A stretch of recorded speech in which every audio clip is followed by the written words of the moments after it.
Shen Ning, motivated by love, relinquished her cherished spear, severing ties with her father, the venerable general of the Great Yen, and went 3 long years without uttering a word to him. Upon her husband, the general of national defense, triumphantly returning, he brought with him a young woman, adept with a spear. After 3 years of toil, she was met with the words, "A Ning, I wish to marry her." Shen Ning, who became the subject of ridicule in the capital for allowing a favored concubine to eclipse her, reclaimed the weapon she had long forsaken. Thus began her unprecedented journey to divorce her husband, carving a bloody path to reclaim her status. Once dragged down from the divine pedestal by Gu Jingnan, she now ascended once more, wielding immense power. The young women of the city not only gravitated towards her, even the concubine brought by the general fled Gu Jingnan, boldly declaring her desire to wed Shen Ning. If one were to inquire about Shen Ning, the citizens of the capital would respond, "Ah, Shen Ning, a discarded wife, who would ever marry a woman of a second marriage?" The aristocrats would chime in, "Do not mention it.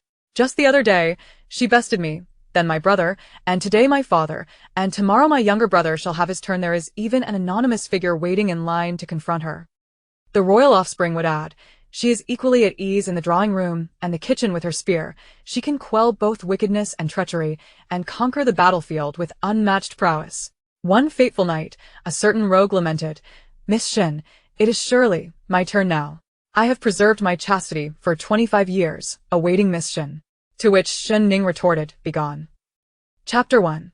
Long time no see. General Gu in the capital of the Great Yen, the bustling streets brimmed with jubilant faces. The young General Gu Jingnan had conquered the Western Qi over the years and was now returning home in triumph. The general's residence was festooned with decorations, and from the steward to the smallest servant, everyone walked about with exuberance, practically skipping in delight. Shen Ning had been laboring in the kitchen since dawn, determined to prepare a feast for her husband, who had once expressed a fondness for her culinary skills. "Madam, the general has arrived at the city gate, and many princes and officials have come to welcome him. Our general is quite the sight to behold," her devoted maid, Kai Lian, announced, breathlessly rushing in, her eyes sparkling with excitement. "Once the general reports back, he will return home. You should hurry and tidy yourself up. After such a long absence, you shouldn't smell of smoke and fire." "No rush," Shen Ning replied with a gentle smile, adding the chopped vegetables to the hot oil. A sharp pain coursed through her right hand, causing her to inhale sharply, her brow furrowing instinctively. Kai Lian's eyes glimmered with concern. "Is it an old injury flaring up again? Had you not taken that blade for the general back then, you might still be able to wield a sword and spear, perhaps leading troops into battle. Shen's old general once said that among all the men in the capital, none could match your prowess." Noticing Shen Ning's change in demeanor, Kai Lian fell silent, hastily assisting her with ingredients. Years ago, to marry the newly arrived Gu Jingnan, Shen Ning had broken ties with her father, the old general, and for many years, they had not seen or spoken to one another. She vividly recalled her father's last words to her. "My daughter Shen Ning ought to soar like a phoenix in the heavens and be an eagle on the battlefield, fighting for the nation, rather than becoming a caged canary behind a man." Shen Ning's gaze turned distant and serene as she glanced at the winding scar on her right hand, a bittersweet smile ghosting her lips. She dismissed her wandering thoughts, focusing solely on her cooking. After a considerable time, Gu Jingnan's mother, Gu Rong, rushed in and, seeing Shen Ning still busy, urged, "Ninger, quickly go freshen up. Jingnan will be home any moment now." "All right," Shen Ning replied, and after bathing, she returned to her room to groom herself. As she thought of Gu Jingnan, her usually calm features sparkled with an uncharacteristic brightness. Kai Lian, hearing the commotion outside, exclaimed, "The general must have returned. I will go take a look." Eagerly, she dashed outside, but when she returned moments later, her previously uplifted spirits had plummeted. As Shen Ning prepared to step out, Kai Lian hurriedly shut the door behind her. "Madam, perhaps you should wait. I just remembered you haven't eaten yet. Shall we dine first?" "Open the door," Shen Ning replied, a frown creasing her brow, sensing that something was amiss with Gu Jingnan. "Do not go." Kai Lian's clear almond eyes brimmed with tears as she choked out, "The general. He brought back a young woman, probably around 15 or 16, and they have been holding hands." As she spoke, her voice broke into sobs. Shen Ning stood frozen, her heart shattered into fragments, each piece pricked with unrelenting pain, as she looked at Kai Lian, who was weeping uncontrollably. For a fleeting moment, Shen Ning felt a wave of panic wash over her, her breath catching in her throat, her body swaying perilously close to unconsciousness. Kai Lian quickly embraced Shen Ning, her voice trembling with urgency. Perhaps there is a misunderstanding. The general endured much to marry you according to Shen's old general's words. He even took many blows for you. When he returned, he was covered in blood, and the first thing he did was embrace you. That girl might be his long-lost sister. Siblings holding hands would not be unusual. Yet even this flimsy rationale felt implausible, and Shen Ning knew it to be true. Wiping away Kai Lian's tears, she donned a simple, elegant pale blue dress and walked purposefully down the corridor to the main hall. With each step, her heart felt as heavy as a mountain. From within, the sounds of joyous laughter reached her ears. "Mother, this is Lianji, the 9th princess of the Great Qi. Do not be deceived by her femininity. Her red tassel spear instills fear even in my soldiers. Moreover, I have taken her as my wife, and she will assist you." Lianji greets the matriarch. Lianji, indeed a charming girl.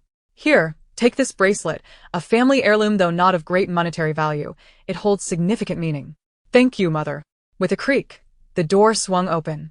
Everyone within the room turned to gaze outside. In the evening light, the setting sun painted the sky with hues of crimson, while the chill of late autumn filled the air, sending a shiver down their spines. Gu Rong and her son, along with Lianji, focused their attention on the graceful and serene figure approaching. Shen Ning appeared delicate, as if a gust of wind could scatter her like dandelion fluff. Gu Jingnan, still clad in armor, stood beside Lianji, their fingers intertwined. Unlike the typical sheltered girl, Lianji wore a striking red military uniform, a long spear with a red tassel slung across her back. Her youthful countenance was as radiant as autumn flowers, glancing at Shen Ning with curious eyes. "Ninger, long time no see." Gu Jingnan released Lianji's hand. "Indeed, long time no see, General Gu," Shen Ning replied coolly, as though greeting an old acquaintance rather than her husband. Gu Rong, sensing the tension in the air, glanced around, clearing her throat before signaling to a servant. "Why are you all standing there? Hurry to the kitchen and bring in the dishes." "Jingnan, Ninger has been busy since dawn preparing your favorite meals. You must eat every last bite, or it would be unfair to Ninger's efforts." The image of a woman relegated to the domestic sphere lingered in Lianji's mind as her first impression of Shen Ning. Having trained in martial arts since childhood, she held disdain for women who merely cooked and hid behind men. Such a woman's life was destined for mediocrity. But she, Lianji, was different, unlike any woman in the world. "Thank you for your hard work," Gu Jingnan said as he draped his cloak over Shen Ning's shoulders. "The autumn wind is fierce. You should have worn an extra layer." Jiu Jingnan tenderly and attentively fastened her cloak for her.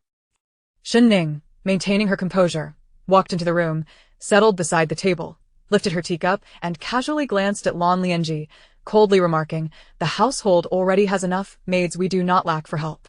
A few days ago, the daughter of the Duke of Qi mentioned to me that she is in need of a capable maid. Perhaps we should send her to the Duke's residence."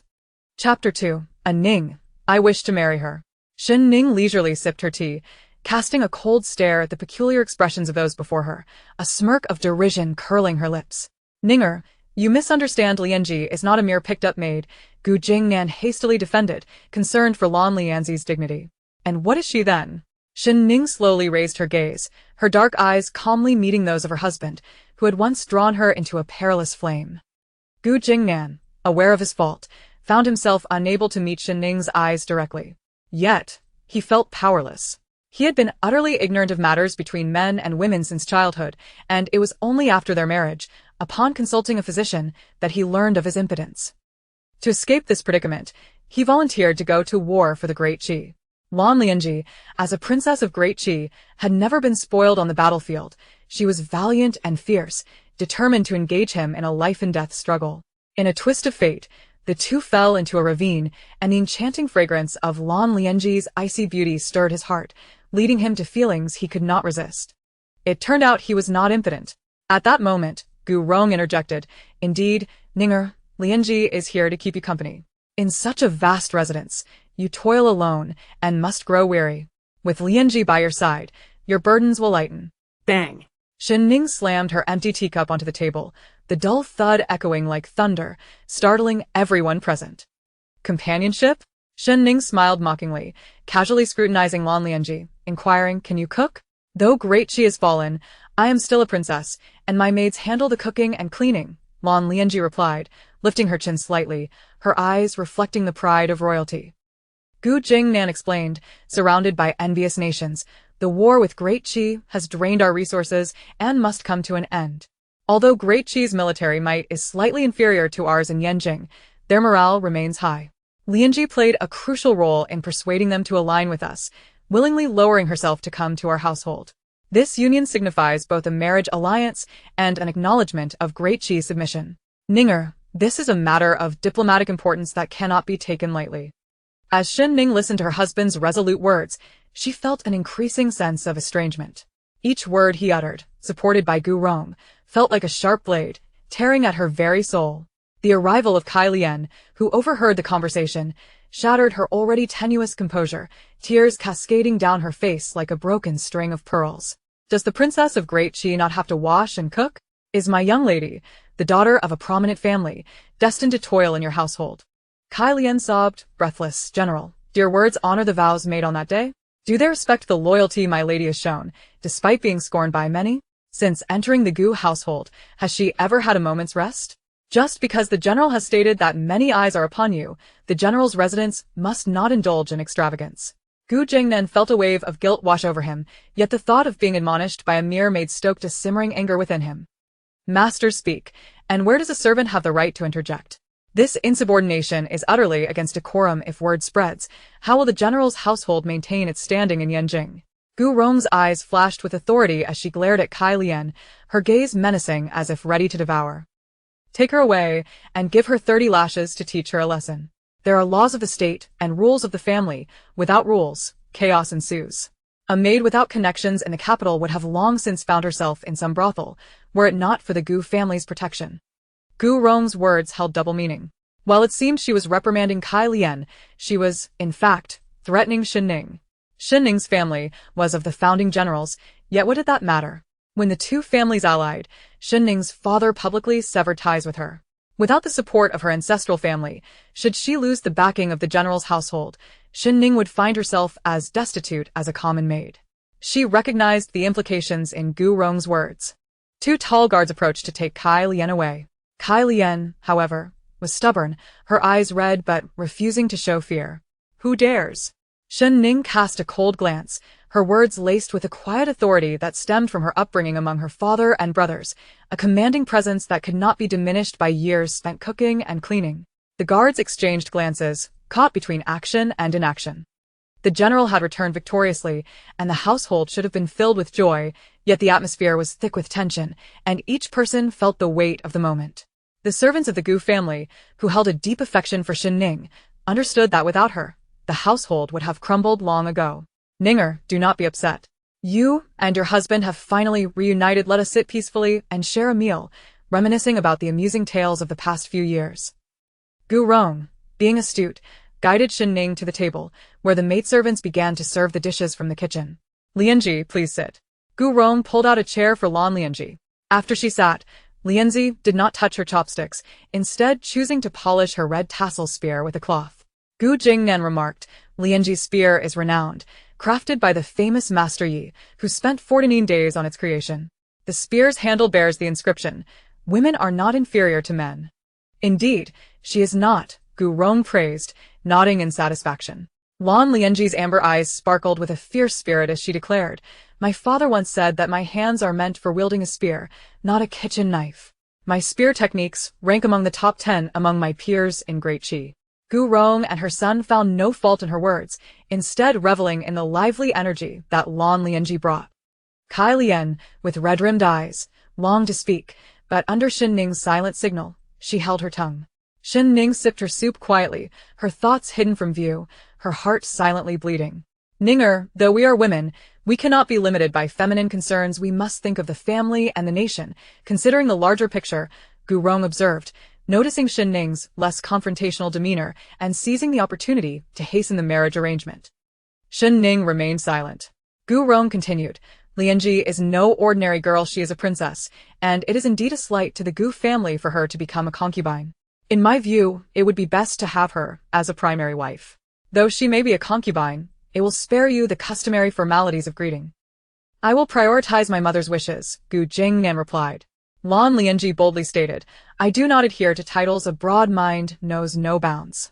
Even as a concubine, my world will not be confined to this corner. As long as I can stay with Jingnan, I am willing to accept any arrangement. She was not here to disrupt the household, she sought to join it. In contrast, Shen Ning appeared somewhat petty. The three of them had made their decision and turned to Shen Ning, awaiting her response. Shen Ning fixed her gaze on Gu Jingnan and spoke softly. When I first met you, you were in the hunting grounds slaying wolves, unreserved in your words. Have you learned to be so evasive after 3 years away? Had you simply spoken your heart, instead of dancing around the truth, I might have regarded you as a true man and not regretted my past choices. Gu Jingnan fell silent. After a long pause, he finally said, Ning, I wish to marry her. Shen Ning smiled. Shen Ning, in her devotion to love, relinquished her cherished spear, severing ties with her father, the esteemed general of Dian, resulting in 3 years of silence. Upon the triumphant return of her husband, the general of the state, he brought with him a young woman skilled in the art of weaponry. After years of toil, all she received was the heart-wrenching declaration, Ning, I wish to marry her. Shen Ning, reduced to a laughingstock in the capital for her husband's infidelity, reclaimed her long-forgotten weapon. Thus began her unprecedented quest for independence, carving a bloody path back to power as she sought to reclaim her place amidst the elite, shedding tears along the way. The girls of the city not only flocked around her, even the concubine brought by the general fled in the night, openly expressing her desire to wed Shen Ning. If one were to inquire about Shen Ning, the citizens of the capital would say, Shen Ning, a discarded woman, who would marry a twice-wed lady. The aristocracy would retort, do not bring it up. Just yesterday, she bested me in combat. The day before that, her brother dealt me a blow, and tomorrow, I shall face her father's wrath, with an anonymous figure waiting in line to strike as well. The noble heirs would remark, she is adept in both the halls of elegance and the kitchens, wielding her spear with such prowess that she can vanquish both demons and treachery, as well as triumph on the battlefield. One fateful night, a certain noble lamented, Miss Shen, surely my turn must come soon. To which Shen Ning replied, begone. Chapter 1. Long time no see. General Gu in the capital of Dian, the streets were thronged with jubilant faces. The young General Gu Jingnan had triumphed over the Western Qi and was returning home today. The general's residence was adorned with festive decorations, with servants and attendants bustling about in high spirits. Shen Ning had been busy in the kitchen since dawn, determined to prepare a feast for her victorious husband, as he had once expressed a fondness for her cooking. My lady, the general has arrived at the city gates, and many princes and officials are there to greet him. Our general truly commands respect, her devoted maid, Xilian, exclaimed, breathlessly running in, her eyes sparkling with excitement. Once the general reports back, he will return home. You must dress up, for it has been so long since you last met. You cannot appear with the scent of the kitchen. There's no rush, Shen Ning replied with a gentle smile, placing the chopped ingredients into the sizzling oil.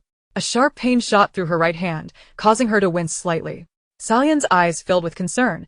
Is it your old injury again? If you hadn't taken that blade for the general back then, perhaps you too could have wielded a weapon on the battlefield. The old general once said that no man in the capital could match you in combat. Realizing she had spoken out of turn, Xilian fell silent, assisting Shen Ning with the preparations. Years earlier, to marry the newly arrived Gu Jingnan, Shen Ning had defied her father, the old general, and for years they had not seen nor spoken to one another. She vividly recalled her father's last words to her. My daughter Shen Ning should soar like a phoenix in the skies, a hawk on the battlefield, and never be a caged canary behind a man. With a distant gaze, she glanced at the scar winding across her right hand, a bittersweet smile tugging at her lips. She cast aside her thoughts, focusing solely on the meal. Time passed. Gu Jingnan's mother, Gu Rong, rushed in, noticing Shen Ning still at work. Ninger, hurry and freshen up. Jingnan will be home any moment. All right, Shen Ning replied, and after bathing, she returned to her room to fix her hair and makeup. Thoughts of Gu Jingnan brought a sparkle to her otherwise serene countenance. Xilian, hearing the commotion outside, exclaimed, the general must have returned. I will go see. She hurried out, but soon returned, her previously bright demeanor dimmed. As Shen Ning prepared to leave, she quickly shut the door. My lady, perhaps you should wait. I just remembered you haven't eaten yet. Shall we dine first? Open the door. Shen Ning frowned, sensing something was amiss with Gu Jingnan. Do not go. Salian's eyes brimmed with tears as she choked out, "The general. He has brought back a girl who appears to be around 15 or 16, and they were holding hands." Her words dissolved into sobs. Shen Ning froze, her heart shattering into countless pieces, each fragment piercing her like 1,000 needles. Gazing at the tear-streaked face of Salian, she was momentarily engulfed in panic, her body swaying as if she might faint. Salian hurriedly embraced Shen Ning, her voice trembling. "Perhaps there is a misunderstanding. The general endured much to marry you. He suffered numerous blows to his back, returning home bloodied. The first thing he did was hold you close. That girl might be his long-lost sister-siblings holding hands is not unusual." Yet, even Salian doubted her own reasoning, let alone Shen Ning. She wiped away Salian's tears and donned a simple yet elegant pale blue dress, walking through the corridor towards the main hall. Each step felt like a weight upon her heart and legs. From within, laughter and merriment echoed. "Mother, this is Lianji, Princess Lianji of Diqi. Do not let her delicate appearance fool you. She wields a red tassel spear that even my soldiers fear. Moreover, I have already shared a marital bond with Lianji and wish for her to join our household, so you'll have another to assist you. Lianji, come here." "I have met mother," Lianji replied. "Indeed, a charming girl. Here, take this bracelet, a family heirloom. It may not be of great value, but it holds significant meaning." "Thank you, mother." With a creak, the door swung open, and all eyes turned towards the entrance. In the evening light, the sunset painted the sky in hues of crimson, a chill autumn breeze sweeping into the room, causing a shiver. Gu Rong and her son, along with Lianji, all focused on the graceful figure standing there. Shen Ning appeared slender, as if a gust of wind might carry her away like dandelion fluff. Gu Jingnan, still clad in armor, stood beside Lianji, their fingers entwined. Lianji, unlike ordinary maidens, donned a practical red military outfit, her youthful face radiant as she cast curious glances at Shen Ning. "Ninger, long time no see." Gu Jingnan released Lianji's hand. "Indeed, long time no see, General Gu," Shen Ning replied, her tone indifferent. Their reunion felt more akin to that of distant acquaintances rather than a married couple. Gu Rong, sensing the charged atmosphere, glanced around, clearing her throat and signaling to the maid, "Why are you all standing there? Hurry and bring the dishes from the kitchen, Jingnan. Nina has been busy since the early hours preparing your favorite dishes. You must eat every last bite to honor her efforts." The image of a woman confined to domestic duties lingered in Lianji's mind. Having trained in martial arts from a young age, she held disdain for women who hid behind men, destined for mediocrity. She, Lianji, was different, unlike any woman in the world. "Well done." Gu Jingnan approached, draping his cloak over Shen Ning's shoulders. "The autumn winds are fierce, you ought to wear an extra layer." Jiu Jingnan gently and meticulously fastened her cloak. Shen Ning walked into the room with an air of indifference, seated herself at the table, and sipped her tea while casting a fleeting glance at Lan Lianji, saying coolly, "The household already has enough maids, there is no need for more. Just a few days ago, the daughter of the Duke of Qi mentioned to me that she is in need of a capable maid. Perhaps we should send Lan Lianji to the Duke's residence." Chapter 2. A Ning. "I wish to marry her." Shen Ning leisurely took a sip of her tea, her gaze icy as she scrutinized the unusual expressions on the faces before her, a smirk of derision curling her lips. "Ninger, you misunderstand. Lianji is not a mere picked-up maid," Gu Jingnan interjected, concerned that Lan Lianji might feel wronged. "What is she then?" Shen Ning replied, lifting her eyelids with a calm yet piercing gaze, looking directly at the husband who had once led her to reckless abandon. Gu Jingnan, aware of his own shortcomings, found it difficult to meet Shen Ning's eyes. Yet, he felt powerless. From a young age, he had been ignorant of matters between men and women, and after their marriage, he learned from a physician that he was impotent. To escape this reality, he volunteered for military service in the Great Qi. Lan Lianji, a princess of the Great Qi, had never been spoiled. She was fierce and valiant on the battlefield, eager to engage him in a life-and-death struggle. An unexpected incident led them to the depths of a ravine, where the ethereal fragrance of her icy skin stirred his heart, igniting an uncontrollable desire within him. It turned out that he was not impotent after all. At that moment, Gu Rong added, "Yes, Ninger, Lianji is here to keep you company. In such a vast residence, you must be exhausted managing everything alone. With Lianji by your side, you need not work so hard." With a forceful thud, Shen Ning slammed her empty teacup onto the table, the dull sound reverberating like thunder, shocking everyone present. "Keep me company?" Shen Ning's lips twisted into a smile as she carelessly assessed Lan Lianji, inquiring, "Can she cook?" "Though the great Qi has been defeated, I am still its princess. The maids handle the chores of washing and cooking," Lan Lianji replied, raising her chin slightly, her eyes reflecting the pride befitting a princess. Gu Jingnan explained, "The neighboring states eye us hungrily, and the war with the Great Qi has drained our resources. It must come to an end. Although the army of the Great Qi is somewhat inferior to ours in Yanjing, their morale is high. It was Lianji who persuaded them to ally with us, and willingly lowered herself to come to our household. This is not only a matter of marriage, but also a sign of the Great Qi's submission. Ninger, this concerns the harmonious relations between two nations and cannot be taken lightly." As Shen Ning listened to her husband's earnest declarations, she felt increasingly estranged from him. Every word spoken by him and Gu Rong felt like a sharp blade, cleaving her soul apart. The arrival of Xilian, who overheard the mother and son's conversation, sent her already fragile emotions spiraling again, tears cascading down her cheeks like a broken string of pearls. "Does the princess of the Great Qi not have to wash clothes and cook?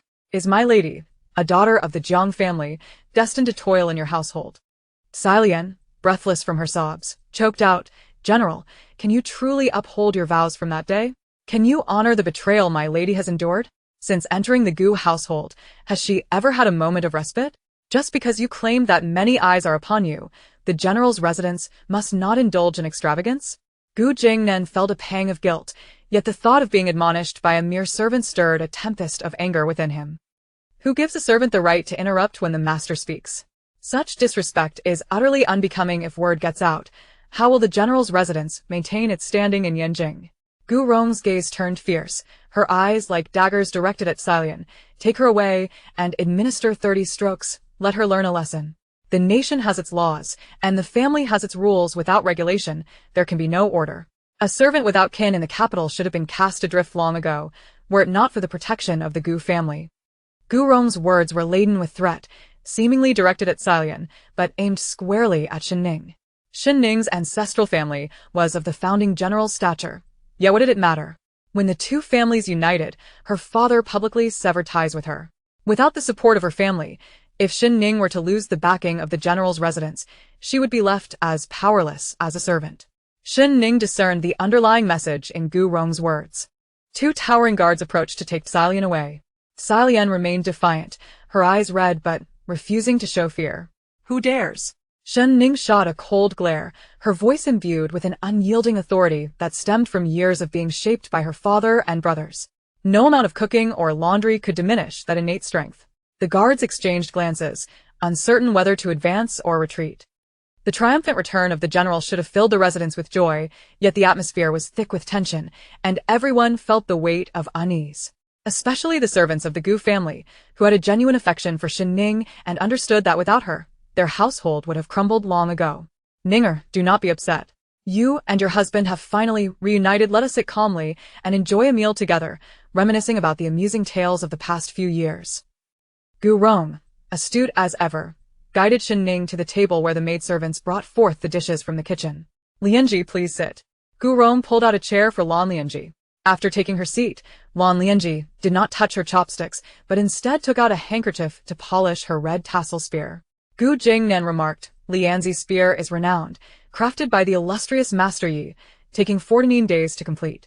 The spear's handle bears the words of a master, 'A woman shall not yield to a man.' Indeed, she does not yield." Gu Rong nodded in genuine admiration. Lan Lianzi's amber-like eyes sparkled with vibrant energy, her spirit was defiant. "My father has said that my hands are meant for wielding a spear, not a kitchen knife. My spear techniques rank among the top 10 among the young men of the Great Qi." Gu Rong and her son found no fault in her words, relishing the vivacity that Lan Lianji brought with her. Xilian, with red-rimmed eyes, yearned to speak, but under Shen Ning's subtle gesture, she held her tongue. Shen Ning sipped her soup in silence. No one could discern her thoughts, nor could they hear the sound of her heart bleeding. "Ninger, though we are women, we must not be limited by feminine perspectives. We should think of the family and the nation, considering the larger picture." Gu Rong seized the opportunity, hoping to hasten the marriage arrangements. Shen Ning remained silent. Gu Rong continued, "Lianji is no ordinary girl, she is a princess. It is truly a disservice for her to be a concubine in the Gu family. In my view, it would be best to have her as a principal wife. Being a concubine would spare her the need to perform the customary salutations to you. Jingnan, what do you say? I will prioritize my mother's arrangement, Gu Jingnan replied. Lan Lianji boldly declared, I am not one to be constrained by titles. If my heart is broad enough, even as a concubine, my world will not be confined to this corner. As long as I can be with Jingnan, I am willing to accept any arrangement. She did not come to disrupt this family, she came to be a part of it. In contrast, Shen Ning seemed somewhat small-minded. The three of them had made their decision and turned their gazes to Shen Ning, awaiting her response. Shen Ning locked eyes with Gu Jingnan and said softly, When I first met you, you were out hunting wolves, speaking your mind freely. Have you learned to be evasive in these 3 years? If only you would speak your heart rather than dance around the issue, I would regard you, General Gu, as a true man and would not regret my past decisions. Gu Jingnan fell silent. After a long pause, he finally said, Ning, I wish to marry her. Shen Ning smilet. Chapter 3.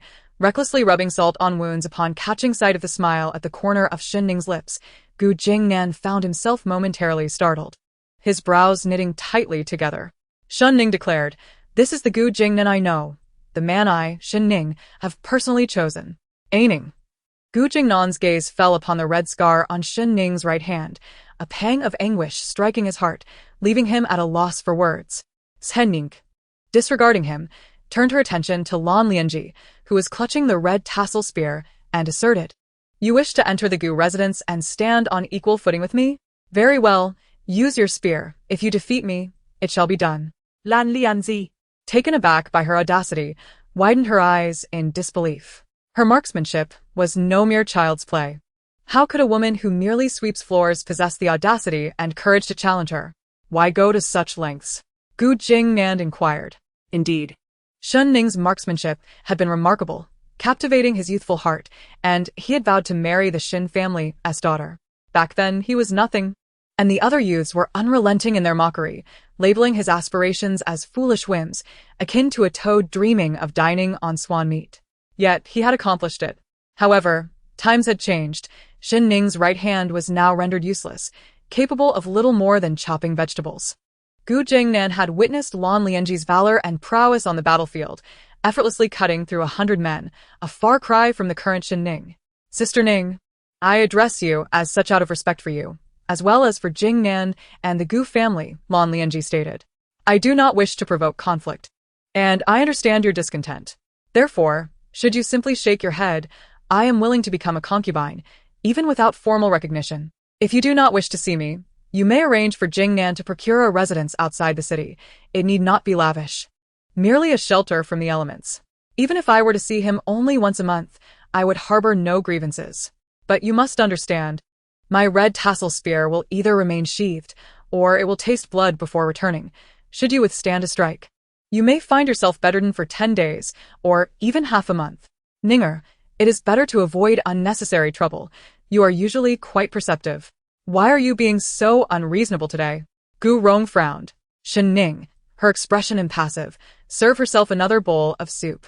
After sipping half of it, she retrieved a silk ribbon from her sleeve and bound her scarred right hand. Once she completed this, Shen Ning lifted her gaze, a radiant smile gracing her features. Are you all afraid? Afraid? Lan Lianji's temper flared, her delicate hand gripping the red tassel spear tightly as she declared, Shen Ning, you have brought this upon yourself.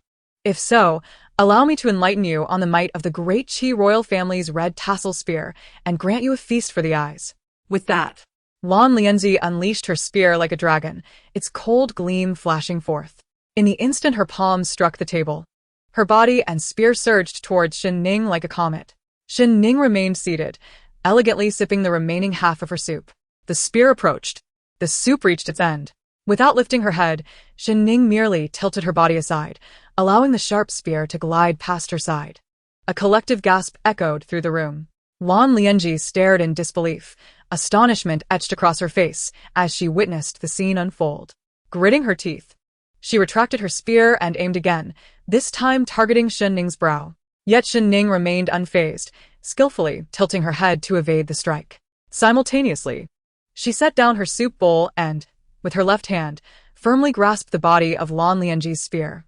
The great Qi red tassel spear is merely this. Shen Ning remarked, her smile bright as a flower, her complexion radiant as frost, captivating Gu Jingnan's attention. With a swift motion, she lifted her leg, executing a high kick that struck Lan Lianji's wrist, leveraging the momentum to seize the red tassel spear midair. As the spear soared, Shen Ning leaped into action, delivering a powerful kick to the side of Lan Lianji's head, sending her sprawling backward, all while catching the descending spear with her right hand. Just as Lan Lianji attempted to rise, the spear was poised at her brow, its tip piercing her delicate skin, a trickle of blood trailing down.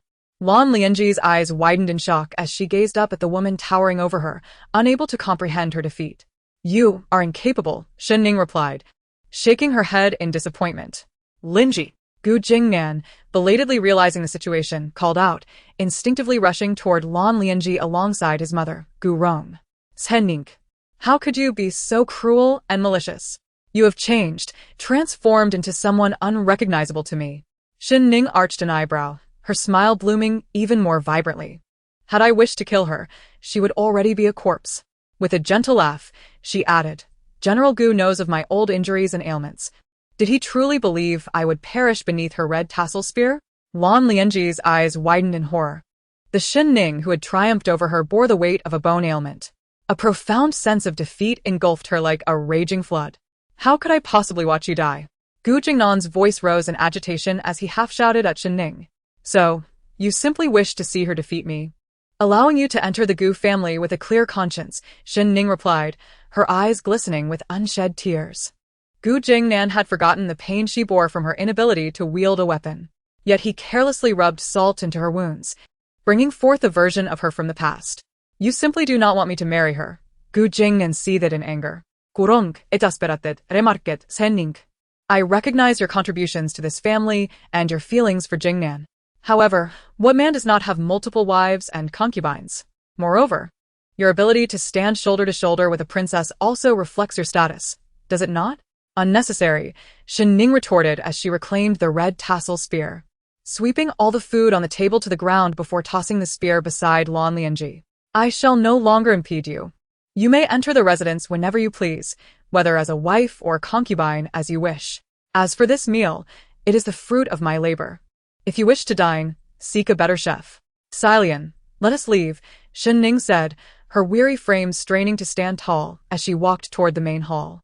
Silian wiped her tears and rushed to support Shen Ning. The master and servant faded into the dim evening light. Gu Jingnan, watching the frail figure, felt a pang of sympathy and considered chasing after her. Gu Rong placed a hand on his wrist, saying, "As a woman, it is only natural to have emotional outbursts. Do not indulge her too much. She has nowhere else to go. In the past, she gave up her family to marry you, and once she comes to terms with everything, she will be able to share a joyful life with you." After contemplating, Gu Jingnan found wisdom in her words and, noticing the blood from Lan Lianji's brow flowing uncontrollably, shouted, "Hurry, fetch a physician. I demand the best for the princess. If she bears a scar, I shall hold you accountable." "Yes, my lord, I shall go at once." As Gu Jingnan's command echoed, Shen Ning lowered her head, untying the silk ribbon from her right hand. A dull ache throbbed in her knuckles as the old scar reopened, crimson blood seeping forth. "Miss, do not frighten me," Silian exclaimed, her eyes brimming with tears. "I shall fetch a physician immediately." "No need. Bring white paper to my room," Shen Ning instructed. "What do you need paper for, miss?" Silian asked, bewildered, struggling to keep up with Shen Ning's thoughts. "To divorce." Shen Ning smiled at the moonlight, two streams of tears cascading down, merging with the corners of her desperately upward curving lips. Chapter 4. Breaking through the clouds, hundreds of spears rendered useless. Silian's almond-shaped eyes widened, her lips trembling in shock. Since the founding of the Great Yan dynasty, where male superiority prevailed and martial prowess was exalted over scholarly pursuits, there had never been a precedent for a woman seeking divorce. Mississippi.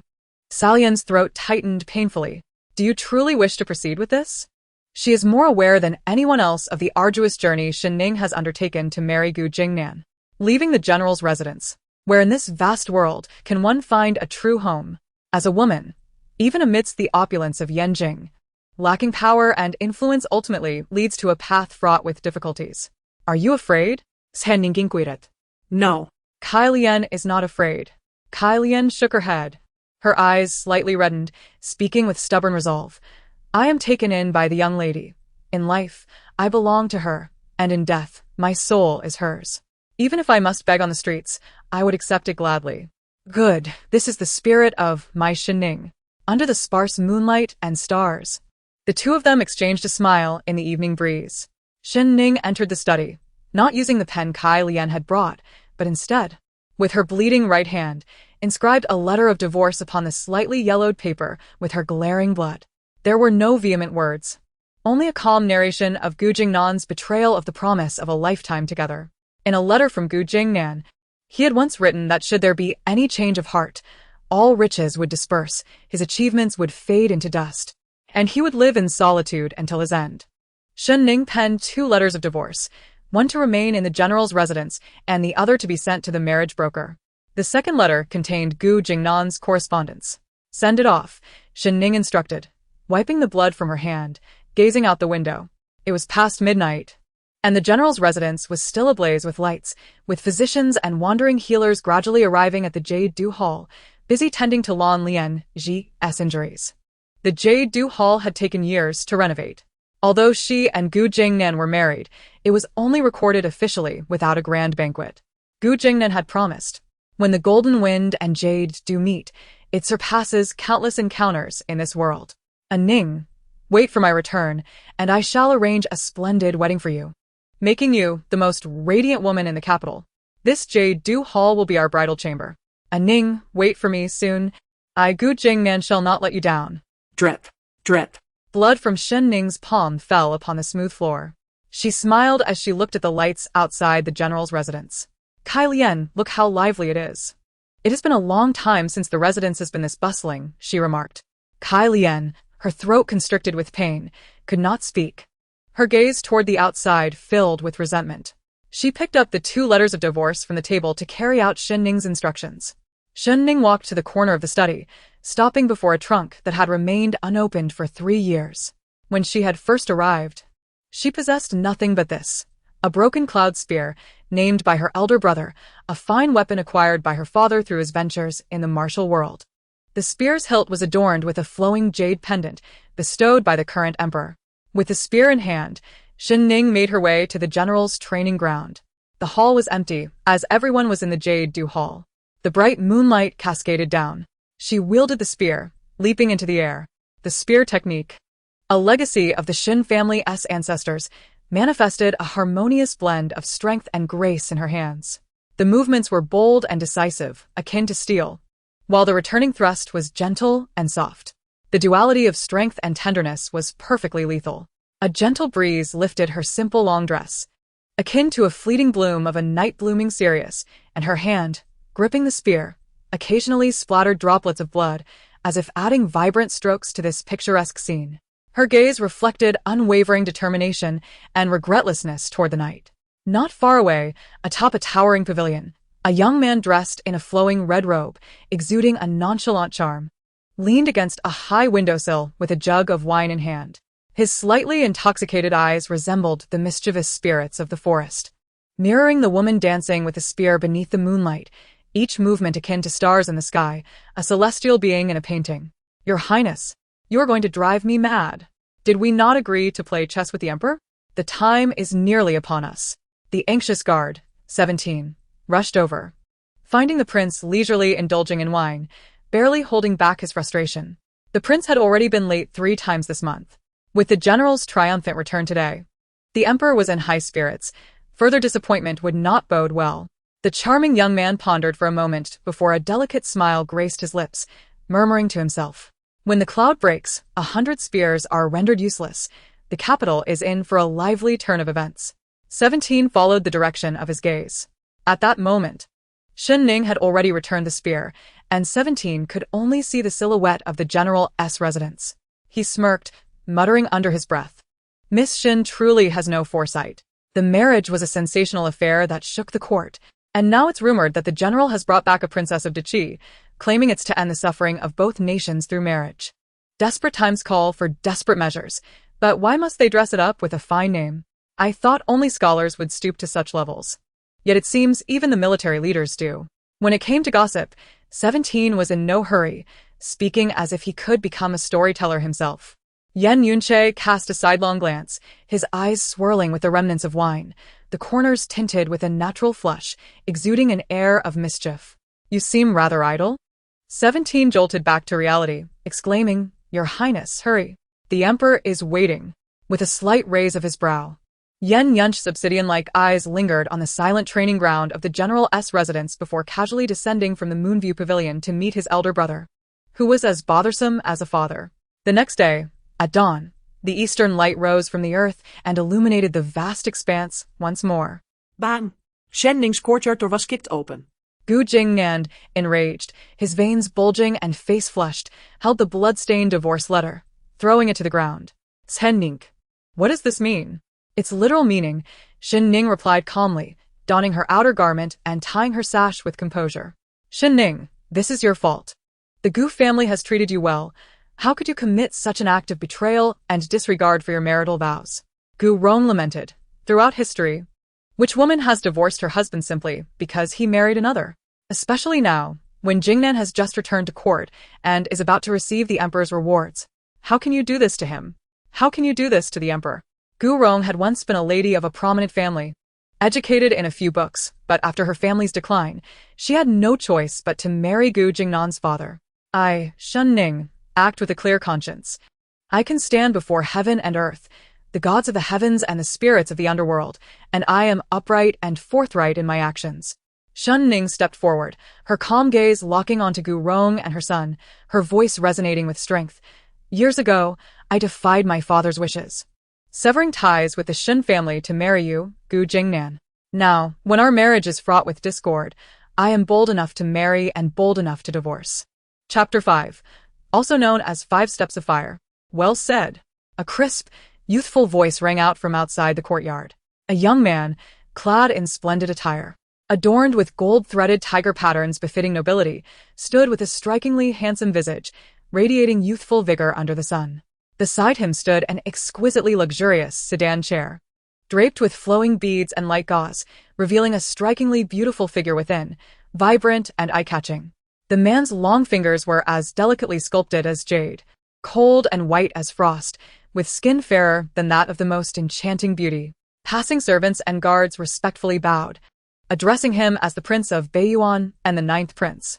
Gu Jingnan's expression shifted, hurrying to the door to pay his respects. "I am Gu Jingnan, honored to meet the Prince of Beiyuan and the 9th Prince. I apologize for not welcoming you properly. It is my fault." Indeed, it was a grave fault. The wind rustled the beaded curtain of the sedan chair, emitting a melodious sound. Yet to Gu Jingnan's ears, it felt as if it were a sound from the netherworld. Yan Yunche's mere few words sent Gu Jingnan into a cold sweat. This Northern Yuan prince, the youngest brother of the emperor, was only slightly older than the 9th prince, Yan Changlin. It was widely rumored in Yanjing that Yan Yunche was a debauched prince, oblivious to the hardships of the common people, extravagantly spending vast sums to construct the most opulent Wangyue Tower in the capital over the span of 9 months. Wangyue Tower stood to the east of the general's residence. Gu Jingnan had only encountered Yan Yunche a handful of times, dismissing him as a frivolous wastrel. However, upon this meeting, he felt an unprecedented sense of oppression, causing him to inwardly startle. "I humbly request the Northern Yuan prince to mete out punishment." Gu Jingnan lowered his head deeply. Yan Yunche languidly sipped his wine, his blood mist-like, inscrutable gaze piercing through the sheer beaded curtains toward the woman who gradually emerged from within. Shen Ning, at merely 19 years of age, possessed an air of composure that belied her youth, far removed from the spirited vigor of her earlier days. She donned a long garment the color of tranquil waters, with a design dating back 3 years. Her hair was carelessly pinned up with a hairpin, and her unadorned face retained a delicate beauty, her effortless grace a rarity in the opulent capital. Shen Ning cast a casual glance, her lips, slightly tinted, pressed together. The entire courtyard was shrouded in silence, each person bowing their heads, fearful of incurring the wrath of the Northern Yuan prince. Only she, like an unfathomable sea, lifted her gaze to regard the lavish palanquin. After a moment, Yan Yunche let out a teasing chuckle, casting a playful glance at Gu Jingnan. "What I referred to was merely a blind dog from yesterday at Wangyue Tower. Why is General Gu so anxious? Is that dog from your residence?" Gu Jingnan immediately let out a sigh of relief, his previously taut body relaxing considerably.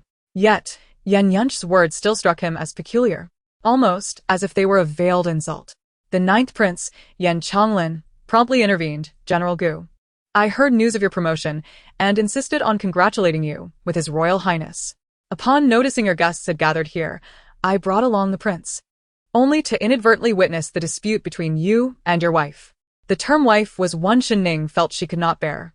She bypassed Gu Jingnan, interjecting, the position of general's wife belongs to another. Shen Ning has her own path, and from now on, my life and fortunes are no longer tied to General Gu. Shen Ning. Gu Jingnan's voice rose sharply. In the presence of the prince and royal family, you must not be impudent. Apologize to the two gentlemen at once. Shen Ning slightly raised her chin, gazing at Gu Jingnan with profound disappointment. Years had been wasted in misplaced trust. Yet it was not too late. At that moment, a group of individuals clad in the governor's uniform hurriedly approached the general's residence. Gu Jingnan felt a sense of foreboding. The officials were his trusted confidants. Are you gentlemen here to extend your congratulations to Jingnan? Gu Rong, adopting the demeanor of a matriarch, approached with a warm smile, her deep blue attire radiating elegance in the sunlight. General Gu's victory is a great achievement for the Dayan nation, and we wish you a future paved with success. The leader of the group stated, we have come with another matter. The official notice of the divorce from the general's wife, Shen Ning, has reached our hands. Such a precedent has never occurred in Dayan, especially concerning the general, thus we must treat this matter with utmost caution. After deliberation, it was unanimously decided that a divorce could indeed be granted, but since the general has rendered remarkable service, if the general's wife wishes to divorce, she must undergo the trial of walking 5 steps over hot coals, known as the 5 steps of fiery coal. The crowd gasped in horror. Then so be it. Shen Ning nodded without hesitation. A Ning, must it be this way? Gu Jingnan questioned. If you wish to leave the Gu family, a divorce document can be provided. You could simply part ways. Have you considered my feelings in this? Why should I consider you? Shen Ning found his words amusing. General Gu, I owe you nothing. If you wish to divorce me, do you truly believe you have the courage to go through with it, even if I grant you this chance? A gentle breeze lifted a few strands of hair from her temples. The scorching sun illuminated her face, casting a golden glow. She was a daughter of the Shen family. If she were to be divorced, her parents and brothers would be shamed. She had acted recklessly once. She could not afford a second time. Shen Ning, you are truly selfish. Gu Rong, recalling how her son, once destined for greatness, now faced the humiliation of being divorced, was incensed, her powdered face contorting with rage. She glared fiercely at Shen Ning. Before your marriage, you were unfilial.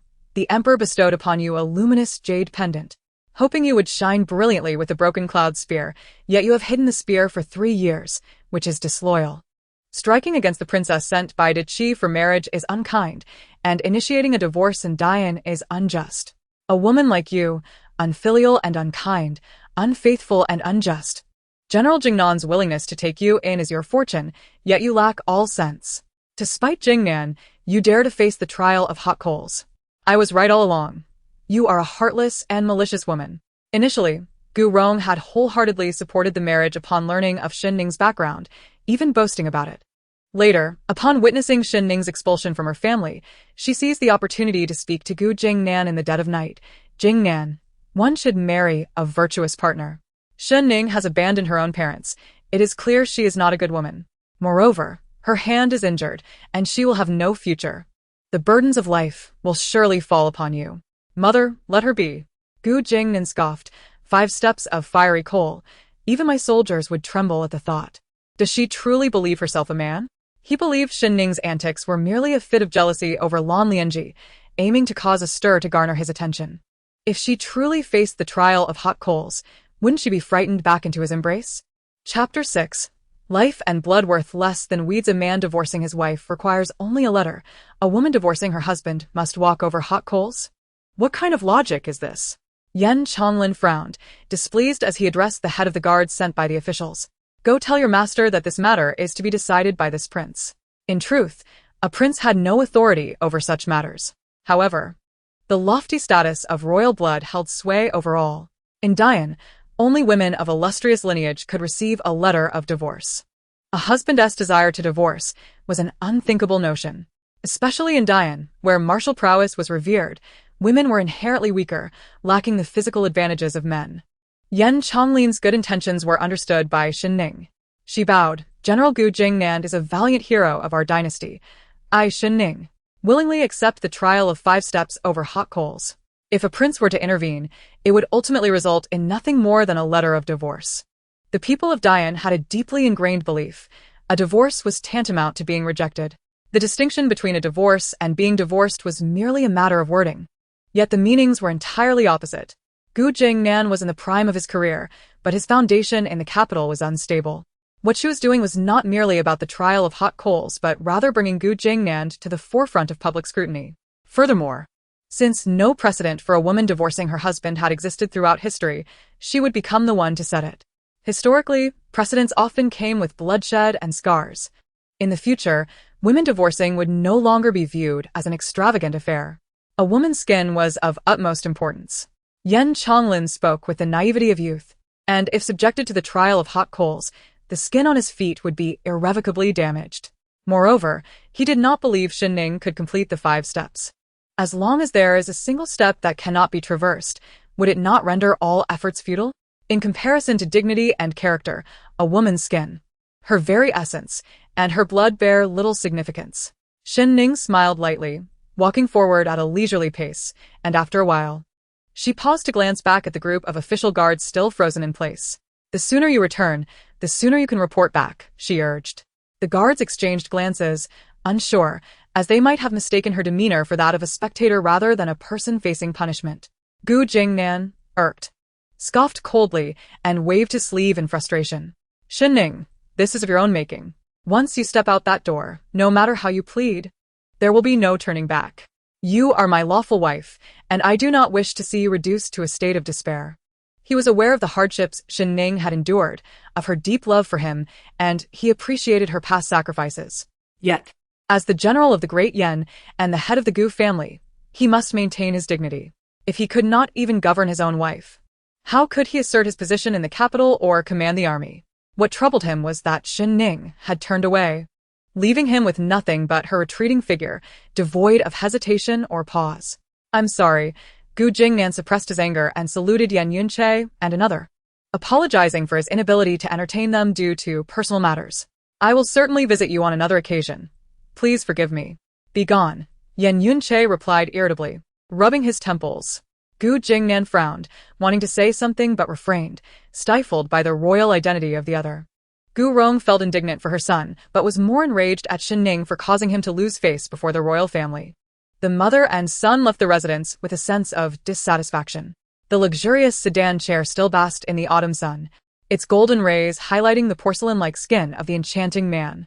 A divorce is indeed a rare occurrence. Yan Chonglin remarked, I wonder if Shen Ning can endure this. Royal uncle, would you like to accompany me to see? Not interested, Yan Yunche replied, leaning lazily against the back, his fox-like eyes half closed. The faint scent of wine suffusing the air. Yan Chonglin clicked his tongue and shrugged, deciding to go see for himself. Outside the official residence, the long street was teeming with various people, from common folk to the daughters and sons of noble families, all gathered at the nearby taverns. In less than half a day, the entire capital was aware of the incident. The crowd buzzed with speculation. Why did Miss Shen, who once disregarded her family to marry General Gu, now seek a divorce? What divorce? That's not a divorce. It's a repudiation. You don't know? It is said that General Gu has taken a fancy to a female general from Deqi and the 9th princess of the royal family. It was also said that when Gu's wife was still at the Shen general's residence, she could defeat grown men at the tender age of 9. But now she could only hide in the back courtyard, which is quite lamentable. The murmurs reached Shen Ning's ears. Miss Kai Lian rushed over, panting, and upon seeing the guards preparing the fire pit, she clenched her fists. Shen Ning did not inquire where she had been, as she likely already knew that Kai Lian had gone to seek help. As expected, none of her former friends were willing to see her now. Kai Lian indignantly reported, at the Duke of Qi's residence, and at the homes of Miss Liu and Madame Zhao, they all shut their doors upon seeing me. Despite how much help I offer them, they now turn a blind eye. Even the guards at the old general's gate wouldn't let me in. Do not cry. Shen Ning gently ruffled Kai Lian's hair. We will not beg for assistance. However, Kai Lian glanced at the fire pit, gritted her teeth, and stepped in front of Shen Ning, declaring, I, Kai Lian, am willing to endure the punishment of the fire on behalf of my mistress Shen Ning. I will bear a double. If 5 steps are required, then 10, 100, 1,000. Miss has no one else. I am her only support. She would rather sacrifice her own feet than witness Shen Ning suffer even the slightest injustice. Shen Ning's eyes glistened with unshed tears. Kai Lian was her sole warmth in this chilly autumn. A servant must not act recklessly, the official guard warned, his eyes glinting dangerously. If you do not wish to face punishment, return home. There is no need to waste the resources of the official residence and tarnish the general's reputation. I will. Shen Ning replied, raising her chin defiantly, her dark eyes shining with a clarity that belied her determination. Then let us proceed, she stated. The guard regarded her coldly. You must walk the full 5 steps. Should the general's wife show fear, it would be understandable, as she is but a woman. He detested such women, who would risk their husband's life over trivial matters. Gu Jingnan and his mother stood by, their expressions indifferent, awaiting Shen Ning's remorse and pleas. The onlookers along the street, witnessing Kai Lian's cries and commotion, assumed it was a ploy orchestrated by Shen Ning, unaware that she was too frightened to walk across the burning coals. With a hissing sound, the heat of the coals scorched her feet, a cloud of white smoke rising from below. Shen Ning approached the fire with a calm demeanor, unwavering in her resolve. With the second step, the hissing continued, as the embers glimmered with the light of flames, mingling with the blood that clung to the soles of her feet. Her face paled, yet her gaze remained resolute. Gu Jingnan had witnessed that expression before. It was the same determination she had displayed when she boldly approached him alone, with only a maid and a broken sword in hand.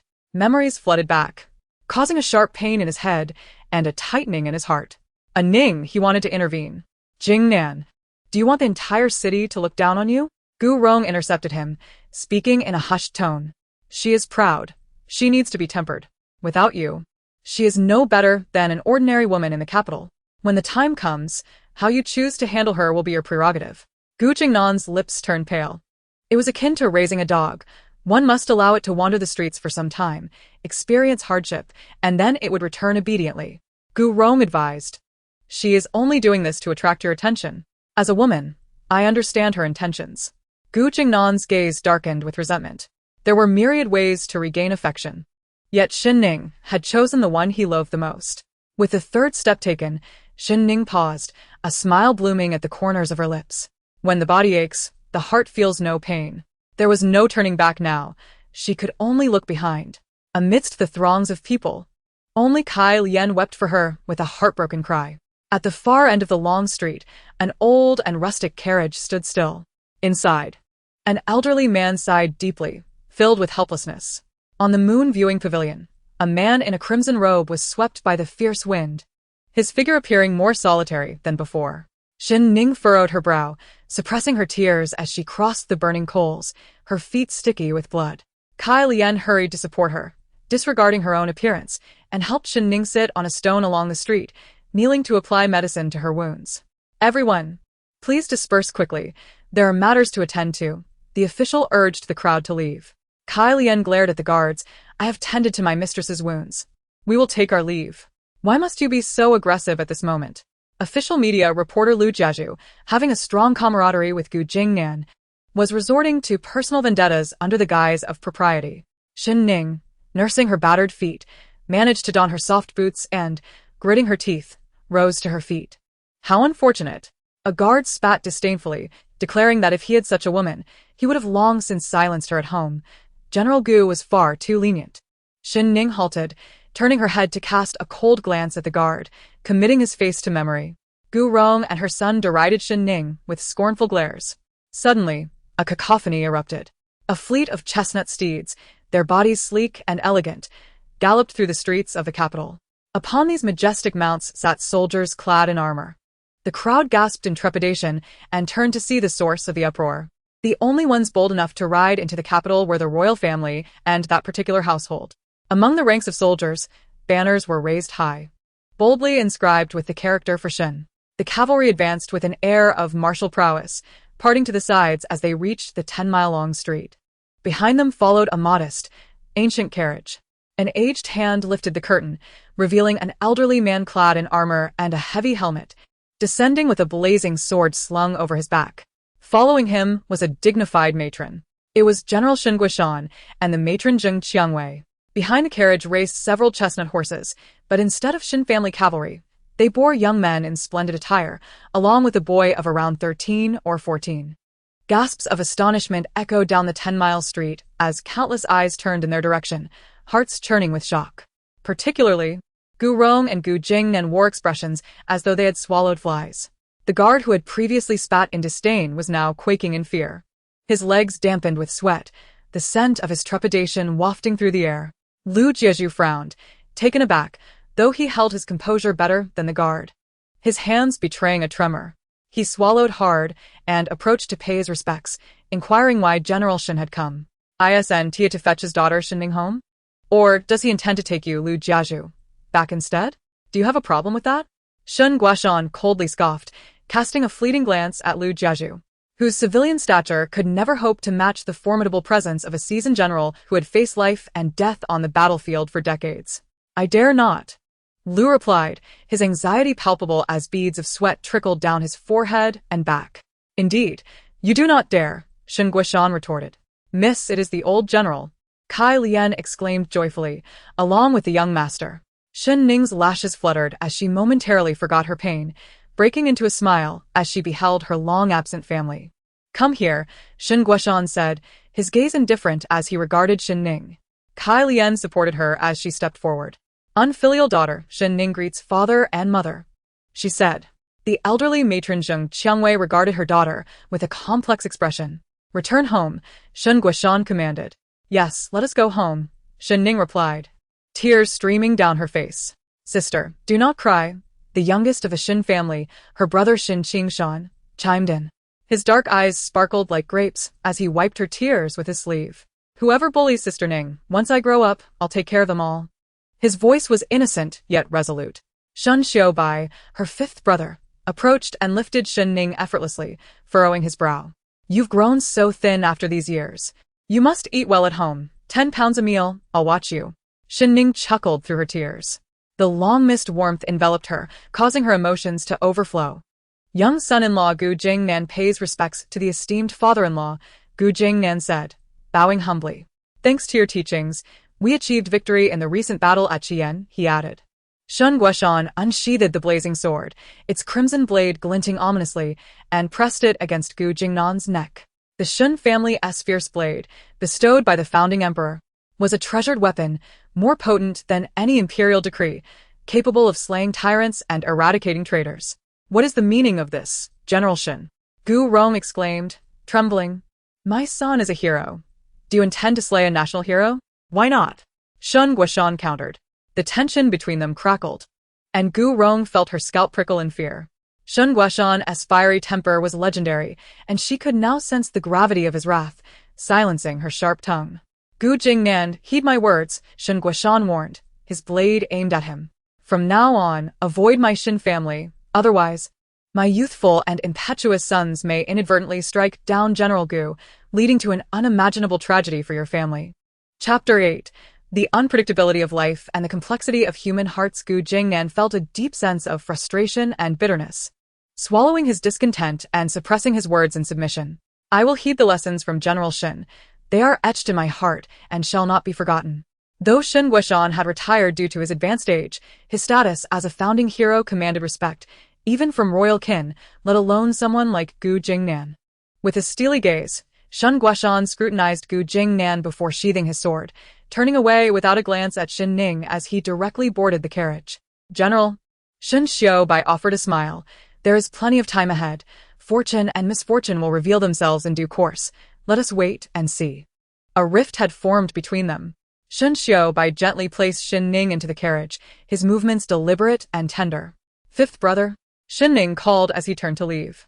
The young man's eyes, bright and serene as the moonlight, met hers. I was inconsiderate. I apologize. Why must you apologize for being considerate? Such formalities are unnecessary between siblings, Shen Ning replied, pulling him into an embrace. Do not think that after returning home, fifth brother will let you off easily. You must eat well every day and regain your strength, Look how thin you have become. Indeed, Shen Ning replied, her beautiful eyes sparkling with a smile and a nod. With her parents and brothers by her side, her heart swirled with mixed emotions. The world believed the Shen family had forsaken her, yet she understood the truth. At that time, Gu Jingnan was emerging as a rare talent in battle. The Shen family's reputation in society was hardly inferior to that of royalty, and she had always excelled with the broken cloud spear. Should she marry Gu Jingnan, her growing prowess would inevitably lead to jealousy and suspicion. Hence, it was imperative to sever ties with the Shen family. To be sure, her father's actions stemmed partly from his admiration for Gu Jingnan. Only by cutting ties could Gu Jingnan pursue his battles without restraint. Otherwise, he would never gain favor with the court. Regrettably, this nuance eluded Gu Rong, and Gu Jingnan remained oblivious, harboring resentment towards the Shen family. Contemplating this, Shen Ning shook her head with a wry smile. Sister, what are you laughing at? Shen Qingshan inquired, tilting his head. I laugh at the unpredictability of life and the complexity of human hearts, Shen Ning replied, embracing Shen Qingshan. Humph, Shen Guoshan huffed, sitting firmly, his expression stern. The Shen family does not raise idlers. Do not think you can enjoy leisure upon returning home. I understand, Shen Ning replied obediently. The temper has indeed softened considerably. When Shen Guoshan spoke these words, Shen Ning did not perceive the loneliness hidden within her father's gaze. The Shen family is a lineage of military generals, the only influential family in Yanjing that has served 2 emperors. The sons in the household have always feared their formidable father since childhood. However, Shen Ning was unafraid. She dared to ride on Shen Guoshan's back, to seize her father's wine cup to remind him to take care of his health. And she even had the audacity to argue back with her hands on her hips. Her father had aged significantly. Shen Ning's long fingers, concealed beneath her sleeves, slightly curled. 3 years ago, Shen Guoshan had only a few strands of gray hair, yet now it was entirely white. The once vigorous father now bore dark circles under his eyes. Looking haggard, with a faint scent of alcohol about him, the calm and gentle words of his daughter stirred a deep sorrow within Shen Guoshan, and as tears threatened to spill from his eyes, he hastily glared at Shen Qingshan, questioning why he was still sitting there, idling away his time. Had he completed today's martial arts training? Was he seeking a beating again? Shen Qingshan, astonished, widened his eyes, but dared not defy his father and could only mutter in discontent. Did you not say that I need not complete my martial arts training today? If I say you do not have to complete it, then you shall not. Just yesterday, I told you not to drink osmanthus wine. Yet you did not heed my words. Shen Guoshan retorted, tapping the boy's head in frustration. The youth clutched his head, unable to voice his anger, perplexed by his father's sudden change in demeanor. Perhaps he had simply eaten too much. Ning, do not mind them. Zheng Qiangwei grasped her daughter's hand, her face alight with a smile that had not graced her features in 3 years. On the 10-mile-long street, Gu Jingnan gnashed his teeth, glaring fiercely at the departing carriage and the cavalry of the Shen family. He was the emperor's appointed general of the state, a hero who had triumphed over Daki. Yet he found himself subjected to such public humiliation. Surrounding him were the murmurs of onlookers. Now, General Gu shall become a renowned figure in Dian, or rather, a celebrity across all nations. Indeed, have you ever witnessed a man being divorced by his wife? Not to mention, the town general's wife truly embodies the spirit of the Shen family's noble daughters, a woman of valor unmatched by ordinary men. Having walked 5 steps without uttering a word, he was indeed a person of resolve. Gu Jingnan tightly shut his eyes, the midday sun's warmth failing to dispel the shadows lurking in his heart or the chill coursing through his veins. Shen Ning, the Shen family, Shen Guoshan, such egregious affronts. Brother Jingnan, it is best to return, Lu Jiazhu advised. Remaining here only serves to become the subject of ridicule, which is unbecoming of a general. You have my gratitude for your understanding, Gu Jingnan replied, feeling both helpless and guilty, for this incident would surely put Lu Jiazhu at odds with the Shen family. I act according to the law of Dian. There is no question of difficulty, Lu Jiazhu smiled. Although he spoke lightly, Gu Jingnan registered this favor in his heart. Lu Jiazhu continued, given the gravity of this matter, Princess Yong'an will undoubtedly be concerned. Moreover, she is new to the capital, unfamiliar with her surroundings, lacking both family and friends, unlike that lady from the Shen family. Brother Jingnan, you must take care to console Princess Yong'an. A woman who would travel to a foreign land for you demonstrates her genuine affection. Do not let her down. I shall. Rest assured, Brother Jiazhu, Gu Jingnan affirmed. In contrast to Shen Ning, he increasingly appreciated Lan Lianji. Yeoman was the title bestowed upon Lan Lianji as a princess in Daki. Gu Jingnan glanced again at the direction in which the Shen cavalry had vanished, feeling an unfillable fissure in his heart. At the general's residence, upon seeing Gu Jingnan return, Lan Lianji dashed toward him and leaped into his embrace, holding him tightly. I have heard everything. I was so frightened. The Shen family is so powerful that I have heard of them even in Daki. I feared for your safety. Foolish girl. Do not be afraid. Gu Jingnan gently caressed her back with his calloused hand. I have returned now, am I not? Lan Lianji looked up. Jingnan, I am sorry. I did not anticipate things would turn out like this. It is unrelated to you. It is Shen Ning's overly strong character. It is also my fault for our lack of fate. Give her some time, and perhaps she will come to understand. In time, you two may still be sisters. Gu Jingnan intertwined his fingers with Lan Lianji's, holding tightly as he recalled the promise made during their time in Pingbei Pe, beneath the moonlight, with hand in hand. We shall grow old together. Lan Lianji quickly chimed in with the next line, raising their clasped hands, her smile radiating vitality and charm. Chapter 9. The Shen family's rice is not even fit for dogs. The ancestral residence of the Shen family is located in the capital. Its grandeur comparable to a small palace, though not as opulent as a royal palace. Qingyu Hall has been Shen Ning's abode since childhood, with a spacious training ground before it. On the day of Shen Ning's marriage 3 years ago, Shen Guoshan sealed off Qingyu Hall, yet it was cleaned daily. Thus, when Shen Ning returned, the hall appeared pristine and untainted by dust. Sister is gravely injured, Shen Qingshan said with tears in his eyes. When I grow up, I will protect her. Then sister will wait for you to grow up. I will fetch medicine for sister right away. Just as Shen Qingshan was about to leave, Shen Guoshan strode in from outside, his face darkened with age. The medicine cabinet is closed. No one is allowed to bring medicine to Shen Ning. Sister's injury is severe. How can she recover without medicine? Even a body of iron cannot withstand this. Father, your actions are excessive, the youth exclaimed, his eyes reddening. This was the second time Shen Qingshan had dared to retort his father. The first was on the day Shen Ning got married, when he was still young, knowing only that he would lose his sister, which caused him to cry feverishly. In this household, who is the father, you or I? Shen Guoshan shouted in anger. Get back to your martial arts training.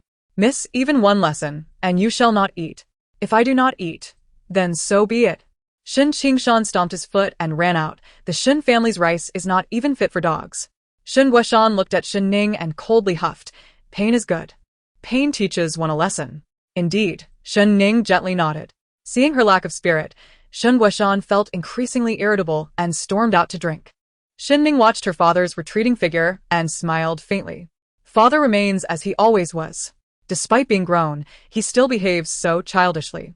Xilian sniffled as she tended to Shen Ning's foot wounds, choking back tears. Such severe injuries. How can one heal without medicine?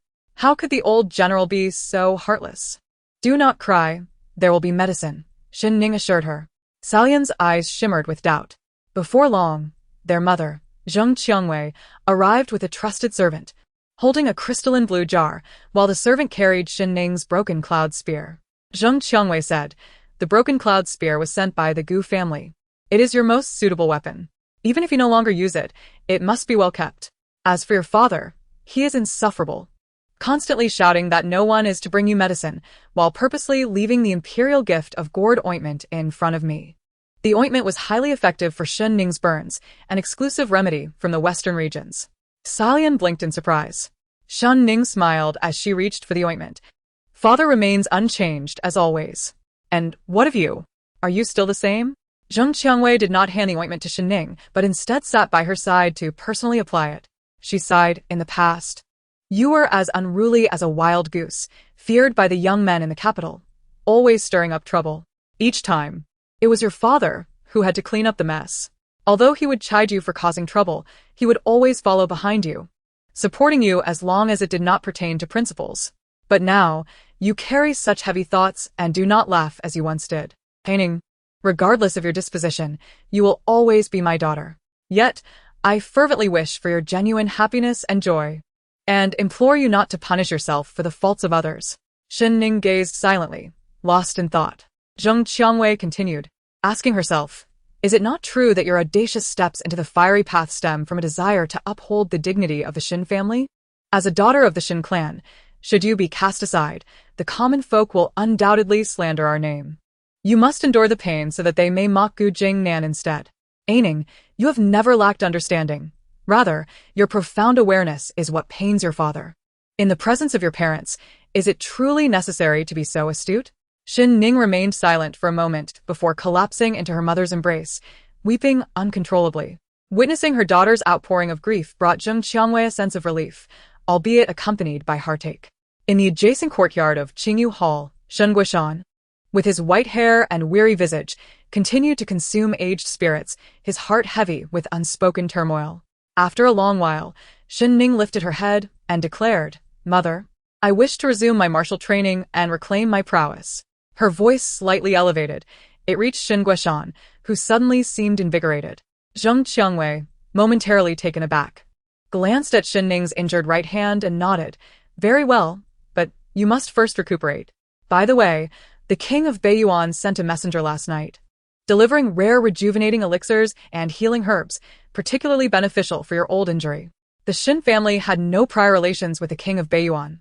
Thus, Shen Ning furrowed her brow, discerning, though the king is the emperor's favored brother, renowned for his indulgent lifestyle, why would he seek to cultivate ties with the Shen family? Is he not placing us in a precarious position? Zheng Qiangwei chuckled at Shen Ning's solemnity. You are just like your father, ever vigilant regarding such matters. Do not overthink it. Initially, your father hesitated to accept, but it is said that the king is extraordinarily generous, sending these elixirs to many influential families in the capital. Your father had no choice but to accept. It is rather fortuitous, as one remedy will aid your foot burns, while the other will address your old wounds. Upon hearing this, Shen Ning realized her concerns were unwarranted and felt a wave of relief. In the following days, she remained in bed, studying the techniques of the Shen family's spearplay. The burns would take at least 10 days to heal. During this time, Gu Jingnan's reputation plummeted from esteemed general to the subject of ridicule among the populace. This news reached the emperor, temporarily stalling any rewards for Gu Jingnan.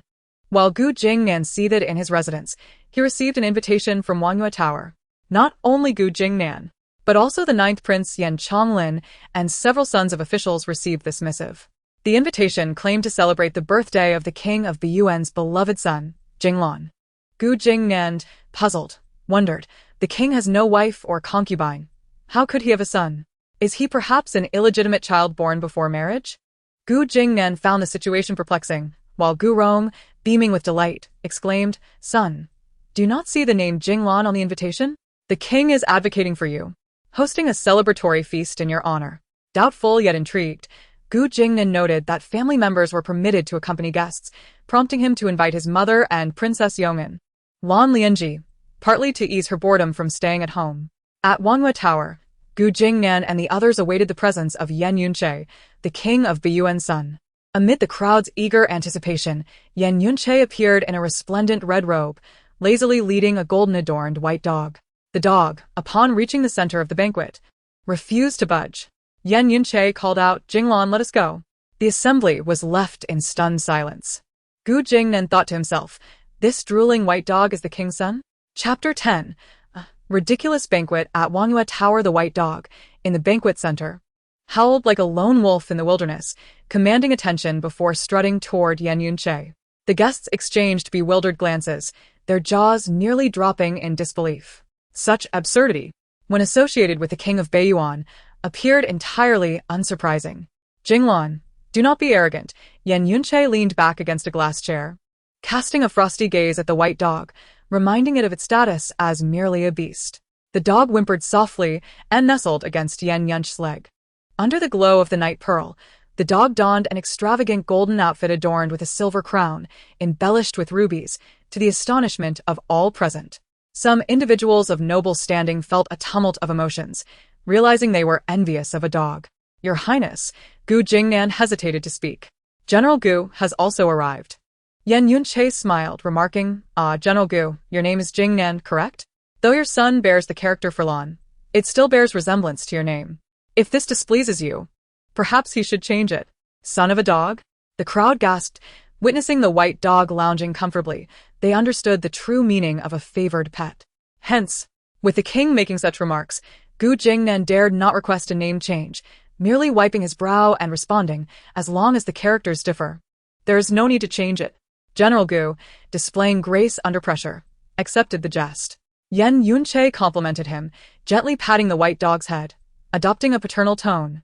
Jinglan, you should learn from General Gu, do you understand? The dog, exhibiting remarkable intelligence, responded with a nod. The absurdity of it all caused Gu Jingnan's hand, clutching his wine cup, to tremble. The jade cup shattered in his palm. Gu Rong felt an immense pang of distress. How could a frivolous and incompetent prince dare to humiliate her esteemed son? Yet, the weight of nobility allowed the royal family to impose their superiority. Gu Rong, being a woman attending such a gathering for the first time, felt utterly overwhelmed. Lan Lianji gazed, bewildered, at the subdued Gu Jingnan, suddenly realizing that this humbled young man was starkly different from the valiant hero who once charged into battle. Yen Yunche reclined casually in his chair, unencumbered by the decorum that constrained others, stretching his long legs elegantly across the table, gently swaying his blood jade wine jug, his lips curved in an almost mischievous smile, exuding an innate authority befitting his noble lineage. When Shen Ning learned of the dog banquet at Wanghua Tower from Shen Qingshan, she set aside her spear manual, exclaiming, "This king of Beiyuan is indeed an intriguing character. However, he has no enmity with Gu Jingnan. Why the need for such antics?"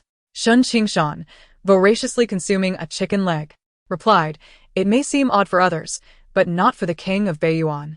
Frankly, he seems to relish in creating mischief. Given that he has chosen to target Gu Jingnan, perhaps I shall refrain from speaking ill of him in the future." Shen Ning smirked, "Take your time eating. No one is competing with you." Since their recent argument, Shen Qingshan had resolutely abstained from consuming the Shen family's rice, leading Shen Ning to reserve ample food for him, inadvertently portraying her as a glutton. Rumors abound in the streets that the young lady of the Shen family, known for her indulgent appetite, can consume 10 bowls of rice in one sitting. Shen Ning gazes affectionately at her brother as she continues to hone her marksmanship. In just over 10 days, her leg will be fully healed. The combined efficacy of the Western medicinal ointment and the Northern Yuan King's remedy has facilitated a swift recovery. Even the old injury on her right hand has shown slight improvement, though a complete restoration seems nearly impossible. Half a month has swiftly passed, and Shen Ning has nearly regained her strength. It is time for her to attend to certain matters pertaining to herself, such as the family estate of the Gu family, much of which she has earned over the years.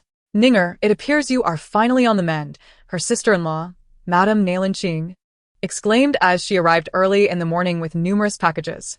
"I should have visited sooner, but your recovery required peace and quiet, and I have been preoccupied with family affairs. You do not bear any ill will towards me, do you?" Nailan Qing is the wife of Shen Ning's elder brother, Shun Jingfeng, who has long been stationed at the border. As the eldest son, he holds significant sway in the family, and Nailan Qing is currently being groomed as a successor. "I am already quite pleased that my sister-in-law has come to see me," Shen Ning replied. "That is well," Nailan Qing remarked, glancing at the gun manual in Shen Ning's hands. "Though I have only been at the estate for 2 years, consider this our first meeting. From now on, we shall be like sisters.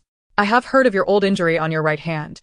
My family has a long-standing tradition in medicine, and my father has expertise in this area. I shall have him send some exceptional medicine your way soon. It would be a great pity if such a skilled hand could not wield a weapon." Shen Ning smiled gently, her eyes warm. A maid named Xiaoyu unexpectedly interjected, "Miss Ning, you are a married woman. While a short stay is acceptable, it might not be proper to live here long-term like an unmarried girl. Old customs dictate that a married daughter is like spilled water, and returning can bring misfortune to her family." Many in the neighborhood have been murmuring ominously about the Shen family. "Xiaoyu, how dare you?" Nailan Qing reprimanded sharply. "Kneel and slap your own face 100 times for daring to speak of your mistress in such a manner. Do you wish to rebel?" Xiaoyu bowed her head, too frightened to speak, and knelt on the ground, striking her own face with each slap, uttering, "This servant is wrong." Afterward, Nailan Qing turned to Shen Ning with a cheerful expression. "Do not take it to heart, Ninger. Servants often lack understanding." Shen Ning cast a cool glance at Xiaoyu, whose cries were as pitiful as a slaughtered pig, seemingly desperate for others to witness her mistreatment of the maid. "It is enough, no more need for punishment." Shen Ning sight. Nailan Qing regarded Shen Ning in surprise. She had heard the elders in the estate say that Shen Ning had a temperament akin to that of General Shen, hot-headed and intolerant of grievances, yet here she was, capable of restraint. Do you have any further matters, sister-in-law? Shen Ning inquired. No, nothing more. Focus on your recovery, Nailan replied, deep in thought. She sensed that Shen Ning's calm demeanor belied a sharp intellect, and she would need to remain cautious in the future. Chapter 11. The daughter of Shen Guishan is no weakling, miss. Was that just now Madame Nailan, the eldest young master's wife? Kai Lian asked, glancing back as they entered. I have heard from the old servants that Madame Nailan is kind-hearted and treats everyone equally. She even smiled at me earlier. But it seems that when we left the estate, the eldest young master's beloved was not Madame Nailan. Shen Ning absent-mindedly toyed with a Shen family's gun manual, her gaze following the direction in which Nailan Qing had vanished. The family traditions of a Shen household differ greatly from those of ordinary noble families. There has never been a distinction of male superiority over females, nor a practice of primogeniture. The Shen family prioritizes the mastery of the martial arts established by their ancestor, Shen Lei. In essence, among the next generation, whoever can excel in marksmanship, regardless of gender or birth order, may assume the role of head of the family. In Shen Ning's generation, her marksmanship is on par with that of her elder brother, Shen Jingfeng. Though her hand has been deemed useless by many, Nailan Qing's sharp demeanor suggests she might be concerned about Shen Ning usurping her position as the head of the household. Kai Lian continued, Madame Nailan is truly wonderful, without any airs about her. Do not judge a person by their appearance, Shen Ning replied coolly. There are many who hide venomous hearts behind charming smiles. Kai Lian nodded in agreement. Indeed, the wife of Gu Rong is often overly concerned about you, yet her demeanor changes entirely when her son returns. Shen Ning smiled lichtly, then lowered her gaze to her book, her dark eyes shimmering like a serene stream reflecting the autumn sun. To reclaim the Royun sphere and tread the path of martial arts will undoubtedly be more challenging than it was several years ago. She must prepare diligently. That evening, Shen Guishan called for her. Shen Ning approached her father.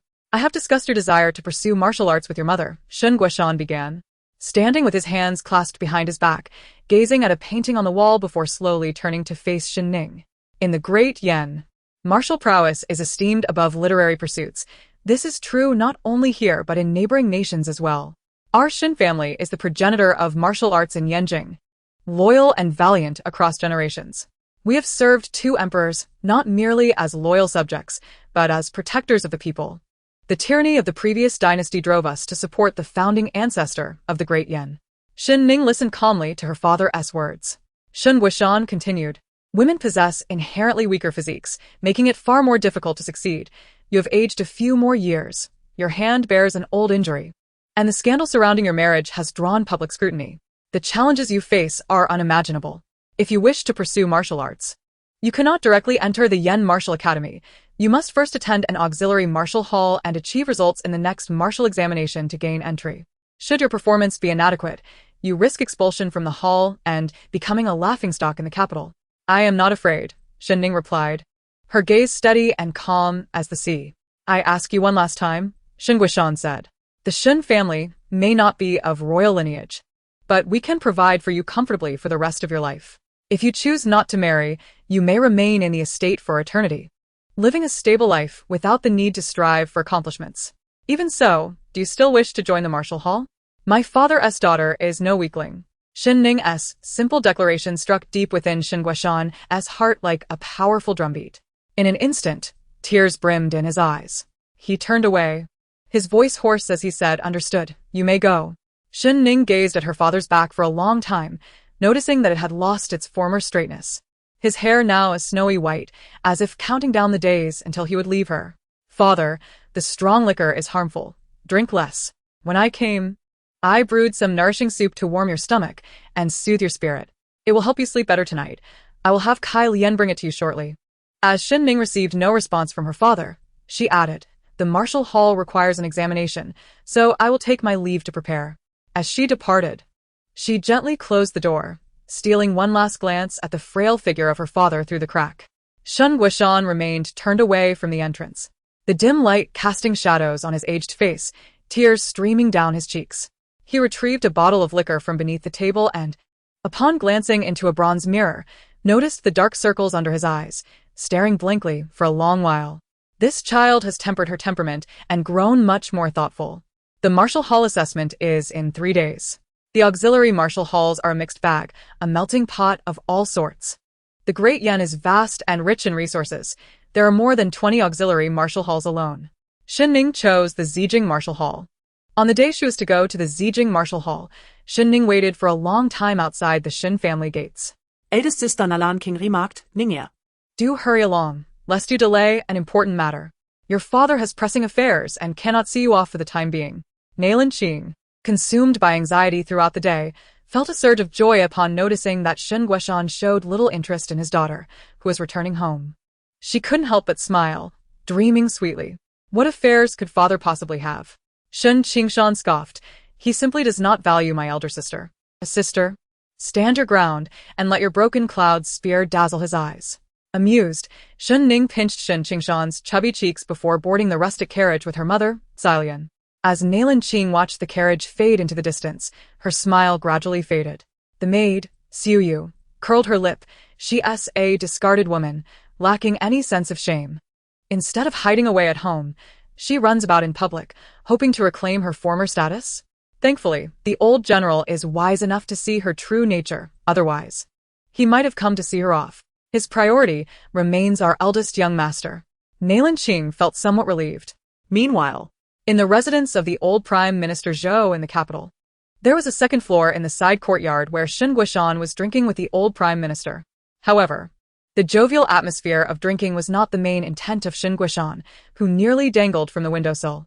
Brother Shen, you hardly came here for mere libations, remarked the old Prime Minister Zhou, a knowing smile playing on his lips as he stroked his beard, his gaze drifting towards the long street outside. It was clear to him, as a longtime friend, that the path from Shen Mansion to Zijing Martial Hall passed by the Prime Minister's residence. Shen Guishan shot him an irritated glance. Am I here to drink? Or to visit you, old man? Brother, how unrefined, Zhou chided. Can refinement be eaten? Shen Guishan rolled his eyes. Just then, a familiar carriage passed by the Prime Minister's residence, causing Shen Guishan's eyes to brighten as he leaned to catch a better view. As the carriage continued on, obscured by the Wangyue Tower, Shen Guishan impatiently exclaimed, What business does the North Yuan King have building a Wangyue Tower? Does he expect to see Chang'e? How absurdly named, moon-gazing. If I were the moon, I would spend the entire night haunted by nightmares. Meanwhile, Yan Yunke, who was feeding dogs at Wangyue Tower, suddenly felt a chill and unexpectedly sneezed, staring blankly alongside his white-haired dog. Chapter 12. The Chief Examiner. An old acquaintance Zijing Martial Hall, located in the west of the city, does not impose the same elaborate regulations as other martial halls. However, most of its students are not locals, but hail from various towns across the Great Yen. The Yen capital's martial hall is the dream destination for every martial artist, deemed the paradise of Great Yan's martial arts. Since its establishment, every student that has emerged from the Yen capital's martial hall has become a renowned general with illustrious military achievements. Shen Ning had met and become acquainted with Gu Jingnan there, once a celebrated figure within its walls. A smile graced Shen Ning's lips as she reminisced about those days. Elder sister. Shen Qingshan leaned against Shen Ning, lamenting, Gu Jingnan is truly despicable. Though I am not fond of father, without him, Gu would not even have Qingshan. Zheng Qiangwei suddenly interjected, Do not mention that person again. Shen Qingshan's voice faltered, her eyes wide with confusion as she looked at her mother. From now on, do not speak of him. Since you no longer share a marital bond, he is but a trivial speck of dust to the Shen family, Zheng Qiangwei stated. Shen Ning's eyes flickered with keen understanding as she inquired, Mother, what do you mean by Qing's words? Do not overthink it. Qingshan is young and can speak out of turn, Zheng Qiangwei replied gently. Shen Qingshan hung her head, twisting her garment in remorse, aware that she had misspoken and dared not utter another word. 3 years prior, Gu Jingnan had requested to lead an expedition against the Great Qi. Facing opposition from numerous ministers, including the emperor, Shen Ning explained, the original plan was for the general of the Shangguan family to quell the Great Qi. Given the Great Qi's weak military and inferior labor force, our strategy was to prolong the conflict, leading to their surrender in about 3 years. Therefore, it would have been a commendable endeavor, and any commander sent against the Great Qi would surely achieve great victories. The delay was merely to avoid unnecessary suffering for the populace. Shen Qingshan turned to observe her sister's profile, which exuded a serene and detached elegance, her eyes resembling the cold stars in a winter night's desolation. Yet, Shen Ning paused before continuing. In just 2 days, the emperor changed the timeline in the Golden Yuan Hall, appointing Gu Jingnan to the Western campaign against the Great Qi. Subsequently, within a year, father relinquished his military authority, intending to retire. Thus, Gu Jingnan's opportunity to lead the campaign was sought out by father, was it not? Zheng Qiangwei gazed at her composed daughter, letting out a deep sigh. Nothing could escape her perception. Your father knew your intelligence, which is why he waited a year before succumbing to illness and yielding his military powers, Zheng Qiangwei lamented. He feared you might uncover the truth, whereas others believed Gu Jingnan was being favored for his military command. In reality, the causal relationship between the two has been inverted. Shen Ning's eyes turned red, her throat constricting, making it difficult to speak. Her father, a proud man and loyal general, was acutely aware of the dangers of imperial power plays and the fates of those with great accomplishments who threaten their sovereigns. Yet, for Gu Jingnan, he had set aside his pride and ventured into the palace to plead with the emperor. Gu Jingnan, can you truly justify your grievances against my father's sincere intentions? To this day, Gu Jingnan still believed the Shen family looked down upon his origins. Shen Ning feared that her father's disappointment upon learning of Princess Yanggan Lan Lianji would be far greater than her own. Ning, since you are aware, let it drift away like the wind, her mother advised. Do not act impulsively or harbor resentment. Life is fraught with uncontrollable circumstances. In this brief existence, strive to live lightly and joyfully. Ning heeded her mother's counsel as the general's carriage came to a stop at the entrance of Zijing Martial Hall. Shen Ning and Silian alighted as the heavy curtain of the carriage fell once more. Zheng Qiangwei furrowed her brow, instructing the coachman to the general's residence. Yes, he replied, turning the horses around. Curiously, Shen Qingshan asked, what business do we have in that dismal place? How can my daughter, Zheng Qiangwei, allow herself to be bullied by Gu Rong and her son? Zheng Qiangwei retorted with a cold smile. Some debts she preferred Shen Ning not to settle. Yet, as a mother, she felt compelled to seek justice. Very well, we shall go to the general's residence, but take the back roads so that elder sister remains unaware. Shen Qingshan exclaimed, excitement coursing through her veins, her eyes shining brighter than the sun outside. It had been a long time since she had seen her mother teach someone a lesson, and she intended to witness the spectacle. Inside the martial hall, the space was vast. Not only did it boast numerous categorized training grounds, but it also featured several majestic, towering pavilions. Of course, the tallest of all in the capital was the Wangyue Tower of the North Yuan King, Yan Yunjia, an impressive and opulent structure. As Shen Ning made her way to the western training ground for the martial arts examination, passers-by paused to watch, whispering among themselves, isn't that Shen Ning? If she passes the examination, she will be the highest born among us in this martial hall. Children from noble families with talent had all gone to the Yen Capital Academy. Those who fell short ended up at the Gonlin Martial Hall. I heard she was once a student at the Yen Capital Academy. What brings her to our lesser establishment? As you say, that was in the past. Clearly, the Yen Capital Academy must have spurned her. What other martial hall would desire a divorced woman? As a student whose right hand has been rendered useless, I find myself reluctantly seeking refuge among you. The last statement was delivered with considerable volume. Upon hearing this, Silian was ready to confront the source of the insult, but Shen Ning restrained her with a gentle shake of the head. But miss, their words are far too harsh. Silian gritted her teeth. Harsh words? Haven't I endured enough of them over the years? Shen Ning replied softly. Rumors cannot defeat you. They will ultimately collapse under their own weight. The best way to prove oneself is not to retaliate with insults, but to demonstrate true skill. This is the martial hall, where strength prevails over mere words. Silian pouted, making an effort to ignore the piercing gazes and jarring voices surrounding them. In the Western martial arena, over 500 candidates had gathered for assessment, yet only 15 would be granted entry into the martial hall, a stark example of survival of the fittest. Shen Ning surveyed the crowd, noting that among the candidates, fewer than 30 were women.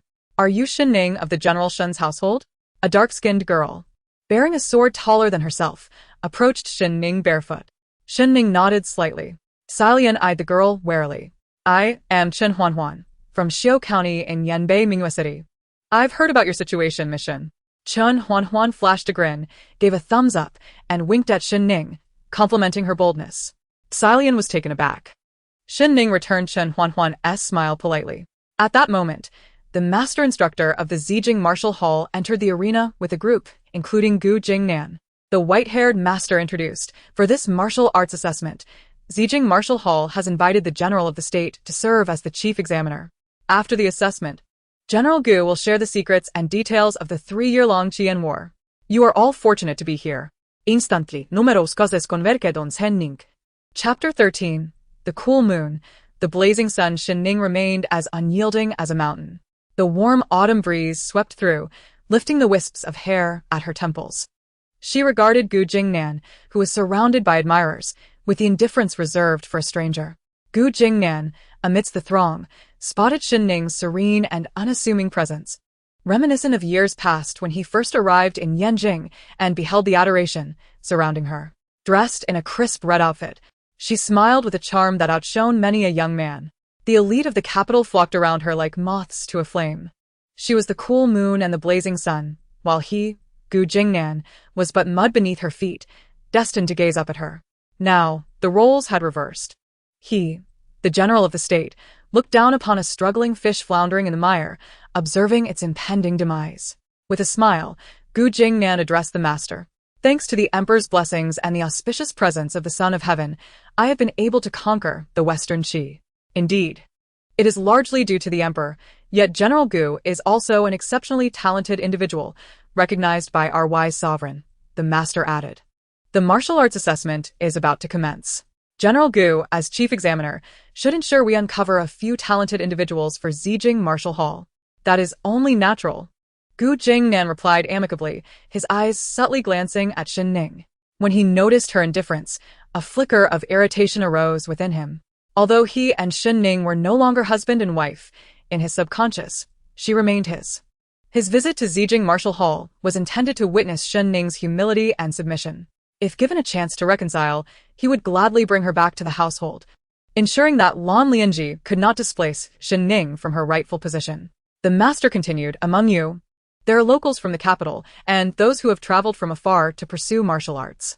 This assessment will admit only 15 candidates, testing 2 types of strength, the fundamental physical power and the strength of will. Gu Jingnan nodded. To become a qualified martial artist, both are indispensable. As the hour approached, he urged the candidates to commence the assessment. The martial instructors produced heavy ancient stones and thick iron armors. The specially designed iron armor weighed over 100 pounds, while the ancient stones weighed 30 pounds. Candidates would don the armor and strap the stones to their backs for the forthcoming strength assessments. The strength assessment required students to engage in barehanded combat without weapons, with opponents chosen by lottery. Shen Ning, Luo Ting, Gu Jingnan announced, drawing names one after another. And upon reaching these 2, the crowd fell silent. Luo Ting was the most robust man present, his muscular frame towering over Shen Ning. It would be as easy for him to crush her as it would be to crush an ant. Concern rippled through the onlookers for Shen Ning's safety. The outcome of this combat assessment seemed all too clear. Gu Jingnan pondered for a moment before stating, withdrawing is not a disgrace. I urge both of you to act within your means. This was clearly directed at Shen Ning. In martial assessments, one might wisely withdraw if faced with a superior opponent. Shen Ning seemed unfazed, gathering her long, dark hair into a high ponytail secured with a red ribbon. She confidently approached the central arena and clasped her fists toward the already present Luo Ting, requesting his guidance. I beg your pardon. Though Luo Ting's tone was steady, his gaze held a cold mockery, as if a dark storm brewed beneath the surface. The onlookers held their breath, eyes glued to the unfolding scene. Luo Ting hailed from Yanbei, where martial prowess was steeped in a more rugged ethos. He had trained in the thunder fist technique from a young age. Known for its ferocity, it was rumored that just over a month after marrying, he had accidentally killed his wife while practicing this very technique under the influence of alcohol. Shen Ning, already at a disadvantage, seemed no match for him. Among the 500 candidates, Luo Ting ranked among the elite. Huan, who do you think will win? Someone inquired.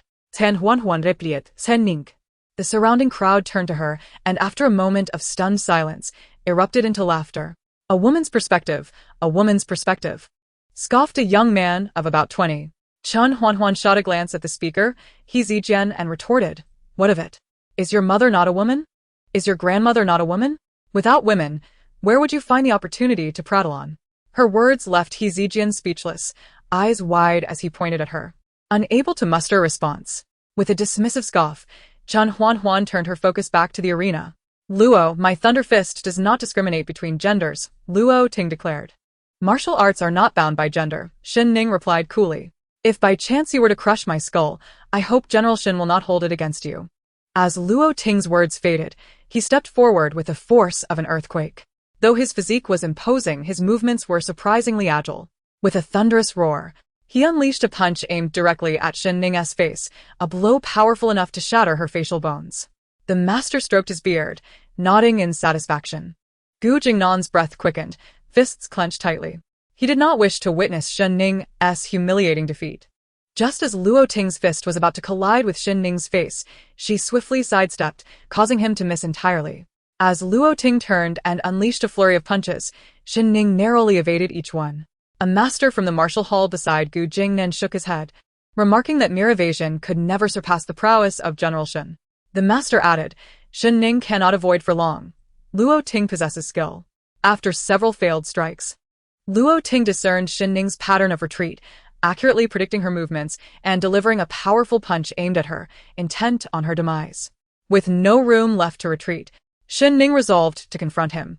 In a stunning display, she struck out with her left fist, colliding with Luo Ting's own. The impact resounded with a deafening roar. Simultaneously, Shen Ning raised her right leg high, driving her knee into Luo Ting's chest, lifting him off the ground. His body bent beneath the force of her knee, resembling a bow, as he staggered back several steps. Seizing the moment, Shen Ning pursued, delivering a sweeping kick to Luo Ting's face, causing blood to spill from his nose and mouth. Luo Ting attempted to retaliate, but Shen Ning leaped into the air, delivering a fierce kick that shattered his nasal bone. Thud. After being sent sprawling 10 paces back, his eyes widened in disbelief as he fell. A profound silence enveloped the arena, with students exchanging stunned glances, too shocked to blink. Gu Jingnan, furrowed brow, stood frozen in place. The examination is concluded, Shen Ning remarked nonchalantly. Chapter 14. A woman's perspective. Gu Jingnan, still frowning and in a daze, finally spoke. In the martial examination, Shen Ning prevails, and Luo Ting is defeated.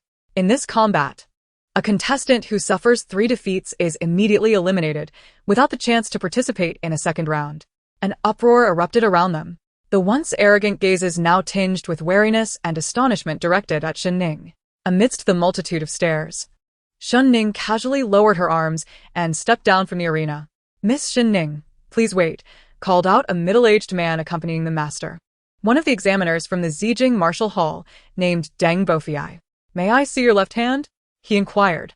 The crowd was perplexed, especially the masters who worked alongside Deng Bofei, who were baffled by his sudden interest in the young woman. Shen Ning replied in a steady voice.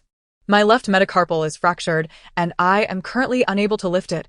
I must wait for it to heal before I can move it normally. Her words struck like a stone, creating ripples in a pond, leaving the 500 students of the martial examination speechless. Deng Bofei observed, during the earlier bout, Miss Shen appeared to be evading, but in truth, she was diminishing the power of Luo Ting's thunder fist while exhausting his patience. Her final strike, seemingly a decisive blow, was actually a misdirection. In terms of technique, you could not match him, so from the outset, you planned to attack his face, causing him to falter. Indeed. Shen Ning smiled faintly. Deng Bofei marveled. Truly, a tiger's offspring cannot be a dog. You are indeed worthy of the Shen lineage. You flatter me, Mr. Bofei. She replied with a slight nod as she returned to Kai Lian's side. The hall's masters and the examining disciples gazed at Shen Ning's lowered left hand, their emotions tumultuous as if a storm were brewing within. She bore the pain of a fractured bone merely to feign a strike. Fierce. This single word echoed in everyone's minds, a testament to her relentless spirit. Particularly after the injury, she did not utter a sound, her demeanor calm and composed as if unaffected by her plight. They recalled her silent passage through the bustling streets, likening her to a ghostly figure unperturbed by pain. Lan Lianji arrived just in time to witness the latter part of the duel and overheard the conversation between Shen Ning and Deng Bofei. She furrowed her brow, her clear gaze settling on Shen Ning's left hand. At that moment, Shen Ning sat down, allowing Kai Lian to retrieve the medicinal powder and herbal wine she had prepared earlier. She poured the wine over her dislocated left hand, the pale liquid running down her palm, then forcefully pressed her hand upward, a sharp crack echoing as He Zijian jumped back in shock, staring at Shen Ning with wide eyes. Did she just reset her own dislocated bone? He Zijian thought in disbelief. The shock was not limited to him. Nearly everyone was momentarily stunned. Lan Lianji's eyes flickered, biting her crimson lip. Shen Ning, she mused, seems rather different from my previous impressions. Lianji, you have arrived. Gu Jingnan finally noticed Lan Lianji, approaching her and introducing her to the esteemed masters and Deng Bofiai. This is the Princess of Yong'an from the Great Qi. And my fiancé, Congratulations, General Gu, the master replied with a smile. When the auspicious day approaches, do be sure to send an invitation to the Zijing Martial Hall. Lan Lianji offered a perfunctory response, her peripheral vision fixed on Shen Ning. She had never encountered a woman as composed and resilient as Shen Ning. Sometimes even more so than seasoned warriors. Are you troubled? Gu Jingnan inquired. Lan Lianji shook her head. Nothing of the sort. Gu Jingnan affectionately ruffled her hair. You miss me, don't you? I promised I would return soon. The examination students were engrossed in this complex relationship, their hearts fluttering at Gu Jingnan's sweet words. It felt somewhat nauseating. Chen Huanhuan leaned toward Shen Ning, whispering, My mother once said that a heartless man should swallow countless needles, Miss Shen Ning. Why not wait and see? Very well, Shen Ning replied, wiping down her broken cloud spear, her brow arching slightly as she smiled at Chen Huanhuan. Why do you not feel ashamed? He Zijian asked. Why should I feel shame? Shen Ning retorted. Just because I mistakenly trusted the wrong person in my youth. Must I be eternally bound to the pillar of disgrace? Should I condemn myself to feelings of inferiority and worthlessness? A clear conscience will never know shame. It is the one who lacks integrity, who breaks promises, and who is fickle that should feel shame. In this world, which woman has the right to divorce? In the future, there will be. Shen Ning smiled brightly, her confidence radiating like sunlight, leaving He Zijian utterly astonished. What is your name? He Zijian. He Zijian. Let me ask you, was there a great Yan dynasty 150 years ago? None, right? He Zijian thought for a moment and shook his head vigorously. If there is none, then we must create one. To be human is to possess the courage to create. Isn't it rather tragic to lack such courage? Shen Ning smiled. Throughout history, there has indeed never been an instance of a woman divorcing her husband in the Great Yan and neighboring nations. Yet after me, countless women will rise against heartless men, and it will become a norm. If you, He Zijian, lived in such a norm, how could you utter such words today? Gasps of disbelief rippled through the crowd. Her implication was that divorce would soon become commonplace? How could that be? They regarded her declarations as mere jest, not taking them to heart. Nonetheless, the most humiliating consequence of such proclamations would fall upon the first man to be divorced, Gu Jingnan. Gu Jingnan had anticipated Shen Ning's furious reaction towards him and Lan Lianji, yet he was taken aback when she openly discussed the matter of divorce in front of hundreds. In his lifetime, he had never experienced such humiliation, particularly at a moment when he should have been basking in glory. Clenching his teeth, Gu Jingnan forced himself to regain his composure. Any further breach of decorum in public would only fuel the gossip circulating through the capital. Shen Ning's words were audacious. The elder master, with frosted brows and white hair, scoffed, asserting that he could not condone Shen Ning's remarks. General Gu was a valiant son who had fought for 3 arduous years against the Qi of the West, a true hero. As a woman of a military family, was it in keeping with the Shen family's values to insult a general who served his country and family? Vaillançon? True hero? Shen Ning lazily lowered her beautiful eyes, letting out a soft laugh of derision. After a long moment, she raised her gaze, mockingly regarding Gu Jingnan. Is he truly worthy? Chapter 15. Jinglan. Do not be disrespectful. The elder master, taken aback by Shen Ning's words, turned crimson and retorted, Nonsense. How dare you, a mere woman, criticize our general? And what of it? Shen Ning's dark eyes, reflecting the sunlight, met the elder master's gaze unflinchingly. The decline of the previous dynasty stemmed from tyrants whose oppressive rule left the common people in despair. The nation and its governance should prioritize the welfare of the people. When the founding emperor of the Great Yan, Yan Xuanzong, first ascended to the Golden Throne, he emphasized that the royal family and officials must regard the commoners as paramount. Are not the women of the Great Yan also its citizens? Is the elder master suggesting a repudiation of Yan Xuanzong's principles? With this eloquent argument, she deftly placed a lofty accusation upon Helian Yuanshan, leaving him drenched in sweat, at a loss for words as he beheld Shen Ning's earnest and resolute expression, along with her deep, tranquil eyes. If Gu Jingnan was indeed a valiant son, it was worth noting that he had lost his father at a young age and his mother had single-handedly raised him, bringing him to the capital to seek a livelihood. It was only 3 years prior that he had finally brought his mother back. Shen Ning continued, I ask you, who has cared for his mother these past 3 years? Has Gu Jingnan fulfilled even a day of filial duty? It is well known that at that time, the Gu family had not yet received the title of the national general and was destitute. Many of their belongings were only restored in the past 3 years. What has it to do with Gu Jingnan? As a son, he has done little. As a husband, he has broken his promises. What merit is there in calling him a valiant son? The crowd at the Western training ground fell into contemplation upon hearing Shen Ning's words. They had never considered these perspectives before. Analyzing each word she spoke, they found her arguments to possess a certain validity. He Zijian muttered weakly. But he achieved a great victory over the Qi of the West. Was it truly his victory, or that of Yan Jing? Shen Ning replied with a hint of mockery. The great Yan, prosperous and strong, boasts military might several times that of the Qi of the West. With an army of 300,000 lions advancing westward, a decisive victory could be achieved within 3 months. Yet, the unity and fervent spirit of the Qi people must not be underestimated. If a conflict were to arise, the great Yan would suffer significant casualties within that time frame, and victory would come at the cost of both nations' blood. Indeed, Chen Huan chimed in, raising his chin slightly. The 3-year war, in essence, is a protracted battle of attrition, draining the vitality of the Qi. Any general from our dynasty could achieve the same results. What merit is there in calling him a great hero? Gu Jingnan, incensed and humiliated, glared at Shen Ning with eyes sharper than swords, radiating a venomous intensity. Shen Ning, you are merely a woman discarded by this general. Wrong.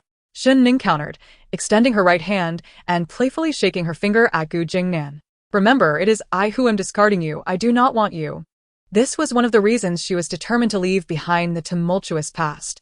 As others may have been indifferent, Gu Jingnan's actions pierced her deeply. His disdain was far more hurtful than the rumors circulating outside. Suddenly rendered speechless, Gu Jingnan felt his eyes redden, bloodshot veins creeping across his gaze.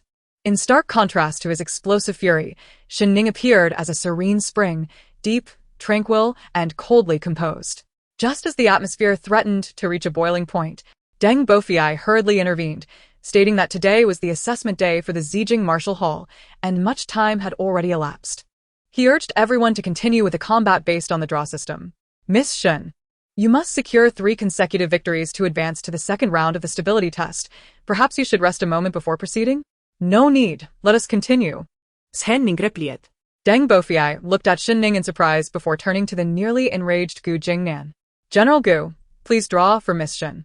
Taking a deep breath, Gu Jingnan feigned a smile towards Lan Lianji. I am of one mind with Lianji. Let her draw for me. He intended to use Lan Lianji to provoke Shen Ning, but she remained unfazed. Regardless of Gu Jingnan's and Lan Lianji's mutual feelings, even if it were said that he had married a dog, Shen Ning would not even furrow her brow. When in love, she would willingly sacrifice her life, descending into the depths of hell without regret. Yet, if disappointment arose, no matter the pain, she would never linger for even a moment. Lan Lianji drew twice, revealing the names of Shen Ning's next opponents, He Zijian and Su Rui. Coldly announcing the names, Lan Lianji sent a shiver through He Zijian, whose eyes widened in alarm as he recalled the scene of Shen Ning treating injuries, swallowing hard. Mr. He, please. Shen Ning smiled at He Zijian, her smile appearing to him as the Grim Reaper's call. Chen Huan scoffed. Surely, he won't be so frightened as to wet himself? Who said that? He Zijian, emboldened, charged onto the martial stage, his legs trembling uncontrollably. Shen Ning struck first, leaping through the air to deliver a kick to He Zijian's abdomen, sending him sprawling off the stage. With that single move, he was defeated. He Zijian fell in a disheveled heap, eliciting laughter from the onlookers. Dusting himself off, he retreated with a sheepish expression. Su Rui's prowess exceeded that of He Zijian. After a 10-move exchange, Shen Ning narrowly secured victory. With 3 consecutive wins, she was able to advance directly to the second round of the stability test. while the remaining candidates continued their martial battles to determine their standings. Deng Bofei led Shen Ning to the opposite side of the Western training ground. Miss Shen, the second round will take place here. As the first to arrive, you are sure to achieve remarkable results. Let us hope for the best, Shen Ning replied. Given that the martial battles may take some time, perhaps Miss Shen would like to rest in the lounge to the west? Deng Bofei suggested. The lounge opens directly onto the Flower Street. Should you find it dull, you may visit Flower Street for some amusement. Very well. Flower Street, as its name suggests, is adorned with seasonal flowers throughout the year. In winter, draped in silver, with snowflakes falling, the street blooms with red plum blossoms breaking through the snow, offering a unique charm. During her time at the Yanjing Academy, Shen Ning had visited Flower Street several times with friends, relishing in revelries, drinking, buying flowers, and hunting, living a carefree life. However, those days were long gone, and her friends now avoided her entirely. As Shen Ning wandered the long street, lost in thought, she inadvertently ventured deep into the heart of Flower Street. This secluded area, sparsely populated, was rumored to be lavishly crafted by Wang Yenyun of Beiyuan, utilizing ancient methods of irrigation, allowing peach blossoms to bloom even in late autumn, a rare sight indeed. Lifting her hand, as pale as cold cream, she gently brushed a peach blossom nestled among the branches. A sudden bark of a dog startled her, prompting Shen Ning to look down. A luminous white dog suddenly seized the hem of her skirt, tearing the fabric with a swift bite. Jing Lan, do not be rude. Chapter 16. Miss Shen. Until we meet again. Upon hearing the familiar name, Shen Ning felt a subtle twitch in her eyelids and instinctively turned towards the source of the voice. Amidst the blossoming flowers, a man clad in a brilliant red robe approached leisurely, barefoot. His skin was so fair that it seemed to radiate a crystalline glow, exuding an aura of languid elegance mingled with a hint of mischief. The man's eyes were strikingly beautiful, as cold as the snow on a winter's night. Despite their frosty demeanor, they possessed an elusive charm. Particularly, the vermilion mark between his brows stood out amidst the vibrant blooms, reminiscent of the splendid hues of twilight. Shen Ning observed him with an inscrutable expression, instinctively clutching her skirt to conceal the tear caused by the dog. She then offered a slight bow, saying, I am Shen Ning from the Shen family. It is an honor to meet His Highness, the King of Beiyuan. Yan Yunjia responded. Jing Lan is timid and has startled Miss Shen. Please do not take offense. His voice was as melodious as the sound of jade shattering or lotus blossoms weeping. Shen Ning replied, It is my fault for intruding uninvited. Yan Yunjia continued, My son Jing Lan has damaged your garment, and it is only right for me to compensate you with a new one. I see you are adorned with the ancient stone of Zijing Wutang, suggesting you are preparing for a martial arts examination, which cannot be delayed. My courtyard is just behind Baohua Street. Might you consider changing into something new before returning? Shen Ning furrowed her brow, contemplating the practicality of his offer.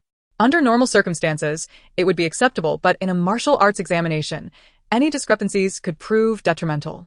The buttons on her attire were indeed inadequate. She was currently under scrutiny, where every action reflected upon the Shen family's reputation. However, it was unlikely that Yan Yunjia's courtyard would possess suitable attire for her.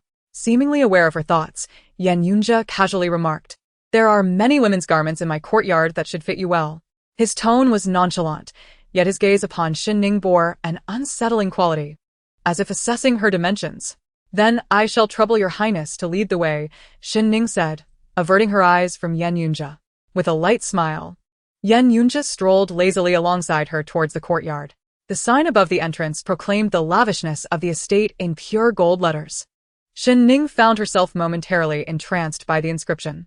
It is said that the king possesses a penchant for the extravagant, and that his courtyards are filled with revelry. Do you think so too, Miss Shen? Elegance and vulgarity seem opposed, yet are inherently interconnected. The grand can be found within the mundane, and vice versa. For me, it is most comfortable when both are appreciated, Shen Ning replied softly. Yan Yunjia fell silent, yet his gaze deepened, concealing both a fierce sun and unknown secrets beneath its surface. Within the courtyard, each flower and tree, every brick and tile, even the screens and paintings, were of unparalleled value. A thought crossed Shen Ning's mind, the sheer opulence before her.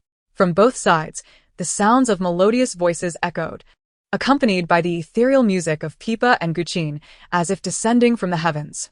At the end of a dim corridor, A young woman clad in resplendent garments danced gracefully, embodying the fleeting beauty of a night-blooming flower. Shen Ning slipstvikted involuntarily. The rumors spoke of the king of Beyuan's indulgent lifestyle, filled with revelry and a multitude of women in his various estates, where nights were characterized by merriment. Now, It seemed those tales were not unfounded. Do you find me distasteful? Yan Yunjia inquired. Shen Ning gazed at him, puzzled. Do you dislike a person such as I? He pressed. With a gentle smile, she replied, Your Highness is merely a man of temperament. How could I harbor aversion? Not distasteful. Then perhaps fondness? Yan Yunjia probed further. Shen Ning hesitated, her initial confusion replaced by caution. Yet Yan Yunjia chuckled. As long as you do not dislike me. Shen Ning remarked. It is said the king of Beiyuan is mercurial, prone to sudden shifts in mood.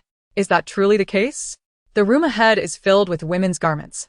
Please feel free to choose, Yan Yunjia gestured. At his words, Shen Ning hastily entered the room. The man watched her retreating form under the sunlight, a faint smile gracing his enigmatic features. Woof. The large white dog nudged him with its head, panting eagerly as if seeking praise for its actions. Yan Yunjia knelt, stroking the dog's head gently and instructing his attendant to fetch a treat for it. Upon entering the room, Shen Ning was taken aback by the array of garments. All the latest styles. However, she noted with confusion that all the dresses were a singular, vibrant red. Reflecting on Yan Yunjia's own red robe, she mused aloud. How fond is the king of Beiyuan of this color? Selecting the simplest red garment from the collection, she donned it before readorning her Zijing Wutang armor, and stepped out once more. The exuberant white dog, having discarded its bone, rushed towards her, circling her with its tail wagging excitedly. Shen Ning's eyes sparkled as she petted the dog, which seemed overjoyed, desiring to be as close to her as possible. Yet, a question lingered in her mind. Why did the dog bite her garment upon their first meeting if it took such a liking to her? With a sigh of realization, she contemplated the nature of their bond. It appeared that a master and their dog often shared similar temperaments, both capricious and unpredictable. Shen Ning resolved to maintain her distance. Recognizing that upon returning to the Shen family, she must not grow too close to royalty, even one who seemed harmless. Suddenly, a guard named 17 burst into the opulent courtyard, his voice booming like thunder. Your Highness, the Emperor has summoned you for a game of chess. Upon seeing Shen Ning, 17 halted, falling silent as he swallowed hard. The women in the luxurious courtyard were often those whom the king had rescued from misfortune, and he was well acquainted with them, having spent sleepless nights entertaining them until dawn. Initially, he had found joy in their company, but as time passed, he realized it was more exhausting than serving as the king's personal attendant. Seeing a stranger, 17 was about to make a light-hearted remark when Yan Yunjia swiftly struck him on the back of the head, coldly commanding, Prepare the sedan. Ah, 17 groaned. Rubbing the bump on his head, deflated, Yan Yunjia addressed Shen Ning. Until we meet again. Until we meet again. Shen Ning echoed as she retraced her steps. Just as she was about to exit the courtyard, she was intercepted by a woman in a striking red ensemble, heavily adorned with makeup. You are the new woman favored by the king? Hardly impressive, she remarked, eyeing Shen Ning with a predatory glint. Chapter 17. A Night of Marriage. 100 Days of Affection. Arguments at the head of the bed, reconciliation at the foot. Chun Yanji, the most stunning dancer in the opulent courtyard, scrutinized Shen Ning with an intense gaze, as if preparing for a formidable confrontation. Shen Ning's beauty cannot be described as breathtaking. Yet her presence is akin to a gentle breeze or a handful of snow, embodying a reserved and composed temperament that is colder than the chill of winter. In the distance, Yan Yunche and Shiqi halted their steps. Shiqi remarked, Yanji is a petty and spiteful woman. This young lady may very well fall victim to her malice. My lord, will you not offer assistance? Yan Yunche gazed over with an enchanting look, his expression imbued with a profound meaning that eluded others. Meanwhile, Shen Ning merely cast a fleeting glance at Chen Yanji, adhering to her desire for peace, and chose to bypass the latter as she stepped away. Suddenly, Chen Yanji seized Shen Ning's wrist, demanding, Are you mute? Did you not hear me speaking to you? What is this attitude? In response, Shen Ning swiftly and forcefully twisted Chen Yanji's wrist behind her back, pinning her against the wall with a directness that left Chen Yanji struggling in vain. I have no connection with Lord Beiyuan. I am not here to explain myself, but to advise you to know when to retreat. Otherwise, The consequences of escalating this will be beyond your capacity to bear. Shen Ning sneered coldly, her voice strikingly clear. Do you understand? I understand, Chen Yanji quavered in reply. Shen Ning released her grip and turned to leave. At that moment, however, Chen Yanji, unwilling to accept defeat, picked up a nearby wooden stick and attempted to strike Shen Ning on the back of her head. Yet, as if her nape possessed a sixth sense, Shen Ning slightly tilted her head to evade the blow, firmly grasping the stick with her right hand and delivering a swift kick to Chen Yanji's knee. With a resounding thud, Chen Yanji knelt on the ground, her eyes meeting Shen Ning's frost-like indifference. In that instant, gazing into Shen Ning's lifeless eyes, Chen Yanji's heart seemed to skip a beat. Thud. Shen Ning struck Chen Yanji on the head with the stick, leaving her in a daze, her mind in a fog. Blood trickled down from the wound on her forehead, branching out like a crimson stream. You dare strike me? Chen Yanji exclaimed, her eyes reddened. I am a woman of the Lord. How dare you? Should I summon the Lord to come and seek justice for you? Shen Ning toyed with the bloodied stick, her tone laced with mockery. Earlier, upon entering the luxurious courtyard, she had discreetly observed the many women, musicians, and dancers within, who dared only to admire Lord Baiyuan from afar, none bold enough to approach and pay their respects, including the current dancer before her. In Lord Baiyuan's heart, she, like the others, would receive no special treatment. It was likely she only dared to flaunt her power in private, as confronting Lord Baiyuan was beyond her courage. As Shen Ning had anticipated, Chen Yanji dared not further provoke her, her gaze faltering. Shen Ning narrowed her obsidian eyes and feigned a move to find Yan Yunche, suggesting, given the injustices this young lady has suffered, it would be prudent to involve the Lord. No. Chen Yanji, still kneeling, lunged forward, clinging desperately to Shen Ning's thigh, stammering, You cannot involve the Lord. You mustn't. You are a woman of the Lord. It is unreasonable not to let him address this, Shen Ning replied coldly. Chen Yanji gazed up at Shen Ning's serene face before biting her lip and humbly admitting, I apologize. Please forgive my unintentional offense. I shall never again provoke you. Do you acknowledge your fault? Ido, Chen Yanji replied. Very well. Shen Ning's gaze swept over the wound on Chen Yanji's forehead. As a performer, you should tend to that injury quickly. Delays can lead to scarring. Chen Yanji touched her forehead, wincing as she saw blood on her fingertips. This youthful and beautiful visage was her bargaining chip to become Lady Baiyuan. In a flurry, she dashed towards the inner courtyard, only to glance back at Shen Ning standing in the sunlight, composed, unflustered, and exuding an aura that warded off intruders. Having traversed through countless trials and met various people, Chen Yanji had never encountered anyone like Shen Ning. She was delicate yet resolute. Not only Chen Yanji, but Yan Yunche too observed Shen Ning from afar, a hidden sorrow flickering in his depths. Do we still need to intervene? Yan Yunche masked his emotions, casting a disdainful glance at the guard, Shichi. Had I not witnessed it myself, I would not have believed that Miss Shun possesses such fortitude, Shichi remarked. In the resting hall, Miss, why have you changed your attire? Kai Lian inquired, circling around Shen Ning. Miss used to favor red, but after injuring her right hand, she gradually grew averse to it, not donning a single red garment for 3 years. Encountering unexpected individuals and dogs, Shen Ning poured herself a cup of cool tea and, peering through the window at the assessment grounds, asked, How did the first round of the martial examination fare? Chen Huanhuan has successfully advanced to the second round. Kai Lian Zipli. It appears it is nearing its conclusion, with only about 100 individuals moving on to the next stage. Just then, the door on the left side of the resting hall creaked open, and a voice called from behind Shen Ning, Ning, here is the medicine for your hand. Shen Ning turned her icy gaze towards the insincere man. Kai Lian stepped forward, positioning herself protectively behind Shen Ning, glaring at Gu Jingnan. General Gu, my lady is no longer connected to you. What game are you playing now? Have you forgotten how you humiliated her during the martial examination just moments ago? She loathed this man, who had subjected her lady to years of suffering, turning her from a favored daughter into a laughingstock in the city. I came to apologize to Ning, Gu Jingnan said. Ning, you ought not to have spoken of our divorce so publicly, uttering such scandalous words. Although we are no longer husband and wife, a night together brings 100 days of affection. You should not have acted or spoken in such a manner. Ning, I mean well for you. You are pursued by numerous talented young men. As a divorced woman, who else besides me would marry you? Should you not consider your words and actions more carefully? Is this your apology? Shen Ning set down her teacup, her lips curving slightly.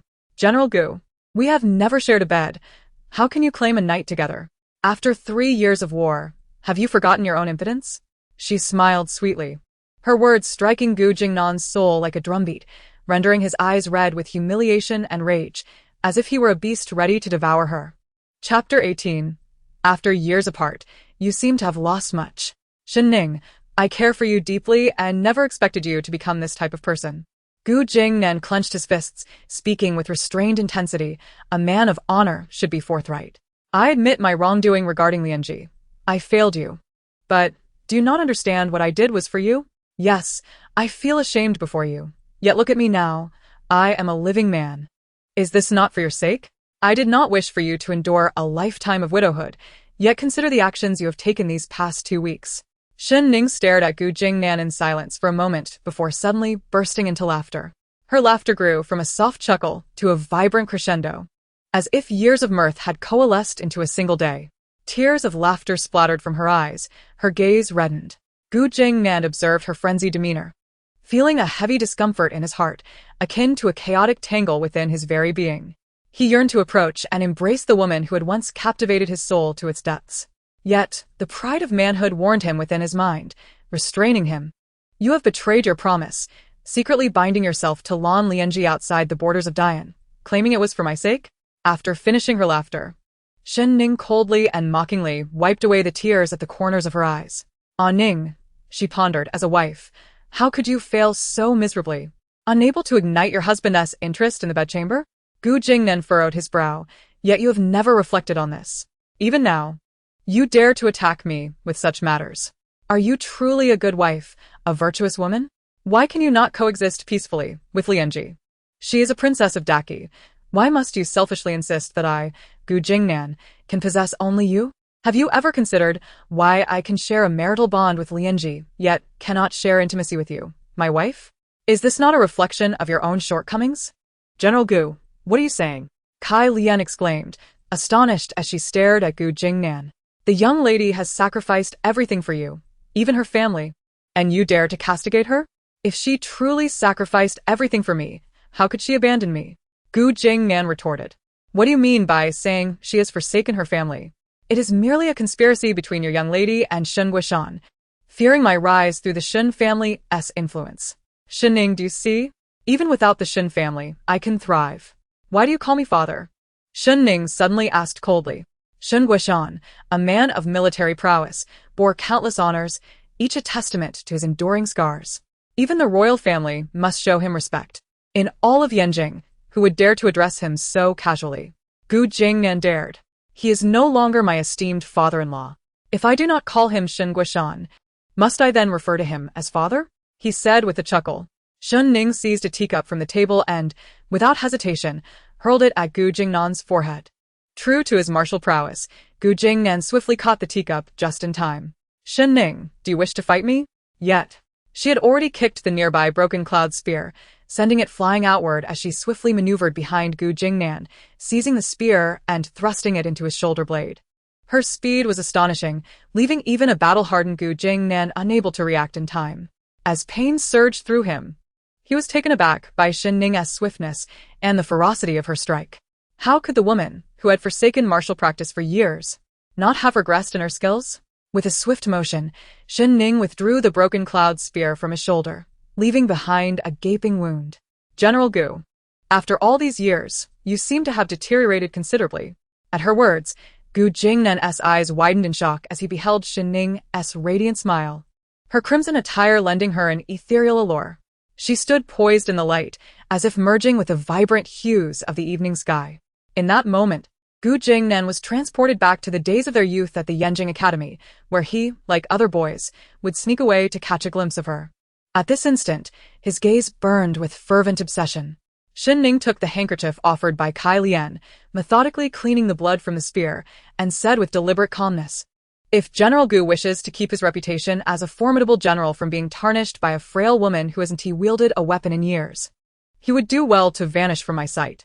Kai Lian, see him out. Very well. Kai Lian, unfazed and somewhat smug, extended her hand and said with a stoic demeanor, General Gu, please leave. You are not welcome here. Gu Jingnan clutched his shoulder wound. Seething with indignation and yet fearful of becoming the subject of ridicule in Yanjing, begrudgingly departed the hall, retreating like a wounded dog. Taking a deep breath, Shen Ning sank back into her chair, casting her gaze upon her right hand. Having used Yan Yunche's medicine, her right hand was on the mend. The physician had advised her to refrain from using it for martial arts during the recovery period, no more than once every 3 days. Thus, for the next 3 days, she could not practice her spear techniques with her right hand. As Gu Jingnan exited the hall, his mind was consumed by thoughts of Shen Ning's remarkable skill. "How did you get hurt?" Lan Lianji asked anxiously, glancing at the hall in the distance. "Did you see Shen Ning?" "Yes," Gu Jingnan replied, his eyes reddened. "Lianji, she will no longer entangle herself with me and will leave the position of the rightful wife to you, at the cost of you receiving a spear wound from her?" Lan Lianji continued. Gu Jingnan did not respond, instead evading her gaze. "Do not concern yourself with me. I, Gu Jingnan, am a man. How could I not endure such a minor hardship?" Brother Jingnan. Lan Lianji gently moved Gu Jingnan's hand, and upon seeing the crimson wound in his shoulder, her eyes filled with tears, reflecting her deep concern and affection, her heart racing. She cherished his bravery and responsibility, his weighty promises. On tiptoe, she encircled Gu Jingnan's neck with her arms, her crimson lips brushing against his. As Gu Jingnan sensed movement from the hall behind him, he firmly embraced Lan Lianji, deepening the kiss, the fervor of their connection causing even the autumn breeze to blush. Upon exiting the hall, Shen Ning and Kai Lian witnessed this fiery scene. Chapter 19, just like the depths of despair and the empty night. With a thud, Gu Jingnan pressed Lan Lianji against the wall, his calloused hand unconsciously brushing against her through the fabric of her clothing. Moments later, Lan Lianji melted into him, as if boneless, surrendering to his embrace. Gu Jingnan, emboldened, disregarded the inappropriateness of the moment, almost performing a passionate display before Shen Ning and her maid. Yet, he found no pleasure in it. Rather, he felt his dignity as a man being trampled beneath Shen Ning's disregard. "Brother Jingnan," Lan Lianji whispered, her gaze laced with longing. Gu Jingnan, neglecting to tend to his shoulder wound, lifted Lan Lianji and strode back into the hall. The door slammed shut behind them. Once composed, Lan Lianji said, "Jingnan, you should tend to your wound first." In her embrace, he found the best remedy for his injury. Just a few words ensnared Lan Lianji further, her eyes reflecting the same ardor and infatuation as before. As garments fell away and the window closed, shadows danced in the dim light. "Lianji." Lianji, each gentle call drew her deeper into a sweet surrender. The autumn wind grew stronger. The resting hall gradually warmed. General Gu was truly excessive. Salian turned to glance at the tightly shut door, faintly hearing sounds that quickened her heartbeat. Was this proper conduct, happening in broad daylight? And she was a princess. How disgraceful. Shen Ning's mind was occupied with thoughts of the second martial arts assessment. It was utterly disgusting. Salian chattered incessantly. No wonder the Grand General, despite such grave injuries, remains so vigorous. "Miss, once we return to the manor, I must inform the old general."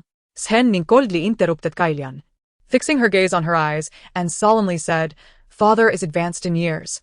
We should not burden his ears with trivial matters." Yet Salian felt aggrieved. "Are you trying to defend me?" Shen Ning smiled lightly. "There is no need for that. What you ought to do now is congratulate me." "Congratulate?" Salian thought her mistress had lost her mind. Given such a great upheaval, how could one expect congratulations? "Congratulate me for stopping the loss in time, for reclaiming my true self, and for realizing within a mere 3 years that a person unworthy of my all was never worth my devotion." "Do you mean to say that these 3 years were long and arduous?" Shen Ning's smile deepened, compared to those women who took decades, even a lifetime, to see their husbands' true natures. I am indeed fortunate. Perhaps the starting point now differs from 3 years ago, and the challenges may be greater. But does that truly matter? What is important is where my desired destination lies, and whether I can reach it. Salian, when adversity strikes, one must not merely crumble, but rise anew from the ruins. Destiny lies in our own hands. Salian seemed to grasp the sentiment, her thoughts momentarily adrift. It was only when Shen Ning walked away that Salian hurriedly followed. "Miss, wait for me." In the resting hall, Lan Lianji gazed deeply at Gu Jingnan, biting her ear, his warm breath brushing against her fair skin. I have never shared a marital bond with her. Why? Lan Lianji asked in disbelief, her eyes wide. Because my feelings for her are not profound enough. I resist her touch and the contact of any woman in this world. Only you, Lianji, are different. You are the flower that blooms in the northern wasteland, capable of resonating with me and accompanying me to paradise. The moment I met you, I realized that my aversion to the women of Yanjing stemmed from waiting for you. Brother Jingnan, I love you. Gu Jingnan grasped Lan Lianji's hands tightly, his voice a low roar. Blood flowed vividly from the wound on his shoulder, as if to celebrate their love. In that moment, Lan Lianji was so moved that she wished to perish in the intimacy of the resting hall, where only their voices echoed. I love you too. With satisfaction. She closed her eyes, transforming once more into the princess of Deqi, who admired the general of the enemy nation. Just as she had in the depths of despair and the solitude of the night, surrendering to him time and again. The commotion in the resting hall was not insignificant. Chen Huanhuan and several others who had completed the first assessment intended to rest, but froze in place. She shut her eyes tightly, her hands clenched into fists, beads of sweat forming on her forehead, as if transported back many years. And not yet 5 years old. She had lifted the curtain to witness her father entangled with 2 unknown women, watching throughout the night, a haunting memory that lingered throughout her youth. What are you all doing standing here? Hurry inside to rest. Have you seen the chief examiner, General Gu? As Deng Bofiai's words fell, he stared blankly at the resting hall. The slower-moving Helian Yuanshan was equally startled by the explosive sounds. Why are you not returning to the martial arts arena? Helian Yuanshan admonished in a lowered voice. Chen Huanhuan and the other assessment disciples retreated to where they came from. It seemed General Gu had pressing matters to attend to. Bofiai, do not ruin the general's mood here. Helian Yuanshan quickly departed. On the way back, Deng Bofiai remarked, Uncle Yuanshan, although General Gu may find himself unable to resist the charms of a beautiful woman, this is excessive. Helian Yuanshan replied, the youth are spirited. One must understand. Deng Bofiai continued, Miss Shen Ning was resting in this hall just now. General Gu is clearly doing this intentionally. Uncle Yuanshan, I acknowledge your point that Shen Ning's decision to sever ties and her subsequent actions have greatly influenced Gu Jingnan, but let me ask you. She was once a prodigy in Yanjing. The late emperor cherished her even more than his own granddaughter. With her background and talents, what kind of man has she not encountered? To speak of her severing ties to marry Gu Jingnan, and in these 3 years, she has developed the Gu family well. Gu Jingnan should not be acting in this manner today.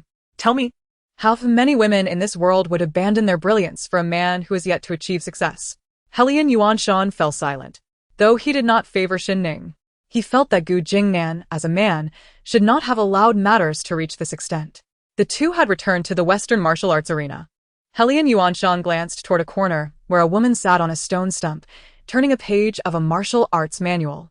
The autumn wind tousled her loose hair, making her appear as a transcendent being, isolated from the bustling world. Shen Ning, Helian Yuanshan suttenli spoke. Shen Ning raised her dark eyes, looking at him with warmth and calm. Helian Yuanshan said, I have some medicine and a few martial arts manuals. Be sure to take them with you. Chapter 20. Men remain boys until death. Shen Ning was taken aback, gazing in astonishment at the once prejudiced Helian Yuanshan. The surrounding martial artists were equally stunned, for Helian Yuanshan was known to be a rigid traditionalist, never showing kindness to someone like Shen Ning. Thank you, Mr. Helian. In the end, Shen Ning offered a gentle smile, her beautiful eyes seemingly illuminated with a soft glow. Helian Yuanshan cleared his throat awkwardly, shaking his dark green sleeves, while inwardly he muttered, am I really that old? There exists a saying in the streets of Yanjing, men remain boys until death. Deng Bofiai, observing Helian Yuanshan's awkward demeanor, burst into hearty laughter. Some truths can only be uncovered through deeper interaction. From a distance, one can only perceive the surface. Before long, Gu Jingnan sent a servant to convey a message. Everyone, General Gu's old battle wounds have flared up again, and he will likely be unable to continue serving as the chief examiner for this martial arts trial. Helian Yuanshan responded, while the crowd murmured, what old battle wounds? They all understood it well. He had been drained by Lan Lianji. Please convey to General Gu to take care of himself, Deng Bofiai said graciously. Certainly. The servant hurriedly left the martial arts arena, exiting the Zijing Martial Hall's doors. Upon learning that Gu Jingnan had gotten into a carriage but had not yet departed, The servant was about to approach to relay Deng Bofiai's message when he heard some peculiar sounds. His mouth dropped open in astonishment. The servant was stunned for quite a while, sensing that this was not an opportune moment for delivering messages, and wisely chose to remain silent. Brother Jingnan, will you regret it? Regret what? Shen Ning asked. I will not. I only regret not meeting you sooner. Gu Jinggang em zat lan lianzi. The floor was strewn with garments. Just at that critical moment, a resounding voice echoed. Wang Jinglan, if you call out again, you won't get any bones to eat. A voice, tinged with a hint of malice, suddenly echoed. Prince Beiyuan? Gu Jingnan was startled, his body trembling, almost contorted with fear, while Lan Lianji instantly regained her composure. Her face etched with embarrassment. Your Highness, Gu Jingnan stammered, hastily donning an outer robe. His disheveled hair in disarray as he poked his head out from behind the half-drawn curtain, awkwardly performing a perfunctory bow. I thought it was someone else. It turns out to be General Gu, Yan Yunqing said, his face breaking into a grin, exuding a disingenuous innocence. He surveyed the carriage and feigned ignorance, inquiring, What troubles General Gu? Why do you not descend from the carriage? At that moment, a crowd of onlookers had gathered outside Zijing Wutang, watching from a distance. Your Highness, I sincerely apologize. I cannot dismount the carriage just yet, Gu Jingnan replied anxiously. Is General Gu fatigued after 3 years of battles? Yan Yunqing remarked nonchalantly, casting a glance at the large white dog beside him. Jinglan, you should learn from General Gu, do you understand? To everyone's astonishment, the highly intelligent white dog not only responded to Yan Yunqing's words, but actually nodded. If General Gu is unwell, you should return home and rest. When I visit the Emperor later, I will request a royal physician to attend to your injuries, Yan Yunqing said with a tone of concern. Gu Jingnan, taken aback by the unexpected attention, replied, Thank you, Your Highness, but my ailments are minor. There is no need to trouble the royal physician. Just as he finished speaking, the seemingly obedient white dog suddenly went berserk, leaping into the carriage. The force of its leap tore down the curtain, exposing the interior to the eyes of the gathered citizens and warriors. Ah! Lan Lianji gasped, hurriedly covering herself with her clothing, her panicked gaze darting to the crowd, filled with prying eyes. As a princess of the Great Qi, how could she be exposed like a common courtesan for all to see? Never had she felt such fear, and the overwhelming sense of humiliation threatened to consume her once proud dignity. She had come to Yanjing with aspirations of marriage. How would she face her father, mother, and elder siblings if word of this reached the Great Qi? Gu Jingnan did not anticipate the white dog's outburst and instinctively shielded Lan Lianji behind him. Yan Yunqing cast a cold, disdainful glance at the pale-faced Gu Jingnan, saying, General Gu seems to be enjoying himself. It appears you are more entertained than I am. Indulging in your maidservant without even dismounting the carriage? She is not a maidservant. She is a princess of the Great Qi, Lan Lianji thought, her eyes reddened. Yet she lacked the courage to refute Yan Yunqing's words. For in that moment, how is she different from a mere servant? Hiding behind Gu Jingnan, wrapped in her clothing, trembling in fear, she had once looked down upon the officials of the Great Qi, and now she could not even lift her head. How had she fallen so low? She did not know. Tears streamed down her pale cheeks as the onlookers whispered amongst themselves, pointing and murmuring, What maidservant wears such fine clothing? Clearly, she is that princess of the Great Qi. The fierce spirit of the Great Qi's people astonished the citizens of Yanjing. Even the dog could not bear to witness this. Enough! Yan Yunqing's thin lips curled slightly, his voice resonating with authority, silencing the crowd. The atmosphere turned still, everyone avoiding Yan Yunqing's gaze, nervously lowering their heads to the ground. Lan Lianji cautiously raised her tear-streaked eyes, peeking at Yan Yunqing from behind Gu Jingnan. Gu Jingnan felt immense gratitude for Yan Yunqing's intervention. General Gu is a person of great merit. Do not let a moment of impulsiveness in the carriage tarnish his reputation in the streets, Yan Yunqing declared. Is this reasonable? Gu Jingnan thought. But from the lips of a prince, even the most absurd claims gained a semblance of validity. General Gu, do not feel embarrassed. The entire Yanjing stands behind you. Yan Yunqing continued. In the future, should anyone dare to discuss the incident in the carriage, they shall not escape my wrath. Does this prince fear that others might not know what Gu Jingnan did in the carriage? Gu Jingnan mused, realizing that such comments would spread through the city like autumn leaves in the wind. General Gu, do not let that foolish dog disrupt your composure. Please continue. Yan Yunqing said with an elegant smile, reminiscent of a charming rogue. Gu Jingnan felt as if he would be haunted by this man and his dog for a lifetime, leaving no room for his own composure. Chapter 21. The wild girl Yan Yunqing seemed oblivious to Gu Jingnan's distress and cast a cold glare at several guards, including 17. Commanding, "You must not let the matter of General Gu's carriage chaos leak outside, understood?" 17, quick-witted, stood tall, chest out, and, with a firm voice, proclaimed, "Your Highness, rest assured, we will not divulge any scandalous details regarding General Gu." At that moment, Gu Jingnan gazed at Yan Yunqing's devilishly charming face, questioning whether he had wronged this prince in a past life. Seeing Yan Yunqing preparing to speak on his behalf again sent a chill down his spine. He quickly forced a few awkward laughs and said from the carriage, "Your Highness, my mother is unwell, so I shall take my leave. Farewell." The driver urged the horses forward, racing through the streets of Yanjing, the curtain torn away by the white dog. Gu Jingnan had no choice but to wrap his outer robe around Lan Lianji while trying to shield his lower half. Curious citizens peered out from every corner. Children who dared to peek were quickly pulled back by their elders, shielding their eyes. Gu Jingnan, still reeling from his humiliation, found himself embroiled in yet another scandal that would shock the entire capital. Yan Yunqing watched the departing carriage, a radiant smile gracing his lips. 17 felt a chill run down his spine, instinctively shrinking his neck. Somehow, the sight of the prince's smile always unsettled him. The game continued with a recommendation. 1. Zijing Wutong. The martial arts arena was about to commence the second round of the discipline assessment.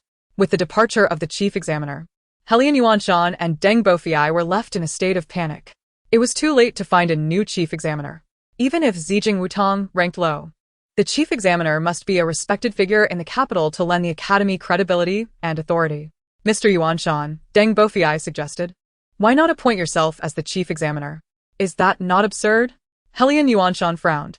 There is no precedent for a chief examiner to serve concurrently in that role. 1 chief examiner, 3 deputy examiners, and 6 on-site observers. None can be absent. This rule was established by our ancestors when the academy was founded, and it has remained unchanged through the generations. Time had already surpassed the allotted period for the second round, and if they delayed any further, they might not finish by dawn. Another elder, also with white hair, interjected, "If necessary, we can postpone until tomorrow." Helian Yuanshan asked, "One night's time is sufficient for us to find a new chief examiner." The moment the words left his lips, he regretted them. The so-called composure must closely follow the initial round to fully unleash the potential of the evaluators. If the evaluators indulge in feasting and slumber before the trial, how could the effectiveness of their composure not be diminished? The evaluations at each martial hall are of paramount significance. The martial halls stand in a hierarchical structure akin to a pyramid, with the Yanqing Academy perched at its apex, creating a deeply entrenched hierarchy of disdain. Countless eyes lurk in the shadows, seeking any minor misstep to magnify into a grand spectacle. Should this evaluation continue? A voice murmured softly, "Who knows? Let us wait and see. It may take an eternity for the head examiner to calm his fiery spirit. Cannot he endure for a moment?" Who says the head examiner lacks patience? The last to speak was a strikingly beautiful woman clad in a rosy gown, who, with an air of deliberate mockery, glanced at Shen Ning and remarked, "I've heard that on the very day of his wedding, the head examiner was still at the Qingyan Tower listening to melodies and drinking the night away, and shortly thereafter, he requested to be sent to the borders. Is that not a show of restraint?" The woman, who cast a scornful glance at Shen Ning, was known as Gu Yanluo, a native of the capital whose family, while not of noble lineage, hailed from merchants. Years ago, Gu Yanluo fell victim to bandits and was rescued by Gu Jingnan, leading to a profound, albeit unspoken, affection for him. Her modesty and shyness prevented her from revealing her feelings for a long time. When she finally mustered the courage to express her sentiments, Shen Ning intercepted her unexpectedly. Gu Yanluo had come to participate in the martial examination specifically because she had learned of Shen Ning's attendance. It was not for any other reason than to witness the once exalted Miss Shen's current state of decline. After all these years, her affection for Gu Jingnan had waned, yet Shen Ning's presence remained a painful thorn in her throat, unyielding and insufferable. Gu Yanluo sat back with a sigh, observing Shen Ning as she calmly sat on a stone stool, meticulously polishing her broken cloud sphere. Gu Yanluo felt the sting of jealousy intensify. Alas! Gu Yanluo sighed again, prompting inquiries from those nearby. Why the sigh, Miss Gu? With a softening tone, she replied, It's nothing, merely a thought of my distant aunt. Ah.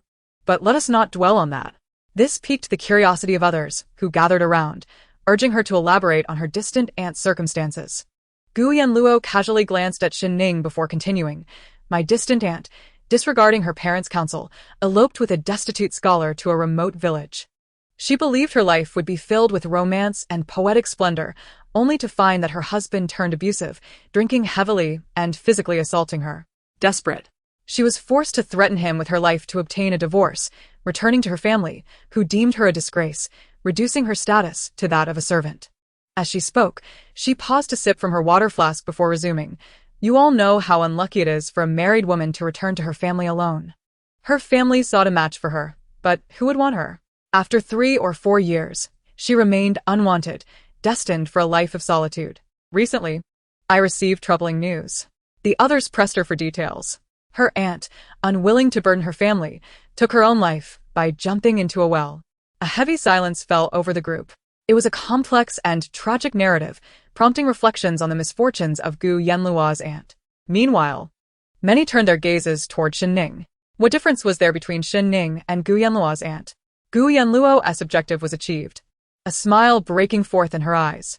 When Gu Yanluo first arrived in the capital at the tender age of 7, she watched her father bow and apologize to officials in order to secure her registration, his smile a mask of desperation. Standing helplessly at the entrance, she witnessed a girl of similar age galloping by in a striking red attire, exuding an untamed spirit. That girl, wild as a free horse, embodied an elegance that Gu Yanluo could only dream of. She instinctively clutched a vase on the cabinet, inadvertently shattering it, which led to her father punishing her for 3 days and nights, nearly starving her. The vivid memory of that crimson figure lingered in her mind. Why was there such a disparity between people? Why couldn't she be like Shen Ning? As the Gu family's fortunes prospered, she no longer donned plain clothes. Surrounded instead by luxurious silks and satins, Gu Yanluo believed she had finally reached a level of parity with Shen Ning. Yet, the boy she had once yearned for had eyes only for Shen Ning. Despair engulfed her, nearly suffocating. Now, observing Shen Ning, she felt a sense of vindication. Shen Ning remained oblivious to the judgment of those around her. As if a thought struck her, she paused her polishing and quietly inquired of Chen Huanhuan, Miss Chen. The martial halls conduct evaluations twice a year, in spring and autumn, and the identities of those participating are confidential, not disclosed until the day of the examination, correct? She had not followed the affairs of the major martial halls in Yanqing for 3 years, and was uncertain whether the rules had remained consistent. Indeed, that is correct, replied Chen Huanhuan.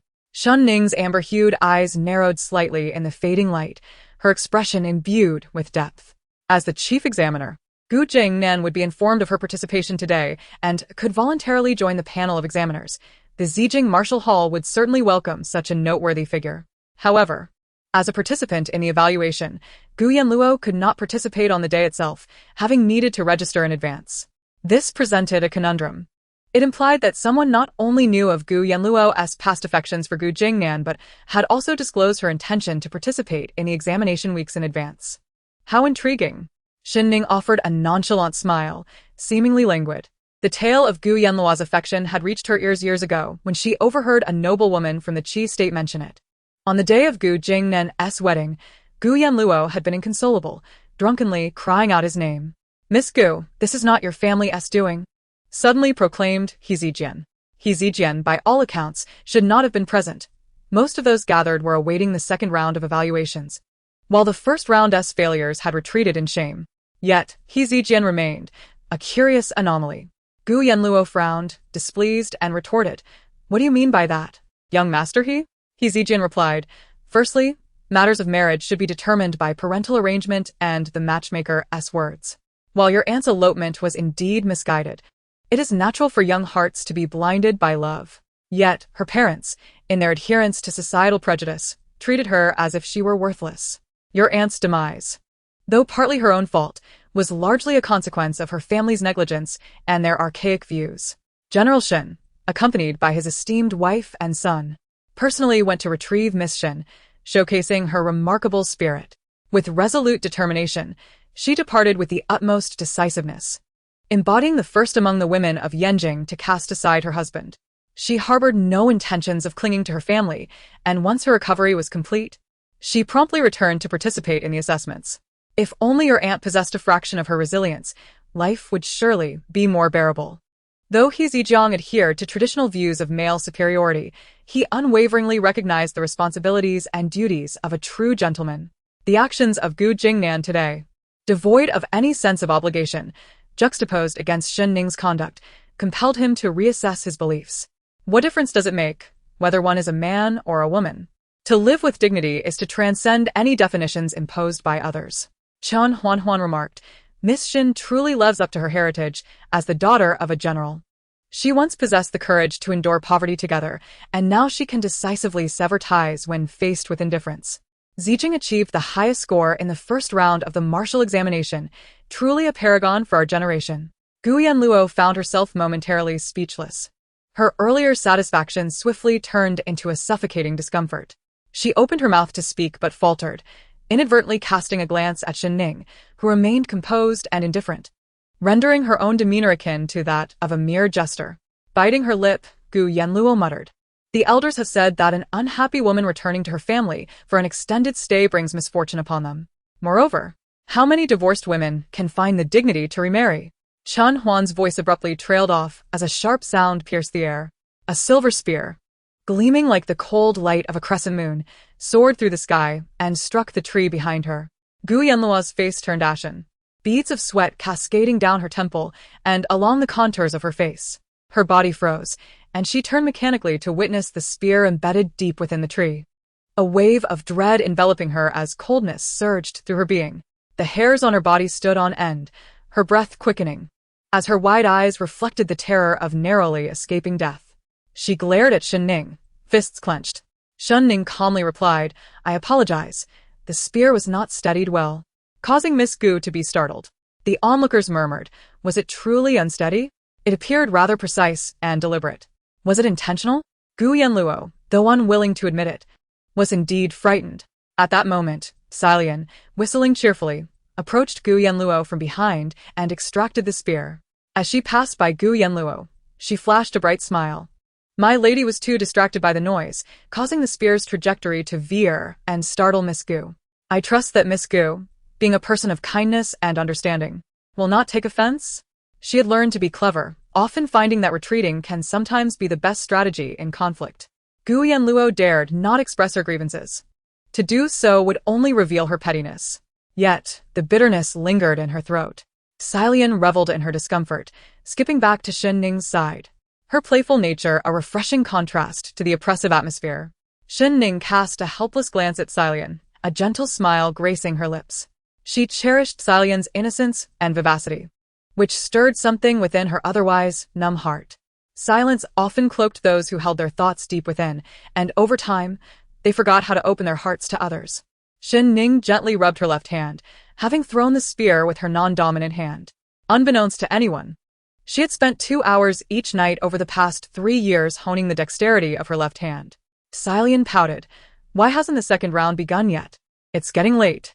Shen Ning glanced over to see Helian Yuanshan and Deng Bofiai still deliberating the main examiner's matter. Just then a nonchalant voice, as gentle as willows brushing against water in March, broke the air. Master Helian, it has been some time since we last played chess together. Shen Ning's eyes widened in surprise. Wasn't this gentleman supposed to be in the palace, playing chess with the emperor? Chapter 23. The second round of the autumn assessment. Upon seeing that it was Yan Yunqing, Helian Yuanshan's heart sank at the mention of chess. Memories flooding back that made his scalp tingle with dread. Each time he played against Yan Yunqing, he had been thoroughly defeated. Despite his age, he had pride. Yet losing was not something he could easily accept. If only Yan Yunqing played fairly, it would be one thing, but he often lamented over countless moves throughout the game. To make matters worse, he would alter the rules at whim. For example, in Go, he insisted that Helian Yuanshan's pieces were ill and would remove them from the board. In chess, he would absurdly maneuver his pieces far beyond their limits, claiming, "This is my flying elephant. It can soar across the board." As for the pawns, he referred to them as his trained assassins, using them to besiege Helian Yuanshan's king. Recalling those games nearly made Helian Yuanshan suffer a heart attack. Eventually, He often feigned illness to decline Yan Yunqing's invitations, and once Yan Yunqing found it tedious, he sought to torment others instead, leaving Helian Yuanshan to silently thank his ancestors for his escape. This ordeal left an indelible psychological scar, rendering him averse to playing chess again, even feeling nauseous at the sight of a simple game of 5 in a row. The arrival of the prince brought a newfound brilliance to the Zijing martial hall. Helian Yuanshan forced a smile. "Your Highness, it is an honor to welcome you." Yan Yunqing inquired. "From afar I notice several of you appear troubled. Have you encountered a challenging situation?" Helian Yuanshan exchanged a silent glance with Deng Bofei, their minds racing. "Your Highness," Helian Yuanshan began, "we are preparing for the second round of the autumn assessment at Zijing Martial Hall, but the main examiner has temporarily stepped down due to pressing matters.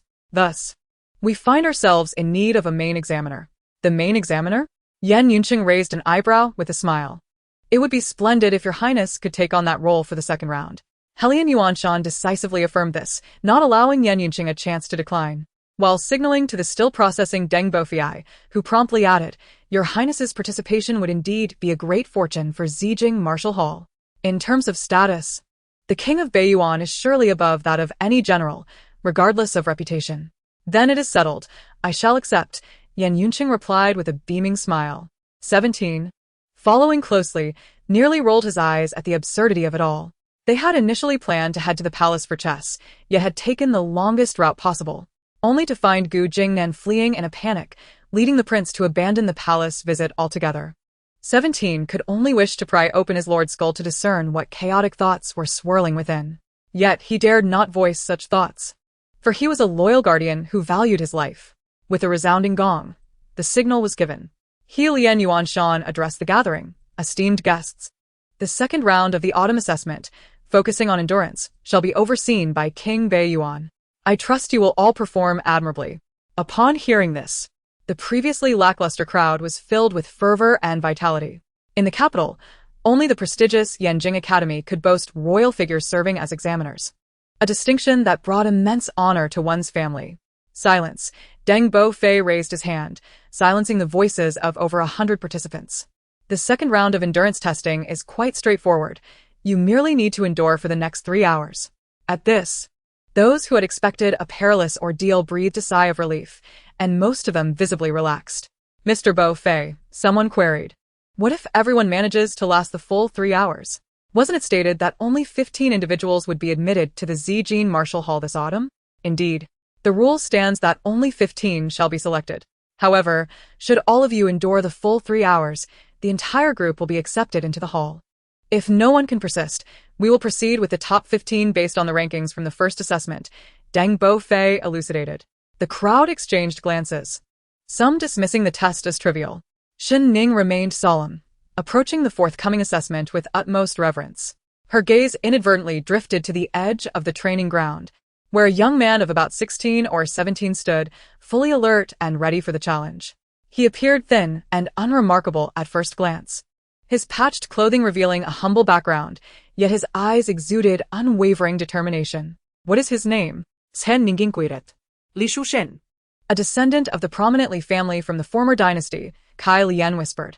"Miss, it would be wise to keep your distance from him. Shen's family had also served the throne since the previous dynasty, and any association with individuals from that era could be detrimental." Consequently, Li Shucheng stood in solitude, a considerable distance from others, seemingly unfazed by the isolation. In truth, he had long grown accustomed to it. Shen Ning offered a flask of fresh water to Kai Lian. Kai Lian's eyes widened. "Miss, he is from the former dynasty. It matters not. Go ahead," Shen Ning replied. Though Kai Lian struggled to comprehend Shen Ning's intentions, she accepted the flask and approached Li Shucheng. "Young master, this is from our miss, for you to hydrate before the assessment." Li Shucheng had never been treated with such kindness before, leaving him momentarily stunned, unsure of how to react. He glanced at Shen Ning, who greeted him with a warm, unpretentious smile. Her gentle demeanor was like a burst of warmth, igniting something within him. Li Shen agitata.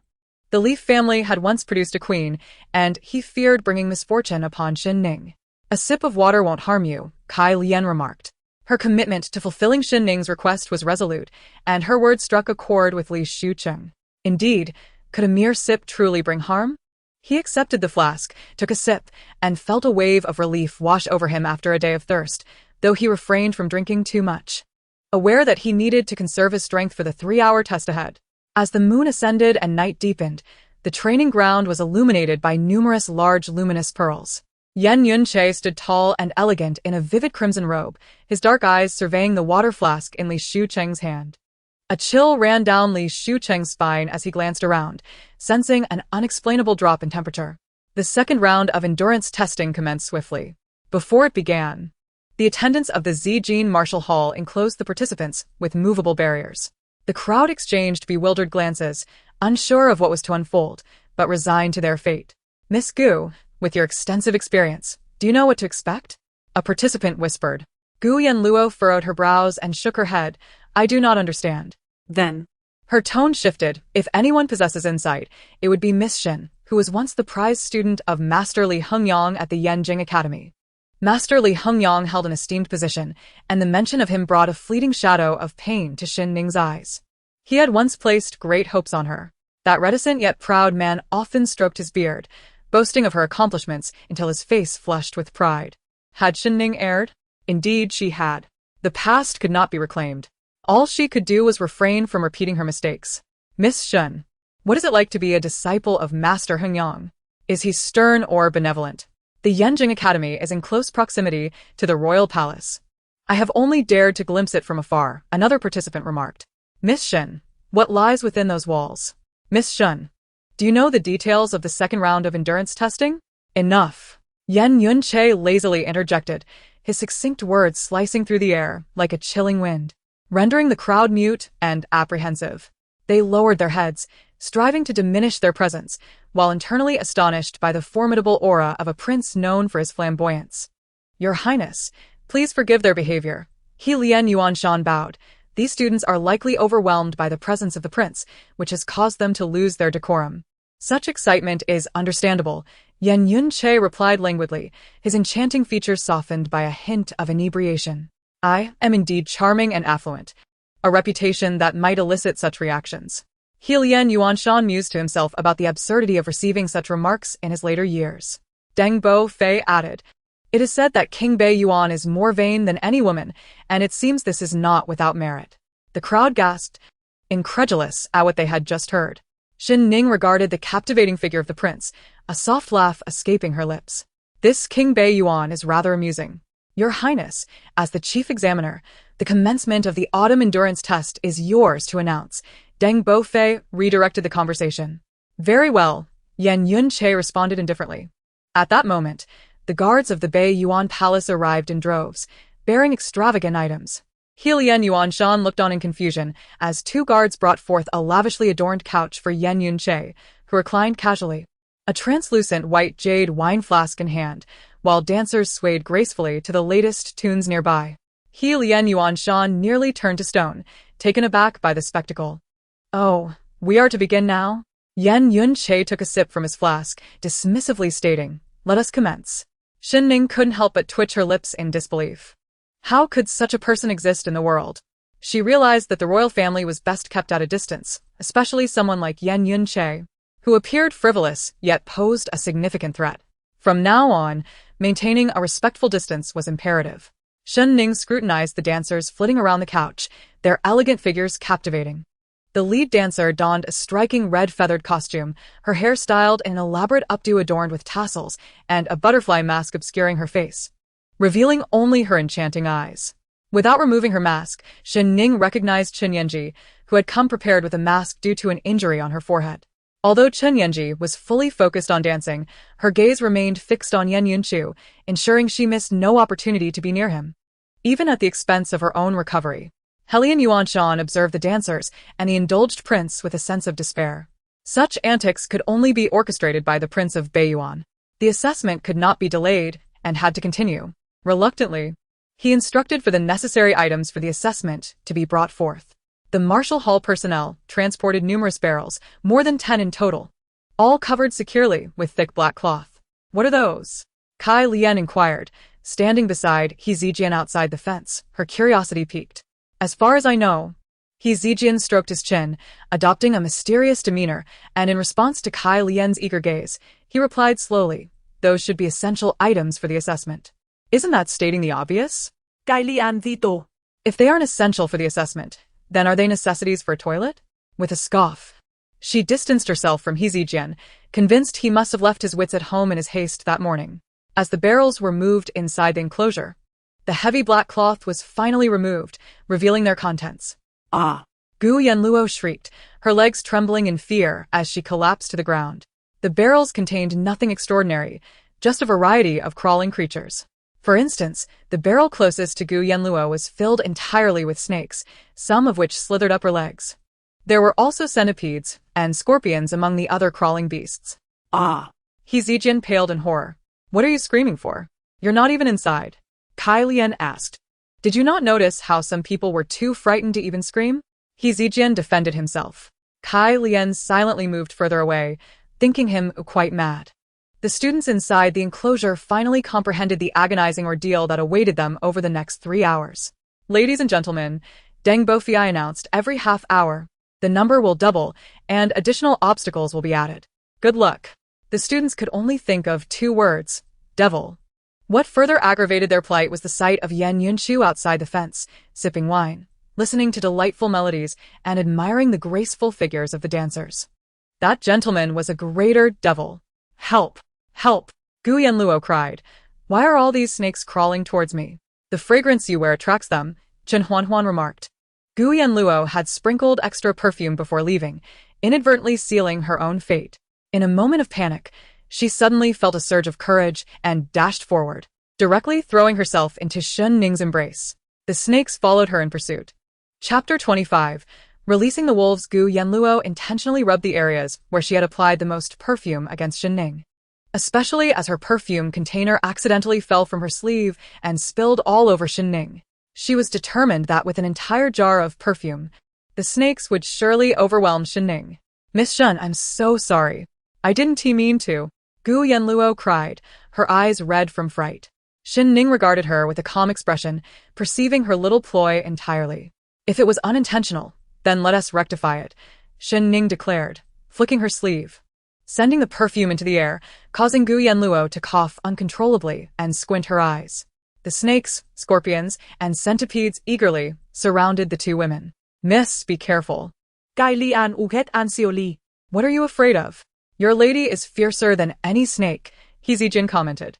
Kai Lian shot him a furious glare, then stepped on his foot hard before scurrying off to the outer edge of the enclosure nearest to Shen Ning. He Zijian yelped in pain, hopping on one foot. Suddenly, a snake lunged at Shen Ning, who expressionlessly raised her hand and caught it by its head. The snake thrashed violently in her grip. With a swift motion, she seized its body with her other hand and, with a decisive twist, broke it at its midsection. She flung the bloodied halves of the snake at Gu Yanluo's face. The still twitching remnants of the snake slithered across Gu Yanluo's features, nearly causing her to faint from terror. She frantically pushed the snake away, forcing herself to open her eyes. The sight of the bloodied creature sent chills down her spine, and she cast the severed parts aside, her skin crawling with goosebumps. "Miss Gu, I apologize for not noticing you when I tossed the snake," Shen Ning said with a light smile, effortlessly piercing another snake that leaped into the air with her spear. Gu Yanluo glanced at the struggling snake impaled on the tip of the spear, then at Shen Ning's smiling face. In that moment, she felt as though she were gazing upon the very embodiment of death. She began to retreat slowly, desperate to distance herself from Shen Ning, wishing to escape as far as possible. Was this truly a woman? She was nothing short of a demon. Shen Ning tossed the snake back into the writhing mass and meticulously wiped the blood from her spear. Despite the overwhelming scent of perfume surrounding her, the snakes recoiled in fear from the mingling scent of blood and the chilling indifference emanating from Shen Ning. With a thud, Shen Ning slammed her spear to the ground, leaning against it as she sat down, leisurely retrieving an ancient book from her sleeve and flipping through its pages. Various creatures crawled onto her skirt, but they did not deter her from reading. This scene profoundly impacted everyone inside and outside the enclosure. Yan Yunshu took a sip of his wine, the moonlight casting a languid glow upon him, reminiscent of a lethargic cat in the afternoon sun or a fox in the mountains. The faintest hint of a smile played on his crimson lips. Even a tiger fallen to the plains remains a tiger, never to be reduced to a mere wild dog. Before long, half an hour passed, and over 20 additional barrels of filth were added to the enclosure. The martial artists in the hall, adhering to protocol, approached the enclosure to reclaim the students' weapons. If you can endure, you may exit, Deng Bofiai stated. Of course, that would signify surrender. I surrender. Gu Yanluo was the first to succumb, fleeing while still entangled with a snake and several centipedes and scorpions. Her hair became disheveled. Jewelry scattered around her as she cried and retched. Heaven knew she had always looked down upon the Zijing martial hall, believing herself capable enough to challenge Shen Ning's reputation, only to find herself in deep trouble. Mr. Bofiai, please quickly open the gate, she pleaded, desperate to escape the dreadful place. It was simply unbearable. Her determination to endure for half an hour had relied solely on her unwillingness to yield to Shen Ning. Deng Bofiai opened the gate, and Gu Yanluo scrambled to flee. Helian Yuanshan shook his head in dismay, casting a lingering glance at Shen Ning. She gently caressed a centipede resting on the back of her hand and continued to turn the pages of her ancient book. Is anyone else wishing to leave? Deng Bofiai inquired. The crowd exchanged glances, each face reflecting a grim expression. Having weapons at their side was a comfort, but once those weapons were confiscated, their predicament grew even graver. The crawling beasts were not merely a handful, they swarmed in numbers, rendering any means of escape futile. The chance to become a student at the Zijing Martial Academy was a rare opportunity, and time was of the essence. The younger one was... The better it was for martial arts training, and the next assessment would not occur until the spring. Although the Zijing Martial Academy in the capital was considered the lowest tier for those without illustrious family backgrounds, it remained a coveted aspiration. Abandoning this opportunity was often 100-fold more challenging than embarking on the journey itself. They were not merely relinquishing their chance at Zijing Martial Academy. They were forsaking the blood, sweat, and toil invested in their past training. Deng Bofiai declared, if anyone wishes to withdraw, now is the time. Otherwise, you must wait half an hour. Upon hearing this, some could no longer endure and rushed outside, one hand gripping the railing while the other clutched their throat to retch. The first coward had emerged, and the remaining indecisive individuals, now free of psychological burdens, followed suit. In an instant, 20 of the examinees had fled. Deng Bofiai looked at the young people with disappointment and slowly closed the gate. Night deepened. The second assessment had lasted a full 2 hours. At this moment, only 30 individuals remained within the enclosure. The warriors continued to exchange items inside the enclosure according to the schedule. This time it was not snakes or centipedes but wolves. As the black cloth was lifted, a menacing glint emanated from the wolves within the cages. Yan Yunch shifted his posture to sip his drink. 17 gasped in shock. The Zijing Martial Academy is truly ruthless, though not well known. Their methods are insidious. Helian Yuanshan remarked, do the guards of this royal residence dare raise their voices any louder? Even the old man can hear them. 12 lean and ferocious wolves howled towards the strongest scent of blood. Who wishes to go out? Deng Bofiai inquired. Out of the 30, 25 directly exited. Among the remaining 5 were Shen Ning, Chen Huanhuan, Li Shucheng, and 2 boys, one stout and the other slender. Release the wolves, Deng Bofiai commanded. The sound of the flute echoed. The warriors opened the cages in response to the music. The wolves entered through the open gate. Thank heavens they escaped. The examinees who emerged were filled with trepidation. Gu Yanluo felt fortunate to have exited early. Now, calm and collected, she cast a glance of schadenfreude toward Shen Ning. Wishing for her to be torn apart by the wolves, leaving no bones behind, an ideal resolution for her grievances and humiliation. Many of the onlooking examinees turned their gazes toward Shen Ning. They had never seen her afraid. They could not believe that Shen Ning, who feared nothing, would be daunted by wolves. Chapter 26, A Sinister World. Beautiful as she is, the Western martial arena echoed with the lingering sound of the flute. Miss Shen's few extra pounds probably wouldn't even be enough for those wild wolves to fill their teeth. Gu Yanluo pretended to be shy, raising her small hand to cover her mouth as she let out a soft laugh. Yet she forgot her tattered clothes and disheveled hair, devoid of the elegance she once possessed, leaving only a comical and disheveled appearance. At first glance, it was somewhat amusing. Some examinees gathered near the railing began to feel a shadow of despair, wishing for Shen Ning to meet her end at the jaws of the wolves. How could she remain so composed in the face of beasts that even these 8-foot-tall men feared? Yan Yunch reclined on the imperial couch, Casting a languid glance at Gu Yanluo, Deng Bofiai addressed the group. These are the crimson wolves raised in the northern mountains of the capital. They are fierce creatures that subsist on flesh and possess formidable combat abilities. If you can endure the final half hour, you will complete the autumn assessment and become students of the Zijing Martial Academy. Upon hearing about the northern crimson wolves, everyone gasped in unison, their eyes now filled with terror. Your Highness, Helian Yuanshan initiated. What is your view on the 5 remaining students in this autumn assessment? Look with your eyes. Yen Yunch replied calmly. That's obvious. Do I need to look with my backside? Helian Yuanshan retorted. Your Highness, what? Do you think I want to teach at the Zijing Martial Academy? Helian Yuanshan questioned, bewildered. However, upon meeting Yen Yunch's gaze, he felt a chill run down his spine, dripping with cold sweat, and helplessly nodded. May I ask if the Zijing Martial Academy has the honor? Since the esteemed teacher has extended such a gracious invitation, how could I refuse? Yen Yunch smiled. Helian Yuanshan felt lost, sensing that he had been outmaneuvered by Yen Yunch. Yen Yunch no longer paid attention to Helian Yuanshan, his gaze unwaveringly fixed on Shen Ning. 13 fierce crimson wolves, howling at the moon, evoked a sense of earth-shattering power. Countless eyes were on Shen Ning's actions. Suddenly, Shen Ning moved. Gu Yanluo felt a surge of joy. If Miss Shen were to be frightened, she would surely cry out for help. There was no shame in that. Gu Yanluo, you are quite loud, Shen Ning retorted, her gaze steady and unflinching, resembling a timeless, unyielding abyss.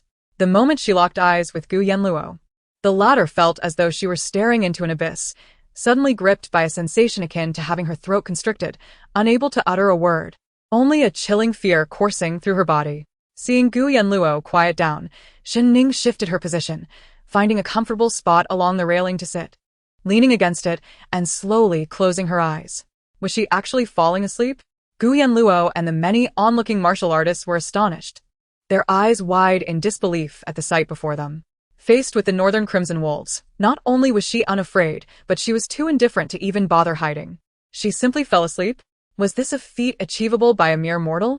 Those who had fled in haste felt deeply ashamed. They prided themselves on being valiant, yet they were less courageous than Shen Ning, who they had previously derided as undesirable. Gu Yanluo clenched her fists tightly, her sharp nails digging into her palms as she glared resentfully at the calm Shen Ning. What she despised most was Shen Ning's unflappable demeanor, making her feel like a mere clown in comparison. Let them tear her apart. Let them tear her apart. Gu Yanluo's eyes bulged like those of a fish. Her teeth clenched as she spat out her venomous thoughts. He Zijian turned around to see Gu Yanluo with her hair disheveled, her face smeared with the blood of a snake, resembling a ghost emerging from a coffin. Goodness, you scared me half to death. He Zijian gulped and patted his chest. Miss Gu, how is it that you are more terrifying than those snakes and wolves? The crowd turned to look at Gu Yanluo, taking a few steps back as if facing a flood or a ferocious beast. Gu Yanluo gritted her teeth, shooting a venomous glare at He Zijian. Within the enclosure, Ten Huanhuan admitted Shen Ning. Li Shuqing's gaze was complex. After a long moment, he murmured to himself, Miss Shen truly is the daughter of a general. He had initially felt some fear, having once been attacked by a pack of wolves alone in the mountains during his childhood, losing a chunk of flesh from his leg. That night had become an indelible nightmare, and his fear of wolves rivaled that of ghosts and gods. Yet now, witnessing Shen Ning's calm repose, he sought to conquer the deep-seated terror within him. He fixed his eyes on the approaching wolves, their eyes glinting as if they were hungry for flesh, causing Li Shuqing to tremble uncontrollably. If you are afraid, why not close your eyes? Shen Ning sighed softly. Li Shuqing suddenly turned to face Shen Ning. Leaning against the fence, Shen Ning, with her eyelids half raised and lashes as thick as fans, exuded an air of languorous indifference. How can one conquer fear if not confronted directly? Li Shuqing kirat. With a faint smile, Shen Ning replied, by ignoring it, treating it with disdain, and rendering it invisible. Fear will inevitably dissipate. Li Shuqing paused, contemplating her words. Shen Ning continued, fear resides within the heart, arising from it, and can likewise be extinguished by it. Perhaps you might give it a try? Seemingly persuaded, Li Shuqing gradually closed his eyes. He felt the earth of the training ground tremble as the wolves drew nearer. Yet the anticipated bites never came. His heart grew increasingly tranquil. Shen Ning chuckled softly. observing that the ferocious wolves of the North Mountain were far less menacing than those in the wild, merely there to intimidate the students undergoing assessment. The unending sound of the flute was the key to controlling these wolves. In essence, the wolves within the enclosure had been tamed. Without the master's command, they would not harm anyone. As she gazed up at the distant moonlight, Shen Ning recalled her youthful fascination with beast taming. Suddenly, a wolf howled and charged towards her. With a wide grin, she opened her arms and embraced the creature, leaving the onlookers in shock. Even the wolf in her grasp seemed momentarily stunned. Shen Ning stroked its fur and gently guided it behind her, whispering, "Lie down." Remarkably, the fierce wolf complied, lowering itself to the ground.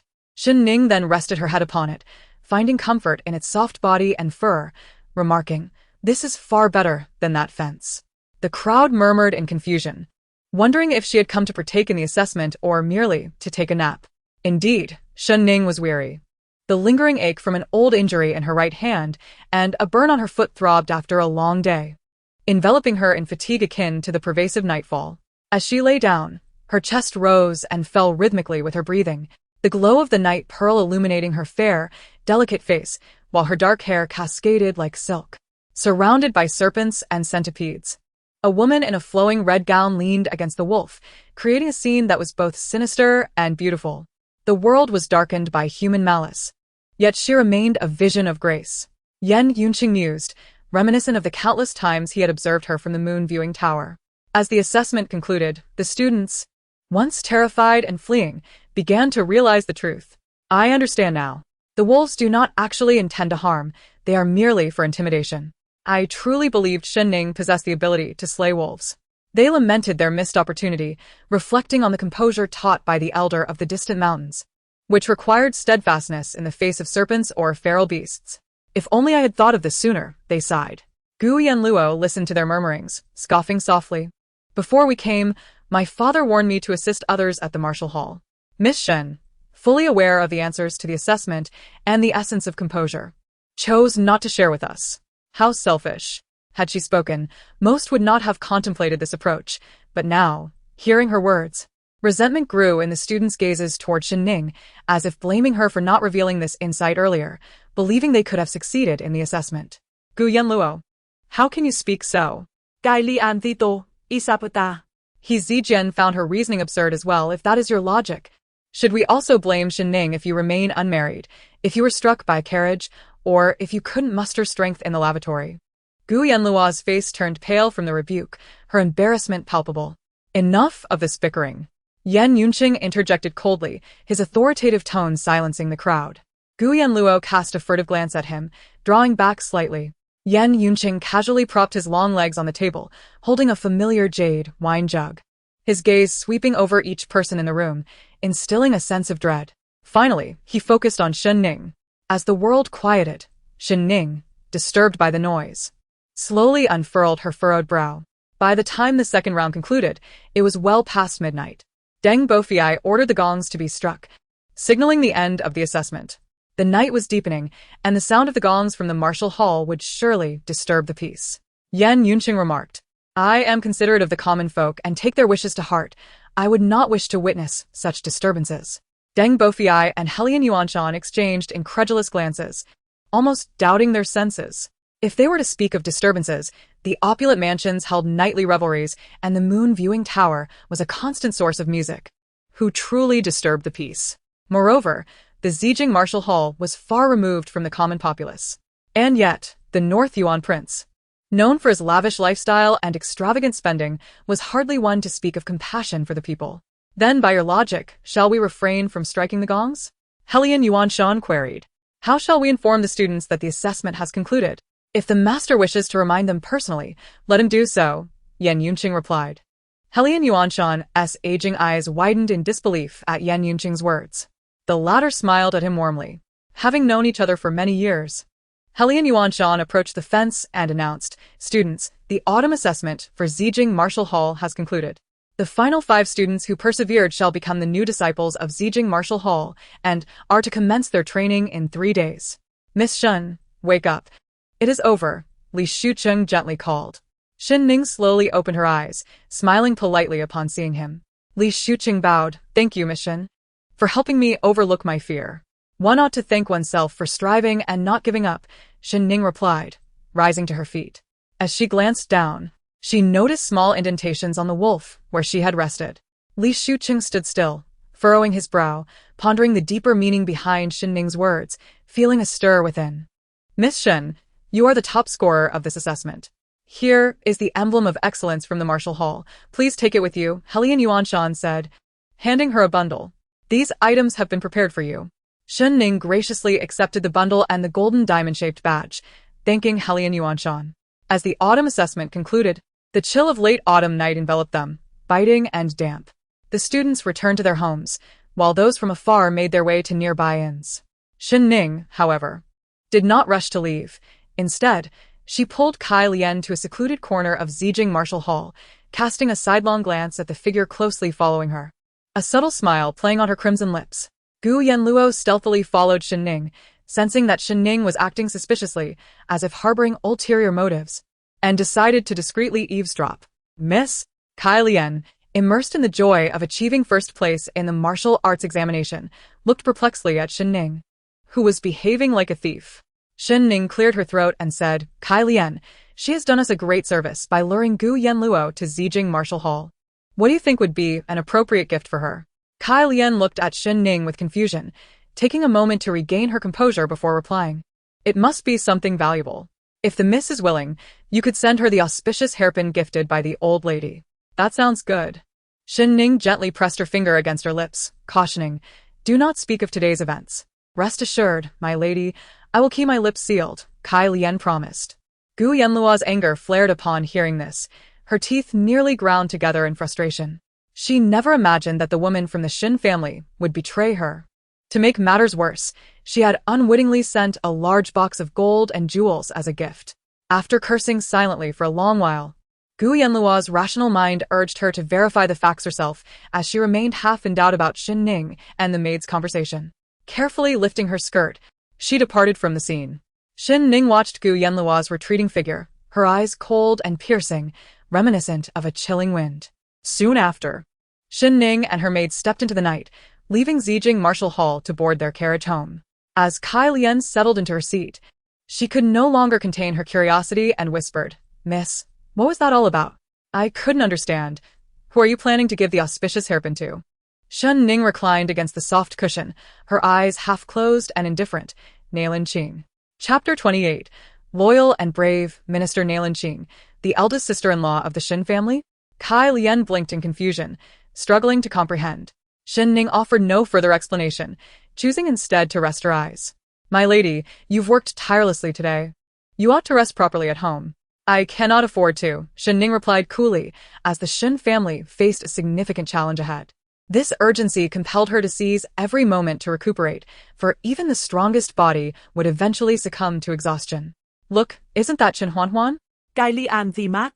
Pointing out of the small window, Shen Ning slowly lifted her gaze to see Chen Huanhuan, burdened with a large pack, resting on a simple mat made of grass by the bridge in the Easter market. It was said that many students and martial artists from distant lands, wishing to save money, chose to sleep at the bridge's edge rather than at an inn. Kai Lian felt a pang of sympathy. Stop the carriage, Shen Ning commanded, and the driver reined in the horses. By the archway of the bridge, Chen Huanhuan lay peacefully asleep, preparing to endure these 3 days until she officially became a student at Zijing Martial Hall. Suddenly, a slender shadow fell across her eyelashes, prompting her to open her eyes alertly. Miss Shen? Chen Huanhuan frowned slightly. Would you like to come with me to the Shen residence? Shen Ning inquired. If it is out of pity for my homelessness, I kindly ask you to return home, Chen Huanhuan replied. It is indeed a shame to sleep under the sky and on the ground for someone like you, Miss Shen. But I prefer the freedom of my circumstances to the constraints of splendid walls and tiled roofs. I am a woman of failed marriage, surrounded by too many watchful eyes in the Shen household, fighting my own battles, exhausted and overwhelmed. Will you assist me, Miss Shen? Shen Ning asked in a calm and serene tone, devoid of arrogance or excessive emotion, her words inadvertently tugging at Chen Huanhuan's heartstrings. Can I? Chen Huanhuan asked uncertainly. Shen Ning extended her hand. My right hand bears an old injury, and the repercussions of 5 steps to fire still linger. Miss Chen, please help me. Chen Huanhuan gazed at the outstretched hand, akin to a lifeline. Since her earliest memories, she had been shunned by others, never having anyone draw near. All right. Chun Huan smiled, revealing her pearly teeth, her crescent-shaped eyes glistening with moisture. She placed her scarred hand in Shen Ning's palm, determined to do everything in her power to assist her. Shen Ning smiled softly. At the Shen residence, late at night, the candlelight still flickered in Nalin Qing's room. It must be time for Shen Ning to return home. Nalin Qing murmured to herself.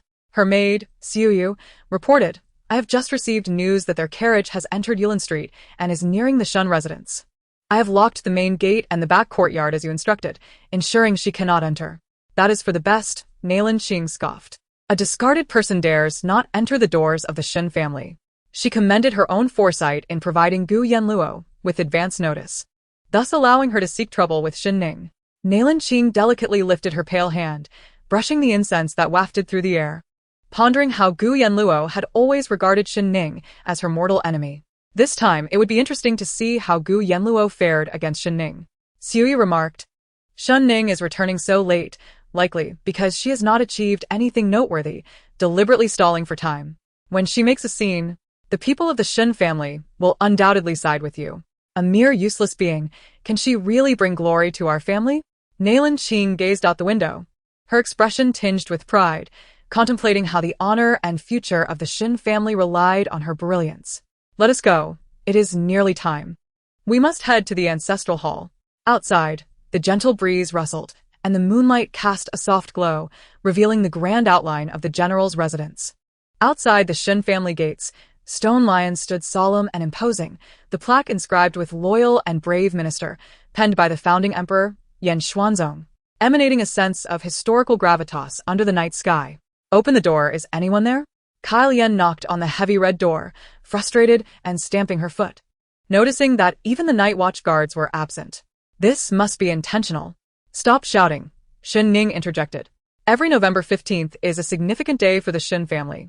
The estate guards and the Shen family members must go to the ancestral hall to pay their respects to our ancestors. During the chaotic times of Yan Jing's founding, our forebears suffered greatly on November 15th to save Yan Xuanzong, with many perishing at the northern slope of Dingnan. Nalin Qing had taken advantage of everyone being busy in the ancestral hall to provoke Shen Ning, knowing that if she caused a scene on such an important day, it would sow discord among the people, especially since Nalin Qing had privately spread ill rumors about her for days, aiming to deliver a fatal blow. I will check the back courtyard, Kai Lian said, turning to take a longer route. Since they are unwilling to let you in, do you think they would leave the back courtyard open for you? Chun Huan interjected, halting Kai Lian's steps. Shen Ning regarded Chen Huan and asked, What do you think we should do? We shall wait and observe, Chen Huan suggested. When dawn approaches, we will kneel before the gates, praying for the souls of our ancestors. By maintaining stillness, we can catch them off guard. Shen Ning remained silent, her gaze sweeping over the Shen family's plaque. There is no need to wait for dawn. We shall go now. Shen Ning slowly descended from the carriage. Waiting until dawn is mere theatrics. To go now is a heartfelt prayer from me as a descendant of the Shen family. Chun Huan's eyes flashed with surprise, momentarily revealing her astonishment before following Shen Ning to the grand entrance. The three knelt beside the stone lions, offering prayers for the heroic spirits of their ancestors. At the Shen family ancestral hall, Nalin Qing's appearance drew many members of the Shen family, both direct and collateral, to gather around her. An older woman spoke with concern. Sister Nalin, having caught a chill, should rest properly at home. Nalin Qing coughed lightly and weakly replied, It is but once a year for the prayer ceremony. As a younger generation, how can I absent myself? Would that not demonstrate a lack of understanding? At this, the others couldn't help but recall Shen Ning. Shen Jingfeng was stationed at the borders and couldn't return to participate in the prayer, but Shen Ning had not returned even once in the past 3 years. And now her absence was truly unfilial. Nalin Qing's complexion grew faintly pale. She lowered her head, a fleeting smile flickering in her eyes. Madame Zheng Qiangwei, leaning on her cane, cast a cold glance at the bowed Nalin Qing. It is merely a chill. 7 years ago, during the royal hunt, my son Aining endured a high fever, yet still excelled, earning the emperor's praise. Qing'er, you are the wife of the eldest son Jingfeng, and must uphold the Shen family. Do not be overly sentimental. If word spreads, it would suggest that our once mighty Shen family has fallen into decline. Chapter 29. Ancestral Hall. Prayer ceremony. Nailan Qing's expression darkened further at the reprimand, resentment brewing within her, yet she maintained an appearance of obedience. Her mother was correct. It was indeed her own sentimentality. She bit her lip lightly. Zheng Qiangwei, having observed countless people in her lifetime, understood Nailan Qing's subtle thoughts, but chose not to elaborate. Instead instructing someone to check on Aining. Yes. Just as the servant was about to step out, news arrived. Old General, old Madam, Miss Aining has returned. Nailan Qing, with her head bowed, felt her lips involuntarily curve into a slight smile. Shen Ning was certainly in a rage, shouting at the door. She had summoned many to watch from outside. Once the commotion escalated, how could Shen Ning continue to make her way in the Shen family? With 3 brothers and an elder sister, along with numerous distant relatives, Shen Ning would be utterly humiliated. Since entering the ancestral hall, she had been discreetly observing the expression of the old general, noting that Shen Guishan's demeanor remained as stern and authoritative as ever. It seemed he truly cared little for Shen Ning, which was a significant advantage for her. Is Aining back? Nailan Qing inquired. Have her martial examination results been announced? The servant replied, yes, they have. How did she fare? Nailan Qing appeared as a caring and attentive sister-in-law, her eyes sparkling with light at the mention of Aining, akin to discussing a beloved younger sister. Before the servant could respond, a gorgeously dressed young woman with a petulant expression interjected, Zijuan Martial Hall, the lowest tier in all of Beijing. Though our Shen family is not of imperial nobility, we are founding martial generals, a distinguished family. Even if some descendants cannot attend the Yanjing Academy, they would at least go to the renowned Fengming Martial Hall. Yet Shen Ning chose to attend Zijuan Martial Hall. And on top of that, in her weakened state, is she not deliberately bringing shame upon the Shen family? Shen Ryu, the daughter of Shen Ning's 3rd uncle and betrothed to the 9th prince, was thus Shen Ning's cousin.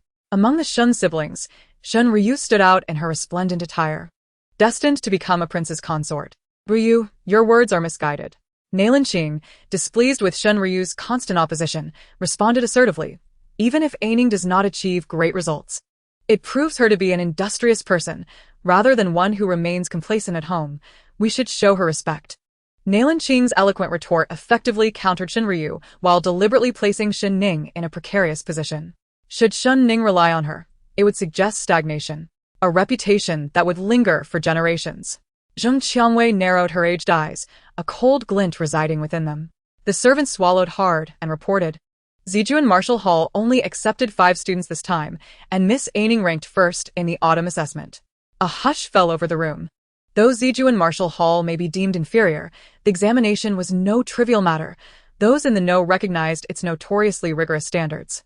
Zheng Qiangwei tightened her grip on the cane until her knuckles turned white, a smile of satisfaction breaking upon her face. She glanced at her husband, who remained unperturbed, as if unaffected by the prayer for their ancestors, appearing like a cold, unfeeling man. Father, my sister has ranked first at Zijuan, exclaimed Shen Qingshan excitedly. I am aware. Shen Guishan reprimanded. This is an ancestral hall. What chaos is this? If you lack decorum, you may leave. Oh. Shen Qingshan's enthusiasm was doused. Shen Ryu and Nailan Qing were also momentarily taken aback, refraining from speaking freely. What of my sister? Shen Qingshan quietly inquired of the servant. The servant replied, it is unclear who locked the rear gate, preventing Miss Aining's entry. However, she remembered the prayer day and knelt before the gate with her maid. And many commoners gathered to praise her actions. Nailan Qing's pupils dilated suddenly, her lips slightly parted in disbelief as she gazed at the reporting servant. Had her painstaking arrangements inadvertently crafted a wedding gown for Shen Ning? Quickly, bring the young lady inside. Zheng Qiangwei commanded. Yes, I shall go at once. The servant hurried off. Zheng Qiangwei cast a sidelong glance at the silent Nailan Qing, her voice laced with veiled anger. I had no idea that the 100-year-old Shen family had become so muddled. Aining must return tonight, yet some deliberately locked the rear gate. Do they think I, Zheng Qiangwei, am dead? Or that the Shen family is truly under your control? Are you so bold as to play such despicable tricks? Do you believe no one can see through this? With a resounding crash, Zheng Qiangwei struck the ground with her cane, the sound echoing like thunder, causing the multitude in the ancestral hall to tremble in fear, none daring to speak. What purpose does it serve to intimidate the younger generation on a prayer day? To showcase your authority in the Shen family? Shen Ning's third uncle stood with arms crossed, observing with a detached demeanor, his tone laced with evident mockery. Shen Ning had resided with the Gu family for years, while everyone busied themselves with the prayer. Who knew if she had returned to Gu Jingnan? Locking the front and rear gates was entirely reasonable. Did Guohai's third brother just reveal to the Shen family that it was you who locked the gates?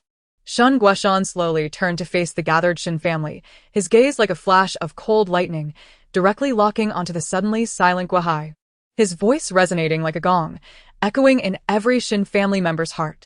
Guohai could not bear to meet his brother's gaze, his eyes darting, the momentum within him wilting like a withered plant. I never claimed it was me. If it is not you, why utter such nonsense? Shen Guoshan retorted sharply. A nation has its laws, and a family has its rules. Should anyone wish to harm others within the Shen family, even if they are my kin, I, Shen Guoshan, would not hesitate to uphold justice, even at the cost of family ties. Sister-in-law, you are sweating profusely. What troubles you? Shen Qingshan inquired curiously with his doe-like eyes. Nailan Qing's heart raced, intimidated by Zheng Qiangwei and Shen Guoshan, and now, with Shen Qingshan's question, countless eyes turned towards her. Qingshan, dear, I am fine. It is merely a chill that has caused some perspiration. Nailan Qing feigned calm, her voice trembling with anxiety. Oh. Shen Qingshan murmured, perhaps noticing something, his eyes brightening suddenly. Sister, you have returned. Nailan Qing and the others turned their gazes in unison towards the entrance of the ancestral hall. A trio approached, walking steadily. With Shen Ning in the center, clad in a red long robe reminiscent of her youthful splendor, her expression cool and indifferent.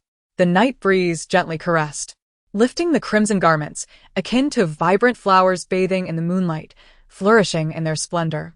The ancestral hall was bustling with people, yet it was as quiet as a tomb, with countless gazes converging upon a single individual. Chapter 30. Shen Guohai, leave at once. Ning, you have returned? Nailan Qing approached Shen Ning joyfully, affectionately reaching for her hand, but Shen Ning subtly stepped back. Observing this, Nailan Qing's expression momentarily stiffened, then she quickly brightened, enthusiastically exclaiming, I just heard from the servants that you topped the rankings at the Zijing Martial Hall.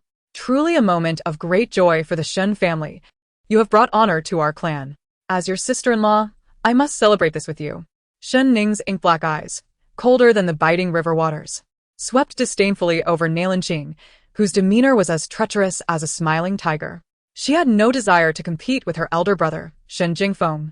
Yet Nailan Qing's disdainful attitude towards her was unmistakable. Her seemingly supportive words only served to thrust Shen Ning into the eye of the storm, rendering her the target of scorn. Ha! Shen Ryu, covering her mouth with a small hand, mocked. Honor the Shen family? Sister Nailan, even if you dote on her, surely you do not think so blindly. My brothers and I are all studying at the Yanqing Academy and would not dare claim to bring honor to the Shen family. The Zijing Martial Hall is merely a gathering of rustic folk. Children from reputable families do not attend such places. Nailan Qing appeared rather embarrassed, her expression slightly awkward. And she whispered to Shen Ning, do not take it to heart. Ryu speaks her mind and does not mean to belittle you. Shen Ning isprost uncontrollably. Her interest piqued as she regarded the scheming Nailan Qing. Nearby, another elder cousin, Shen Kongwu, sneered, since Gu Jingnan returned to court these past 2 weeks. The streets of the capital have echoed with ridicule, mocking our Shen family for having a discarded wife that no one desires. Sister Nailan, is this what you call bringing honor to the Shen family? When has our esteemed lineage ever faced such disgrace? Shen Kongwu, the eldest grandson of the Shen family's patriarch, held a long-standing grudge against Shen Guoshan. In the aristocratic families of Yanqing, succession was primarily hereditary and, typically, the eldest sons or grandsons would inherit the family leadership. However, Shen Guoshan's exceptional talent in his youth, along with his close relationship with the late emperor, allowed him to take the helm, much to the chagrin of his less capable uncle. You speak truly, Shen Ryu's younger sister, barely in her early teens, interjected with indignation. When I was out recently, they mocked me, saying I might become the next Shen Ning. But I will not.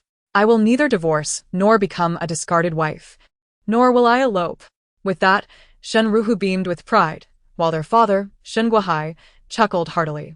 Shen Ryu raised an eyebrow, noting that the wisdom known even to a 10-year-old might elude some for a lifetime. Shen Qingshan wished to defend his sister, yet was restrained by Shen Guoshan's glare, and also held back by Zheng Qiangwei. Shen Ning, unlike her former glory, understood that to establish herself within the Shen family, she could not rely solely on her parents' support. She must confront these tempests on her own. Moreover, the challenges she faced were but trifles. If she could not withstand such trivialities, how could she face the more vicious slanders that lay ahead? The voices outside were sharp as knives, threatening to cut deep.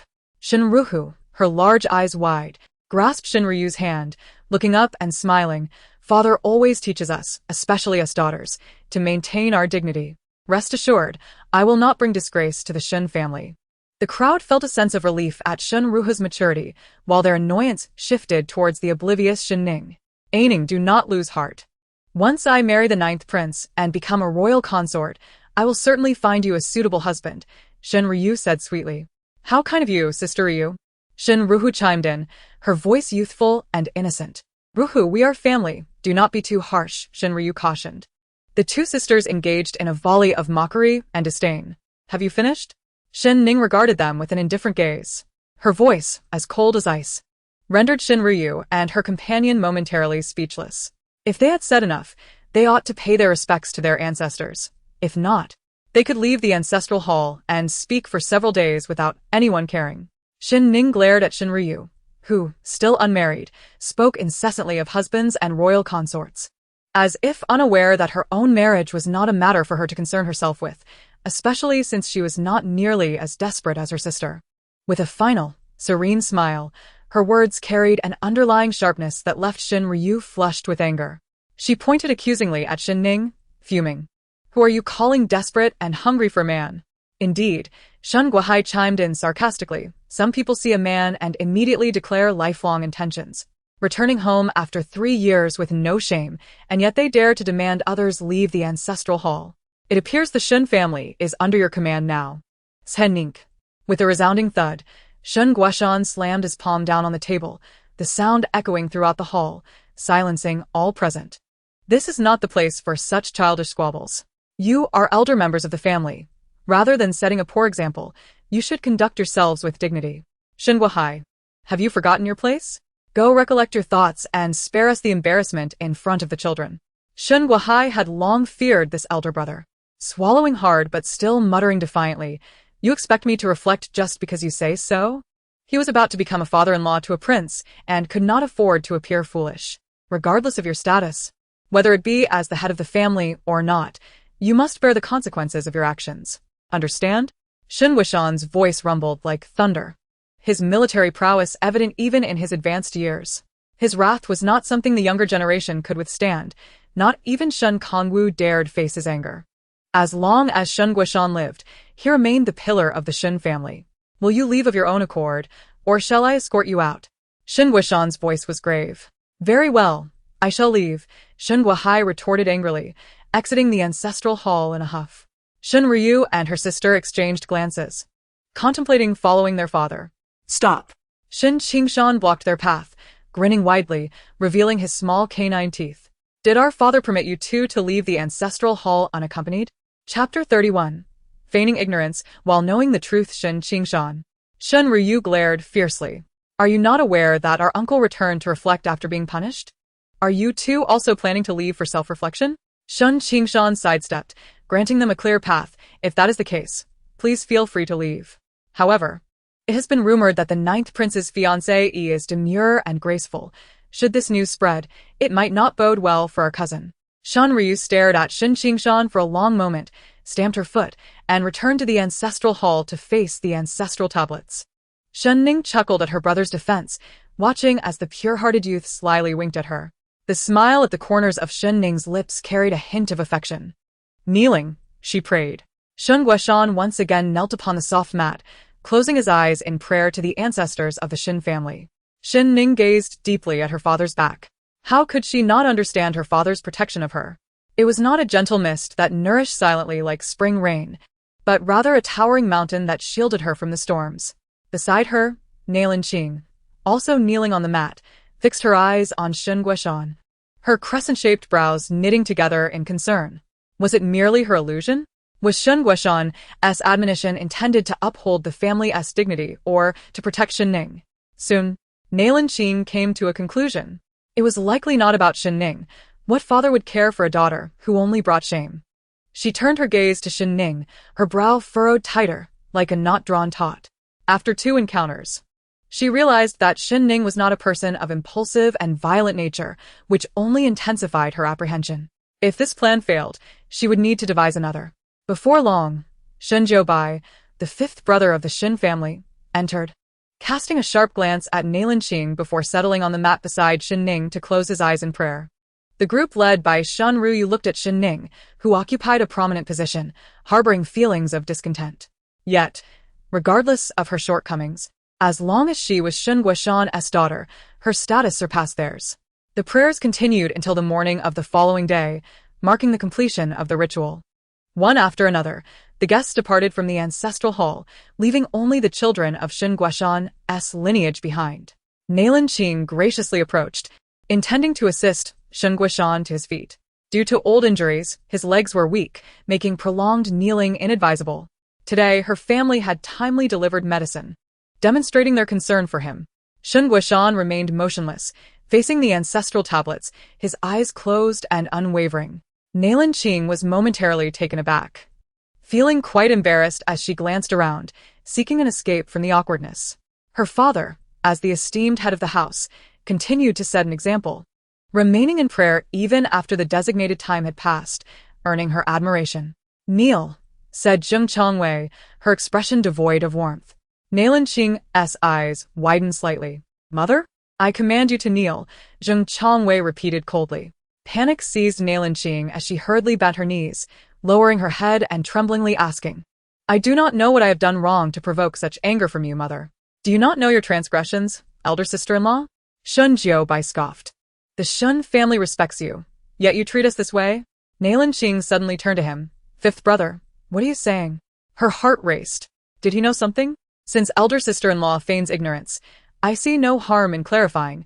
Shen Bai remarked, "Earlier, when the 3rd uncle was present, we spared you some face. Now that it is only us, there is no need for pretense." Nailan Qing felt a sinking dread as she recalled that Shen Bai had arrived at the ancestral hall later than Shen Ning. During his absence, what had transpired? 5th brother. Nailan Qing's lips quivered, forcing a smile. Attempting to maintain her usual amiability, she feigned ignorance. "Are you suggesting that you have been slandered by some wicked individual?" In broad daylight, whether it was a misunderstanding or not, was immediately evident. Shen Bai let out a cold laugh, clapping his hands. After 2 sharp claps, a guard dressed in the Shen family attire entered, dragging a man with a furtive expression. He threw the man onto the ground, drawing his sword and pressing it against the man's neck. Shen Bai's gaze turned icy, his voice laced with menace. "You, lowly servant, speak truthfully before the ancestors of the Shen family. If you utter a single lie, you may enter through the gates, but you shall not leave alive." This Li Si is a servant tasked with watching the back courtyard of the Shen family. Li Si. Nailan Qing exclaimed, her voice tinged with threat. Li Si trembled on the ground, afraid to turn his head, fearing for his life, due to the cold blade at his neck. "Madam Nailan, the 100 taels of silver and jewels you gave me, I have no chance to spend. I will return it to you," he cried, his face as pale as a sheet. "Old General, 5th young master, please spare me. I was momentarily bewitched by the Madam's instructions, and I did not commit any heinous acts in my haste." Upon hearing this, Nailan Qing nearly fainted, filled with rage at the thought of wanting to strangle Li Si to death. "Li Si, confess honestly, what precisely did Nailan Qing instruct you to do?" Zheng Chongwei glared down at the kneeling Li Si, embodying the composure of a matriarch. Li Si replied, "Old madam, it is all my fault. Recently, the rumors about Miss Shen circulating in the streets and alleys were spread by me and my wife. Madam Nailan instructed me to disseminate idle gossip, suggesting that a divorced woman returning to her family would encounter misfortune and bring calamity to her ancestral home, among countless similar tales." Nailan Qing trembled all over, crying out at Li Si, "What nonsense are you spouting?" Zheng Chongwei cast a fleeting glance at Nailan Qing.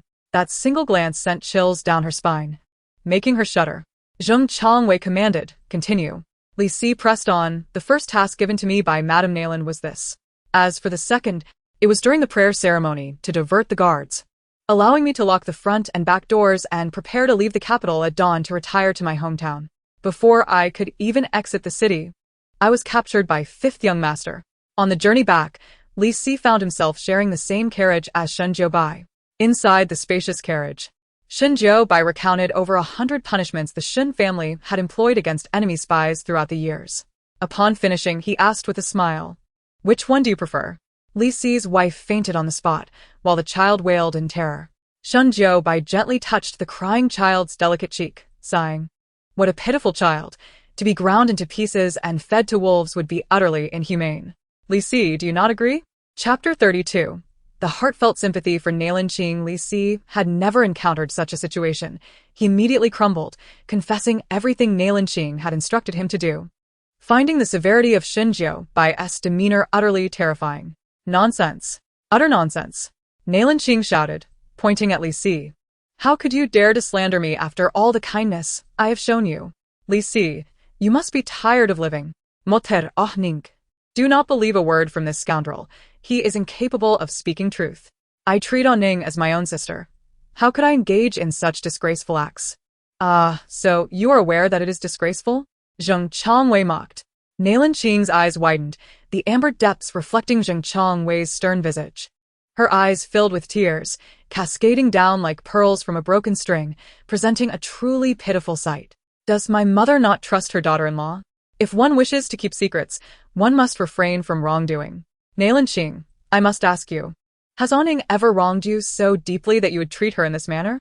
Zheng Chongwei inquired. Nailanqing shook her head vigorously, tears spilling forth. Her eyes, red and swollen, seemed to convey an immense grievance.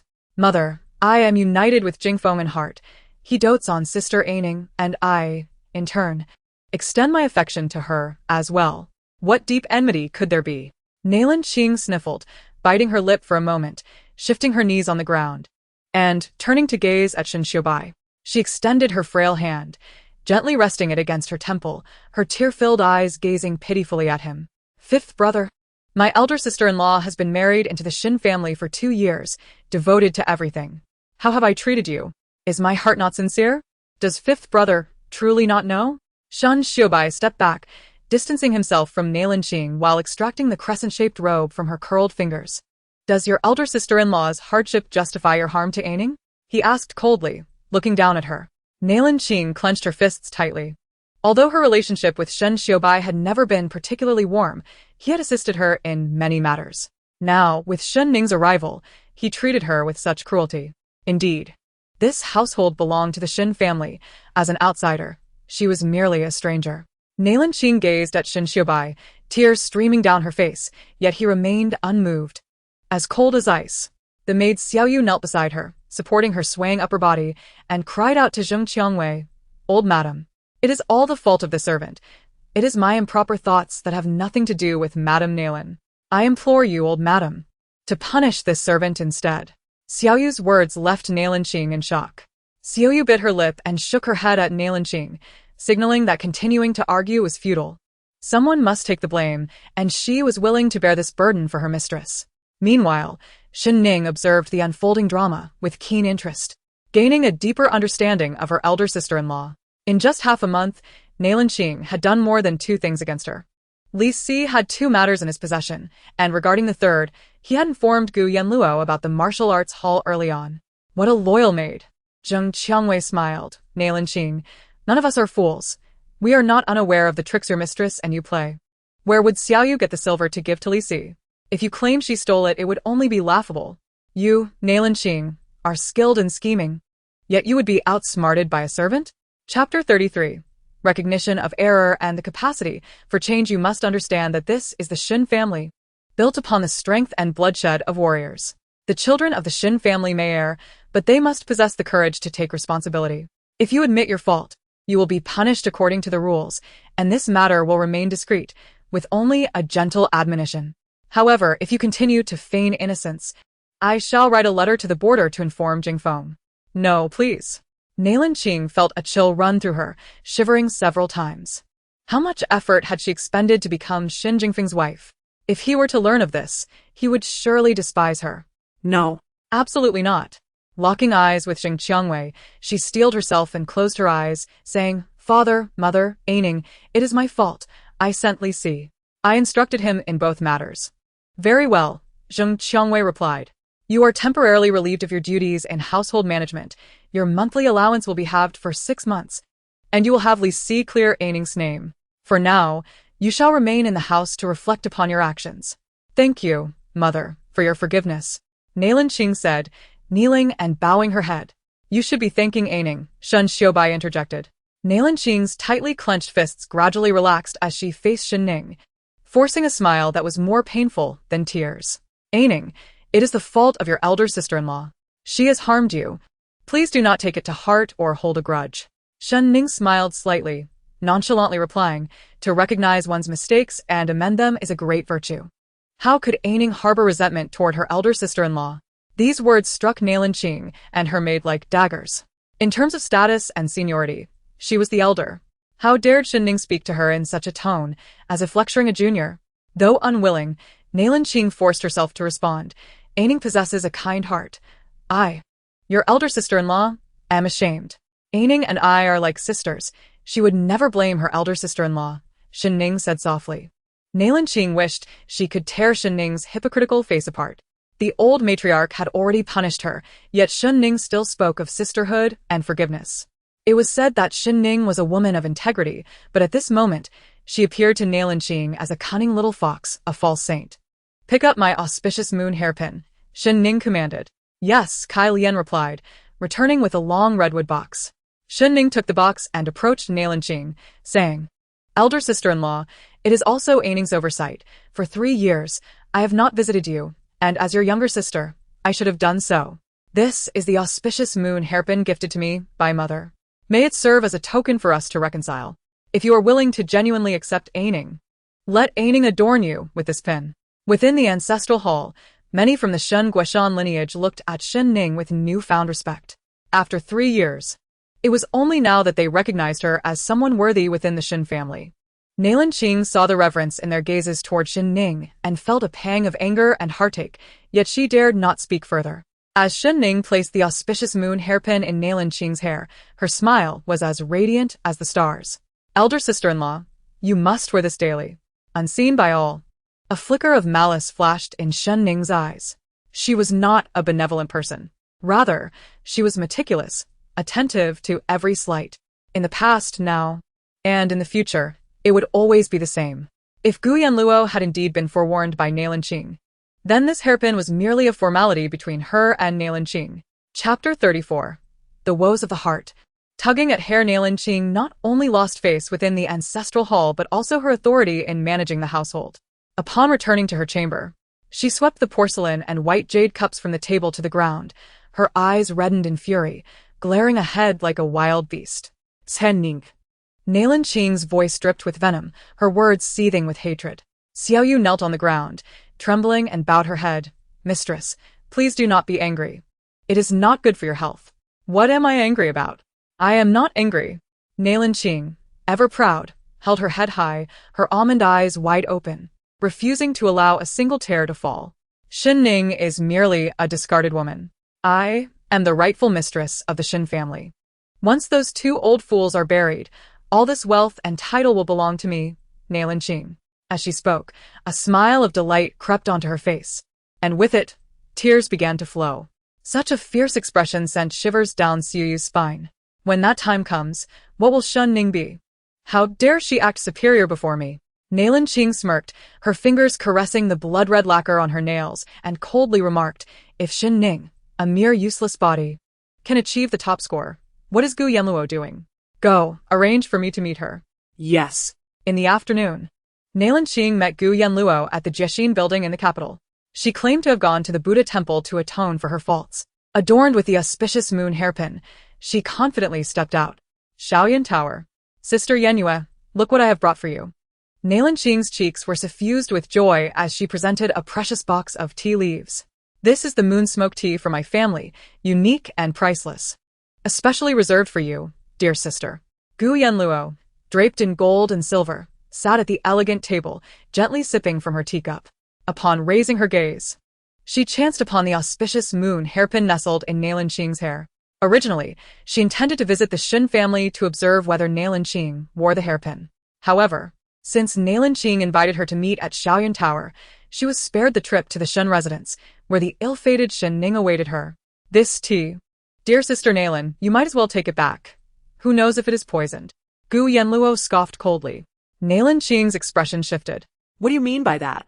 Dear Yanluo, it is as it sounds. I genuinely believed you were helping me, only to discover you are playing both sides. Nalin Qing, do not be so lacking in virtue. Though my family is merely a merchant household, you are but the daughter-in-law of the Shen family. Gu Yanluo slammed her teacup onto the table. It was Shen Jingfeng and Yi Qingcheng who were meant to be together. Who doesn't know you merely pursued him while his heart belonged solely to Yi Qingcheng? At the mention of Yi Qingcheng, Nalin Qing struggled to maintain her composed demeanor, her features contorting in anger. She loathed that name, and even more so, the woman who occupied Shen Jingfeng's heart. Gu Yanluo, we're not so different. Nalin Qing discarded her pretense. I am at least Shen Jingfeng's legitimate wife, while you, Gu Yanluo, have yet to even capture Gu Jingnan's attention. You cannot even measure up to that wretched Shen Ning, not even in the most dismal autumn assessments in the capital. What did you say? Gu Yanluo seized Nalin Qing's hair. Chapter 35. Envy the dog of the prince. 3 years is sufficient to alter many things, including Gu Yanluo's feelings for Gu Jingnan. She no longer harbored affection for him, but regarded her past as a point of shame. In the Zijing Martial Hall, she had lost all dignity, and Nalin Qing's betrayal further provoked her. In a fit of rage, Gu Yanluo disregarded all decorum. Nalin Qing was taken aback by Gu Yanluo's aggression. Having been raised as a lady, she was unprepared for such turmoil. Gu Yanluo, what are you doing? Let go of my lady. Xiu Yu rushed to intervene. Gu Yanluo's maid also joined the fray. The two women and their maids found themselves entangled in a fierce hair-pulling match in the elegant chamber of Shaoyan Tower, drawing the attention of many onlookers. A passing scholar in white sighed, how fierce are women in a brawl. At the Shen residence, Xilian skipped around a screen. Miss Nalin and Gu Yanluo are fighting at Shaoyan Tower, hair scattered everywhere. I wish I could have seen it. Shen Ning rubbed his aching right palm, amused by the childlike Xilian. Let us hope Nalin Qing's people do not witness this glee. Chen Huanhuan looked at Shen Ning in surprise. Did you foresee this moment when you gifted the auspicious moon hairpin? Not entirely. There was merely a 50% chance, Shen Ning replied, casually flipping through an ancient book on his lap. The streets of the capital are abuzz with discussions about you, thanks to Nalin Qing's instigation. Only an event of greater rarity could overshadow their chatter. Chen Huanhuan mused, and that event is the hair-pulling between Gu Yanluo and Nalin Qing. In the past, these two would not have clashed. Yet, one had been frightened in the martial hall, and the other had endured humiliation in the ancestral hall. Such a clash of tempers was inevitable. You are quite astute, Mississippi Xilian beamed, a thought striking her. By the way, I thought the eldest son would marry Yi Qingcheng. Yi Qingcheng, whose grandfather had been a revered tutor and teacher to the reigning emperor during his youth, had once been betrothed to Shen Jingfeng. When calamity befell her family, embroiled in an assassination plot against the emperor, they were exiled far away. Shen Jingfeng and Yi Qingcheng had been childhood sweethearts. When tragedy struck, he defied family opposition, kneeling in the palace, pleading to marry her. The emperor, furious, retorted, "If you wish to keep her from exile, I shall trade her glory for your head, Shen Jingfeng. Do you consent?" "I willingly accept, your majesty," Shen Jingfeng responded, bowing deeply. The emperor, in a fit of rage, unexpectedly allowed Yi Qingcheng to remain. As for their marriage, both were still young, and no promise was made. However, after Shen Ning left home, for reasons unknown, Shen Jingfeng wed a daughter of the Nalin family. The tale concluded with Yi Qingcheng heartbroken, departing the capital. In the realm of love and marriage, fate reigned supreme. Though Shen Ning spoke thus, he privately enlisted his fifth brother, Shen Xiubai, to investigate the matter further. Xilian approached the bedside, gently massaging Shen Ning's right palm. "Miss, you have an old ailment. It would be wise to avoid fighting in the future." "Indeed," Shen Ning replied calmly. Big sister, big sister." Shen Qingshan rushed in, arms laden with medicine, eyes sparkling. "The Prince of Beiyuan sent precious Hechuang medicine to Nanming, beneficial for your hand injury. Did he send it solely to the Shen family?" Shen Ning asked cautiously. Shen Qingshan shook her head vigorously. No. "It was sent to all the noble families in the capital. Why send such medicine?" Shen Ning inquired further. Shen Qingshan explained, "Oh, The prince's attendant said that the prince's dog devoured 5 large bones this morning with an insatiable appetite, and thus he graciously bestowed gifts upon the entire city. Food and beverage recommendations. I have seen extravagant wealth, but never such opulence. Shen Ning exclaimed. I envy the prince's dog. It enjoys a better life than I do. Clearly, it is a case of foolishness coupled with wealth, Shen Ning remarked. Such madness is only something Yan Yunqing would do. Chapter 36. Closing the door on the dog, Xilian marveled. By the way, this Hechuang medicine is invaluable and extremely rare, offering significant help for the lady's injury. Shen Ning lowered her thick, dark lashes, recalling the figure she encountered on Baihua Street, her expression darkening slightly. Shen Qingshan placed the medicine on the table and opened the vial to apply it to Shen Ning's wounds. Upon seeing the scars on her sister's hand, her eyes welled with tears. Big sister, you truly do not deserve this. Shen Ning bingtit, Shen Gingsons take blaisuli, smiling gently. Worth or unworthiness does not require deep contemplation. Much like many matters in this world, not every question yields an answer. Big sister, Shen Qingshan looked up, meeting Shen Ning's gaze. Have you ever regretted your choices? I have never regretted. Shen Ning shook her head, speaking softly. The paths we choose are our own, and we cannot simply wish away regret. Whether it be unfortunate encounters or self-inflicted misfortunes, they are all choices made by Shen Ning herself. What you do not know is that yesterday, during the autumn assessments, Mother visited the Gu residence, Shen Qingshan recalled. Shen Ning furrowed her brow. Shen Qingshan continued indignantly. When we arrived, that Gu Rong shamelessly spoke ill of you, saying you were like a hen that could not lay eggs, and that she wanted Princess Yong'an to propagate the Gu family. After disembarking from the carriage, Mother struck Gu Rong across the face. Upon her return, she forbade me from revealing this to you. However, I pondered the matter throughout the night and felt compelled to inform sister about it. For it is vital that she recognizes Gu Rong's vile nature and does not place her trust in such a person. Upon hearing this, Kai Lian was engulfed with rage. Her face flushed with indignation, yet recalling Mrs. recent teachings, she resolutely restrained herself. Very well, Shen Ning remarked casually with a faint smile. Sister will undoubtedly remain vigilant. Qingshan, I hear cries from outside. Please step out and ascertain whether our elder sister has returned. We must not disturb Mother's tranquility. I shall go at once. Shen Qingshan replied, hurrying out. As Shen Ning watched her retreating figure, her smile gradually faded. Kai Lian, when you have the opportunity, visit Wei Chun, the esteemed physician, at San Chun Mountain. Inquire if a man incapable of procreation might be altered by an extraordinary fragrance. I detected an aroma reminiscent of night-blooming cereus, rosemary, and bellflower, combined with opium poppy on Lan Lianji. Chun Huan interjected, San Chun Mountain only opens its doors on the 15th day of the month. And today is but the 12th. We have not yet reached the appointed time. Kai Lian, with a beaming smile, responded, Miss Chen, you may be unaware, but when our young mistress fell ill in her youth, General Shen knelt at the foot of San Chun Mountain for 3 days and nights during a winter snowstorm, coinciding with a thunderous night. This act moved old Master Wei to agree to treat our mistress. Subsequently, she resided there for half a year, and when it was time to part, Master Wei was most reluctant. Indeed, I was ignorant of such details, Chen Huan conceded. Since Gu Rong can speak so viciously, she might exploit this situation. We must hasten to San Chun Mountain for clarity. Chen Huan's words resonated with Shen Ning's concerns. The matter of the divorce had rendered Gu Jingnan a laughingstock, while the carriage incident had tarnished his reputation. The Gu family, eager to salvage Gu Jingnan's honor, would undoubtedly aim their animosity towards her. Very well, I shall proceed immediately, Kai Lian nodded.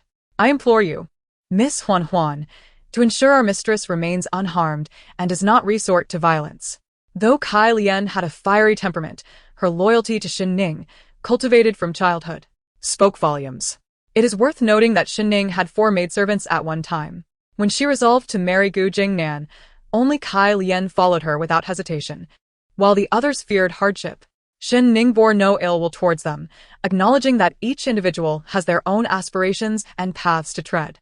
She found greater solace in Kai Lian's unwavering loyalty and selflessness. She is not merely a maid, she is akin to a sister to me, Shen Ning replied. Chen Huan regarded Shen Ning with keen eyes, a glimmer of intrigue dancing within her gaze, her lips parting slightly, though no words escaped. Outside, A boisterous voice rang out. Have you no eyes? Can't you watch where you walk?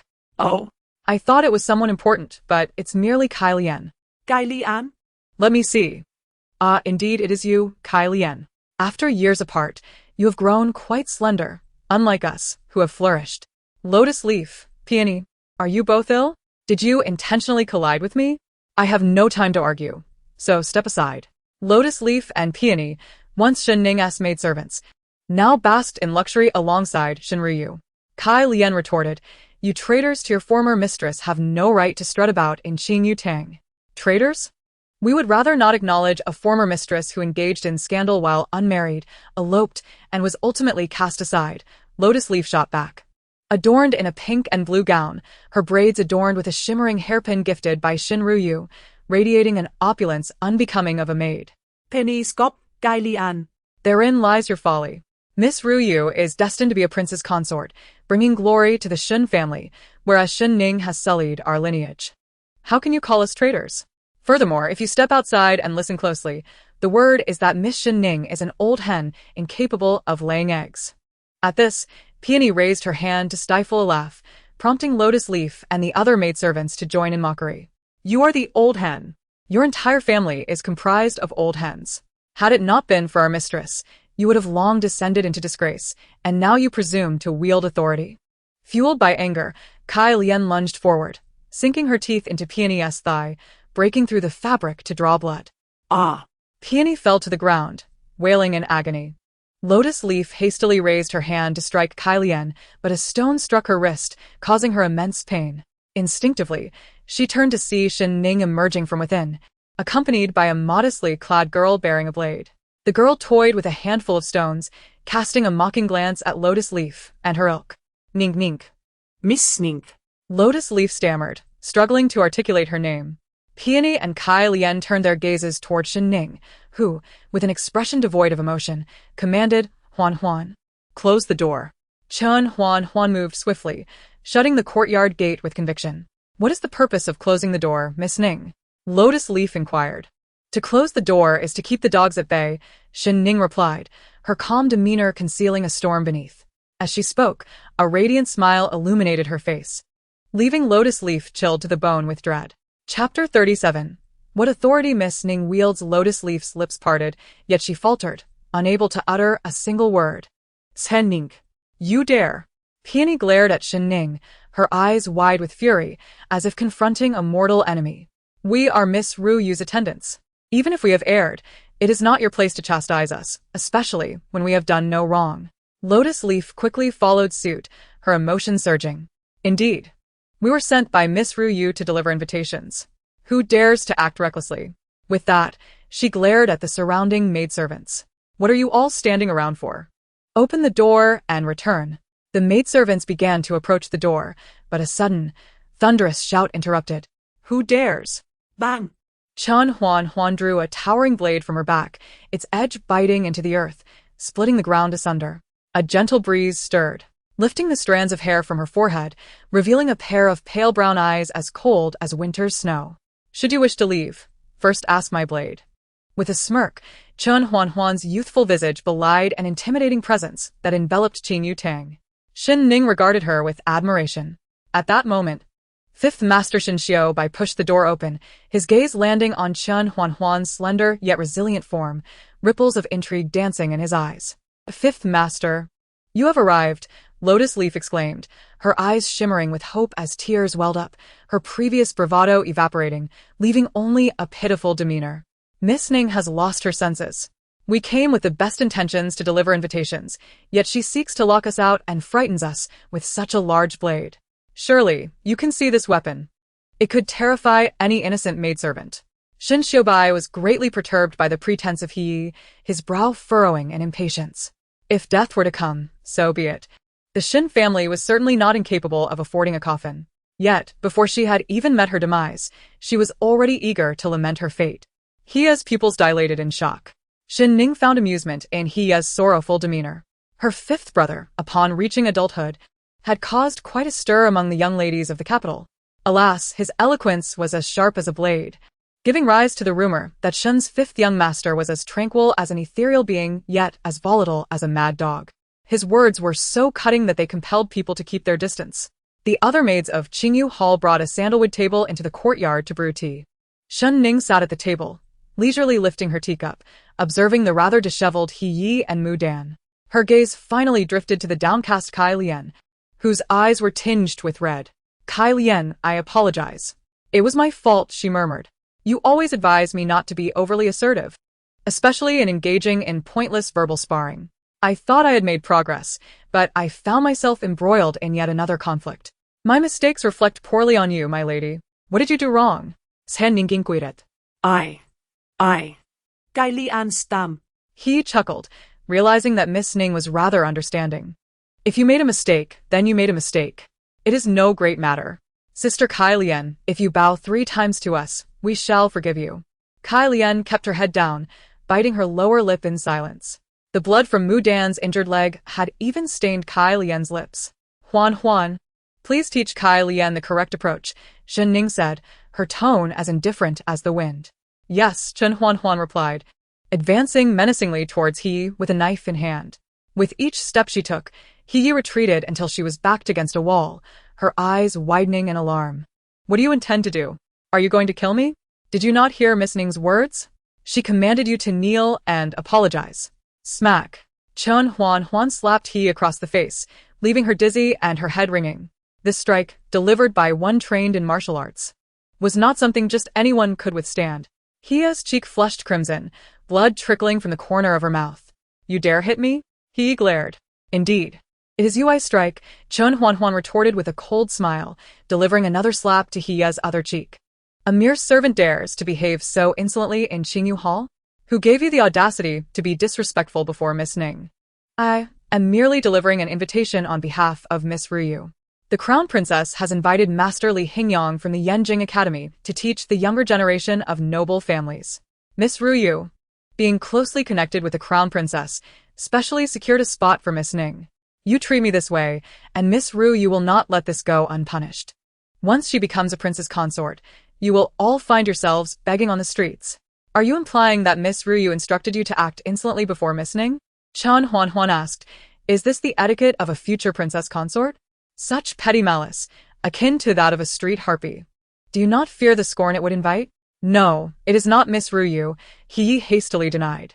If it is not her, then you, as her servant, have acted against her wishes, committing an offense in Qingyu Hall. Chen Huan's voice rose sharply. Kai Lian, her eyes glistening with tears, suddenly grasped the situation and exclaimed, Miss Huan, according to the rules of the Shen household, she is to receive 10 strikes and a half-month salary deduction. Excellent, Chen Huan smirked. Kai Lian. Fetch the rod.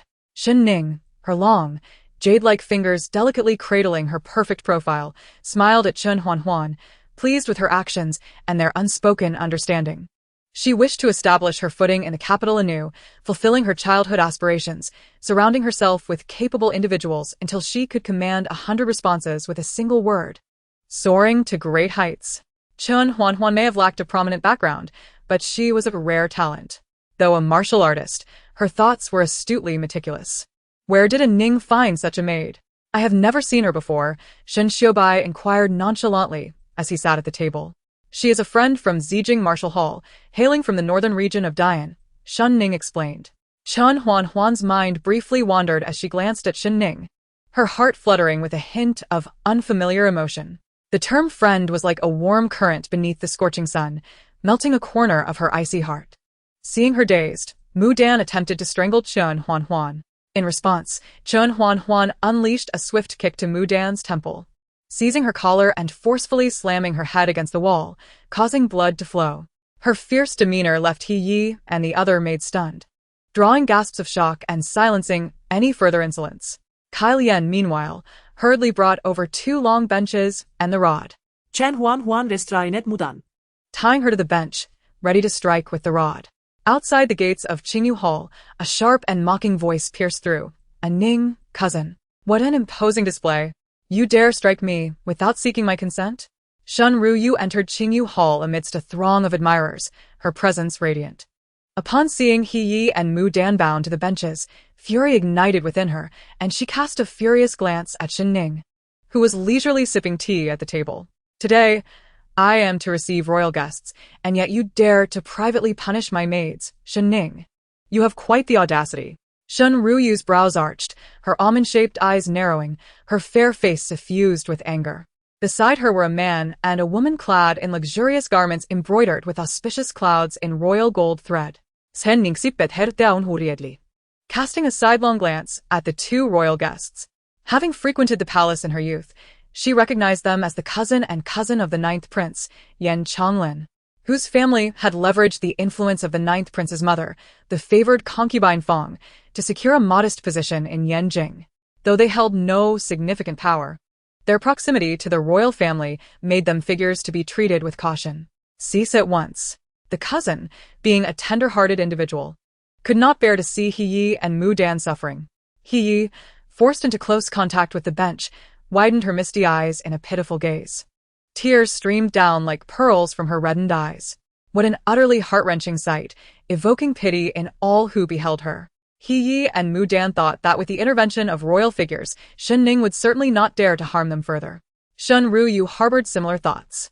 She had deliberately sent He Yi and Mu Dan to provoke Shen Ning, hoping that the close royal connections would teach her a lesson. Bang! Shen Ning's teacup slammed onto the sandalwood table, her expression unreadable as she issued a single command: strike. Yes. Chun Huan's rod came crashing down on He Yi's backside. The seemingly casual blow infused with formidable strength, one that even a grown man would struggle to endure, let alone a pampered maid like He Yi.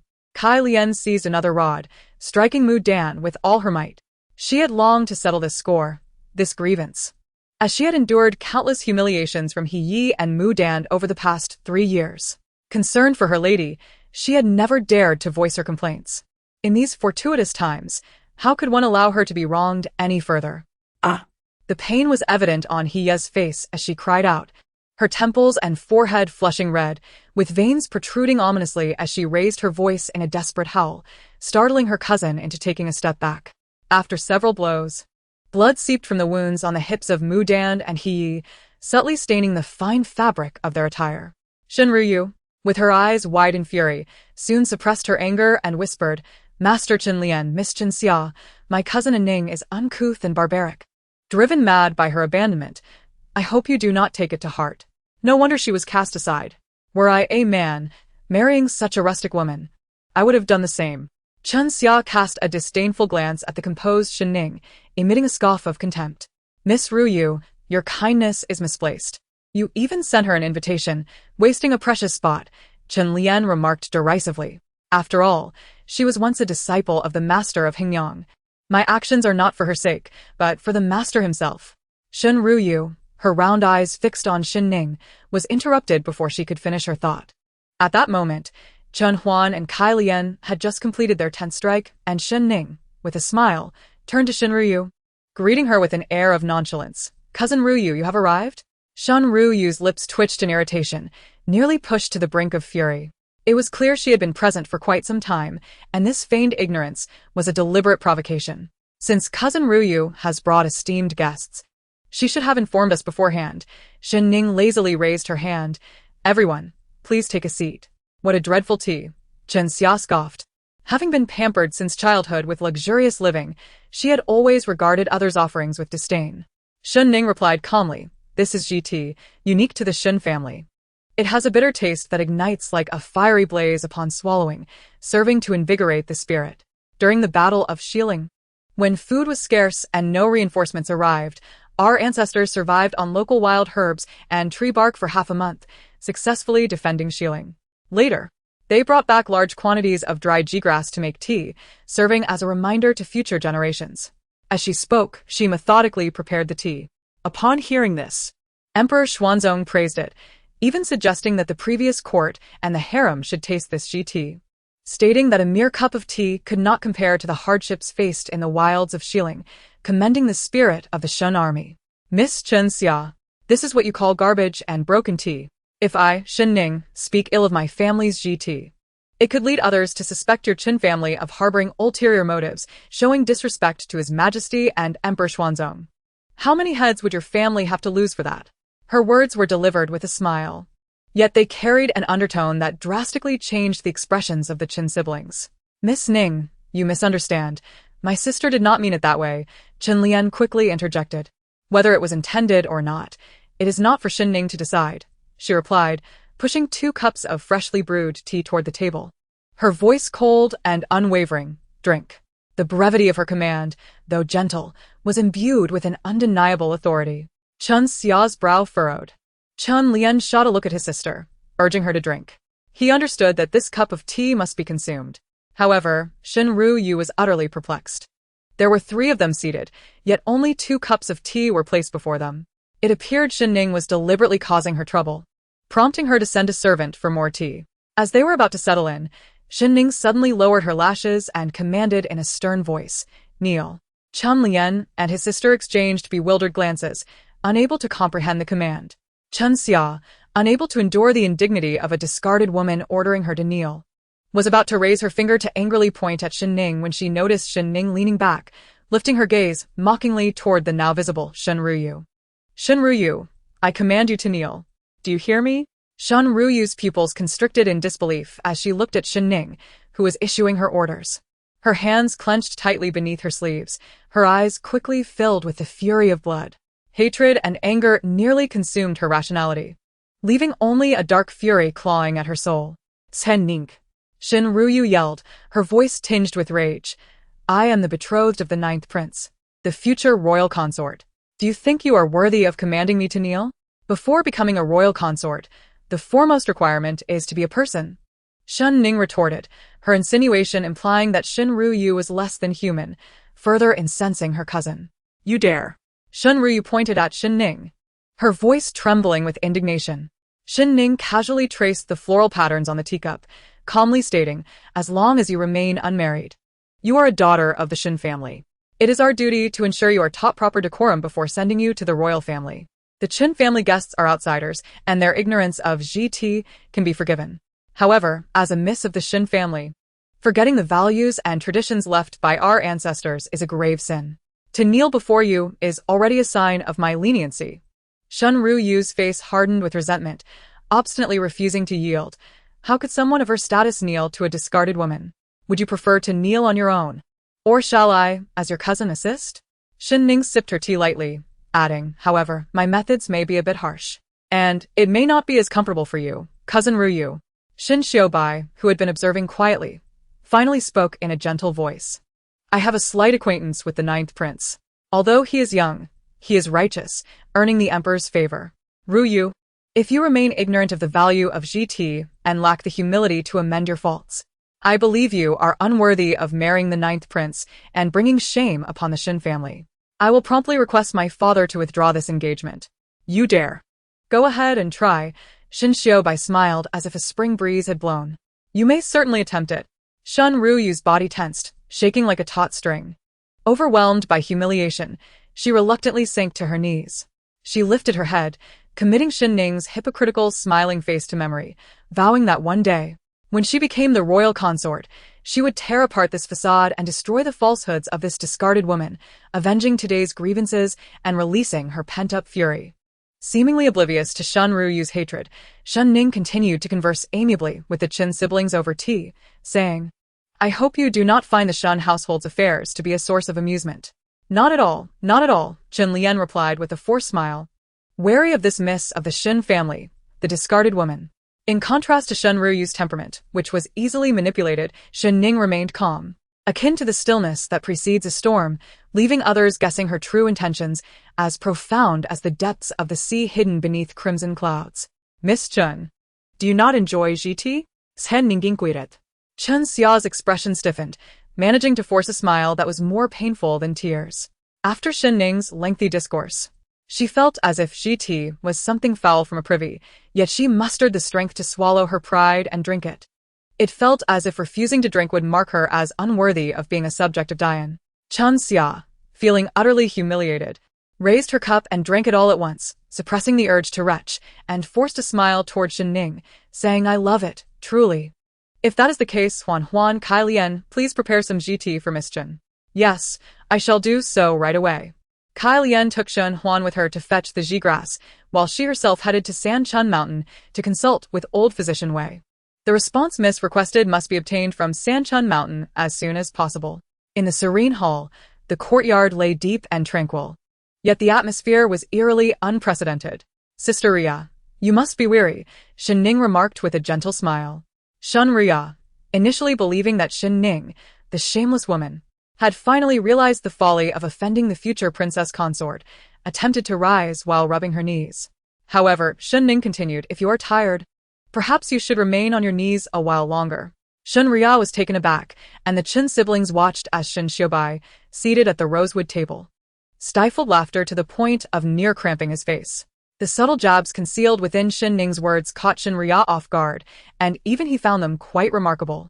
After a moment, Shen Xiaobai's gaze grew deeper. His thin lips pressed together, and the amber depths of his eyes reflected Shen Ning's elegantly defined profile.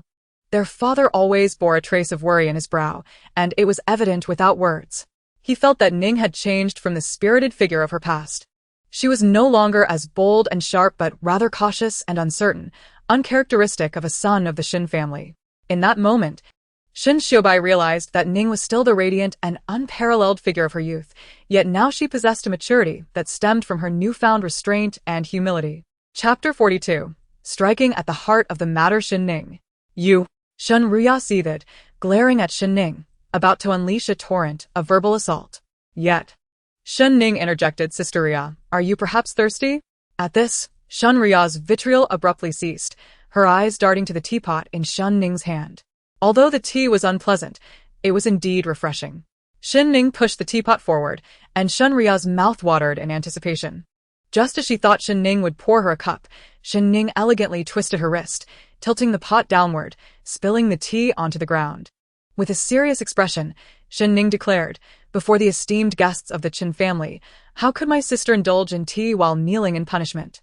Would that not render her kneeling in vain? Sister, I act solely for your benefit. Bear no ill will, for while you kneel, my heart aches. The Qin siblings were left speechless, their expressions a mixture of confusion and chaos, hastily drinking more tea to suppress their shock. Shen Ria, witnessing Shen Ning's blatant falsehood, nearly spat blood in rage. This woman, having shed the dignity of the Shen family during her 3 years in the Gu residence, had learned nothing but shamelessness. As for the pain in her heart, Shen Ria had seen no trace of it in Shen Ning. Rubbing her knees, Shen Ria cast a resentful glance at the lotus leaves, peonies, and the numerous maidservants in the courtyard. Her plight now rivaled that of Nailan Qing. Yet no one from the Shen family was aware of her suffering, and the maidens could not leave to fetch help. Just then, as if the heavens had heard her silent plea, her father, Shen Guohai, and her sister, Shen Ruhua, entered, accompanied by the Northern Abyss Prince, Yan Yunqing, along with several descendants of the Shen family's elder sister. The youthful Shen Ruhua, no more than 10, had a close bond with her elder sister. Upon seeing her usually proud sister kneeling in the serene hall, her eyes turned red, and she glared at Shen Ning, as if confronting a mortal enemy, accusingly pointing at her. You vile woman! How dare you bully my sister? In the capital, who does not know that you, Shen Ning, are a despised woman? You severed ties with the Shen family, and now you shamelessly return to our household, daring to oppress my sister. Shen Ning unperturbed sippet hertea. Casting a dispassionate glance at the agitated girl. Shen Ruhua had been born in a distant land and fell ill on her return to the capital. The physician had warned that she would likely be left with a disability. Thus, she was abandoned on the long street, left to fend for herself. Hearing of this, Shen Guishan, accompanied by his eldest son, Shen Jingfeng, searched the entire city until they found Shen Ruhua in a desolate burial ground on the outskirts. From that point on, Shen Ruhua was raised under the care of Shen Guishan and Zheng Qiangwei, who treated her well and ensured she received medical attention daily. Shen Ruhua often followed Shen Ning around, affectionately calling her sister. She frequently visited the serene hall, expressing her desire to become like Shen Ning and asking her to teach her martial skills. Shen Ning had taken her teachings seriously. Eventually, Shen Ruhua's parents, noticing her good health and beauty, decided to bring her back home. Reflecting on this, Shen Ning set down her cup, a faint smile gracing her lips, not one of self-mockery but rather a poignant recognition of how times had changed. Shen Ning, Shen Guohai thundered. My daughter is to be the future princess consort. How dare you subject her to such humiliation? You wretched child. Since your second uncle has failed in his duty to guide you, allow me to step in as a guardian and teach you how to behave properly. Shen Guohai, clad in a flowing dark blue robe, stormed towards Shen Ning, his hand slowly rising as if poised to strike, leading one to wonder if he possessed a blade. Shen Ning would soon be in dire straits. Shen Xiaobai frowned, displaying a trace of annoyance. Shen Ning gently pressed her fifth brother's arm, calmly pouring herself another cup of tea. As Shen Guohai approached, she placed the teacup into his hands. "Ah, I see my uncle has arrived." Shen Ning greeted with a cheerful demeanor. "Had I known you were coming to the serene hall, I would have prepared your favorite plum wine and peach blossom pastries." Shen Guohai froze, suddenly comprehending the true meaning behind the adage that one should not strike a smiling face. He stared at his hand, which instinctively grasped the teacup. Momentarily bewildered, should this hand not have struck Shen Ning instead? With a smile as warm as spring, Shen Ning continued, "Uncle, please make yourself comfortable. Treat this place as your own home, and there is no need for such formality." Shen Guohai blinked a few times, barely settling into his chair when he seemed to remember something, jolting upright and pointing at Shen Ria, demanding, "Shen Ning, why is Ria still kneeling? She ought to take care of her health." Unfazed, Shen Ning replied, "This calm and shameless demeanor is astonishing to the Chen siblings and leaves Shen Guohai utterly speechless. Especially Shen Ria, who felt as if she were trapped in a dream." Shen Ning continued, "Oh, I recall now. Uncle, do not blame Sister Ria. She simply cannot discern the essence of the tea, unable to appreciate the struggles of our ancestors, thus feeling overwhelming guilt and voluntarily accepting punishment. Ria kneels not only in reflection of her own misdeeds, but also to pray for your well-being. It is said that descendants who repent on their knees until midnight can ensure their father's longevity. Is there truly such a saying among the common folk?" Shen Guohai inquired. "Indeed," replied the 17th guard beside Yan Yunqing. "In my remote hometown, it is a well-known belief. I have heard that in a neighboring village, a wayward daughter who failed to kneel until midnight caused her robust father to fall gravely ill. It was quite uncanny." Shen Guohai fell into deep contemplation. Shen Ning's lips curved slightly, her eyebrows arched, as the reflection of Shen Guohai's conflicted expression danced in her gaze. Indeed, one must strike at the heart of the matter with the appropriate remedy.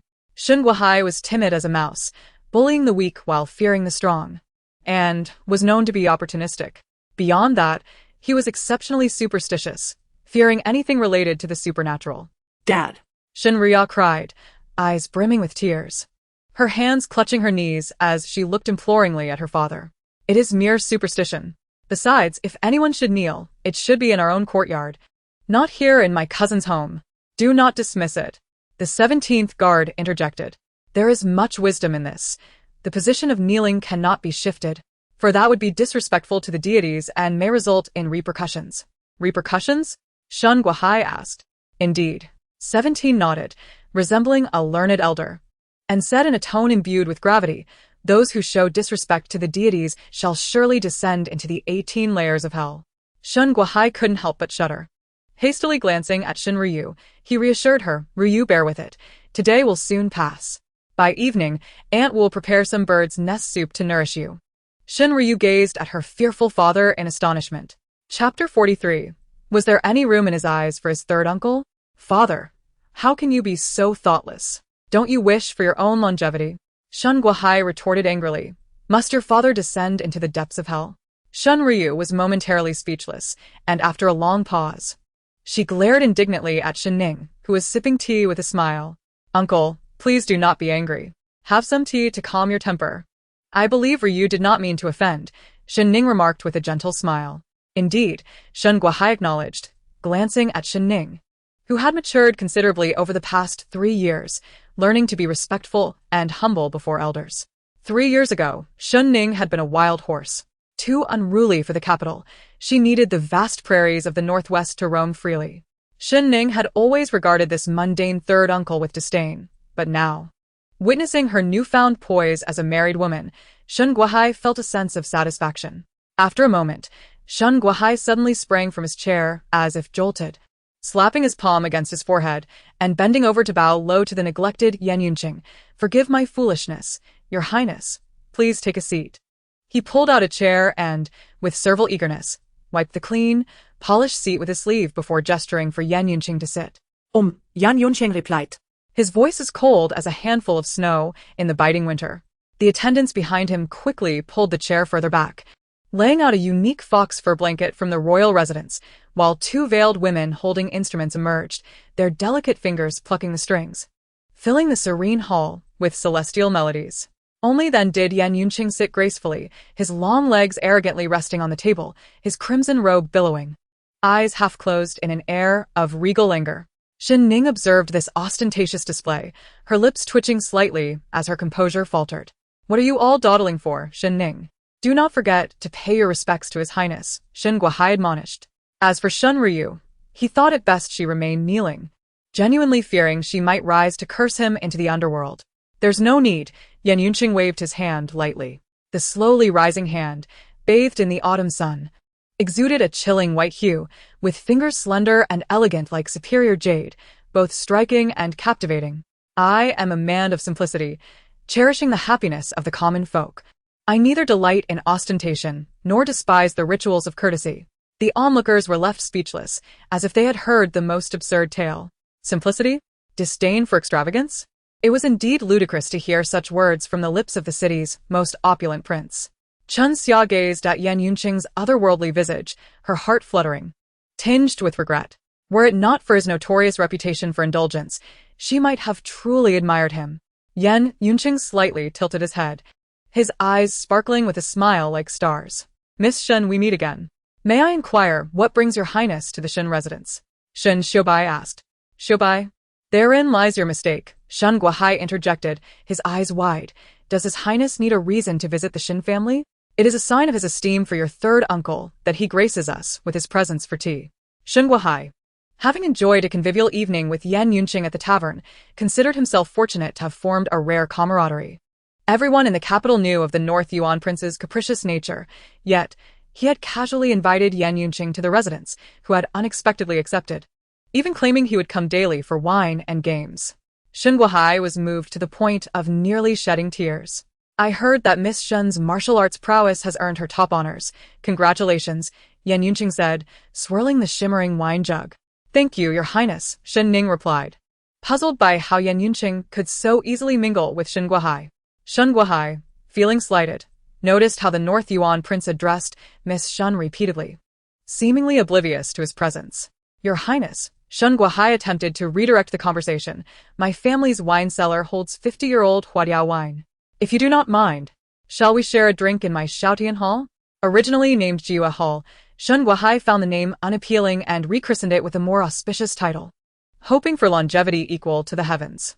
"Very well," Yan Yunqing replied, turning to Shen Ning with a smile. "Miss Shen, may I have a word in private?" Just as Shen Guohai was basking in his own satisfaction, Yan Yunqing's address of Miss Shen extinguished all his enthusiasm, leaving him glaring at Shen Ning in irritation. Shen Ning noticed her uncle's changing expressions, feeling a headache coming on. One might think the women in the back courtyard were quarreling out of jealousy. Fifth brother grasped Shen Ning's arm, smiling at Yan Yunqing. "Your Highness, feel free to speak plainly. My sister is shy, and I hope for your understanding." "What if I do not wish to understand?" Yan Yunqing teased, his smile harboring a hint of danger. "Fifth brother," Shen Ning whispered, tugging at Shen Xiubai's sleeve. She rose gracefully, performed a slight bow, and said, "Your Highness, please." Yan Yunqing was notoriously difficult to deal with. One had to exercise utmost caution in his presence. Meanwhile, Shen Guohai wore the expression of a heartbroken consort who had lost her beloved. As Shen Ning and Yan Yunqing entered the main hall of the serene abode, they maintained a considerable distance from one another, shrouded in a cold detachment. "Miss Shen seems to owe this prince something that remains unreturned," Yan Yunqing stated. Shen Ning, bewildert, did not grasp the prince's meaning. Upon hearing this, Yan Yunqing stepped closer. Shen Ning retreated step by step until her back met the wall, furrowing her brows as she spoke indifferently. Yan Yunqing leaned in slowly, their warm breaths mingling in the air. Shen Ning clenched her fists, fighting the impulse to hurl this man away. Suddenly, he chuckled softly, his long fingers plucking a withered yellow leaf from her hair and displaying it to her. "Miss Shen, your maid seems rather inattentive." She did not even notice this. Shen Ningus eyelas has flutteret, her breath deepening as she regarded the approaching hunter with the vigilance of a small creature in the forest. "Please, Your Highness, enlighten me on what I owe you." "It seems Miss Shen has forgotten the ways of the privileged," Yan Yunqing remarked lazily, toying with the leaf. "After your attire was torn, You changed into a dress left for the future princess in my chamber. Do you recall? Shen Ning felt a wave of confusion. It seemed the prince was fixated on that very dress. However, the way Yan Yunqing spoke made it seem as though they had engaged in something untoward in that opulent abode. She had far too many matters to ponder upon returning home, and had indeed forgotten about the dress. Yet, she never imagined that the most extravagant prince in the capital would still think of it. My apologies, Shen Ning replied calmly. I was unaware it was your highness's chamber, and that the dress was intended for the future princess of North Yuan. I shall return it shortly. I see. Yan Yunqing smiled. I had thought Miss Shen would be willing to become the princess of my North Yuan residence. Chapter 44. A strange expression. As if constipated as the words fell, Shen Ning inadvertently collided with a pair of smiling eyes, akin to a beguiling fox, still exuding charm and irreverence. Yet the tone concealed an unparalleled seriousness. The prince was surrounded by beauties, and such discourse rendered me utterly astounded. Shen Ning's lashes trembled slightly, and she coldly remarked, Does the prince of Beiyuan always prefer to speak at such close quarters? No wonder Master Helian's expression is often peculiar when he encounters the prince, resembling someone in discomfort. Yan Yunche pondered. Is she mocking him for not sparing even the old man? The garments have been washed, and will be delivered to the Fugua courtyard shortly. Shen Ning added softly. Moreover, I have recently dissolved my marital bond with General Gu, for less than a month. According to propriety, the prince should not be so closely associated with me. If I tarnish the prince's reputation, that would indeed be my fault. Yan Yunche's inscrutable gaze caught her indifference, and a fleeting tinge of pain surfaced in his eyes, quickly replaced by a casual smile. This prince has long been infamous. What reputation remains? With that, he strode out. Shen Ning furrowed her brow as she watched his retreating figure. The items owed have yet to be returned, she muttered, and do not worry about them. Does this prince appear in need of money? The man left with an air of nonchalance, colder than when he arrived, his words akin to a petulant child. Shen Ning stood perplexed, shrugging her shoulders, reflecting on the capriciousness of a royal offspring whose moods were as changeable as the weather. The items he spoke of returning were his. The things he dismissed were also his. With a sigh, Shen Ning arranged her disheveled hair before returning to the tranquil courtyard of Qingyu Hall. Upon seeing the prince emerge, Shen Guohai approached with a smile as bright as a chrysanthemum. Your Highness, I have just remembered that we possess a rare edition of the Wuling musical score. Might you be interested? Yan Yunche shot a disgruntled look at Shen Guohai. Am I well acquainted with you? Shen Guohai stood dumbfounded, much like a forsaken concubine, incredulous at the prince's sudden animosity. Yan Yunche then turned to Chen Xia, who shyly lowered her head, her cheeks flushed with youthful embarrassment. Your Highness, she ventured softly. This hairpin is from 2 years past. The maids in my courtyard no longer use such styles. Has the Qin family truly fallen this low? Chen Xia's eyes widened in disbelief, and tears began to form, hanging precariously on her lower lashes, utterly aggrieved. Yan Yunche then glanced at Qin Lian, who trembled in fright, his hairpin slightly askew, resembling a ruffian. He ought to have looked in the mirror before leaving. Indeed, your Highness speaks truth. Chen Lian hurriedly stood, bowing his head while adjusting his hairpin. Miss Ru Yu, the engagement between you and young Master Jiu was arranged by me personally. Should you continue to act recklessly, disregarding propriety, know that I can just as easily dissolve this union as I formed it. In the past, Yan Xuanzong had relied on the Shen family to establish his dynasty. After the founding of the nation, he publicly declared before the citizens and officials that the Yan family would always remember such kindness, and that each generation would ally with the Shen family, producing a son and a daughter. The birth mother of the 9th prince, Consort Lan, had once privately desired Shen Ning as a daughter-in-law to marry the 9th prince Yan Chonglin. Coincidentally, after years away, Yan Yunche returned to the capital to play chess with the current emperor, asserting his intention to oversee Yan Chonglin's marriage. Consequently, Shen Ryu became the 9th prince's fiancée. Although Consort Lan was initially displeased, upon learning that Shen Ning was to marry Gu Jingnan, she relinquished her hopes entirely. Chapter 45. Whether father can live to 100 depends on you. Since Shen Ryu inadvertently discovered that the person she had always taken pride in marrying had initially been chosen for Shen Ning, she harbored animosity towards her. Shen Ning remained oblivious to this. Your Highness, Ryu acknowledges her mistakes and will adhere to propriety henceforth, never being disrespectful again. With a pale face, Shen Ryu prostrated on the ground, her body trembling with frequency, her voice humble. I implore the Prince of Beiyuan to forgive Ru Yu this once. In the Shen family, the third branch was suppressed by the preceding two branches, and her father, Shen Guohai, was a man of no ambition, merely existing day to day, behaving like a mystic. Without climbing to greater heights, Shen Ryu would never find her way out. Yan Yunche, resembling a vengeful spirit, swiftly reprimanded the four individuals. As he approached the 17th guard, the man's legs trembled like sifted chaff. Return and face punishment. Yan Yunche's expression was as cold as that of a living llama. Why? Your Highness? I have not erred today. The sun was so round today, annoyingly so. If it isn't your fault, then whose is it? Yan Yunche stated matter-of-factly. In the courtyard of Qingyu Hall, everyone dared not even breathe. The demeanor of the Prince of Beiyuan was such that even a passing dog would be scolded. Who would dare provoke him? I acknowledge my mistakes. The 17th guard felt utterly defeated, inwardly lamenting that his greatest error was entering this world. Had he foreseen the hardships of life, dying in the womb would have been preferable. Yan Yunche's peripheral vision caught Shen Ning, and with a kick, he overturned the footstool, shaking his large sleeves as he strode out. Witnessing the entire scene, Shen Xiaobai found his perceptions of Yan Yunche once again refreshed.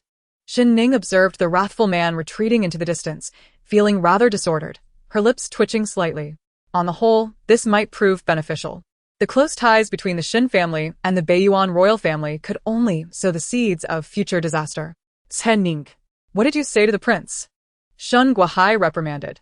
The prince holds great affection for my third uncle. It is a friendship across generations. Are you envious, seeking to sabotage our deep bond? Watching Shen Guohai's animated expression, Shen Ning replied calmly, Third uncle, you are of considerable age now. Although you do not manage the family affairs, you should still know your limits and understand the importance of discretion. I am your third uncle. How dare you lecture me? Shen Guohai felt utterly humiliated, his voice rising in anger. This is not a lecture but a piece of advice, Shen Ning stated candidly. When grandmother sent you to study, you chose to tend to pigs instead.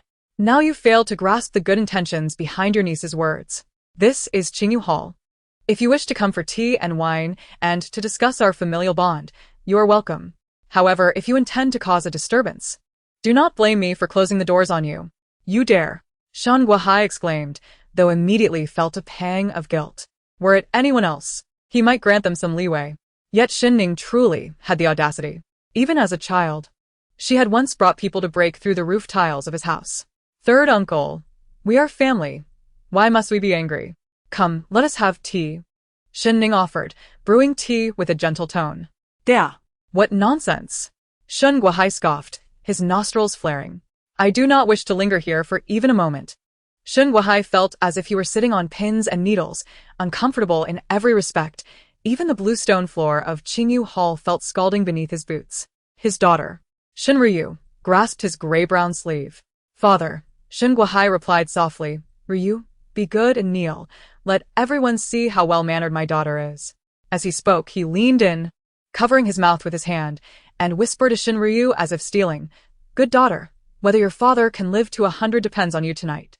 Shen Ryu's face fell in despair, her fury dissipating like a strike against cotton, soft and powerless. Chapter 46.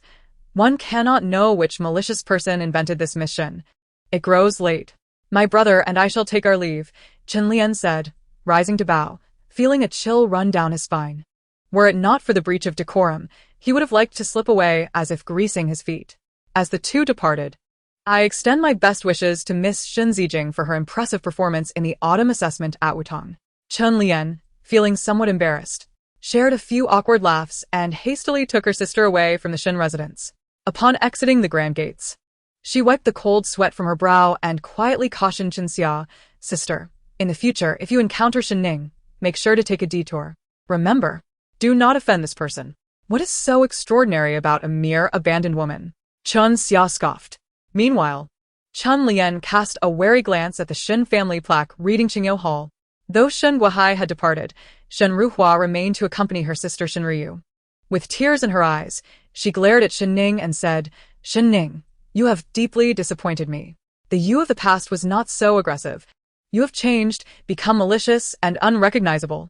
Over the years, the most frequent remark Shen Ning had heard was that she had changed. It is not a transformation. Shen Ning replied slowly, lifting her teacup and sipping delicately. She gazed calmly at Shen Ruhua and remarked, I have always been a vile person. You are only now beginning to see the truth. You truly disappoint me, Shen Ruhua choked out. In your current state, you might as well have perished in the Gu family. A year prior, Shen Ning had suffered a severe illness at the Gu household, nearly succumbing to it. Fortunately, she had endured. You are right, Shen Ning said, setting down her teacup and offering Shen Ruhua a smile. Yet, the sight of that smile filled Shen Ruhua with unease. Finally, Shen Ning spoke nonchalantly. It is a pity that even the king of hell does not dare to take my life. I am not destined to die yet.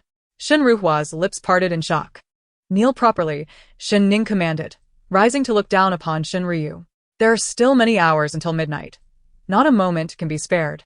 If you truly cherish sisterly affection, there is no need for insincere words. Simply kneel together, and spare me the pretense. Then kneel, Shen Ruhua retorted boldly, dropping to her knees while supporting her sister. Shen Ning scoffed and returned indoors to read. Ruhua, A Ning is your elder sister. She is older than you. If this happens again, the family law will be enacted, Shen Xiaobai stated angrily. Brother Xiaobai, do you not think she has changed, as if she is a different person? She has not changed. It is your naive eyes and ungrateful heart that have transformed, Shen Xiaobai retorted before storming off. If not for A Ning's return home, he would not have spared Shen Ruhua today. However, Shen Ruhua was still young, and A Ning's 3-year absence meant that regaining her footing would not happen overnight. It required a gradual approach. Inside, Shen Ning leaned back in her chair by the window, smiling as she glanced at her 5th brother's silhouette before resuming her reading. Awaiting Salian's return from Sanchun Mountain. As the night grew windy, Chen Huanhuan draped a cloak over Shen Ning's shoulders and lit another candle.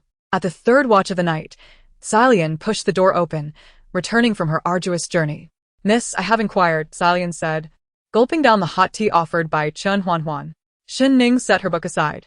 The old physician stated that General Gu is not impotent by nature, but rather due to circumstances. What does that mean? Shen Ning asked, her eyes flashing with intrigue. Impotent due to circumstances, that is indeed a novel notion. It is said that General Gu was likely drugged, Salian exclaimed, astonished. Such a malicious scheme. Who could conceive of such a wicked plan? At that moment, Yan Yunqing, lazily lounging at Wangyue Tower, suddenly sneezed. Drugged? Shen Ning narrowed her eyes, deep in thought. General Gu had offended many in his early years. Perhaps this was the work of an enemy, skillfully executed without arousing suspicion, ensuring that physicians across the city remained silent. By the way, did old Master Wei mention that peculiar fragrance? Salian nodded vigorously. The old master said that for men poisoned to impotence, the West Chi's Maid Lingxiang can temporarily alleviate the affliction. It is rumored that the women of the West Chi royal family bathe in Maid Lingxiang water from a young age, hence the saying that the royal princesses are fragrant. That aligns perfectly, Shen Ning mused with a faint smile. No wonder General Gu and Lan Lianji, upon meeting on the battlefield, indulged in such sensual games. The root of the issue lies here. Yet, regardless of whether General Gu was drugged, that is something I can never forgive.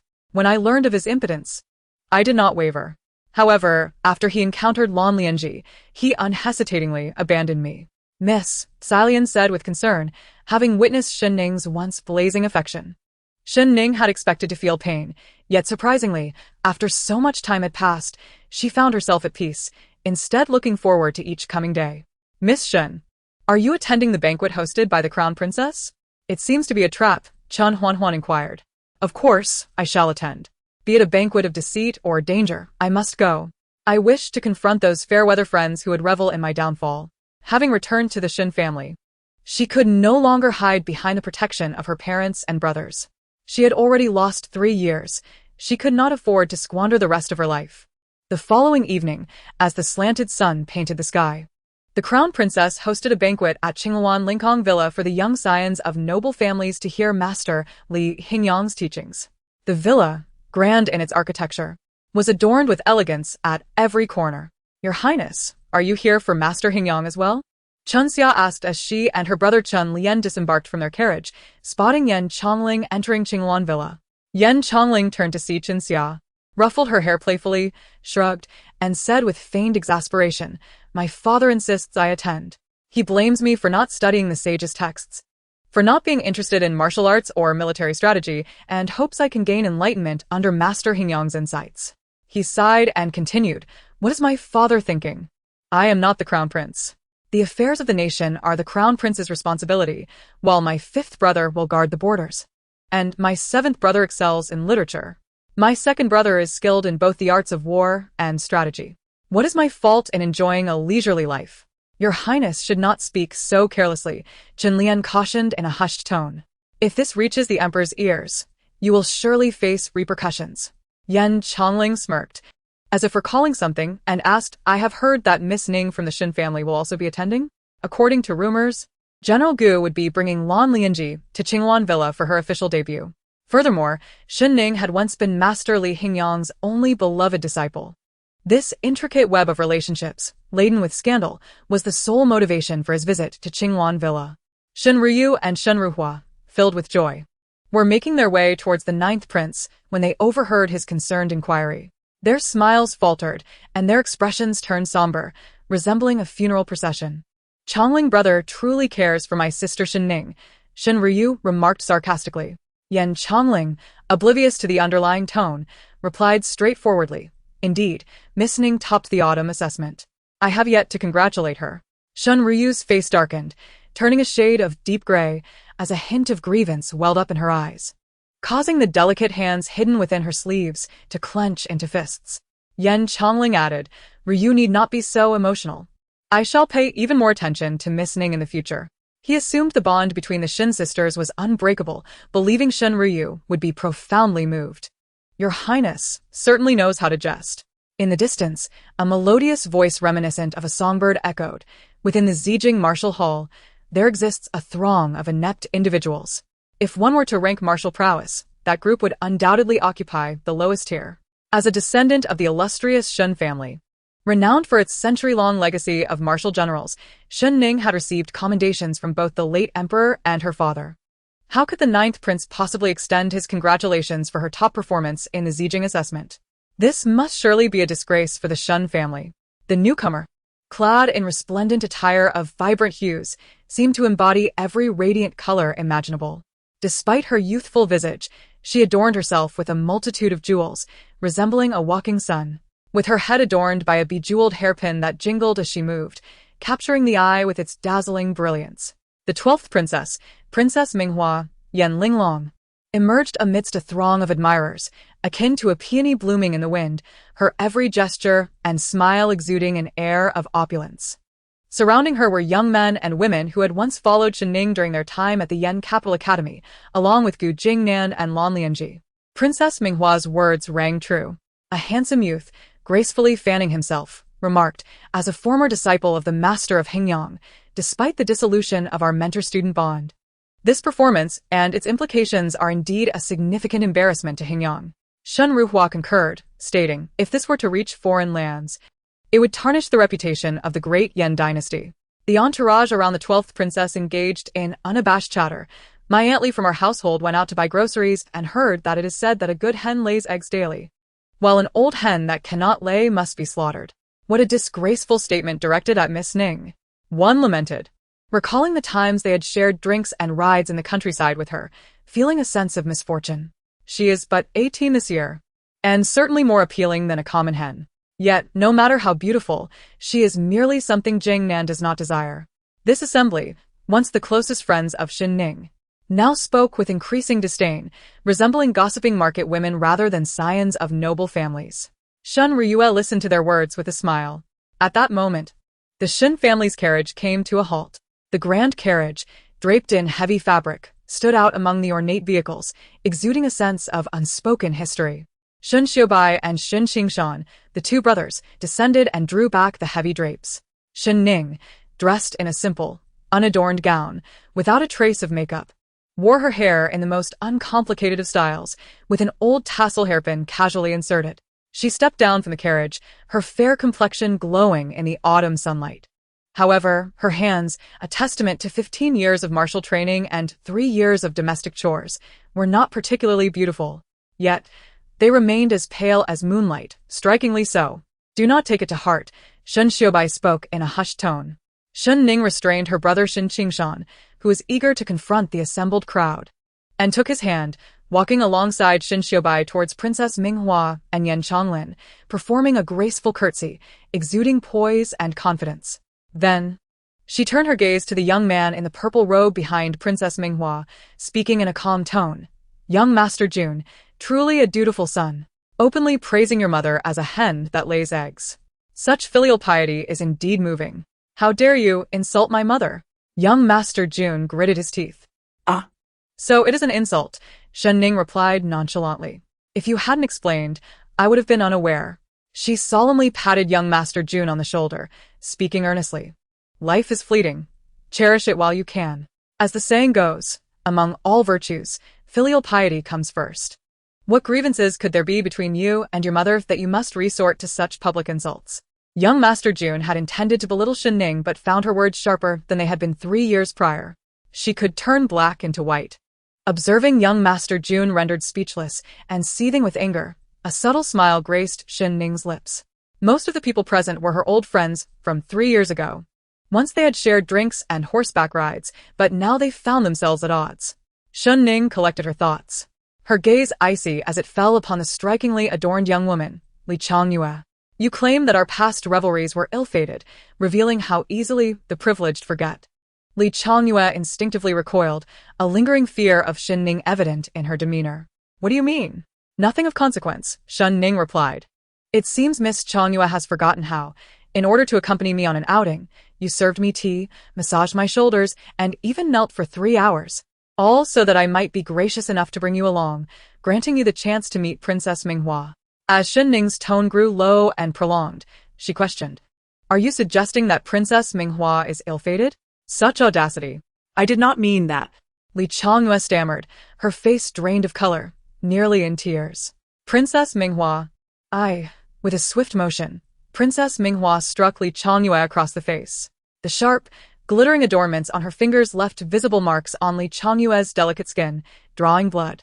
Li Changyue raised her hand to her face, wincing in pain, only to look down and see the glaring bloodstains. In a panic, she gazed up at Princess Minghua, hastily kneeling and bowing her head. "Princess Minghua, I meant no offense. It was Shen Ning who misinterpreted my words." Princess Minghua, nonchalantly toying with her exquisite adornments, cast a cold glance at Li Changyue. "You, who dare to cause trouble before this princess, shall be spared this time. Should you speak out of turn again, I shall ensure your tongue is severed and fed to the dogs."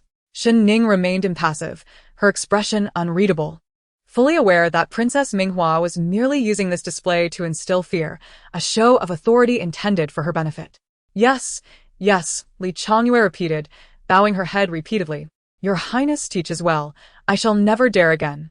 "Humph," Princess Minghua scoffed, finally directing her attention to Shen Ning. Years ago, she had witnessed the royal family and the young heirs of noble houses flocking to Shen Ning, while she herself had been a neglected princess, yearning for her father's affection. Even as he praised Shen Ning, in the span of merely 3 years, the dynamics between her and Shen Ning had shifted dramatically. She now looked down upon Shen Ning, who had fallen into disarray. "Shen Ning, it has been a long time," Princess Minghua said with a smile. "I heard that the Yen Capital Academy has refused your admission. Why did you not inform me? I could have interceded on your behalf. After all, you are not the daughter of a mere merchant. You hail from the Shen family. How could you possibly mingle with such riffraff at the Zijing Martial Hall? One might think the Shen family has fallen on hard times and blame the royal family for their plight." "Princess Minghua, choose your words carefully," Shen Ning said, raising her right hand, her index finger placed delicately over her lips in a gesture for silence. Princess Minghua frowned. When Yan Xuanzong was a child, he was the son of a carriage driver, a mere commoner as you described. On the day he overthrew the previous dynasty and ascended the throne, he proclaimed to the civil and military officials of the Great Yen, "Do nobles and high-ranking officials possess any inherent superiority? A carriage driver's son can also become an emperor. Should the future Great Yen royal family betray the people, he hoped for heroes to rise and overthrow tyranny. Your words, princess, are indeed disrespectful. Shen Ning, do you believe that with just a few words, you can distort truth and spread falsehoods?" "This princess is not easily intimidated," Princess Minghua exclaimed. Indeed, the princess is not easily frightened. Shen Ning smiled gracefully, expressing concern that the princess, having grown up in the cold palace, might jeopardize her newfound fortunes with a momentary slip of the tongue. Li Changyue, Jun Er, Shen Ryu, and others following Princess Minghua were all taken aback by her words. The greatest taboo for Princess Minghua was her years spent in the cold palace, a time when she felt less than even the beggars on the street. Previously, when a noblewoman inadvertently mentioned it, she had drowned in the lake within 3 days. How dare Shen Ning? Lan Lianji gazed at Shen Ning, somewhat entranced. Gu Jingnan pressed his lips tightly together, concealing the dangerous undercurrents hidden in his lowered gaze. Princess Minghua stared intently at Shen Ning, remaining silent for a long while. She truly hesitated to continue their verbal sparring over such a disrespectful topic. Previously, she had only known Shen Ning for her exceptional skills with the broken cloud spear, a prodigy of the capital. Princess Minghua forced a smile, thinking that after 3 years, Miss Shen would have lost her ambition and be too embarrassed to face the world. Little did she know, Shen Ning had been silent for 3 years, honing her eloquence to astonishing effect. Oh, not at all. When it comes to ambition, I surely cannot compare to a princess who possesses the spirit of 1,000 gold coins. Upon hearing this, Princess Minghua raised her eyebrows, revealing a relaxed smile. She thought Shen Ning was merely flattering her. However, Shen Ning's next words infuriated her. Compared to the inspiring story of the princess emerging from the cold palace, what is Shen Ning? Shen Ning said with a smile. Princess Minghua gazed at her with disdain. The cold palace, her most despised and humiliating past. Shen Ning. Princess Minghua raised her voice.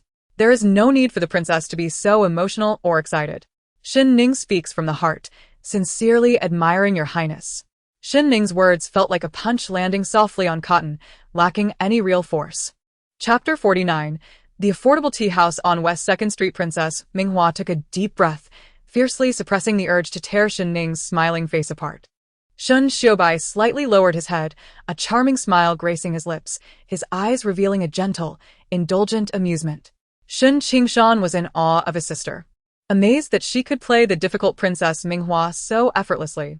The crown princess, perhaps, was eagerly awaiting their arrival inside the Linggong Manor. Everyone, please do not linger outside. Let us enter the Linggong Manor, Yan Changlin urged, sensing the awkward atmosphere. Princess Minghua scoffed, "Ninth brother, you truly know how to cherish delicate beauty." With that, she strode confidently into the Linggong Manor, adorned in dazzling jewels. Her casual remark caught Shen Ryu's attention, making her glance at Shen Ning with a mixture of caution and intrigue. As they stepped into the intricately decorated Linggong Manor, laughter echoed around them. Meanwhile, in the serene high chamber directly opposite the manor, the old Prime Minister Zhou took a gentle sip of hot tea, observing the old general across from him, who was feigning calmness. He remarked, "Brother Shen, you have always looked down on the ostentation of this Luoyuan tea house. What brings you here to enjoy tea today? Drinking tea is fine, but must you prattle on so? Can't such expensive tea silence your tongue?" Shen Guishan lamented, his heart aching at the sight of the fragrant tea, as if it were lined with gold. Frowning, he complained, "This tea must be encrusted with gold. It's more worthwhile to rob a bank than pay such a price." Prime Minister Zhou chuckled, stroking his beard, "Since you dislike this place so much, let us change venues. The tea house on West 2nd Street is quite good, affordable and practical." Ridiculous. Do I seem cheap? I have fought countless battles, risking my life to protect my homeland. What's wrong with indulging in a few cups of tea worth their weight in gold? Shen Guishan sat upright, exuding the iron-blooded aura of a warrior, his head held high, exuding a sense of superiority. "Then let us order more tea, the finest from Luoyuan Tea House."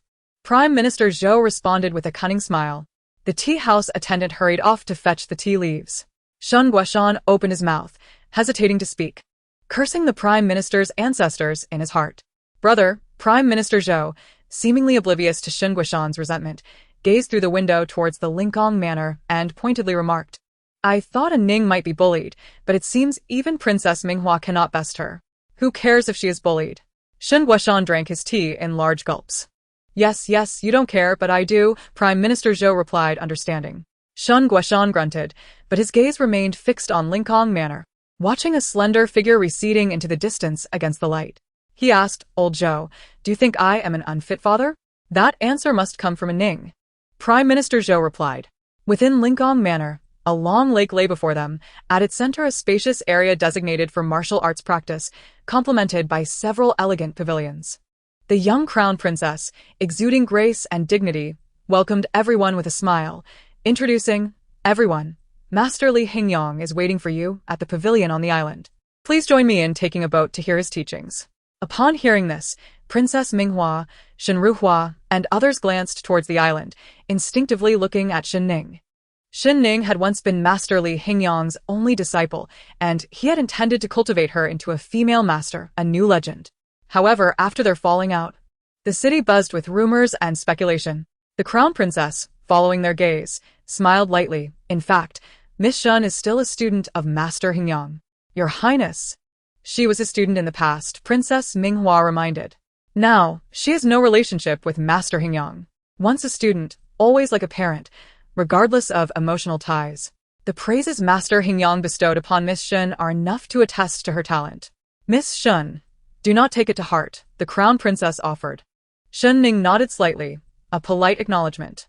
Princess Minghua, pouting, chose not to challenge the crown princess, for the crown princess and the current empress hailed from the same lineage, and even the headstrong princess Minghua must tread carefully. "When shall we take the boat to the martial arts pavilion?" Yan Chonglin asked impatiently, curious about the reunion of Li Hingyang and Shen Ning after 3 years. "Do not rush. We must wait for one more person." "Who?" "Here he comes," the crown princess said, tilting her gaze as everyone followed her line of sight. "Uncle!" Princess Minghua exclaimed excitedly, her eyes fixed solely on the man in a striking red robe, exuding wildness and confidence, unlike the other stiff royal relatives. Embodying the untamed spirit of a wolf on the prairie, the most fervent wind on earth, Princess Minghua approached with the unreserved eagerness of one meeting her beloved, hastening towards Yan Yunqiu with the intention of linking her arm with his. Pouting, she murmured, "Earlier, I inquired whether Uncle Huang would come to Linggong Manor, and he said he wouldn't.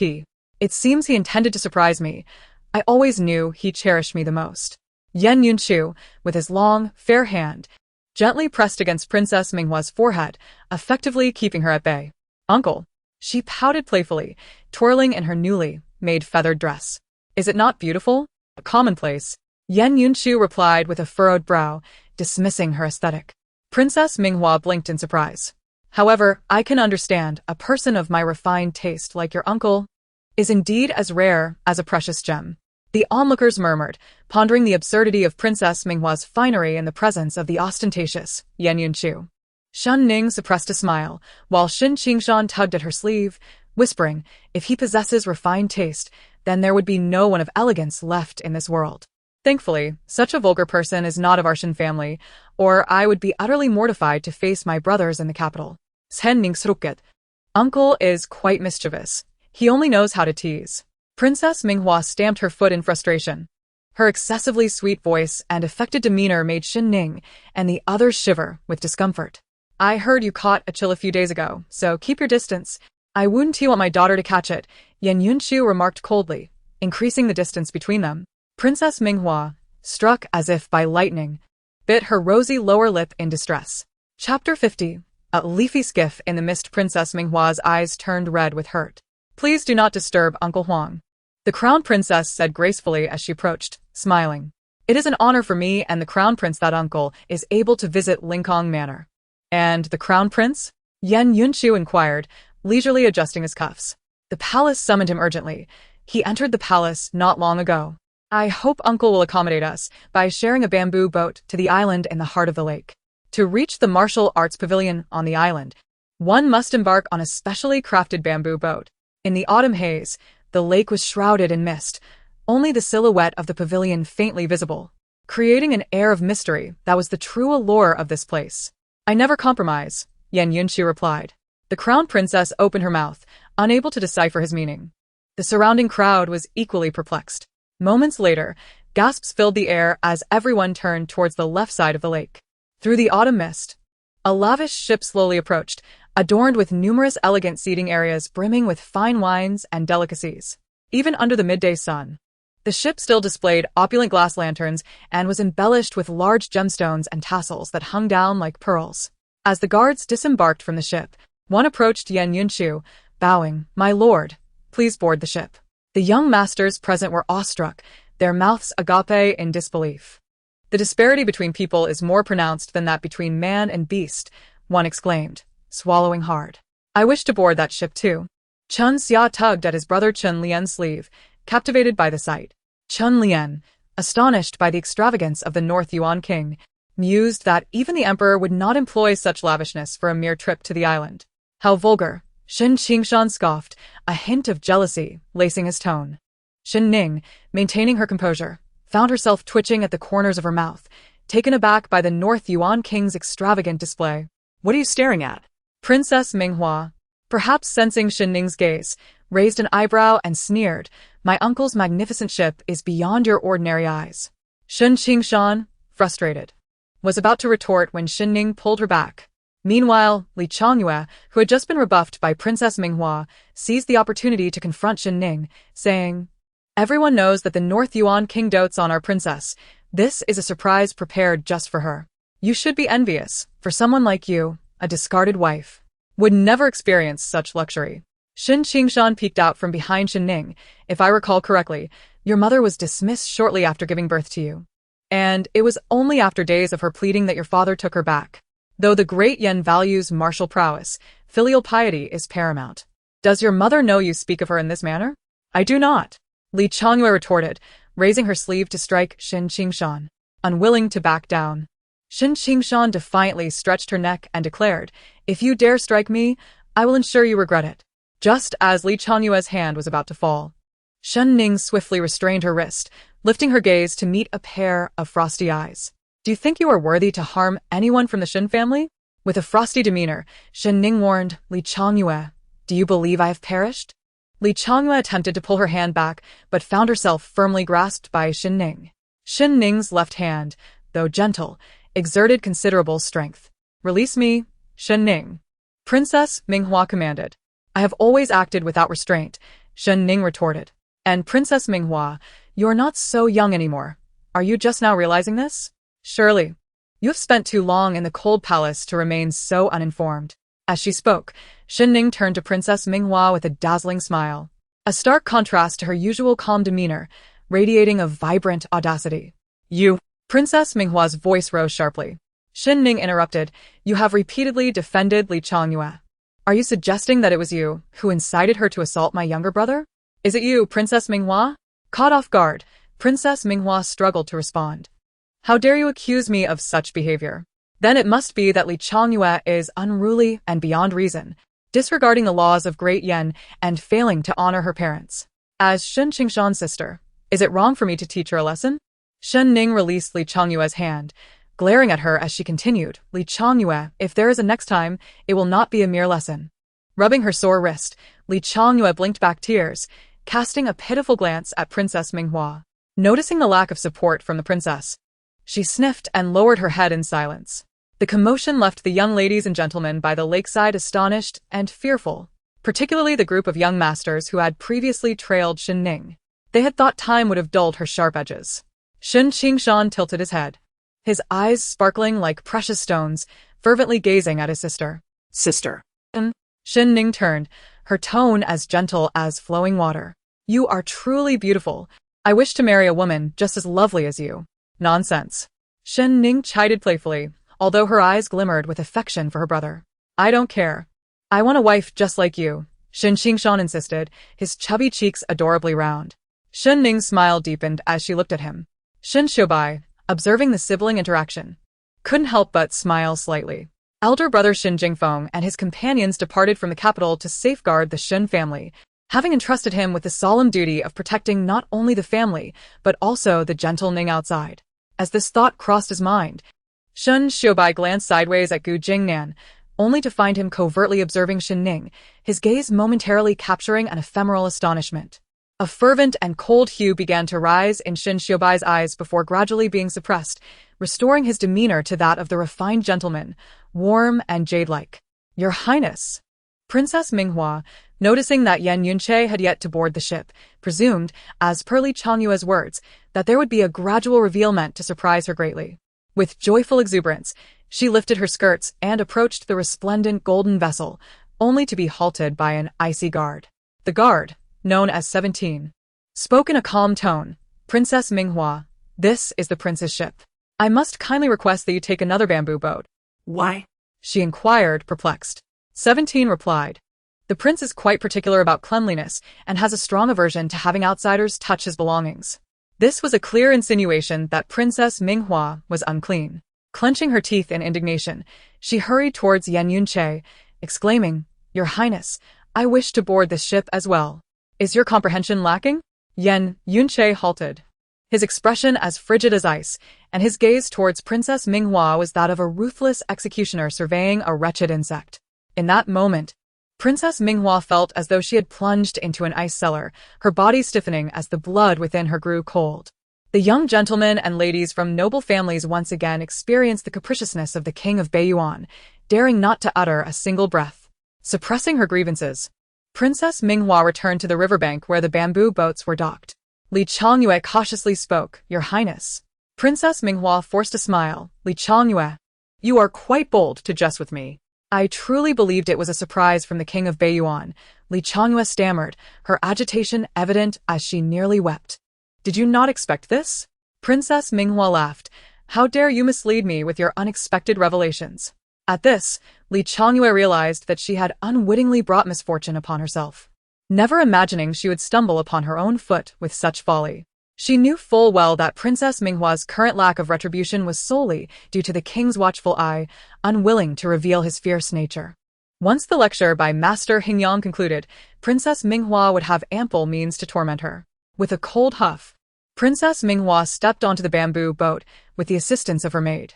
The crown princess, with a gentle voice and flowing sleeves, urged everyone, Let us board the bamboo boat swiftly. We must not keep Master Hingyang waiting. One by one, the guests boarded the boat, navigating through the mist towards Huaxian Island and the martial arts pavilion. Aining, let us share a boat, Gu Jingnan's voice unexpectedly interrupted. Shen Qingshan rushed to Shen Ning's side, extending his arms protectively, glaring fiercely at Gu Jingnan as if he were a sworn enemy. Gu Jingnan chuckled. Qingshan has grown so tall. Just a few years ago, you were merely a little crybaby. My height is of no concern to you.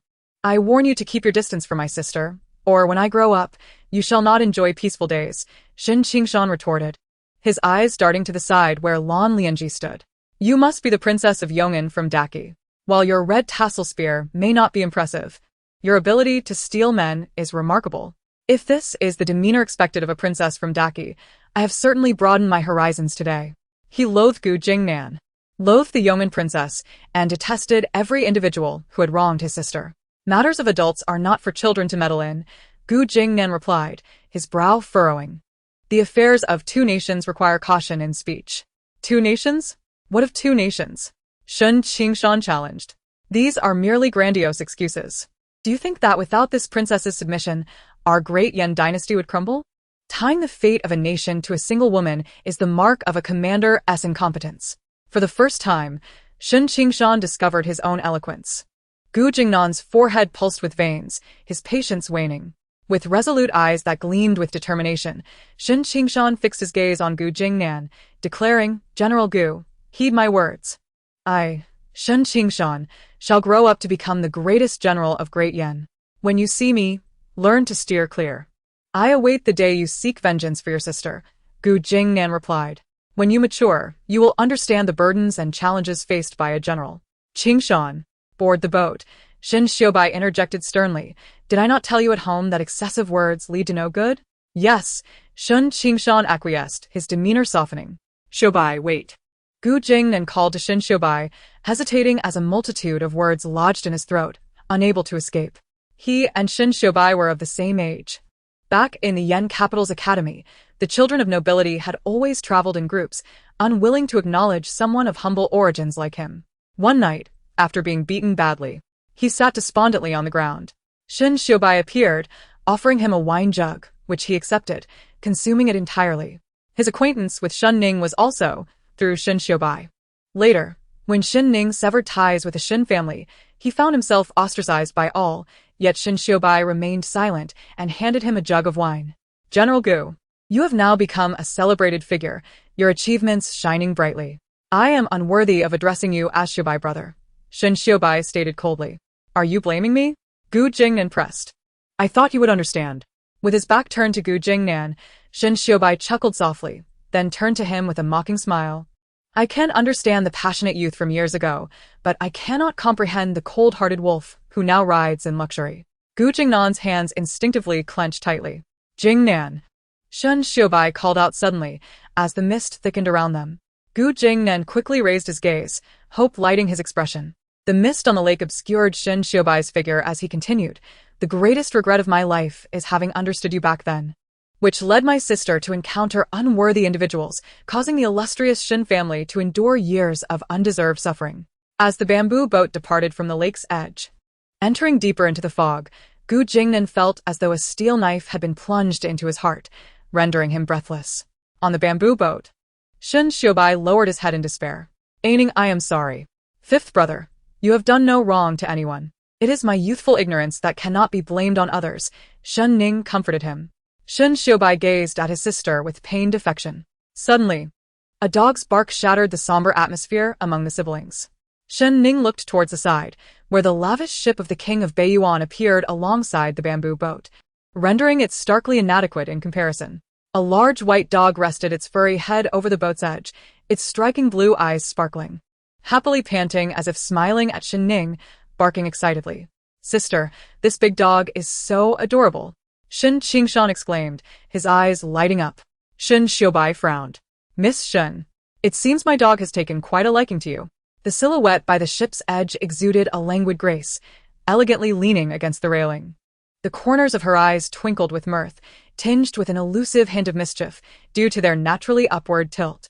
Woof, woof, woof, barked the large, white dog, shaking its head in excitement. Your Highness, what is it saying? Inquired Shen Qingshan with curiosity. Yan Yunjia lowered his gaze to meet Shen Ning's eyes. His voice deep and resonant. It states that although it shares a name with General Gu, its breed is among the finest in the realm of Dian, and it hopes that this prince may invite Miss Shen to share a boat ride on the lake. Shen Qingshan retorted. Did the white dog truly convey all that with just 3 barks? Chapter 52. The Lute of an Old Friend. Yearning for an old friend, your highness certainly has a knack for humor, Shen Ning replied coolly. It appears Miss Shen intends to decline our foolish dog's invitation, Yan Yunjia remarked, extending his long, jade-like hand to gently stroke the fluffy head of the white dog. Foolish dog, did you hear that? Miss Shen does not favor you, and is unwilling to share a boat with you. The white dog howled at the sky, leaving the 3 Shen siblings astounded. Shen Qingshan stammered, is it really a dog and not a wolf? Bam. The white dog bumped its head against the railing of the boat, assuming a sorrowful demeanor. Yan Yunjia sighed, Miss Shen, you see? Does your highness truly believe that if a Ning boards the ship, it will be happy? Shen Xiaobai warily scrutinized Yan Yunjia's eyes, recalling ancient texts that claimed cats and dogs lacked true intelligence, their thoughts often reflections of human preconceptions. Yan Yunjia stood tall and elegant on the misty deck, the brilliance of the boat's decorations rendering him more dazzling than the largest gemstone. He chuckled softly amidst the fog, his voice melodious like the sound of lotus petals weeping for dew, as he affectionately ruffled the white dog's fur. Cease your antics. Miss Shen is willing to accompany you. This statement acted like an anchor, instantly calming the previously rambunctious dog, which then lay down and playfully stuck out its tongue at Shen Ning. Its dark eyes filled with anticipation. Shen Ning opened her mouth, gazing at the dog, and found herself at a loss for words. Shen Xiaobai furrowed his brow, resembling a tightly knotted string, glaring at the cheerful white dog with disdain. Internally, he grumbled, this dog, like its master, is rather irritating. Miss Shen, please. Yan Yunjia lazily gestured with an air of nonchalance, his rebellious demeanor exuding a casual charm. Sister, let us board the prince's ship. You used to adore dogs. Shen Qingshan tugged at Shen Ning's sleeve, bouncing with excitement. Come on, I want to play with it. Shen Ning had once owned a dog that she cherished deeply, bringing it along to the academy in Yanjing, only to have it cruelly cooked by someone in the academy's courtyard. Years passed, and the identity of the dog killer remained elusive. Bam. The white dog bumped its head against the railing once more. All right, let's board. Shen Ning, recalling her beloved pet from the past, could not bear to refuse and nodded in agreement. Shen Qingshan joyfully danced, using both hands and feet to scramble onto the ship. Yan Yunjia extended his hand toward Shen Ning. Thank you, your highness. Shen Xiaobai placed his hand in Yan Yunjia's palm, gripping tightly and leaping aboard. He exerted a bit too much force, landing directly in Yan Yunja's embrace. Yan Yunja's eyebrows arched in surprise. Shen Xiaobai then reached for Shen Ning from the ship's edge, narrowing his fox-like eyes. "A Ning, come up." Shen Ning grasped her brother's hand and leaped onto the opulent boat. Just as she steadied herself, the large white dog leapt into her arms, incessantly nudging her with its head. "Do not move," Shen Ning gently chided. The white dog obediently remained still, merely sticking out its tongue at her. When it smiled, its eyes sparkled as if filled with stars. "Extend your left paw," Shen Ning commanded, and the dog immediately lifted its left paw. "Sit," she instructed, and the white dog complied. "Lie down and roll over." The dog rolled to her side. This familiar sensation of training a dog brought a hint of moisture to Shen Ning's eyes. "From now on, your name shall be Dabai." Shen Ning squatted down, her smile radiant as she opened her arms wide. Dabai dashed into her embrace, and she fondly caressed the soft, fluffy creature, relishing its delightful texture. At the bow, 2 guards from the North Yuan prince's household stood like sentinels. Guard 6 nudged Guard 7 with his elbow and whispered, "Isn't this rather peculiar? This dog, besides the prince, is fierce to everyone else, yet it obeys Miss Shen so readily. Could it be?" "What do you mean?" Guard 7 inquired. "Think about it. When Gu Jingnan sought to marry Miss Shen, he faced severe punishment. How could he possibly change his affections? So I wonder, could it be that Gu Jingnan and the dog have swapped souls? This fellow is truly overqualified to be a guard in the prince's household. He should write stories in the marketplace instead and become a wealthy success." Ding. Ethereal and transcendent, the sound of a lute pierced through the fog. Shen Ning rose to gaze toward the heart of the lake. The water was chill and clear. At the center of the mist, an elderly man clad in a gray robe sat before a pavilion, playing the lute. Each note seemed to pierce the darkness like light, offering redemption to this wretched world. The melody was both delicate and grand, devoid of the clamor of battle, embodying the vastness of countless streams flowing into the sea, reflecting the expansive heart of the esteemed master Li Hingyang. Shen Qingshan and Bai leaned over the railing, their innocent eyes fixed on the approaching island. The lute of the master, a gift from an old friend and female master of the martial world, had not been played by him for a decade. Today, It was truly a delight for the ears, wasn't he it, Dabai? Shen Qingshan turned her head, grinning widely. The white dog glanced back and mirrored her smile. Yan Yunja commented, "The lute of an old friend, yearning for an old friend. Miss Shen, do you know who this old friend is?" Shen Ning gently closed her eyes, her long, thick lashes fluttering delicately. Moonlight pierced through the dense fog, illuminating her fair face. Yan Yunja's lips curled slightly, perhaps revealing a moment of vulnerability before he quickly suppressed the involuntary smile. An old friend. Shen Ning lifted her gaze, a hint of languid chill in her demeanor. After a moment's contemplation, she met Yan Yunja's gaze and smiled. "Perhaps Master Hingyang is hoping for your presence, Your Highness. I have heard that you were quite mischievous in your youth, and Master Hingyang once gave you quite the reprimand." Yan Yunja chuckled softly. Shen Xiaobai had just taken a sip of the clear tea on the glass table when he spat it all out. Shen Qingshan and Bai collapsed in laughter, unable to contain themselves. Yan Yunja's expression darkened, a storm cloud hovering above him. He narrowed his cold, slanted eyes, placing one hand on the railing behind Shen Ning, leaning closer as he spoke, his lips brushing against her ear. "You recall such old tales so vividly. Could it be that Miss Shen has a particular interest in this prince's delicate posterior?" "Delicate posterior." Shen Ning coughed violently, choking on her own words. Before encountering Yan Yunja, she could scarcely have imagined that not all men were honest and upright. Some, like the North Yuan prince, were infinitely more flamboyant and flamboyantly alluring than flowers or foxes. Yan Yunja's gaze bore into her, his eyes as deep as ancient wells, concealing an uncontainable mirth. In a low voice, he said, "Miss Shen, we have arrived." 16 cheerfully entered the inner chamber, but her expression suddenly froze. "Yan Yunche, get lost." 16. "All right. I'll take my time leaving. The one with the blooming backside must surely be him." He remarked that 17 was kind-hearted to send him to summon the prince, only to have dug a pit to bury him.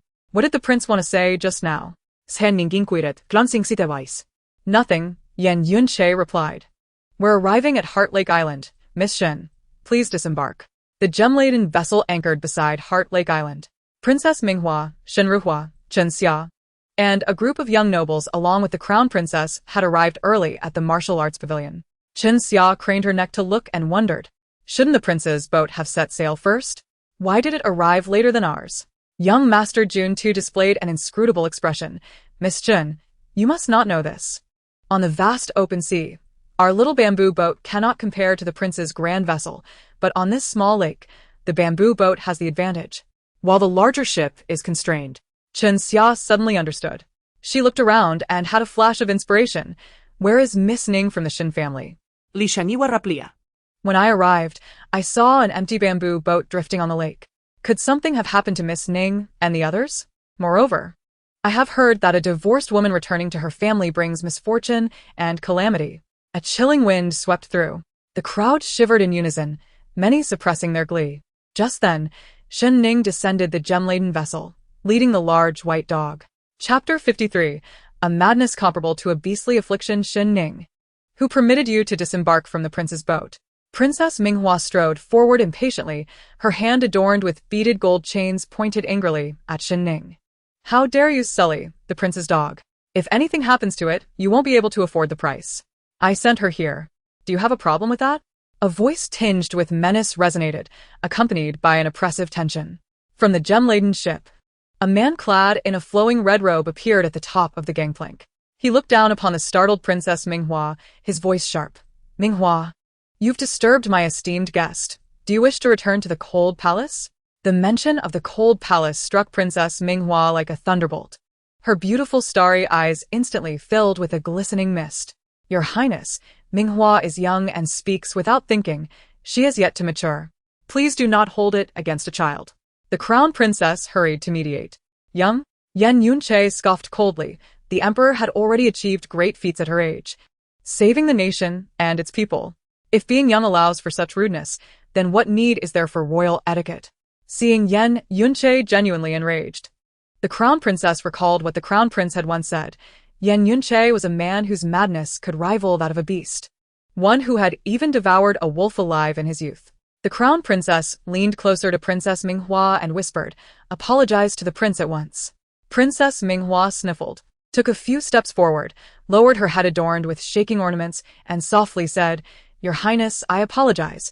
It was Minghua who offended you." Yet, Yan Yunche showed no sign of gratitude. The guard, 17, interjected, "Princess Minghua, you have offended Mission." Shen Ning. Princess Minghua's head snapped up, anger coursing through her veins, her body bristling as if covered in barbs. She looked pleadingly at Yan Yunche. He remained motionless, like a deity surveying the world from the heavens. Princess Minghua bit her lip, her eyes growing redder. Overwhelmed with indignation, she reluctantly approached Shen Ning. Woof. The large white dog stood protectively in front of Shen Ning, baring its teeth at Princess Minghua, exuding an aura reminiscent of a wild wolf king. Princess Minghua took a few steps back in fright, realizing her predicament. She harbored a deep-seated hatred for the dog. She had often tried to curry favor with the foolish creature, but had never even touched its fur. Please forgive the princess for her rudeness, she gritted through clenched teeth. Shen Ning smiled faintly. The princess's words and actions represent the Dian royal family.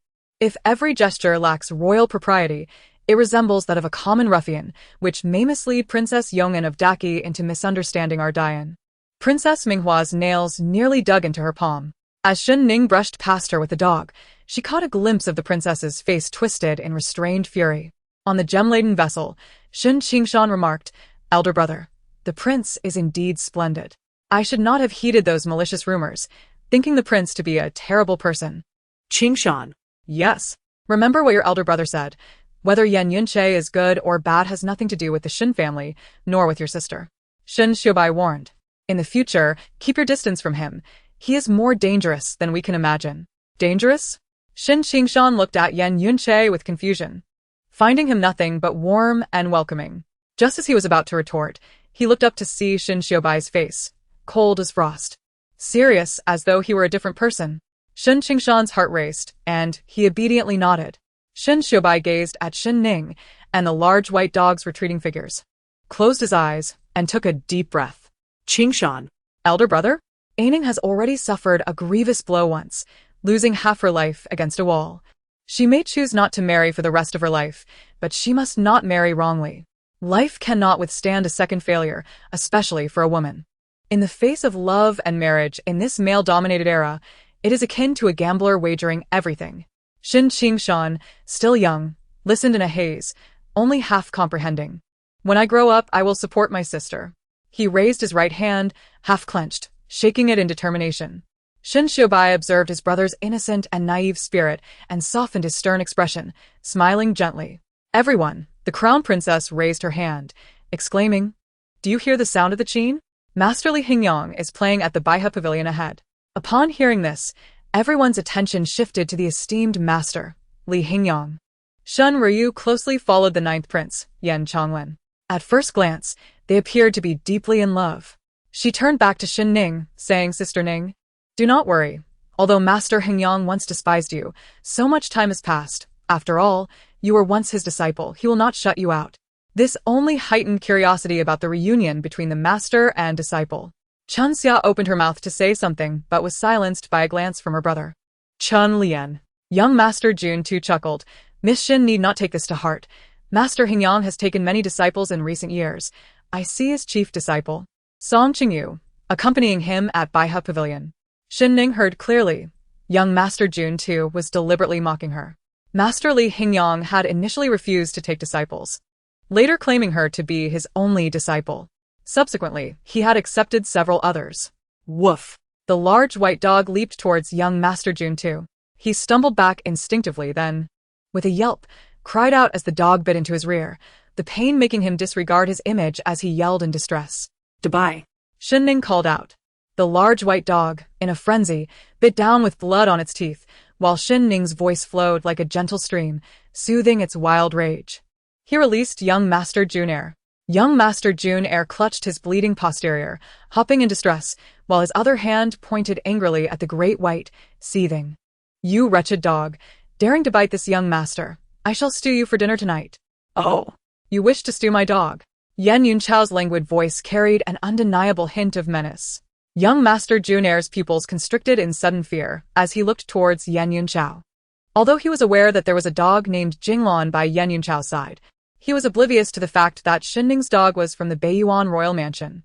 Not long ago, Yan Yunchao had hosted a grand banquet at Wangyue Tower for his beloved canine, and only the eldest son of the Jun family had attended. He had no invitation. Young Master Jun, you see, stewing dogs is rather dull. Stewing people is far more interesting, wouldn't you agree? Yan Yunchao spoke with a smile, though the warmth did not reach his icy eyes. Young Master Jun's legs weakened, causing him to collapse to the ground, his first standing on end in terror as he stared at Yan Yunchao. "Your Highness, I was wrong. I truly understand my mistake," he wailed, prostrating himself on the ground. "I had no idea that was your esteemed dog. Had I known, even with 100 lives, I would not dare utter such arrogant words. If the esteemed canine enjoys biting me, Your Highness, feel free to let it do so, as long as you spare me from being stewed." As he spoke, he raised his rear end, presenting the unbitten side towards Great White. "Good dog, come here and bite," he pleaded, his voice dripping with desperation.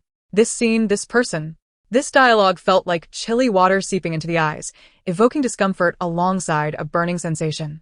Great White, disdainful, retreated while barking incessantly, eventually unable to suppress a retch. Shen Ning comforted Great White, though her gaze remained fixed on Yan Yunchao, who stood before young Master Jun in extravagant golden-patterned soft boots, exuding an air of nobility. Young Master Jun's eyes followed the boots upward, colliding with the fierce gaze of the man. "Your Highness," he stammered, his voice trembling with a hint of sob. Yan Yunchao placed his foot upon young Master Jun's cheek, forcing the other side of his face to meet the ground intimately. Young Master Jun dared not move, nor utter a sound. Yan Yunchao pressed down 3 times, each step heavy, regarding the prostrate young Master Jun with disdain. "In the future, whenever you encounter my beloved dog, remember to pay your respects." Yes, Your Highness, your lesson is well noted," young Master Jun managed to reply with great difficulty. Yan Yunchao scoffed softly and elegantly withdrew his leg. Li Changyue and Shen Ruhua were well aware of Yan Yunchao's arrogant and capricious demeanor. Yet they had not anticipated his terrifying level of audacity. Young Master Jun's father was the Minister of War, a prominent official. Yan Yunchao's disdainful kicks, reducing him to a state worse than that of a dog, was indeed a profound humiliation. With such disgrace, how could the Jun family maintain their standing in the capital? The surroundings were filled with bated breath. Despite being astonished by Yan Yunchao's brutality, none dared to utter a word. Woof, woof, woof. The playful barking of Great White stood out against the tranquil backdrop. While barking, Great White pawed at Shen Ning, as if seeking an embrace. Shen Ning understood the dog's intent, but replied earnestly, "But Great White, you're so heavy, I can't lift you." This dog weighed more than a child, after several attempts. Her old injury would surely resurface. Woof, woof, woof, woof, woof. Great White shook its head vigorously and continued to paw at Shen Ning. "Listen, you're a big dog now. You need to be independent," Shen Ning stated firmly, as if educating a child. Yan Changlin couldn't help but chuckle, finding Shen Ning amusing for treating a dog with such seriousness. Shen Ryu, however, remained tense, guarding against Shen Ning as if she were a thief. "Dogs are the most intuitive creatures among beasts," Shen Ning remarked. Great White, having been reprimanded, drooped its head in defeat. "All right, just for a moment," Shen Ning said, opening her arms. Great White perked up, tongue lolling, and leapt into Shen Ning's embrace. She caught the hefty dog with ease. Great White was overjoyed, behaving less like a dog and more like an ecstatic child. By the Baihe Pavilion, enveloped in the night and mist, Yan Yunchao, clad in a fiery red robe, gazed at the tender scene of the girl and her dog, his eyes softening with affection, reminiscent of the gentle moonlight. The music from an old acquaintance suddenly ceased. The sheer white silk curtains around the pavilion fluttered in the breeze, imparting an ineffable charm. The young scions who had come to pay their respects waited with bated breath, their hearts racing as they anticipated the lecture from the esteemed Master Hingyang. Such an opportunity was rare and required significant financial resources. A pair of hands, as white as snow and as delicate as jade, gracefully manipulated the silk. The crowd held their breath, captivated by the unfolding scene. From behind the silk, a young man dressed in azure, with a face like jade, stepped forward. A jade flute was tucked at his waist, and he bore 2 sharp swords crossed at his back. Young Master Qingyu. The crown princess offered a graceful bow. Song Qingyu, the chief disciple of Master Hingyang. "Is Master Hingyang going to give a lecture?" the crown princess inquired. Song Qingyu nodded, stating, "Before the lecture, my master wishes to see someone." "Who?" "Shen Ning, Miss Shen." All eyes converged on Shen Ning, who was currently cradling a dog that appeared larger than herself. Gu Jingnan, taking the initiative, asked, "Did Master Hingyang say why he wishes to see Shen Ning alone?" "I do not inquire about my master's affairs. I hope General Gu can understand," Song Qingyu replied. Shen Ning pondered for a moment before heading towards the Baihe Pavilion with her dog. "Aining, I will accompany you," Gu Jingnan declared. "You severed ties with Master Hingyang for my sake. Now that he is reprimanding you, I feel responsible." "You seem rather proud," Shen Ning retorted. Gu Jingnan, "have you always considered this as your boastful capital? Your trophy?" "Let me clarify. My rebellious nature, my innate defiance, led to my discord with the Shen family and Master Hingyang. It was not for you, Gu Jingnan. Even for a dog, I would have rebelled." Gu Jingnan's face paled, and he stepped into the Baihe Pavilion, feeling his dignity slip away. In that moment, he, a great general, lost all face, his pride extinguished, his eyes nearly igniting with fury. Young Master Junair, nursing his bruises, felt a glimmer of satisfaction. Regardless of the humiliation he faced, he was not the only one disgraced. General Gu faced a similar fate. Returning home, he might receive a lighter punishment. Inside the Baihe Pavilion, Shen Ning effortlessly placed the hefty Great White onto a chair. Master Li Hingyang, seated at the table, observed the large dog with a quirked brow, while a young female disciple behind him could not tear her gaze away from Great White. The younger generation, Shen Ning, has paid her respects to Master Li Hingyang. With a courteous gesture, she acknowledged him. Li Hingyang, with a calm demeanor, invited her to engage in a game. The board before them was not Go, but rather a traditional form of chess. Shen Ning settled in leisurely, their reunion marked by a tranquil flow rather than sharp exchanges. After making a move, Li Hingyang remarked, "Chess holds great significance. It resembles both military strategy and the art of living. Some aspire to reign supreme, while others traverse the world like a knight." "And you?" "Shen Ning, what is your role?" Shen Ning, with a poised gesture, advanced a pawn. "In this lifetime, I wish to be a humble pawn. My steps may be slow, yet I shall not retreat." At this, Li Hingyang's hand froze momentarily, a gentle breeze tousling the gray strands of his hair. Apaun, lian yan musa sufli. The realization dawning on him. After a pause, he chuckled lightly, adding, "You and the Prince of Beiyuan have chosen the same strategy. He too plays as a pawn, yet he has cornered my forces from the outset." With a resigned shake of his head, he continued, "He claims his pawns are unlike those of the mundane world, striving to shatter the pervasive conventions of society to ascend as a dragon among men.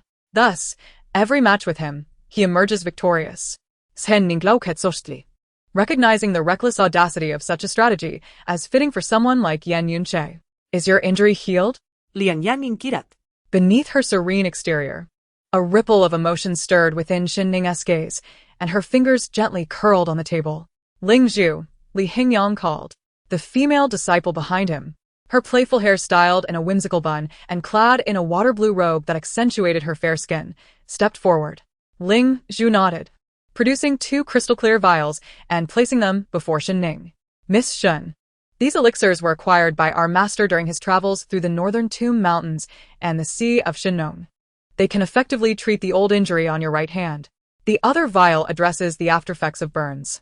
Shen Ning nodded appreciatively, a subtle smile gracing her lips. "Does the master know of my circumstances with Gu Jingnan in the capital, who is unaware of the woman who dared to divorce?" Li Hingyang retorted, waving his sleeve dismissively. "Do not be misled by Ling Zhu's childlike words. Those potions are not sought by me for you. They are merely discarded by others and thus better repurposed." With a composed demeanor, Shen Ning accepted the vials. The old man remained as he had always been, curt and convoluted in his speech. To deliver these potions, he had even orchestrated a martial arts lecture. Unbeknownst to him, years prior, he had declared with a sweeping gesture that the act of lecturing was merely a grand facade for deception, and he would never partake in such endeavors. As this thought crossed her mind, Shen Ning's smile softened. She carefully stored the potions, inclined her body in a respectful bow, and made to exit the Baihe Pavilion. "Shen Ning," Li Hingyang's aged voice called from behind. She paused, remaining stationary. "Return as you left, with your head held high and your integrity intact." "Very well." Her voice barely audible. Taking a deep breath, she stepped out of the pavilion. "She's grown thinner," Li Hingyang sighed. Ling Zhu blinked, puzzled. "Master, why do you deny your affection for senior sister? Why should I concern myself with one who forsakes their master for a man?"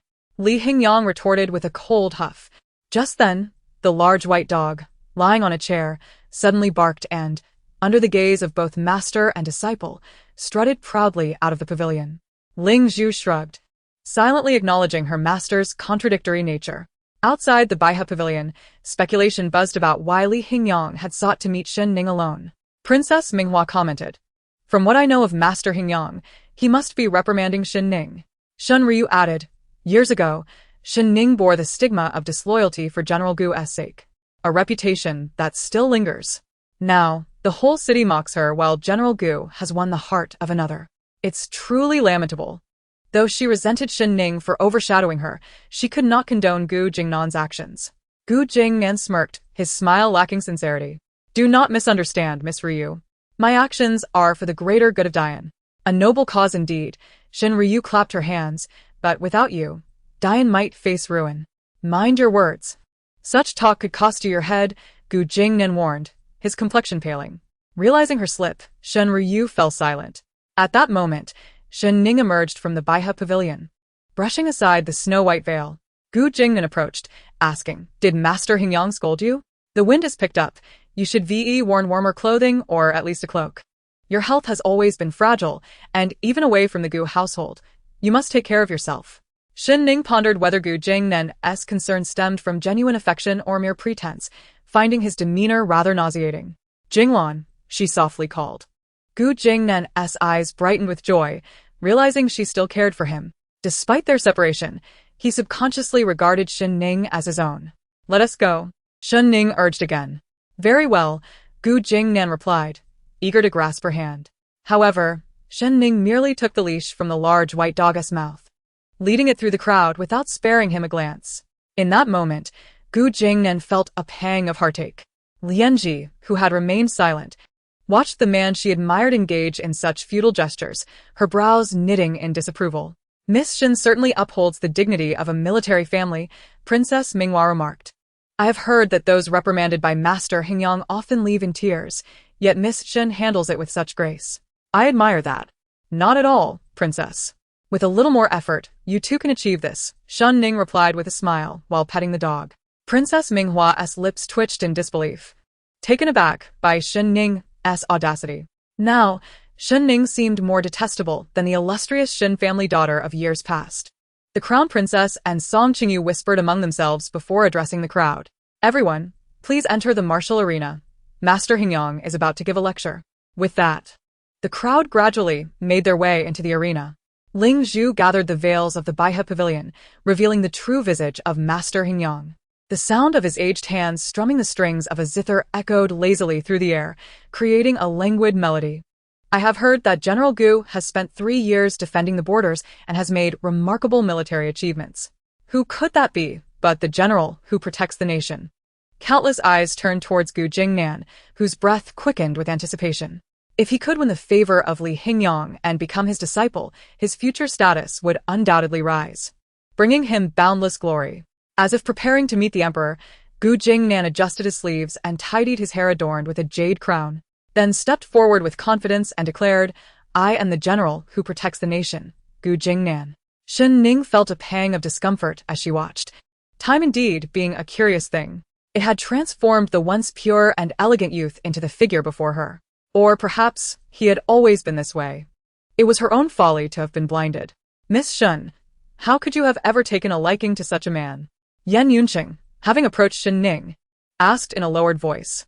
Who I admire seems of little concern to the prince, Shen Ning replied, creating some distance between them. Yan Yunqing stroked his chin, noting, It appears Miss Shen harbors a strong dislike for me. I have always acted on my own accord, so I hope you will forgive me, Your Highness. He leaned in closer and added sincerely, Do not harbor resentment towards me. His low voice was laced with a certain allure, especially with the depths of his enigmatic gaze, reminiscent of a calm, vast ocean reflecting the enchanting moonlight. Just as Shen Ning began to think he might have an interest in her, Yan Yunqing straightened up, crossing his hands casually over his chest, and stated earnestly, Those who dislike me often find themselves in unfortunate circumstances. With only you as the daughter of General Shen, I must ensure your well-being. Shen Ning retorted, No wonder the world whispers that the king of Beiyuan is gravely ill. Dabai bite him. Dabai looked up at Yan Yunqing with drooping ears, pulling back his neck and casting a pitiful glance at Shen Ning. Amused, Yan Yunqing smirked and said in a low voice, If Miss Shen does not prefer to leverage others, why not take action yourself? Shen Ning replied. The king of Beiyuan and his dog are equally troublesome. Yan Yunqing noticed the flush of Shen Ning's ears and chuckled softly behind his clenched fist. Meanwhile, Li Hingyang plucked a string of his instrument and inquired, The defeat of the Great Qi was significantly attributed to General Gu. I wish to hear the details. Gu Jingnan's most significant achievement in life was indeed the conflict with the Great Qi, and he spoke at length about the events of the past 3 years, detailing how he valiantly secured victories. In his narrative, he appeared as a deity of war, claiming the downfall of the Great Qi. However, those present hardly absorbed his words and found them rather ludicrous, especially Lan Lianji, whose face drained of color at an alarming rate. Disappointment and heartbreak filled her crimson eyes as she gazed at the boastful Gu Jingnan, who spoke of the Great Qi's demise with such pride. Her heart ached as if it had been split open, remembering how Gu Jingnan had once conveyed to her that he had been forced into battle against the Great Qi. Burdened with guilt at the suffering he had witnessed, I took Huayan City, where the citizens were initially resistant. In just 7 days, I won their allegiance. Furthermore, I obtained the topographical map of Donghuang City from the city lord, laying the groundwork for our triumph and shortening the campaign by 6 months. Otherwise, I would likely still be engaged in battle with the Great Qi. Gu Jingnan continued to revel in his victories, oblivious to the turmoil he was causing. Shen Ning glanced at Lan Lianji, who was visibly distressed, her fists clenched and shoulders trembling. Huayan City had been ravaged under Gu Jingnan's orders. With the city lord's family slaughtered, the youngest child still in swaddling clothes pierced through the chest by a sword. Gu Jingnan had once sworn to her that it was an act of necessity, and it was foolish of her to have believed in his plight. Tears streamed down Lan Lianji's face as she struggled with the bitterness in her throat, feeling as if her very essence was being pierced by countless steel needles, blood flowing down to drench her fragile heart. Here, a voice interrupted, and Lan Lianji opened her eyes to see a hand, its old scars visible, holding out a clean handkerchief. She looked up at Shen Ning, puzzled. Why? Life is ever-changing, much like the human heart, which is difficult to comprehend. Shen Ning replied with a slight smile. Why question it so? Lan Lianji opened her mouth but fell silent. She stared at the handkerchief for a long moment before accepting it to dry her tears. I apologize for selfishly taking what belonged to you. The man who should have been yours. I ought to be thanking you. Thank me? Lan Lianji was further bewildered. She had thought Shen Ning despised her to the point of wishing her harm. What wife could calmly share her husband with another? Moreover, she had heard from Gu Jingnan and the citizens of the capital about the sacrifices Shen Ning had made for this relationship, which far outweighed her own. Princess Yong'an has collected the most worthless rubbish in the world for me. Shouldn't I express my gratitude? Shen Ning stated casually. Lan Lianji felt her beliefs shaken to their core. The man she admired was supposed to be a hero of unparalleled caliber, not worthless debris. Yet, she had to admit that the Gu Jingnan she had come to know was becoming increasingly unfamiliar. I give you this handkerchief, Shen Ning continued. You have ventured alone to this distant land, devoid of friends or the warmth of home. Should you encounter any troubles in the capital, feel free to visit the Shen residence or Zijing Martial Hall to find me. Her words pierced deep into Lan Lianji's soul. Months prior, she had believed that love was an all-consuming fire, willing to forsake everything for the beloved. Yet now, in this unfamiliar place, surrounded by strangers, she realized that love was fragile against the harsh realities of life. Thank you, Miss Shen. There's no need for such formality. Shen Ning gracefully returned to Dabai's side, her gaze toward Lan Lianji and Gu Jingnan laden with deeper meaning. She had never been one to be magnanimous. It was unjust for Gu Jingnan to aspire to wed the princess of Yong'an while basking in undeserved admiration. Li Hingyang had specifically requested Gu Jingnan recount his military exploits for two reasons: to unveil the true nature of the man to Lan Lianji and to make Gu Jingnan the target of scrutiny. As expected, after Gu Jingnan's boastful recounting for half an hour, someone finally lost patience and asked, "Are we here to listen to Master Hingyang's teachings or to hear General Gu's stories?" Everyone was well aware of how Gu Jingnan had conquered the Great Qi, yet they had refrained from addressing it directly. To have traveled so far only to listen to his tiresome tales felt like an undue burden. Shen Ning, in a cheerful mood, squatted down and embraced Dabai, rubbing her cheek against his face. "Dabai, call me sister." "Wang Wang." Cough, cough, cough. Yan Yunqing was caught off guard, choking as he coughed repeatedly. Dabai is his son, calling Shen Ning sister. What a convoluted and absurd hierarchy this is. Chapter 57. Gradually pushing Gu Jingnan into the grave, Yan Yunjia furrowed his brow and firmly stated, "Do not call her sister." Shen Ning looked at him in confusion, asking why. "It undermines moral principles and contravenes societal norms," Yan Yunjia replied solemnly, as if discussing matters of state. Shen Ning gazed at him in exasperation. When the beloved son of the Beiyuan king, Dabai, hosted a grand banquet at the Wanhua Tower, did he think about undermining moral principles? "Fine. If I cannot call her sister, then I shall call you grandfather, Dabai." Shen Ning fondled the soft and pleasant fur of the dog, feeling her heart lighten. Woof woof. Yan Yunjia stumbled slightly, almost losing his balance, and glared indignantly at Shen Ning, who seemed to take advantage of him and wanted to assume the role of his father. Suddenly, a woman in a simple gown, with slender hands cradling Dabai, lifted her face to see his disgruntled expression and smiled radiantly, her lovely cheeks bright and enchanting, her red lips and white teeth resembling a celestial being from a painting.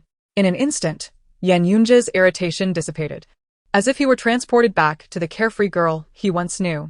Shen Ning realized she had lost her composure and quickly stood up, handing the dog leash to Yan Yunjia. "Your Highness, Dabai is wonderful. I must return the dog to its rightful owner." The man remained silent for a moment before slowly raising his cold, white hand to accept the leash, his fingertip inadvertently brushing against Shen Ning's palm, sending a jolt of electricity coursing up her wrist, a tingling sensation that rippled through her. Shen Ning quickly withdrew her hand and stepped forward, blending into the crowd. "How long will General Gu continue to speak?" someone asked, suppressing their anger. Shen Ryu frowned. "Must we endure the details of his 3 years of military service?" The crown princess replied, "Since Master Hingyang wishes General Gu to speak, we should listen." Shen Ryu pouted and murmured, Master Hingyang is merely being polite, while General Gu does not know when to stop. Among the crowd, wealthy young men struggled to stay awake, their eyelids drooping as if in a battle against slumber. The sky darkened. Gu Jingnan, parched and tireless, continued his narrative, even bowing with a flourish, Master Hingyang, this is the process of my 3 years of military service. Quite good, Li Hingyang remarked. General Gu, indeed, a talent from humble beginnings, a hero in youth. How about this? I shall betroth Lingzhu to you. Jiang Lingzhu, the youngest disciple of Li Hingyang and the daughter of the renowned elder of the Qingfeng sect, was well known in the martial world. Gu Jingnan's heart raced to his throat, and despite his efforts to contain his excitement, the corners of his lips could not help but lift. If he could marry both the daughter of the elder of the Qingfeng sect and the 9th princess of Deqi, his entire Gu family would rise to prominence. Gu Jingnan would become the most sought-after figure in the capital. What, unwilling? Lian Yanning kirat. Of course, I am willing, Gu Jingnan replied, his joy evident. Completely oblivious to the nearby Lan Lianji, Li Hingyang continued, General Gu, you know that Lingzhu is not only my disciple, but also the sole daughter of Elder Jiang of the Qingfeng sect. If she were to marry, it must be with great fanfare.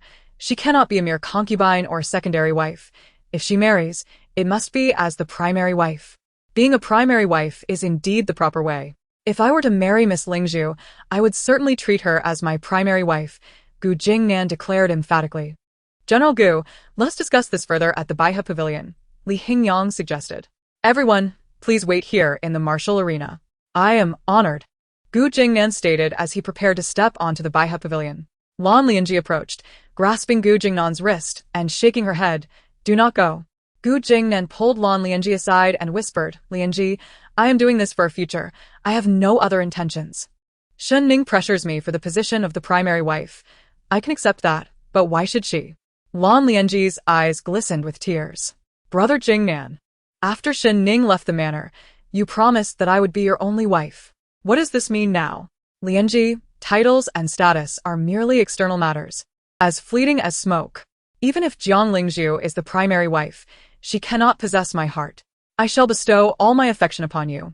You have always understood me. How can you now be as obstinate as Shen Ning? Gu Jingnan cradled Lan Lianji's face, kissing away the tears from her lashes. Be good, be sensible.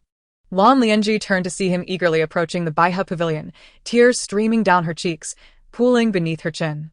She bitterly chuckled at her own naivety. Only now did she realize what Shen Ning had endured when she entered the Gu manor filled with hope. At the Baihe Pavilion, Gu Jingnan clasped his fists and bowed. Master Hingyang, is it you who has caused Shen Ning to forsake even her master? Li Hingyang lifted his teacup for a sip.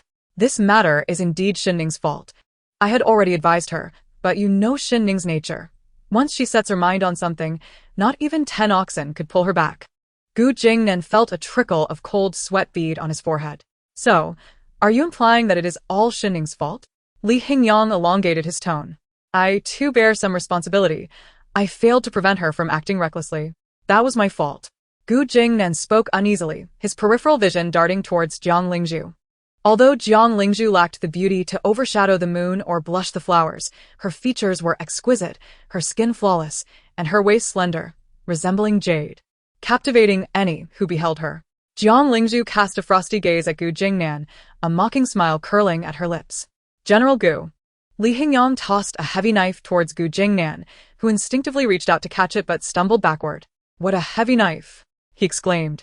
Li Hingyang, a true master, could effortlessly lift the weight of the blade with one hand. This is the Songlong blade, weighing 190 pounds. If you wish to marry Lingzhu as your primary wife, let me see your potential. If you can wield it 100 times, I shall consider you exceptional. Lian Yan instructa. Gu Jingnan gritted his teeth and swung the blade until his face flushed, feeling as though his arms might shatter. To pursue the hand of his beloved, he exerted every ounce of strength. Whenever he felt he could no longer continue, he would steal a glance at Shen Ning outside the Baihe Pavilion. In time, with both of his beloveds in his arms and with Li Hingyang's favor, Shen Ning would surely regret her choices. Shen Ning's lips curled slightly as she gazed at Gu Jingnan, her eyes as cool as water. Master Hingyang is gradually leading Gu Jingnan to his own demise.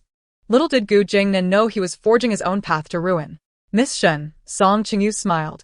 I admire the Shen family's bravery through the generations and have recently delved into marksmanship. If you have the time, may I visit the Shen manor to seek your guidance? Of course, Shen Ning nodded. Meanwhile, the guard, 17, shivered, cautiously turning his head to see their prince's face dark as ink. Chapter 58.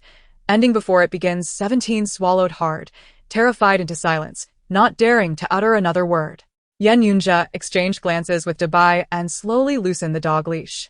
Years ago, upon hearing that Miss Shen had given up her gun, Song Qingyu felt quite heartbroken. Now that I know Miss Shen has taken up the Buyun gun again, I am genuinely happy for her. I believe she will surely become a remarkable master and gain renown throughout Dian. Young Master Song, you flatter me. My rudimentary skills with a sword are of little consequence in the presence of such an exceptional swordsman as yourself. Shen Ning spoke with an unhurried demeanor.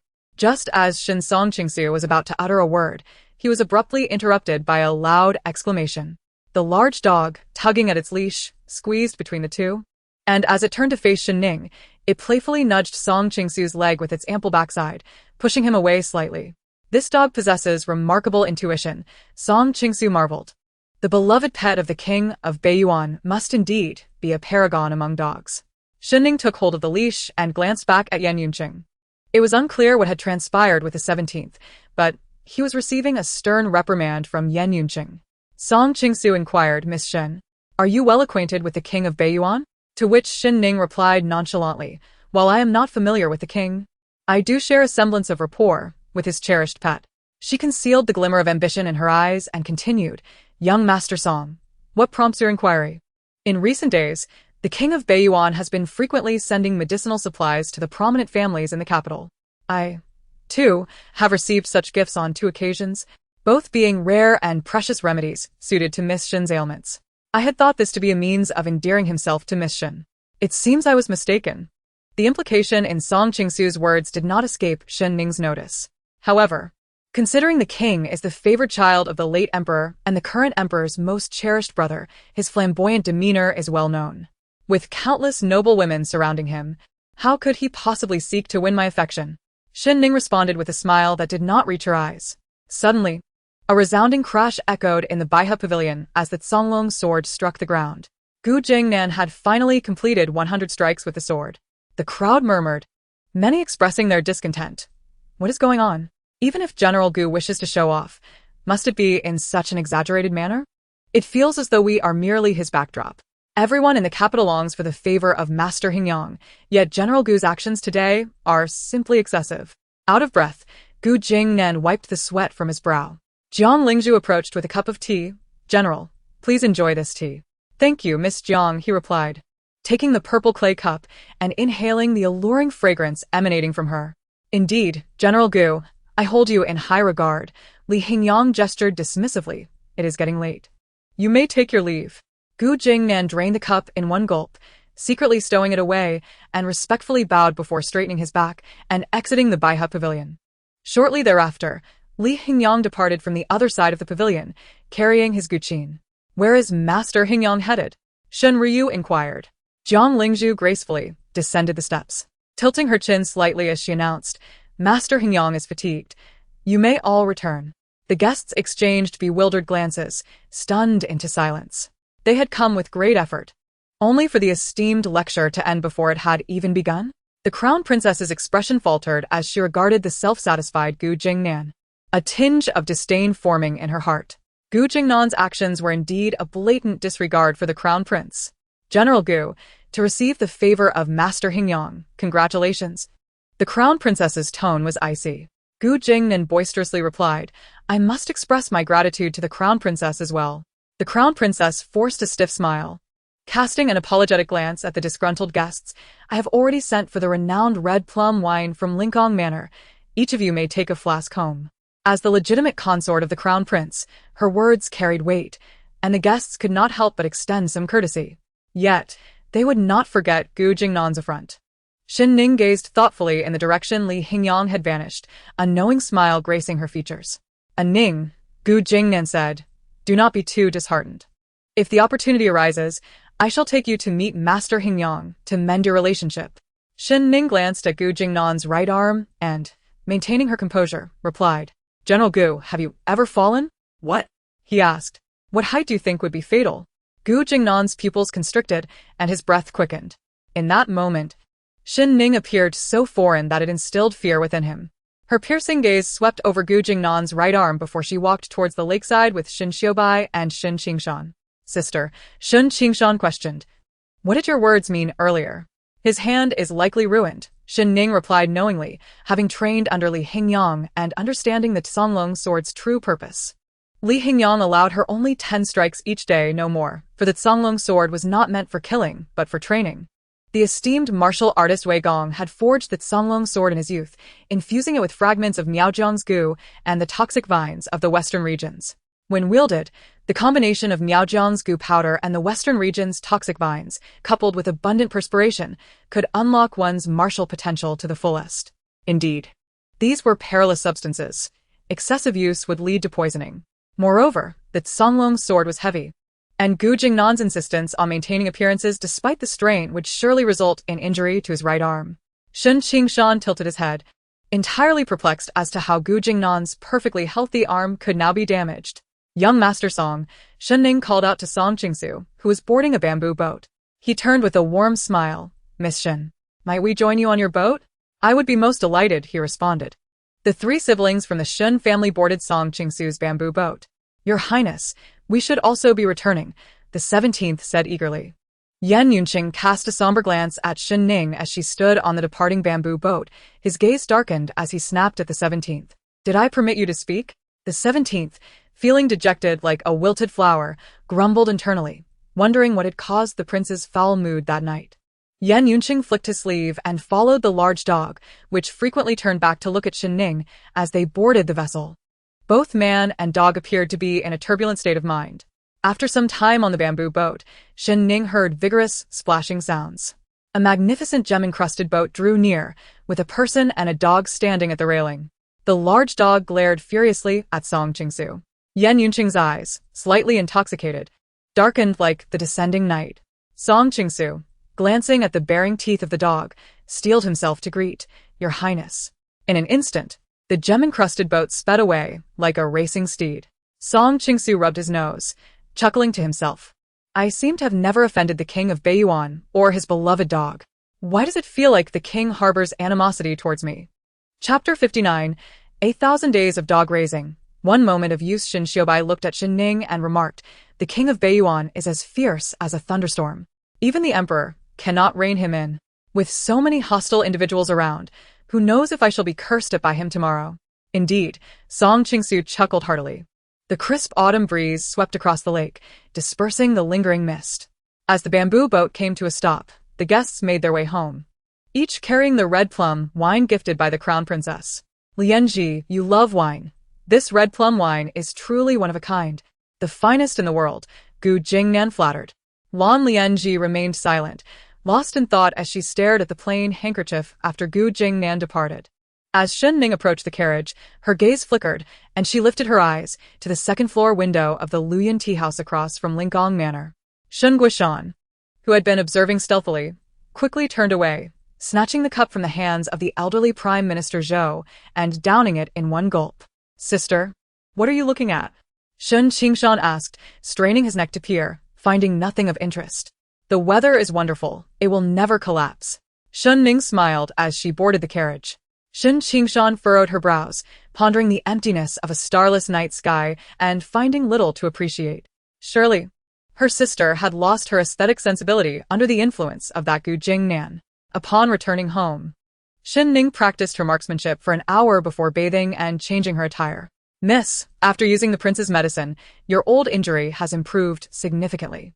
Coupled with this miraculous remedy, it should be completely cured, Kai Lian said, cradling the potion gifted by Li Hingyang like a precious treasure. Her eyes reddening as she carefully applied it to Shen Ning's right hand. Shen Ning glanced down at the remnants of her old wound, recalling Li Hingyang's words. He hoped that once her injury healed, she would rely on her true abilities to gain admission to the Yanjing Academy and then join the military. The Shen family's status in the capital was not particularly favorable. Of her 5 brothers, 4 were on the fringes. The only one remaining at the residence, Shen Xiubai, had suffered a severe illness in childhood, leaving him physically unfit for martial arts. As for Shen Ning, he was still too young, and it would take a long time before he could stand on his own. The Shen family, however, could not afford to wait. The next day, Shen Ning was roused from her slumber by a fluffy creature nudging her.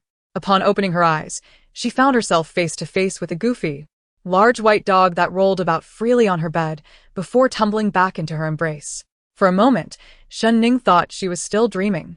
How could Bai be here in her bed instead of the prince's residence? Surely, the storyteller would not dare to concoct such a tale. She sat up and noticed the half-open window, piecing together the events. Daarbij, Shen Ning frowned. Did you come in following a scent?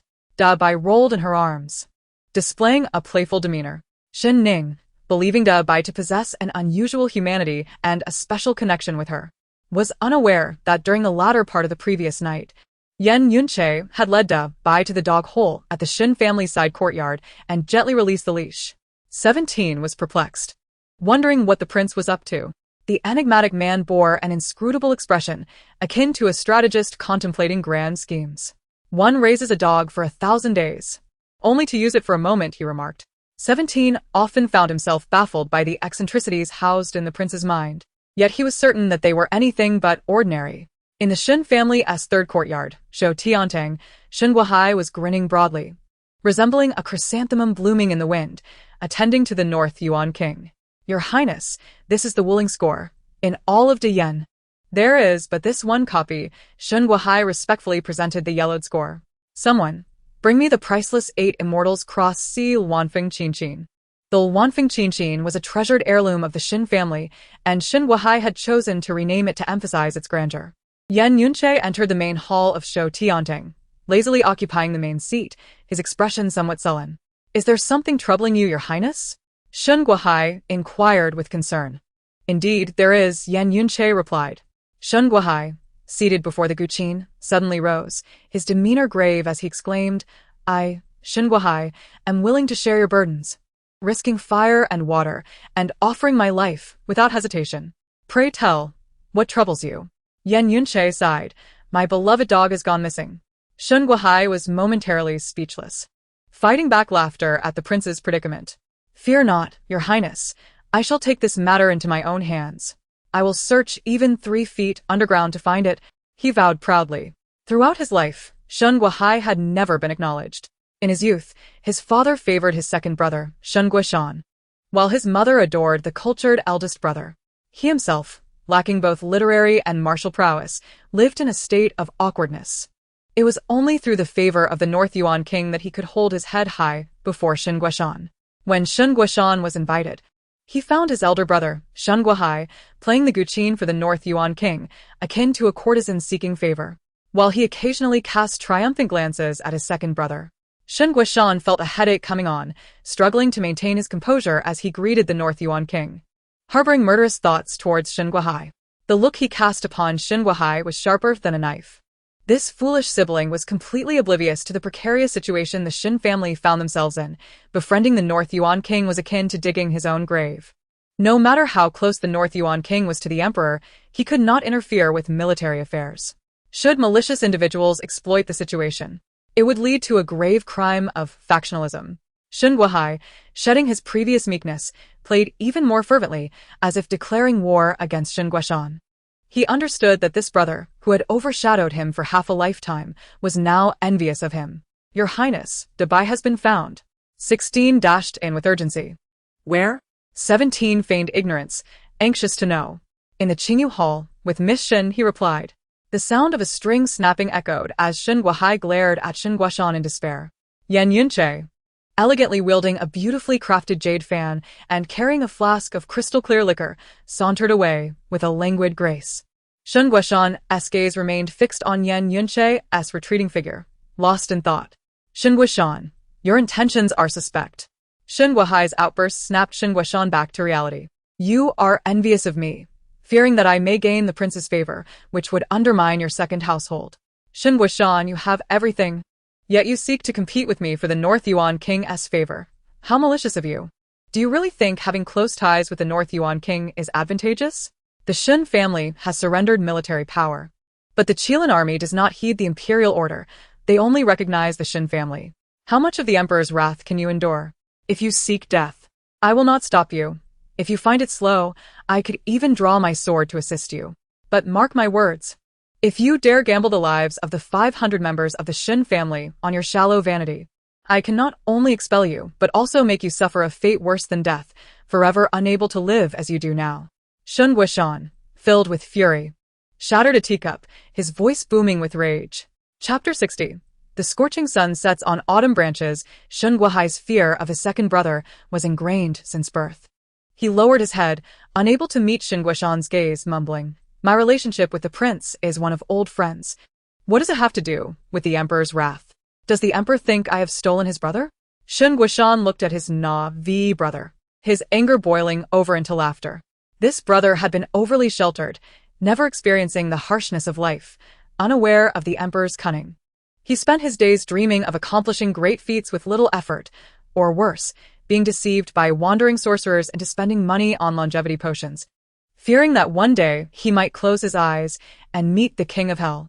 You, Shen Guohai, born of a military family, have squandered your first half of life as a fool, merely seen as a wastrel who knows only how to play the guqin and drink. Yet, in recent years, you have married your daughter to the 9th prince and developed a close relationship with the North Yuan king.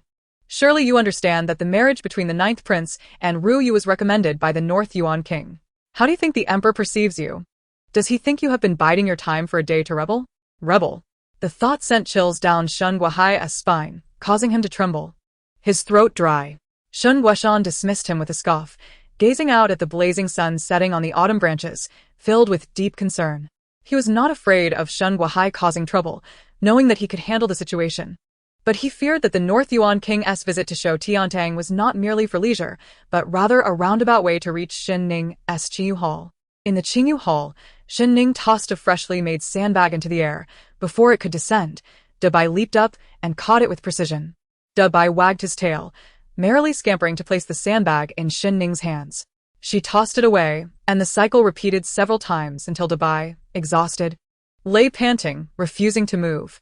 "Dabai, come here," Shen Ning called softly, crouching down with her arms outstretched. Like a flash of lightning, Dabai leaped towards her, knocking Shen Ning back to the ground as she embraced him tightly. He nudged her with his head, coaxing her to lower it and break into a joyful smile. Outside the courtyard, just as Shirchi was about to call out, Yan Yunche raised a hand casually, silencing the guards. He did not advance any further, choosing instead to observe her from a distance, listening to her laughter and the rapid beating of his own heart. It was a fleeting moment, yet it felt eternal. It reminded him of many years ago on the mountain of Sanchun, where the first snow fell like willow fluff, and a girl in a red dress ran barefoot through the snow, laughing heartily. Later, the girl, clutching a red plum blossom, sought him out, only to drop the blossom in surprise, tugging at his clothing and asking, "Big brother, can you not leave?" "Ah ning, forget me, have he spirit." Forget, he echoed. As memories buried beneath the winter's snow faded, losing something more vivid than the crimson of dawn, Shen Ning, holding Dabai, instinctively glanced towards the courtyard, catching a glimpse of sorrow lingering in the depths of the man's cold gaze. "What brings the prince here?" "Shen Ning fake nad ignorance." "To see Dabai," Yan Yunche replied. Shen Ning handed over the dog leash, requesting the prince to keep a watchful eye on Dabai in the future. While he is safe here, should he wander off elsewhere and fall into the hands of a butcher, he would end up as a dish on a table. Dabai is fond of mission. He hasn't truly strayed, but is merely seeking his grandfather, Yan Yunche remarked meaningfully. Grandfather? Shen Ning nearly choked on her own words, realizing the impropriety of her earlier statement. That was an unintentional slip of the tongue. Dabai is a good dog. He takes heed of every word from Miss Shen, Yan Yunche said with a knowing look. Shen Ning averted her gaze, contemplating how to persuade Yan Yunche to take Dabai back to the palace sooner. "Wow, Dabai. Have you come to see me?" Shen Qingshan burst into the courtyard like a wild stallion, rolling on the ground with Dabai, playing joyfully until the morning passed. After which Dabai followed Yan Yunche back to the palace. However, the next day, the wandering dog headed straight for Qingyu Hall, and not long after, his audacious master followed. Fortunately, the next day they were to head to Zijing Martial Hall. That night, the autumn wind howled as Yan Yunche was summoned to the palace. Sharing a family banquet with the current emperor, Yuanhe, and they played chess until deep into the night. The emperor, dressed casually in white with a dark dragon-patterned cloak draped over him, bore a resemblance to Yan Yunche, though their temperaments were distinctly different. Yan Yunche's mother had been the most beautiful woman, renowned for her beauty, while Yan Yunche's appearance was said to pale in comparison even to women. His naturally red-tinted eyes gave him an alluring charm. The emperor, however, exuded a refreshing aura, scholarly and elegant, with a brotherly warmth in his smile. Leaning casually on the couch, he toyed with the black and white chess pieces, casually inquiring, "Have you been visiting the Shen family frequently these past few days?" Indeed. Yan Yunche replied with a glint of amusement. "My beloved dog has a bond with Miss Shen and often sneaks out to play with her."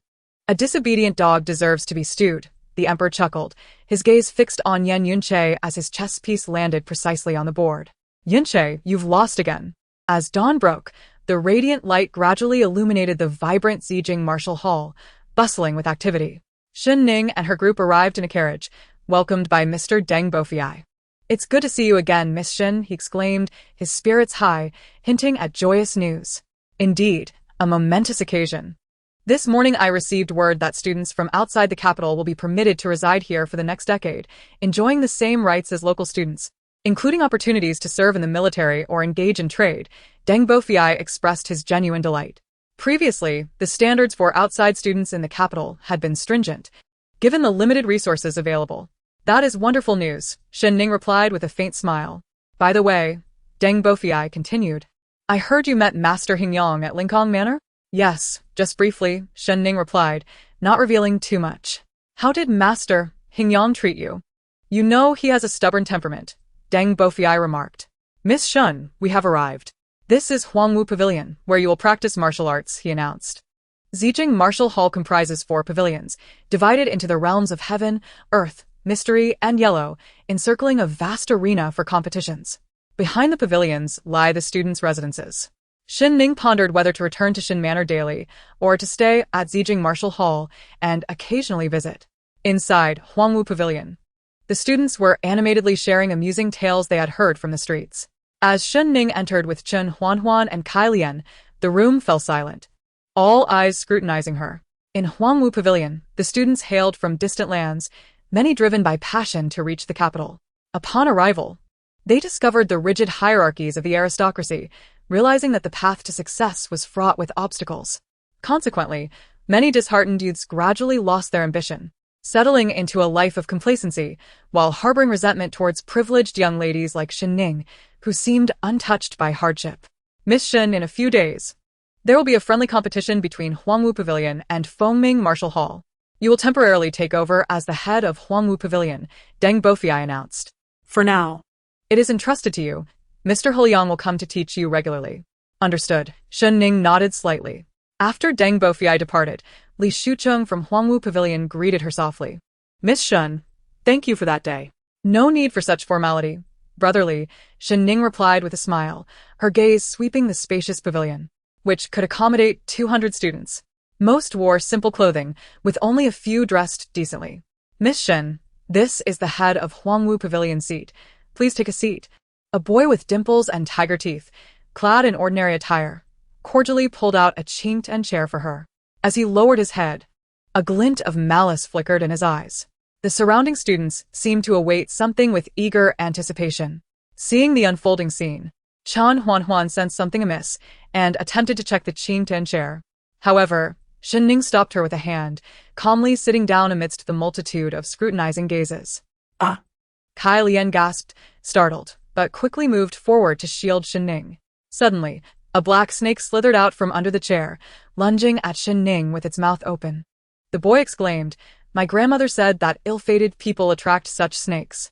And did your grandmother also say that foolish people will only ensnare themselves?" Shen Ning retorted, grasping the snake by its midsection and effortlessly tearing it apart before tossing it back at the boy. "Does your grandmother know that instead of striving for greatness in the capital, you engage in petty tricks?" Blood from the snake splattered onto the boy's robe. Yi Jingshi stepped back a few paces, trembling, and fell to the ground. When helped up, he glared at Shen Ning with bloodshot eyes filled with loathing. "Struggle? How can someone like you, born into the Shen family and indulged in luxury, dare to speak of struggle? Do you comprehend the hardships faced by those of us who grew up in hunger?" You stand atop a lofty peak, gazing upon the world's most splendid vistas, yet remain blind to the suffering of the people struggling below.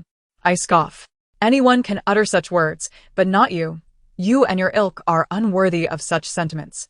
His words struck a chord with many. Miss Shen, your efforts are nothing but a jest. A woman, fair of face yet scarred, sneered. Our efforts throughout our lives will never rival what you possess by birthright. Take the Yanjing Academy, for instance. There are but a handful of students from outside the region, are there not? So, do you seek to reclaim your pride through me? Shen Ning queried. Then allow me to ask you this. If it were the Northern Yuan King, the Minghua Princess, or the Crown Princess standing here, would you still dare to act as you do? Silence enveloped the crowd. They dared not speak against imperial authority, for that would be a crime punishable by annihilation. Their current audacity stemmed from the Shen family relinquishing military power, and Shen Ning was but a discarded wife. Chun Huanhuan scoffed, I disdain you all. I disdain how you grovel before those in high positions, while savaging those you can bully whenever given the chance.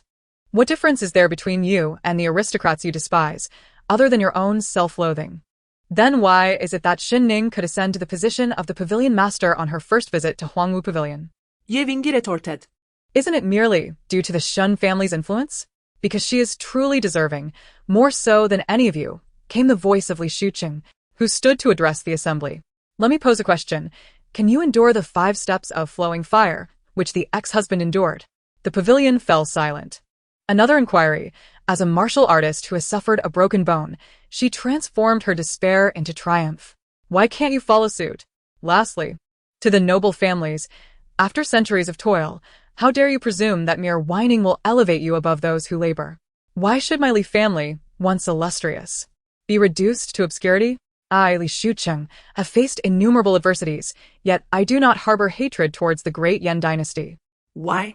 Because I am aware of the hardships faced by the common folk in the previous dynasty, where cannibalism prevailed, and the emperor indulged in debauchery, while disregarding both the law and the lives of his subjects. Had it not been for Emperor Xuanzong's uprising and the sacrifices of the Shen family's ancestors, would we even have the opportunity to converse here?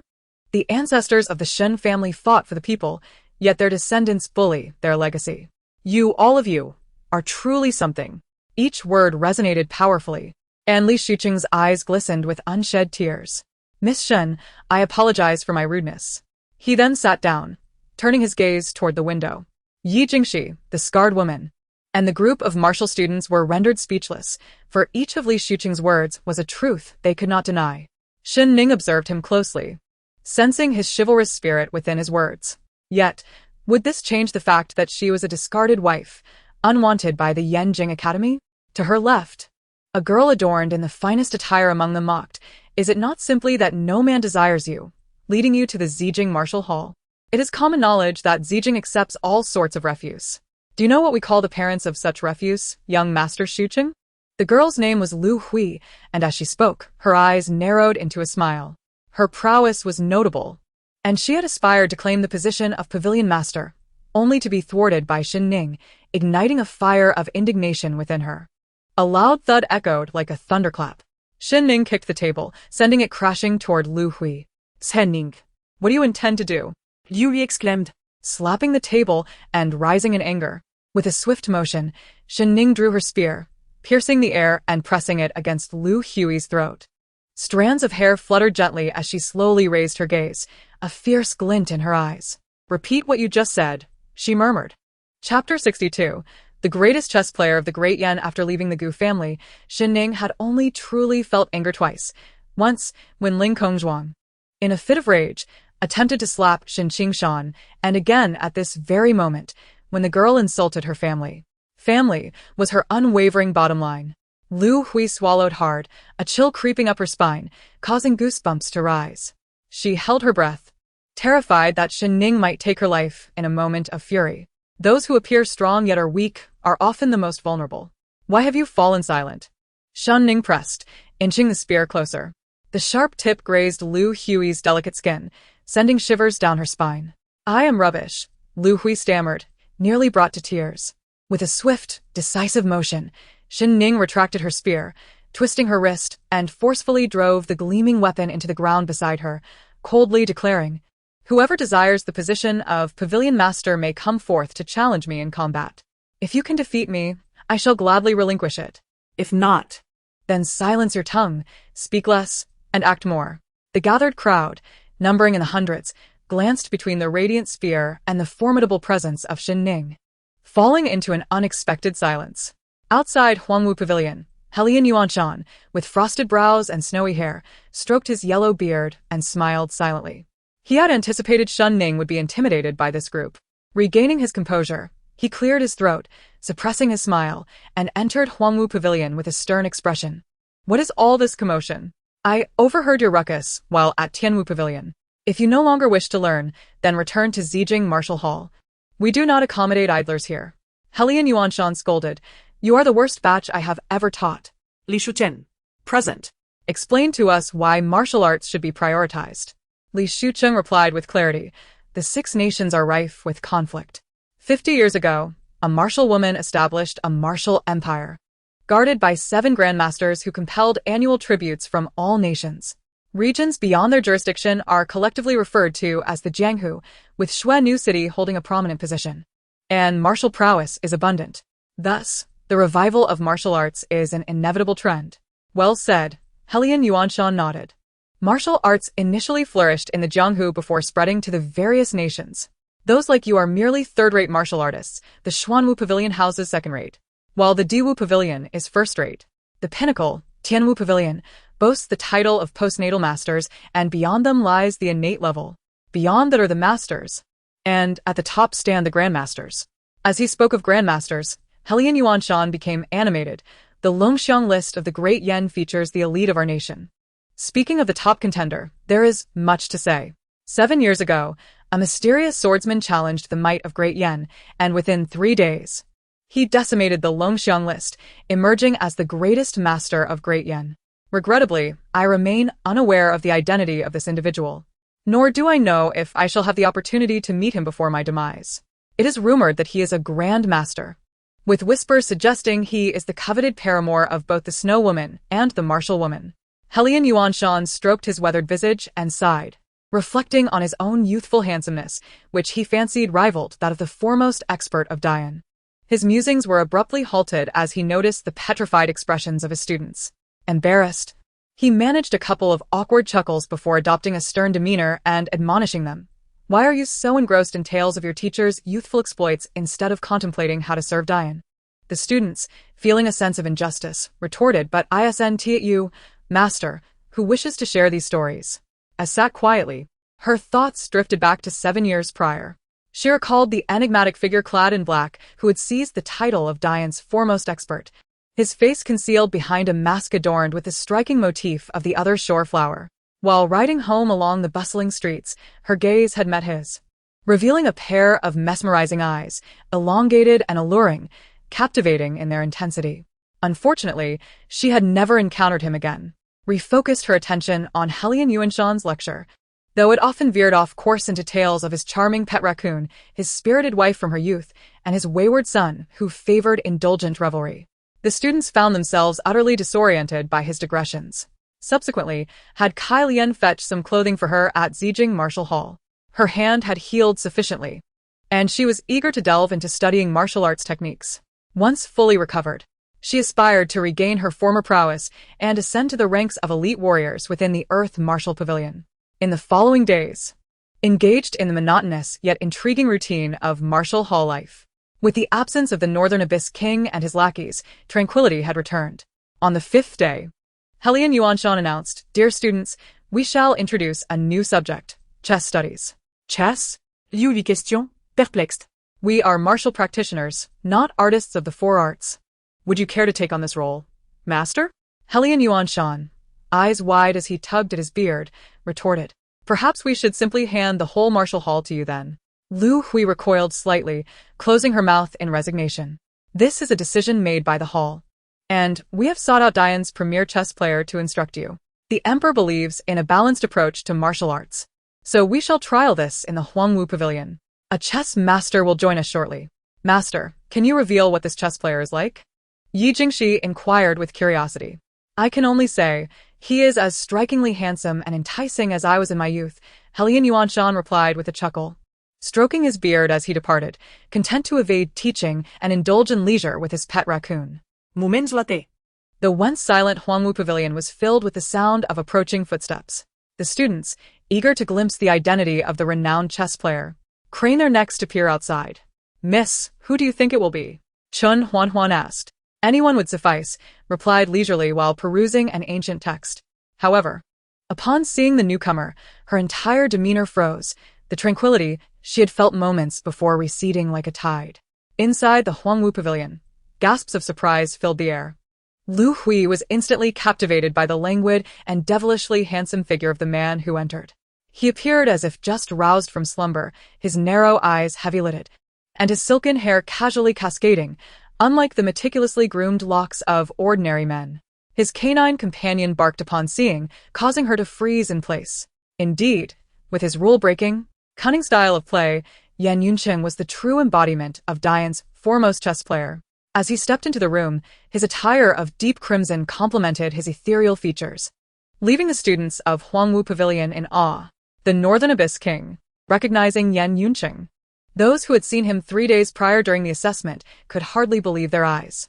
Stunned, they exchanged glances, aware that individuals of their standing might never have the opportunity to converse with royal kin. Lu Hui's eyes sparkled with excitement, her lips parting slightly as her delicate hands clenched the fabric of her attire. If only she could marry into the Northern Abyss King's household, even as a concubine. It would be an illustrious achievement for her family. Clearly, Zijing Martial Hall could not promise a favorable path. Destiny, after all, is held firmly in one's hands. Today Would publicly humiliate Lu Hui solely due to her family's superior status. Suppressing her exhilaration, Lu Hui, like the other students, awkwardly rose to pay her respects. Uncertain of how to proceed, Chun Huan scoffed, her eyes filled with disdain. "Where is your bravado now? It seems you are all mere sycophants, clinging to those in power. I am not the prince today, merely the chess master of Zijing Martial Hall." "There is no need for excessive formality," Yan Yunqing remarked, surveying the room. 17 approached with a large box, which he opened to reveal the snake had inadvertently killed days prior. Gasps of shock echoed in the room. "As your teacher, I have a duty to instruct," Yan Yunqing stated, his gaze penetrating as he pointed at Yi Jingxi. "You two stand." Yi Jingxi felt an icy dread wash over him, the chill creeping from his heart to his extremities as an inexplicable fear gripped him. Yan Yunqing stood with an air of authority, his expression stern. In the capital's martial halls, from the Yanjing Academy to Zijing Martial Hall, the same rules and martial teachings must be observed, along with the laws of Dian. I am aware that 20 years ago, a family was exiled for allowing a snake to bite a person. You will explain this matter. As a descendant of a military family raised in the capital, if you have erred, the punishment shall be doubled. However, if someone has wronged you, speak truthfully, and I shall personally see to it that they are brought to justice. His final words resonated like thunder, sending shivers down Yi Jingxi's spine. The tension was palpable, with cold sweat beading on the brows of his peers, their fates intertwined with hers. They had just quarreled, and now had the opportunity for retribution. Surely she would not spare them. The snake could very well be evidence she had presented to the prince against them. Sweat soaked through the fabric of their garments as, having remained silent for an extended moment, finally spoke. "This snake was brought as a plaything. I inadvertently lost control, and it perished. On behalf of Huangwu Pavilion, I express our gratitude for the prince's concern," said, offering a respectful bow. Yi Jingxi turned away in disbelief at her fabricated excuse. The students of Huangwu Pavilion experienced a whirlwind of emotions. "Please take a seat," Yan Yunqing gestured, and 17 promptly set up a chessboard before them. "As a chess master, I shall impart to you the intricacies of the most magnificent and complex game." This proclamation ignited curiosity, prompting speculation about the esteemed North Abyssal King, and the remarkable strategies he would unveil. When Yan Yunqing aligned 5 black pieces diagonally, the Huangwu Pavilion fell into an eerie silence, every student rendered speechless. Was Yan Yunqing to teach them the game of 5 in a row? Some students questioned their own vision, closing their eyes to rub them before reopening, only to be met with the incredulous sight of 5 in a row once more. Yan Yunqing smiled slyly, declaring, "I believe my students will one day become the greatest chess players the world has ever seen." The students of Huangwu Pavilion pondered the absurdity of competing in the Chess Path Conference. where others would engage in the profound and unfathomable Go or the strategic chess of warfare, while they foolishly indulged in 5 in a row. The mere thought sent shivers down their spines. "Your Highness!" Lu Hui exclaimed, her face alight with joy. "At home, I adored playing 5 in a row with my father. He once said, 'Lu Hui, as you grow, you must promote the elegance of 5 in a row, so that the mundane may appreciate its exquisite charm.'" Shen Ning absently turned a page in her book. "You are Lu Hui?" Yan Yunqing inquired. Lu Hui's apricot-like eyes blazed with fervor as she lowered her head, smiling shyly before timidly lifting her gaze towards Yan Yunqing. Finally, she played with a strand of hair that fell before her shoulder, nodding gently and whispering, "Yes, Lu Hui is my name." A burly man near Lu Hui, startled, clasped his hands and felt the goosebumps rise on his skin. "Unpleasant," Yan Yunqing remarked. Lu Hui, amused, chuckled, prompting the robust man to burst into laughter, spitting saliva between his teeth as he pounded his thigh in mirth. The others, who had been stifling their laughter, succumbed to the contagious joy, and the sounds of laughter echoed through Huangwu Pavilion, spilling over into the other 3 martial pavilions. Lu Hui lowered her eyes, cheeks flushed. "Your Highness," someone blurted out in a moment of reckless abandon, "it is said that beautiful women surround you. Could you enlighten us on how to capture a woman's unwavering affection?" Realizing the impropriety of his words, he immediately slapped himself in the face. Lu Hui seized the moment to scold. "Isn't this nonsense? Besides, it's clear as day. Your Highness is charming and handsome, a noble from a prestigious family. What woman wouldn't be enamored? Urga, do you have someone in mind? As for matters of the heart, we are all innocent maidens and youths here. How could we possibly understand? Miss Shen, you have experienced marriage and possess more knowledge than us. Surely you can share your insights?" Lu Hui inquired with a playful smile. Shen Ning slowly set down her book, turning her indifferent gaze upon Lu Hui's insincere smile. Although the great Yen favored martial prowess over literary finesse, etiquette was indispensable. Discussing such matters, especially in front of 200 people, was akin to an affront to her dignity.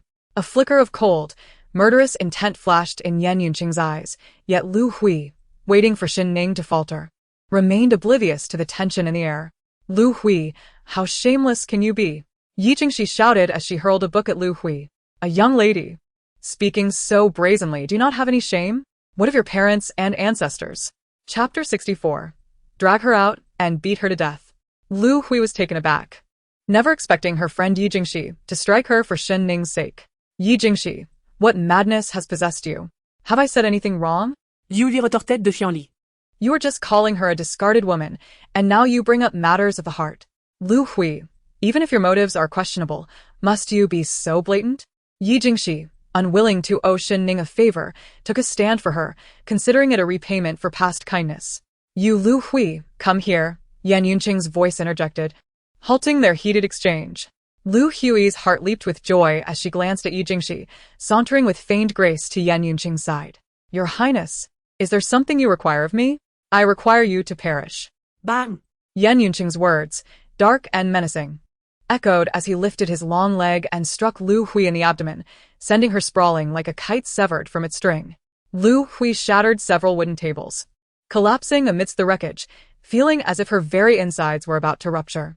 She propped herself up with trembling hands, gazing at Yan Yunqing. The flames of admiration she had felt extinguished by the chilling reality. 17. Present. Drag her out and beat her to death. Yan Yunqing, methodically adjusting his sleeves, spoke with a sinister calmness, the redness at the corners of his eyes becoming more pronounced. "Your Highness, should we inform the martial hall?" 17 inquired. "It is merely a matter of killing someone. It is unnecessary," Yan Yunqing replied, his brow arched, his gaze darkly fixed on Lu Hui. Under Yan Yunqing's scrutiny, Lu Hui felt as though she stood before death itself. It dawned upon her that the North Abyssal King was an unhinged madman. In the previous moment, she had foolishly entertained the notion of marrying such a ruthless killer. 17 cast a sorrowful glance at Yan Yunqing. The man's icy fingertips trembled uncontrollably. Having served the North Abyssal King for many years, he was acutely aware of his master's affliction. Each episode of madness resulted in someone being tormented to death. Since the construction of the Wangyue Tower, the king's condition had improved significantly, resembling a more normal man. He loathed Lu Hui for her disregard for the lives of strangers, caring only for the king. Understood. 17, resolute in his duties, coldly seized Lu Hui and dragged her towards the exit. Liu struggled, Panicking as she grasped Shen Ning's sleeve. Miss Shen, please save me. I implore you, save me. Lu Hui cried, tears glistening in her eyes, desperately pleading. Shen Ning was her only lifeline at that moment. Lu Hui's tears streamed down as she wailed, Miss Shen, please plead with the king for my life. Liu Would willingly serve you as a maid or a servant. Shen Ning's expression remained impassive as she weighed her options. The incident had originated from Lu Hui's antagonism towards her. Should it escalate to murder, it would spiral out of control. If the Emperor of Yuanhe took notice, the Shen family situation would become even more precarious. Moreover, according to the laws of the Great Yan, Lu Hui's crimes did not warrant death. Should she die, it was uncertain whether Yan Yunqing would face repercussions. But public opinion against him would undoubtedly intensify. In summary, countless alternatives existed for addressing Lu Hui without resorting to a troublesome and fatal conclusion. Your Highness, she began. Meeting the North Abyssal King's gaze, her voice steady. Before she could articulate her thoughts, Yan Yunqing waved his sleeve dismissively. Enough. Your blood is too unworthy to stain the sticks of the royal residence. 17 cast Lu Hui aside, as though repulsed, exhaling a sigh of disdain as he rubbed his hands together. Yan Yunqing turned and exited the Huangwu pavilion, and Shen Ning watched his tall figure, each step swallowed by the backlight outside the pavilion. For a fleeting moment, she perceived a wild beast on the brink of death in his eyes, roaring and howling, clawing at the air, yet also pleading, a desperate hope for survival. Miss Shen, Yi Jingxi, the scarred woman, the burly man, and the one called Ergu all approached Shen Ning. Is there something you need? Shen Ning inquired, her voice calm as they bowed respectfully. Yi Jingxi said, I apologize for our previous actions. We were indeed in the wrong. It is all in the past, Shen Ning replied, continuing to peruse her book. Sensing her mood, Yi Jingxi chose to quietly withdraw. In the evening, a few of them gathered to drink. Yi Jingxi took a hearty gulp of wine, wiped his mouth vigorously, and with red-rimmed eyes declared, I believe Chen Huanhuan is justified in looking down on us. I also hold that sentiment. Are we not the same? The scarred woman drank deeply, lamenting how we dare to mock Shen Ning yet quail in front of the Northern Yuan king. What kind of heroes are we? The burly man, heedless of his surroundings, laughed heartily, reveling in the moment. Let us drink to our heart's content today, come what may. Wang Ergu muttered softly, I think Miss Shen is quite admirable. Despite Lu Hui's treatment, she spared Lu Hui's life. As they swayed back to their lodgings with cheap liquor in hand, they passed by Huangwu Pavilion, where a candle flickered, illuminating Shen Ning, who sat quietly reading. After a while, she took out her Napoleon spear to practice. Is Miss Shen still studying and training at this late hour? The scarred woman furrowed her brow. Wang Ergu remarked, I recall that Miss Shen and Chen Huanhuan always arrive the earliest, but I do not know how early. Yi Jingxi responded, they arrive first and leave last. As a daughter of a prominent family, they endure hardships, while we squander our time drinking, mocking her past misfortunes. With these words, he chuckled self-deprecatingly, acknowledging Chen Huanhuan's point. It was no wonder she looked down upon them. He waved his hand and disappeared into the night. Where are you going? Wait for me, Wang Ergu called out, to sober up and sleep, striving to arrive before her tomorrow. The scarred woman cast a few more glances at Shen Ning before quietly departing. In the capital, at Wangyue Tower, the moon hung low over the willow branches, stars twinkling like an ocean.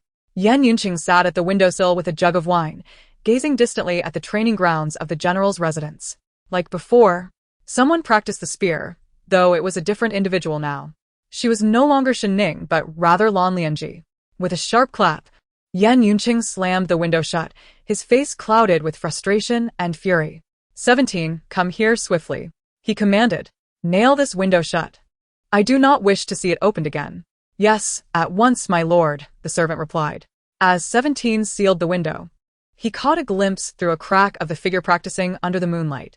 Lan Lianji lowered her spear, smiling as she approached Gu Rong, who brought her a bounty of pastries and a water jug.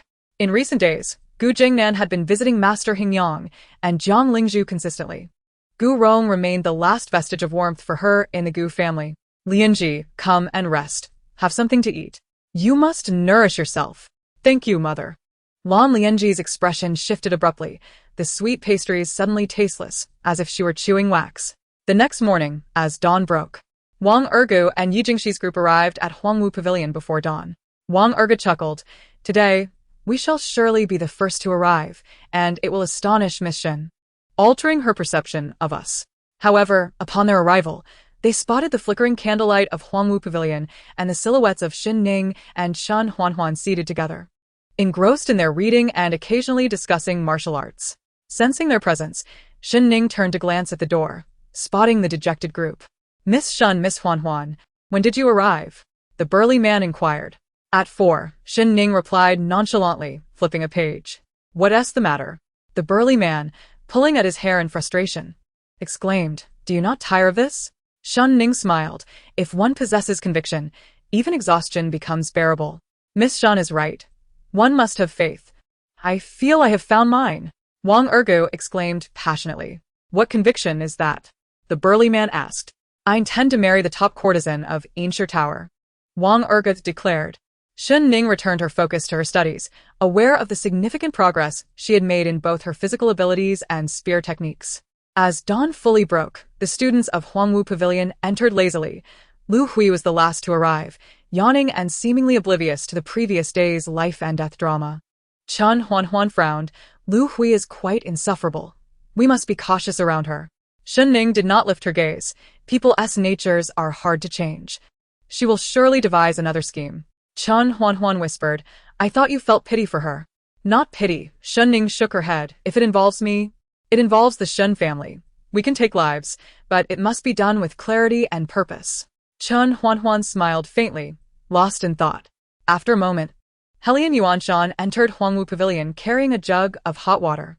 By afternoon, Yan Yunqing was teaching others to play Go, though the game could be dull. The Northern Yuan King's striking appearance, akin to a rare flower, made it a pleasure to behold. Yet, following the events with Lu Hui, everyone spoke carefully, wary of their words around Yan Yunqing. Shen Ning's mind wandered from the game. She was dedicated to studying military strategy and literature. As her martial skills improved, her knowledge must keep pace to avoid becoming merely a brute without wit. Shen Ning. Yan Yunqing's voice thundered above her. She set her book down, looking up at him in confusion. Their eyes met, his piercing gaze locking onto hers, dark and profound, yet imbued with a sense of weariness and steadfastness. Yan Yunqing's breath caught, his expression softening momentarily before he resumed his stern demeanor. Is my game of Go so dull that you must resort to reading other books? Not at all, Shen Ning replied, lowering her eyelashes. My lord has misunderstood. I was inspired by your strategies, which ignited my intellect and passion, prompting me to explore other texts. They ought to thank you for the opportunity to receive such attention. Yi Jingshi and the others were taken aback by her composed fabrication, their perceptions of her shifting from considering her dull to realizing her intriguing nature. Yan Yunqing felt a swell of pride, but it was soon tempered by his sternness. You, come with me, he ordered. Oh, Shen Ning said, gathering her books. No books allowed, he added. Very well, she sighed, stepping outside, uncertain of what whim had overtaken him. She could not rely on his game of Go to safeguard the Shen family. An interesting spectacle awaits. Lu Hui grinned mischievously, craning her neck to the crowd. What do you think the prince will do to punish her? She is a miss of the Shen family. He wouldn't resort to violence. The scarred woman frowned. Lu Hui. Miss Shen saved you just yesterday. That was merely to appear virtuous, Lu Hui scoffed. Even if she and T, the prince wouldn't truly harm me. It was just in anger. She knew this, which was why she deliberately spoke in praise. Lu Hui once shared a close bond with this group, and it was she who devised the cunning plan to intimidate Shen Ning. Jingshi, look what I have brought you, your favorite osmanthus cake. Lu Hui earnestly placed the delicacy on Yi Jingshi's table, attempting to restore their former camaraderie. Yi Jingshi dismissively waved away the osmanthus cake, casting a cold glance at her. I have no desire to consume your offerings. They disgust me. Lu Hui felt no gratitude. They did. Clenching her teeth, Lu Hui suppressed her smile, glaring at Yi Jingshi. I see. Since you are unable to excel on your own, you wish to ingratiate yourselves with Shen Ning. Do you really believe that associating with her will lead to a better life? Let me be frank with you. I received news last night that Master Hingyang does not acknowledge her and has married his female disciple to General Gu. She has also offended Princess Minghua. Think carefully. Outside Huangwu Pavilion, Shen Ning followed Yan Yunche to the end of the corridor, where they could see the vibrant flowers of the opulent courtyard. Shen Ning paused it, leaning against the wall, and withdrew a scroll from her sleeve to peruse its pages. Miss Shen, Yan Yunche called. No reading aloud? Shen Ning retorted. If not reading, then I shall look at you?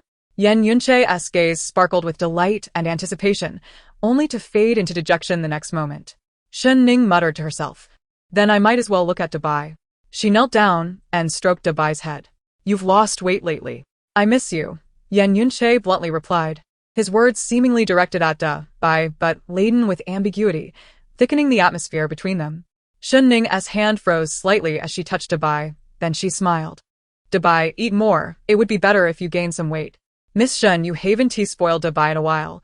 He can't eat. Yan Yunche remarked. I am speaking to Dabai, Shen Ning retorted, annoyed.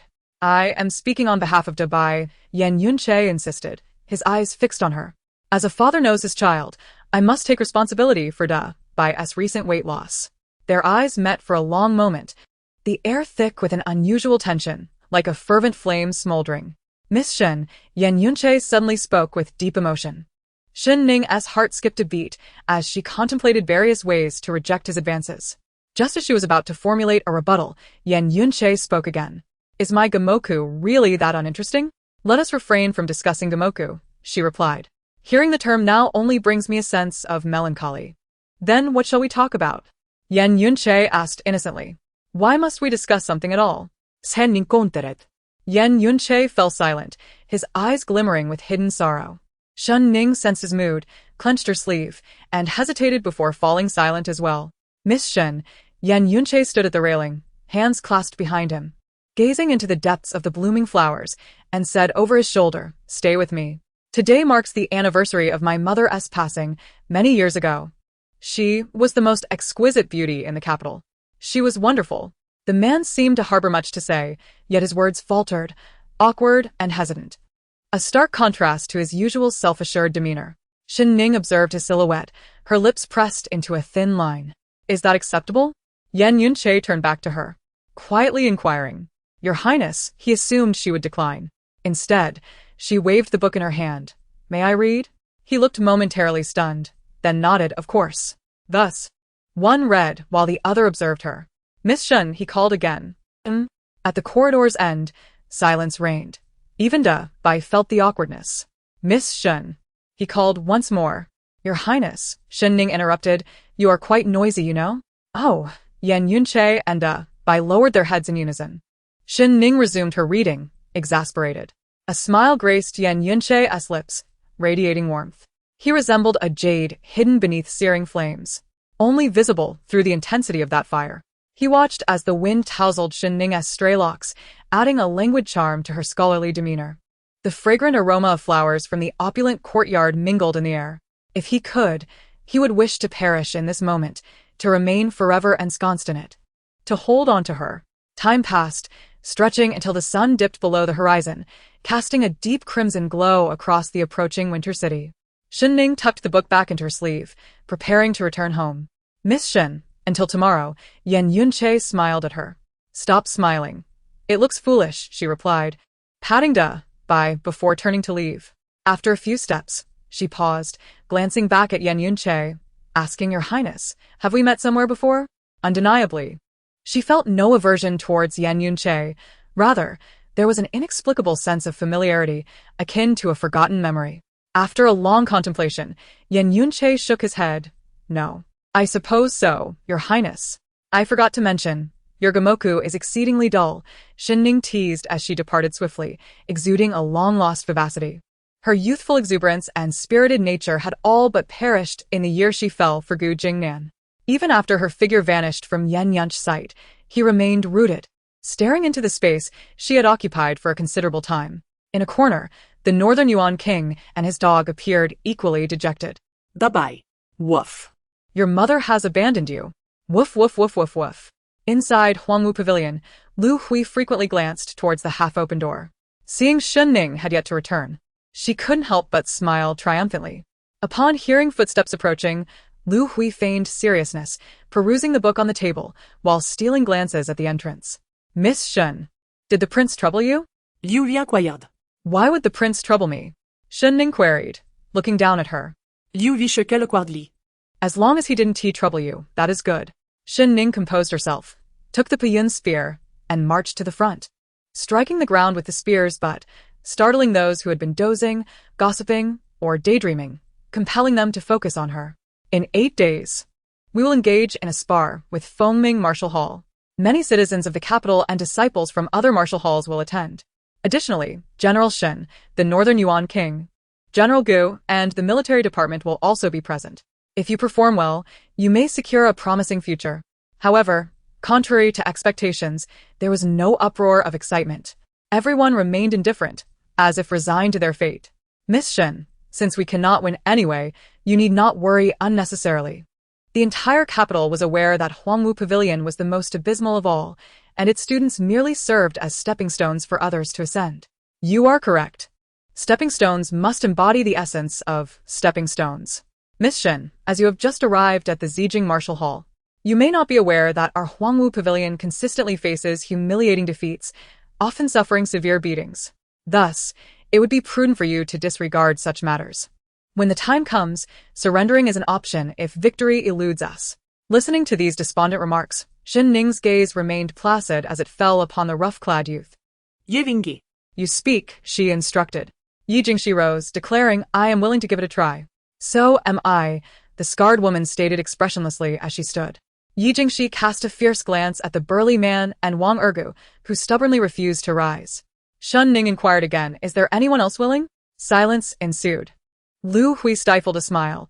A competition between two martial halls could not be fought by just one or two individuals. There would be both individual combat and strategic formations. The former was manageable, but the latter required a larger number of participants. Helian Yuanshan had entrusted the matter of the sparring session entirely to Shen Ning, anticipating her embarrassment on the day of the competition. Can you enlighten me as to why? Shen Ning asked. No one volunteered an answer. They merely wished for an escape from their dismal existence. Shen Ning possessed the patience to wait, for in the faces of Yi Jingxi and the scarred woman, she glimpsed the flicker of hope for this group. Miss Shen, the burly man said, his eyes slightly reddened, our weapons have all been taken by those from Fengming Martial Hall. They have seized many of our possessions, relishing in our misery. They are not from a prominent family. Yet in this world, the children of humble beginnings often struggle to rise, and those in power easily crush the weak. This is simply the way of things. Have you not informed the martial hall? Shen Ning queried. What good would it do? Wang Ergu replied with a bitter smile. The moment we step out of the hall, other martial artists target us, snatching away our valuables while threatening us. And this sparring, will it truly remain merely a friendly match? If we encounter the Yanjing Academy, they may indeed hold back, but against us, whose lives are deemed worthless, they will fight to the bitter end. We cannot withstand it. We genuinely fear them, Miss Shen. The scarred woman sighed. There was a senior brother from Zijing Martial Hall named Qin Fuxing, whose rebellious nature led him to injure a child of the Jun family. He was subsequently disarmed and expelled from the city, with his family suffering dire consequences. Without evidence implicating the Jun family, he could only accept his misfortune. In Huangwu Pavilion, everyone hung their heads, as if they had long resigned themselves to a life of perpetual shame. Silence reigned. After a prolonged pause, Shen Ning suddenly proclaimed, I will help you reclaim your weapons, and when the time comes, all of you shall participate in the sparring. One by one, heads snapped up, and pairs of eyes turned towards her, gripping her with astonishment. Chapter 67. For I have already become a second-rate warrior. Shen Ning seemed oblivious to their incredulous gazes as she returned to her seat, gun in hand. Miss Shen. Wang Erga hesitated before speaking. The little tyrant from Fengming Martial Hall is the third son of the Minister of War. He is quite influential among the martial halls and is a first-rate powerhouse. Yes, I am aware, Shen Ning replied expressionlessly. Wang Erga hesitated again, and the others from Huangwu Pavilion were at a loss for words. Seeing Shen Ning so nonchalantly dismiss the matter, they assumed she was merely boasting and soon lost interest. The pinnacle of an individual's life is often predetermined from the moment of their birth. Yet on this particular day, as darkness descended, unlike the usual rush to disperse, half of the students chose to remain. In the distance, Helian Yuanshan walked side by side with Deng Bofei, gazing at the radiant candlelight of Huangwu Pavilion and the silhouettes of over 100 figures cast by the flickering flames. Brother Yuanshan, I did not expect you to entrust Shen Ning with the entirety of the sparring arrangements, Deng Bofiai remarked, astonished. Those humble martial artists are Shen Ning's touchstone, just as she serves as theirs, Helian Yuanshan replied, stroking his beard with a long sigh. Surely we are aware of the little tyrant from Fengming, but many other martial halls refuse to accept third-rate warriors. Even if they do, if one does not ascend to second-rate status within 6 months, they must pack their bags and return home. Allowing them to remain in the capital is already our utmost effort. Deng Bofiai was no stranger to this reality. Third-rate warriors were the lowest tier. The decline of Zijing Martial Hall stemmed from an influx of too many third-rate warriors. Yet those who remained did not cherish this opportunity, instead languishing in complaint. Deng Bofiai gazed deeply at Helian Yuanshan, who had rejected the invitation of Yanjing Academy to stay at Zijing Martial Hall, forsaking wealth and fame for the sake of those from humble origins. Do you think they can still be saved? Helian Yuanshan mused. Zijing Martial Hall can only keep them for 3 years.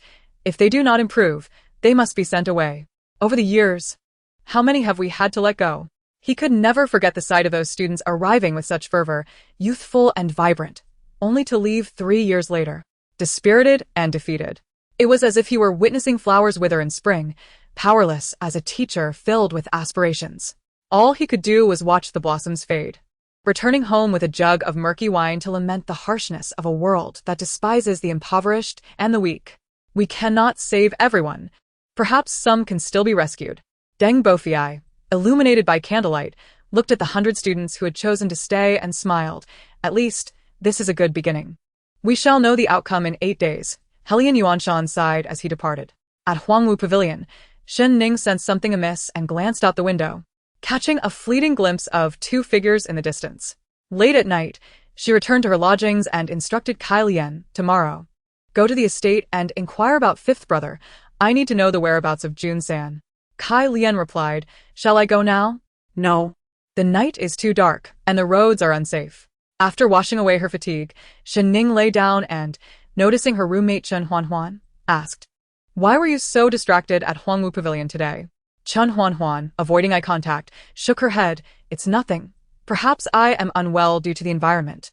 She was unwilling to divulge more, and Shen Ning did not press her, saying, tomorrow, let Kai Lian prepare some medicine for you. If anything arises, just let me know. Chen Huanhuan forced a smile, all right. Kai Lian assisted Shen Ning in applying the medicinal concoction gifted by Master Hingyang to her right hand before extinguishing the candle, plunging the room into darkness. A fiery and cool sensation intertwined in her right hand, and in the shadows, Shen Ning curled her lips into a smile, knowing that by morning, her hand would be fully healed. Gradually, she closed her eyes, and as she drifted to sleep, the techniques of the Shen family's gunplay filled her mind, replaying like a revolving lantern. The next day, Shen Ning rose punctually at the 4th watch to head to Huangwu Pavilion, accompanied by around 50 others. The sky had not yet brightened. A deep indigo gloom cloaked the air, which carried a damp chill. Wang Ergu proudly lifted his chin and said, Miss Shen, do not think you are the only one who puts in effort. Shen Ning smiled gently. If you have questions, feel free to ask me. We are all third-rate, and none of us are superior. If we struggle, what makes you think you will succeed? The burly man scoffed, walking alongside the scarred woman, who disdainfully shoved him away. Unfazed, Shen Ning shrugged and, upon returning to Huangwu Pavilion, overheard the burly man scratching his head as he discussed the inability to harness inner strength with the scarred woman. Inner strength is the fundamental requirement for second-rate warriors, meaning that the higher the inner strength, the greater the power one possesses.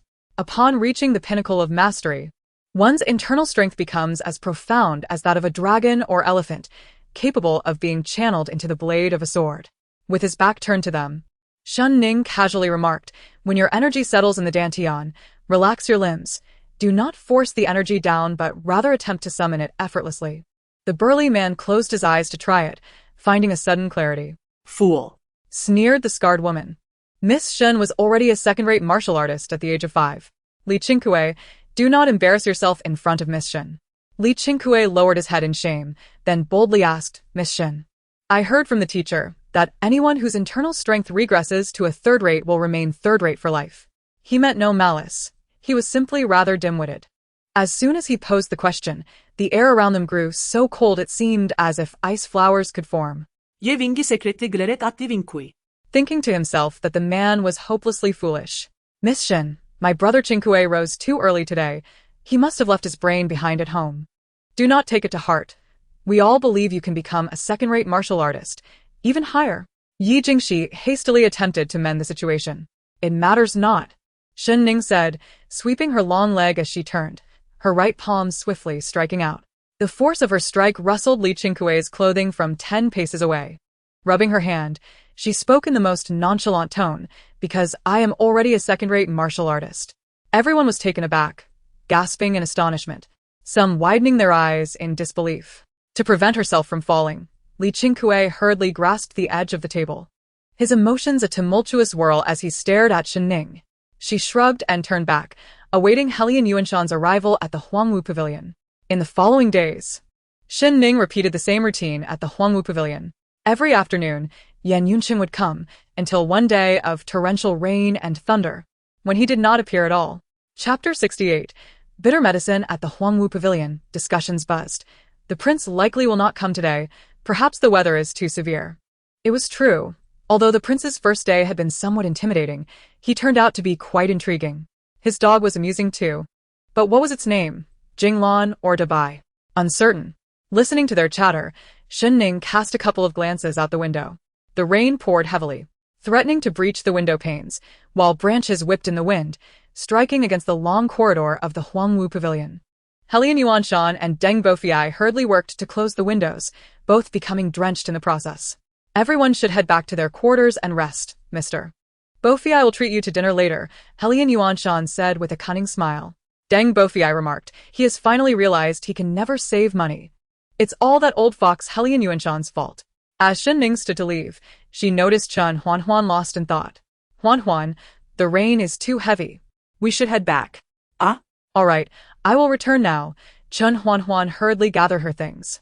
Shen Ning frowned.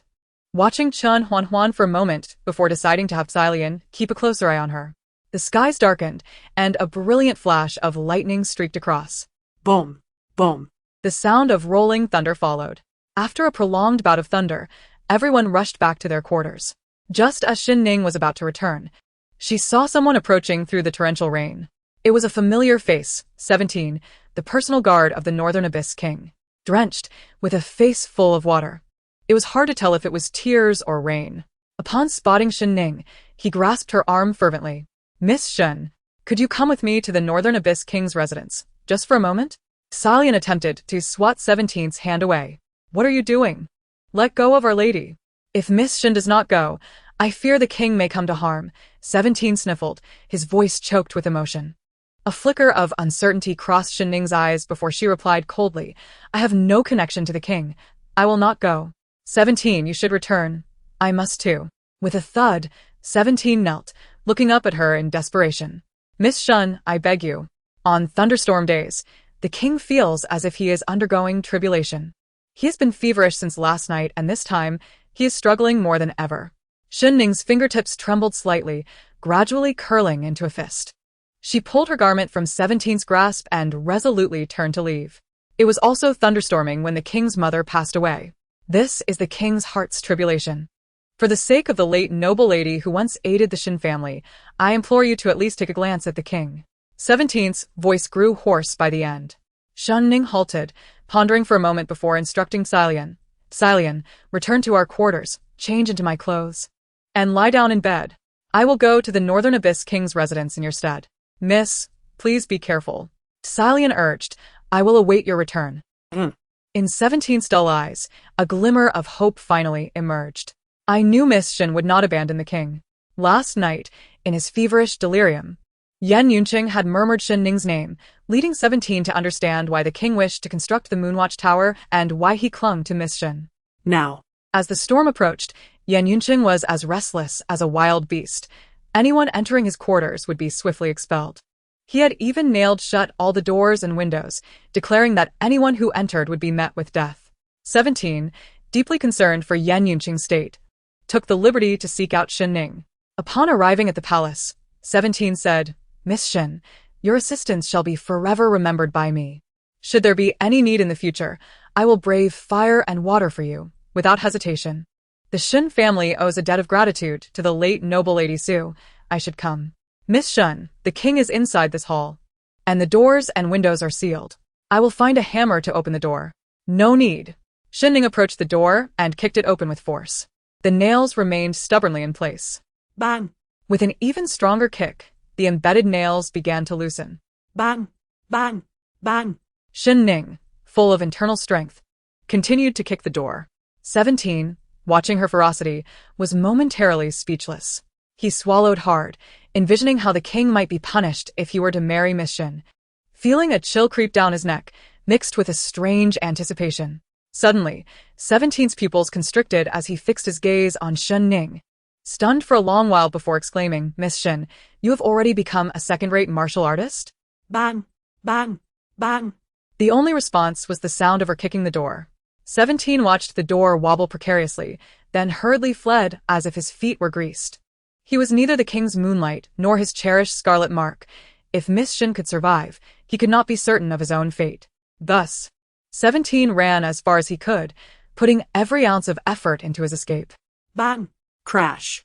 With a final kick, Shen Ning shattered the door open. Inside the hall, the windows were all sealed shut, and the oppressive gloom of the storm rendered the space dim. Only the light streaming through the doorway she had forced open illuminated the interior. Stepping into the light, she beheld the man in the corner. Dressed in an oversized red robe, he lounged carelessly amidst a litter of crooked wine bottles and shattered fragments. Did I not say no one was allowed inside? 17. Do you seek death? Yan Yunqing downed another flask of wine, attempting to drown his sorrow in drink, wishing to forget the blood-soaked storm raging in his mind, and the tempestuous day reminiscent of that fateful thunderstorm long ago.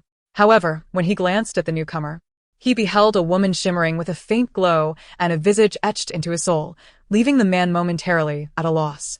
Miss Shen, Yan Yunch's eyes reddened, his forehead burning with fever, and his mind clouded. He strained to focus, his voice deep and hoarse. Shen Ning remained silent, quietly picking up the shards of the broken wine jug on the ground. Yan Yunche ceased his drinking and simply gazed at her.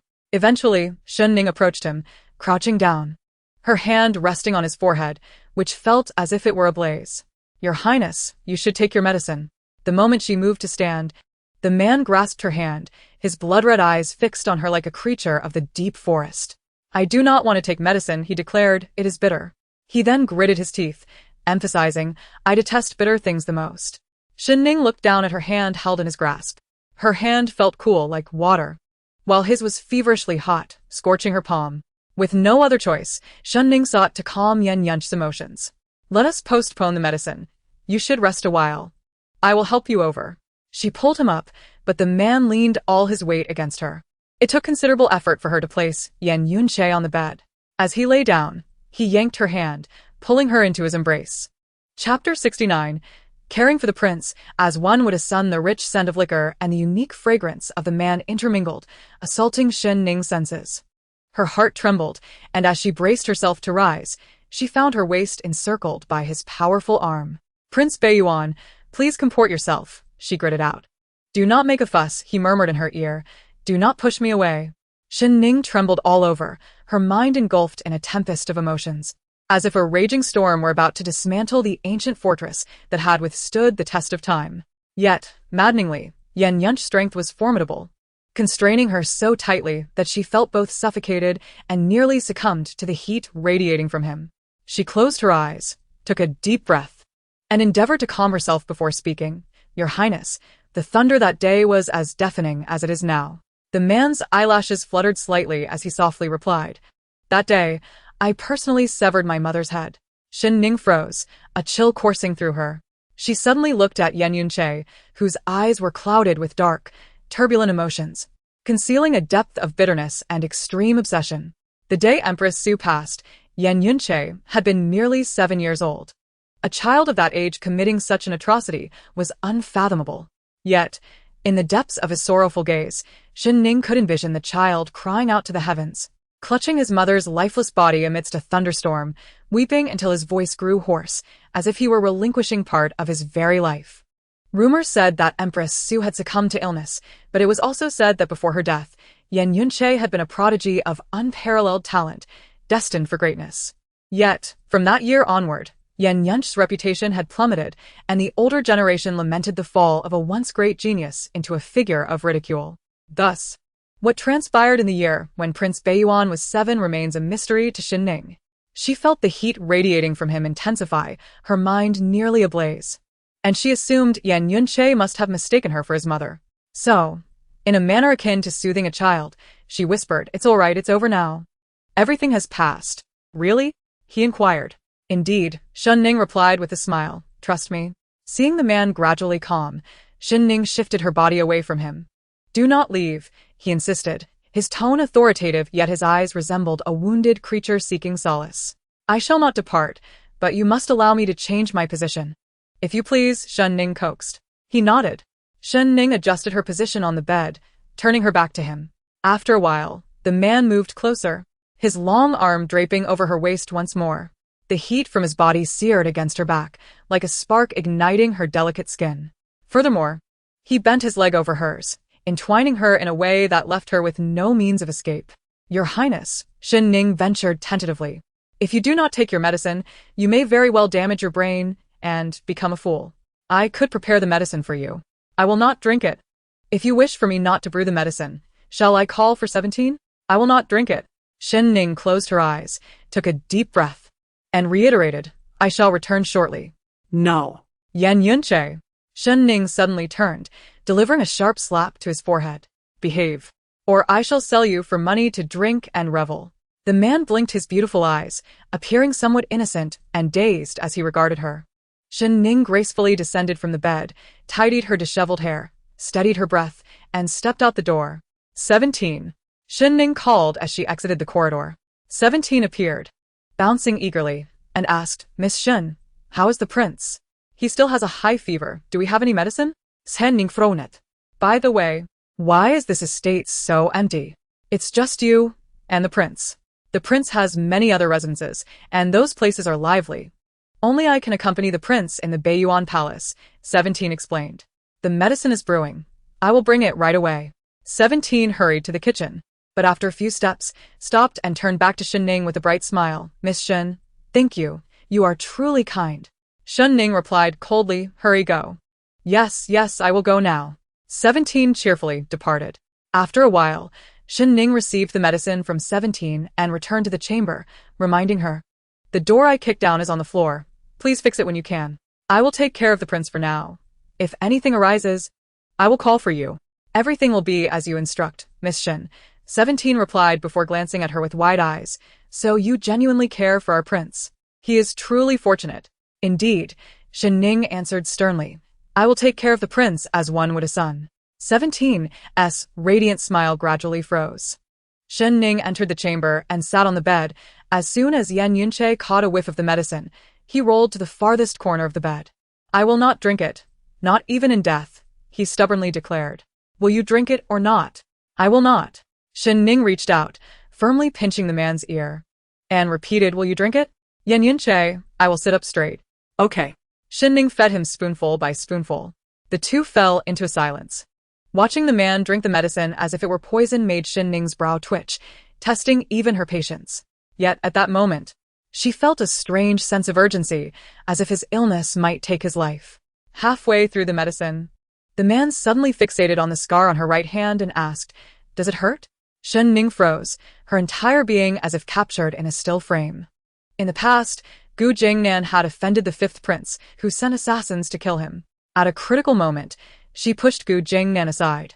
But her right hand was severed by the assassin's blade. Yes, severed, split open between her index and middle fingers along the metacarpal bone. Shen Ning lowered her head, her thick, jet-black lashes casting shadows over her face, a bitter smile blooming at the corners of her lips. These past days, she had moved with a clean decisiveness, uttering words with unwavering conviction, pursuing her goals relentlessly. Many began to question whether her grand marriage had ever been genuine. Only she understood that when tears no longer flowed outward, her heart bled with silent anguish. Did she resent? Did she hate? Yes, she did. Yet, what could she do? Life must continue. As long as one breathes, they must look ahead, even if it means crawling out of a coffin to reclaim life. For she truly yearned to live beautifully, to gather the shattered fragments of her dignity and piece them back together into wholeness. Suddenly, a man's warm hand clasped her wrist, holding the spoon, pulling her forward, and his warm lips lightly brushed the scar on the back of her right hand. In Chapter 70, such restful sleep was reminiscent of her childhood on Sanchun Mountain. In an instant, a surge of electricity coursed from her palm to her heart, causing ripples of tremors within her chest. Her breath quickened, and her mind felt as if it were intoxicated by the man, growing heavy and warm. Then, with an air of nonchalance, she withdrew her hand and fed a spoonful of bitter medicine to the king of Beiyuan. Yan Yunqing took a sip and remarked, "When I was a child and found medicine bitter, my mother would prepare candied fruits for me." Shen Ning fed him again. The man then inquired, "What kind of man do you like?" "I like someone like Dabai. That's a dog. Yet it is a dragon among dogs." The man, seemingly irritated for no apparent reason, sipped the medicine sullenly. Shen Ning finished feeding him and set the bowl aside. The man asked, "Are you leaving?" Suddenly, thunder rumbled outside, and flashes of lightning illuminated the darkened sky, which felt oppressive, as if a boulder were pressing against her chest. When she glanced at Yan Yunqing, she saw in him a maddening obsession, as if he were capable of annihilating the world and slaughtering cities. "I am not leaving." At that moment, the man's emotions seemed to stabilize, and he extended his hand toward Shen Ning after a brief pause. Shen Ning gazed at his palm for a long time before reluctantly placing her hand upon it. As he pulled her, she was drawn beneath the brocade blanket, turning her back to Yan Yunqing, a final act of defiance. In silence, Shen Ning continually instilled positive thoughts within herself. "I am his mother. I am his mother." Yet, even as his mother, their relationship should not be so. Let us just consider him a foolish son. The door that had been kicked down was repaired by Shichi at some point, now tightly closed, rendering the entire desolate palace airless and dark. She could hear their breaths and felt the man's heartbeat against her back. Shen Ning expected to feel discomfort, yet she did not. Instead, she fell into a deep, peaceful slumber. This was the best sleep she had experienced during her time in the Gu residence. For days, she had exerted herself to make up for lost time, hardly sleeping, and even in dreams, she was haunted by texts and martial arts techniques. Such splendid rest she had known in her youth on Sanchun Mountain. When Shen Ning awoke, the storm outside had ceased, and the capital city had returned to its usual tranquility, yet within the dimly lit room, she could not distinguish between day and night. As she slowly opened her eyes, she sensed a hand at her waist, instantly shaking off her drowsiness and becoming alert. Turning her head, she caught sight of the man's handsome face magnified before her. Usually, she could only admire his tall, elegant figure from afar, resembling a dandy as he walked. Now, at such close proximity, she realized just how striking Yan Yunqing truly was, his skin like jade, thin lips tinted a soft red, and long lashes casting gentle shadows beneath his eyelids. In slumber, he appeared to possess less of his usual enigmatic allure, replaced by tranquility and gentleness. Shen Ning reached out to touch Yan Yunqing's forehead and noticed he had cooled down. She gently lifted his hand, which rested on her waist. "Don't move," he murmured. Still lost in sleep, he held her close as if cradling a child, and then tightened his embrace. In her helplessness, her lips inadvertently brushed against his collarbone. "Your Highness?" she whispered softly. The man remained deep in slumber, unresponsive. However, soon after, the pressure of his arms lessened, allowing her the opportunity to slip away with unprecedented speed. Night had already fallen. Shen Ning contemplated the passage of time, realizing that having come during the day, it was nearly evening. Just then, Shichi appeared, saying, "Miss Shen, you've worked hard these past 2 days and nights." 2 days and nights? Yes, it has been an entire night and a day. Has the prince's fever subsided? Shichi inquired eagerly. Shen Ning closed her eyes, striving to calm herself, and nodded with difficulty. That's good, Shichi exclaimed with uncontainable excitement. Shen Ning pressed her forehead, grabbing the back of Shichi's collar as he was about to leave. "Take me back to Zijing as Kai Lian." Oh, I almost forgot such an important matter. How careless of me. Miss Shen, I will take you back at once, Shichi said earnestly. The individual before her, if not careful, could easily become the mistress of the Beiyuan Palace, and thus, he must curry her favor. Within the palace, almost the moment Shen Ning departed, the handsome man reclining on the bed slowly opened his eyes. He was as languid as a cat basking in the afternoon sun, raising a long, jade-like hand to lightly touch his collarbone, a hint of profound meaning flickering in his deep gaze. In the Huangwu pavilion, Kai Lian was anxiously pacing. The room was surrounded by Lu Hui and her companions, including several instructors from the Zijing Martial Hall, among them Helian Yuanshan and Deng Bofiai. Yui. Do not act recklessly, Deng Bofiai admonished, frowning. I am not acting recklessly. I truly saw it, Lu Hui insisted. Gentlemen, I indeed saw Shen Ning leaving the martial hall with a man yesterday, yet Chen Huanhuan claims that Miss Shen is bedridden and refuses to see anyone. If she were to meet her family or General Gu, it would be entirely appropriate. Why resort to such underhanded tactics unless she is guilty of something? Such underhanded dealings threaten a woman's reputation. Do you not understand this, Lu Hui? Chen Huanhuan stood at the door, arms open. You may enter, but only over my dead body. Miss Ning stated she did not wish to see anyone, and I will ensure no one disturbed her. Yi Jingxi glared at Lu Hui, saying, Miss Shen saved your life, yet you repay her kindness with malice. I am ashamed to have ever regarded you as a friend. Enough. Everyone disperse. Let Miss Shen rest in peace. No one should disturb her, Helian Yuanshan commanded. If this matter is simply brushed aside, it would only solidify Miss Shen's guilt. Lu Hui ground her teeth in frustration. She had observed the situation for quite some time, confident that Shen Ning had not returned, which emboldened her actions. Furthermore, they were on the 3rd floor. Even if Shen Ning hurried back, she would not be able to enter. Her intention was to tarnish Shen Ning's reputation and drive her out of the Huangwu pavilion. Inside, Kai Lian was on the verge of tears. Suddenly, the window swung open, and Shen Ning climbed in from the outside. Miss, you finally arrived. But wait, this is the 3rd floor. Kai Lian exclaimed, peering out the window in shock. There were several points to climb, and not only the 3rd floor, even the 10th could be accessed. Shen Ning gently patted Kai Lian's head to comfort her, then began to change her clothes.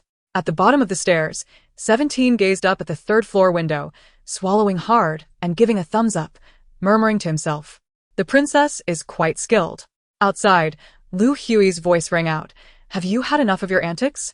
The scarred woman from Huangwu Pavilion seized Lu Hui's collar, pinning her against the wall. Miss Shen needs her rest. Can't you understand human language? Rest or not, just open the door and you'll see. Even Mr. is here. If Shen Ning refuses to open the door, she must be hiding something, perhaps meeting another man. With a creak, a pair of cold, pale hands pushed the tightly shut door open, revealing Shen Ning's frosty gaze. Miss Liu, I hear you're looking for me? Chapter 71, No Ruse. There's plenty of time to play slowly. Shen Ning. Lu Hui's expression shifted dramatically, her mouth agape as she stared at the ethereal Shen Ning. How can it be you? Who else could it be? Shen Ning retorted with a cold laugh. Lu Hui, have I given you too much face? Lu Hui met Shen Ning's gaze, feeling guilty, and swallowed hard, yet stubbornly insisted, you must have just climbed in through the window. Shen Ning raised an eyebrow and leaned against the door frame, arms crossed. I don't know why you say that, but if you can climb up to the 3rd floor and slip in through the window in front of everyone, I'll accept your words. What's wrong? Afraid to try? Yui fell silent. The unusual and mocking stares from those around her made her feel like a rat in the street. However, climbing to such a height with bare hands was impossible. You must have used ropes or grappling hooks. Lu Hui changed her tune. Those would leave marks. It would be easy to find out, Shen Ning replied. You want to slander me based solely on your words without any evidence? It's not that simple. Since so many have been disturbed, let's make this a grand affair. How about this? I'll wager my life against yours.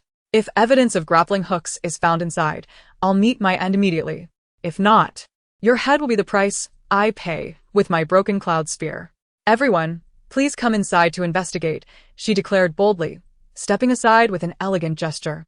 The onlookers, whether there to speak for someone or merely to witness the drama, were momentarily taken aback by the woman's audacity. Helian Yuanshan cast a sidelong glance at the sweating Lu Hui, formulating a plan, and exchanged a discreet look with Deng Bofiai. They then made as if to enter. This matter is serious and has occurred in the Zijing Martial Hall. How could I, an old man, turn a blind eye? I must see if there are any traces of grappling hooks. Deng Bofiai sighed, his demeanor cultured. Both sides are our students. No teacher would want to see anyone lose their head. Suddenly, a figure rushed forward, hands outstretched to block the path of the two instructors. Lu Hui's face drained of color. What's wrong? Helian Yuanshan feigned ignorance. Gentlemen, no need to investigate further. I misjudged the situation and misunderstood Miss Shen. I deserve a punishment. With a sharp slap, Lu Hui struck her own face. Then let it be, Helian Yuanshan said, stroking his beard with a serene air. Deng Bofei added meaningfully, mistakes are not terrible, but repeating them leads to a point of no return, resulting in dire consequences. Now, what are you all lingering here for? Hurry and disperse. The gathered students scattered like birds. Lu Hui struggled to move her trembling legs. From behind, Shen Ning's clear voice called, wait. Lu Hui turned to look at her. What else is there? Deng Bofei inquired. On my first day, at Huangwu Pavilion. Lu Hui colluded with Yi Jingxi and Wang Ergo to have a snake bite me. She also spoke disrespectfully of my ancestors, and now she attempts to frame me. Lu Hui's malicious intentions are glaringly obvious. I, Shen Ning, request that the martial hall's instructors expel such a morally corrupt person. Shen Ning poved respectfully. Her words resonating with conviction. With multiple accusations against her, Lu Hui was bound to face consequences. Those who harm others are often harmed in return. Yi Jingxi and the others exchanged glances, all voicing their support. I, Yi Jingxi, stand witness for Miss Shen. Wang Ergo has heard Lu Hui insult General Shen on numerous occasions. No. This isn't true. On what grounds do you slander me? Lu Hui was taken aback by this swift change in fortune. Gentlemen, I am innocent. You must believe me. Helian Yuanshan waved his hand, and two burly warriors stepped forward to apprehend Lu Hui. This matter will be thoroughly investigated by the martial hall. We will not wrong any innocent person nor let any malicious individuals go unpunished. He looked at Shen Ning and said, if the situation is truly as Miss Shen describes, the martial hall will take immediate action. Thank you, Shen Ning replied with a bow. Helian Yuanshan dealt with the matter decisively, his usual kindness replaced by stern authority. As he walked away, the warriors dragged Lu Hui off. Shen Ning, you're just a discarded woman. No man will want you no matter how high you rise. Lu Hui cried out bitterly as she was taken away. Shen Ning remained unfazed, stretching lazily as she returned inside. Wang Ergo called out, Miss Shen. Regarding the Fengming Martial Hall, you needn't intervene. I fear it may not bode well for you. Those from Fengming Martial Hall are not to be trifled with. Understood. Shen Ning returned to her bed, leisurely polishing her broken cloud spear, a glint of coldness in her eyes. After several years, her right hand was finally healed. While she had not regained her peak strength, it was sufficient. As long as one has a purpose in life, that is enough. After Chen Huanhuan and Kai Lian entered and closed the door, Kai Lian gasped, Miss, that was quite the close call. We almost fell into Lu Hui's trap. Indeed. Lu Hui hails from Huaqing's Lu County, the daughter of a local official. Her repeated provocations against the Shen family suggest she has someone backing her. Is it Madame Naylan? No, Naylan's sister-in-law will likely be quiet for a while. Shen Ning pondered, then smiled slightly. Rather than having someone supporting her, she seems more like a foolish donkey, sold out and counting money for others. If there is truly someone orchestrating this, it would be a tricky situation. As it stands, Lu Hui seems to have acted on someone as instigation without gaining anything in return, playing the role of a scapegoat. Who could it be? Kai Lian asked in confusion. Eventually, the fox's tail will reveal itself. No need to rush, we have ample time to play this out. As Shen Ning continued to polish her spear, she glanced at Chen Huanhuan, who had been silently watching her, hesitating to speak, her expression troubled. Speak your mind, Shen Ning said slowly. If it is something we can bear together, why should one person shoulder the burden alone? Chen Huanhuan's eyes reddened as she knelt before Shen Ning, gazing up at her. My father is a drunkard and a gambler. He sold me to a local wealthy merchant. I swore I would never submit, and I escaped the city, heading north to the capital. However, I did not anticipate that the third young master of Fengming Martial Hall would find me a few days ago, claiming my father sold me to him, presenting evidence and a contract bearing my father's seal. He demands that I become his maid, of the most intimate sort. The mention of the third young master of the Jun family made Shen Ning narrow her dark eyes, pausing in her action of cleaning her broken cloud spear. Are you certain it was your father? She inquired, helping Chen Huanhuan to her feet. Absolutely, Chen Huanhuan nodded, lowering her gaze. I publicly severed ties with him. but he refuses to acknowledge it, insisting that I am his daughter for life, and as long as I live, I must care for him until death. Shen Ning pondered for a moment before asking, "What about your mother?" "My mother drowned while washing clothes by the lake when I was 9.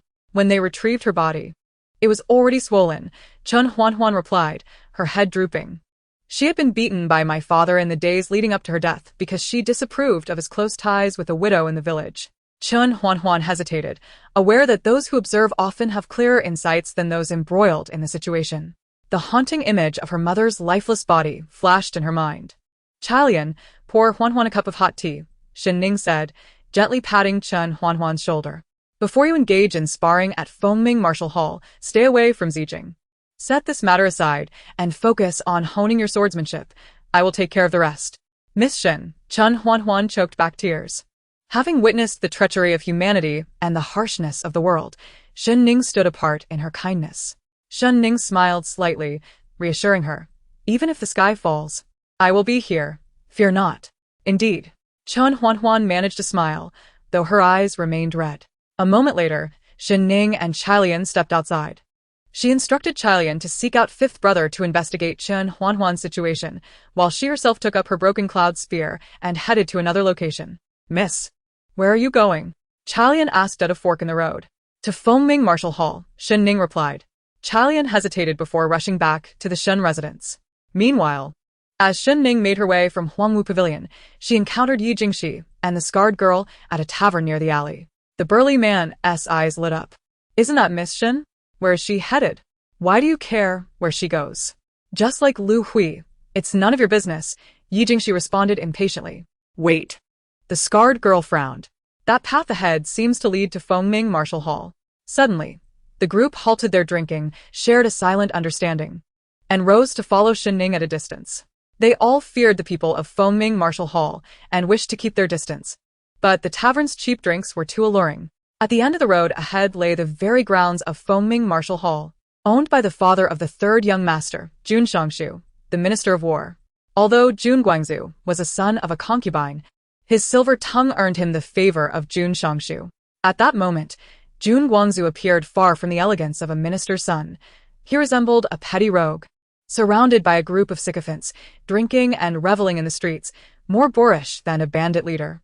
"Young Master Guangzhu, in a few days, your father will come to witness your sparring with Huangwu Pavilion. Make sure to perform well," a scruffy young man said, bowing and flattering him. "I heard Shen Ning is the head of Huangwu Pavilion. Just imagine her begging for mercy after being defeated," another girl in a pink dress chimed in.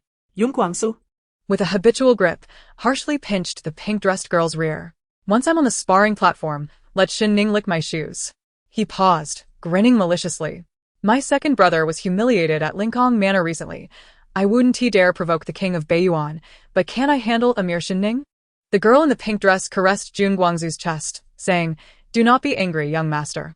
Shen Ning is just a woman without a husband. It's quite pitiful for the daughter of the Shen family to end up like this.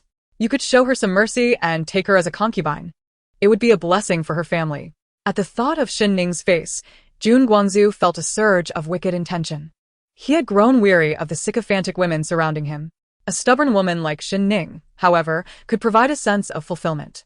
He understood why Gu Jingnan had once been so pleased with himself. "Is that so? Jun Guangzhu, it has been years. You have grown bold enough to consider taking me as a concubine?" The sudden voice silenced their chatter. Jun Guangzhu and his companions turned in unison, only to behold a woman in a simple robe, wielding a spear longer than herself, its blade gleaming with an icy glint, as if thunder would crack at any moment. The sunset enveloped her, and she regarded Jun Guangzhu with a mocking glance. "Shen Ning." Yung Guangsu recognized her instantly.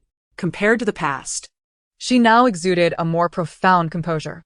"You have consumed a considerable amount of my weapons and funds from Huangwu Pavilion, have you not?" Shen Ning advanced, speaking as she approached. "I know not of what you speak. You have no evidence, and such words are mere slander," Jun Guangzhu retorted, attempting to maintain his composure. "Shen Ning, this is Fengming's territory. If you dare to act recklessly, I shall ensure you do not return. What are you all waiting for?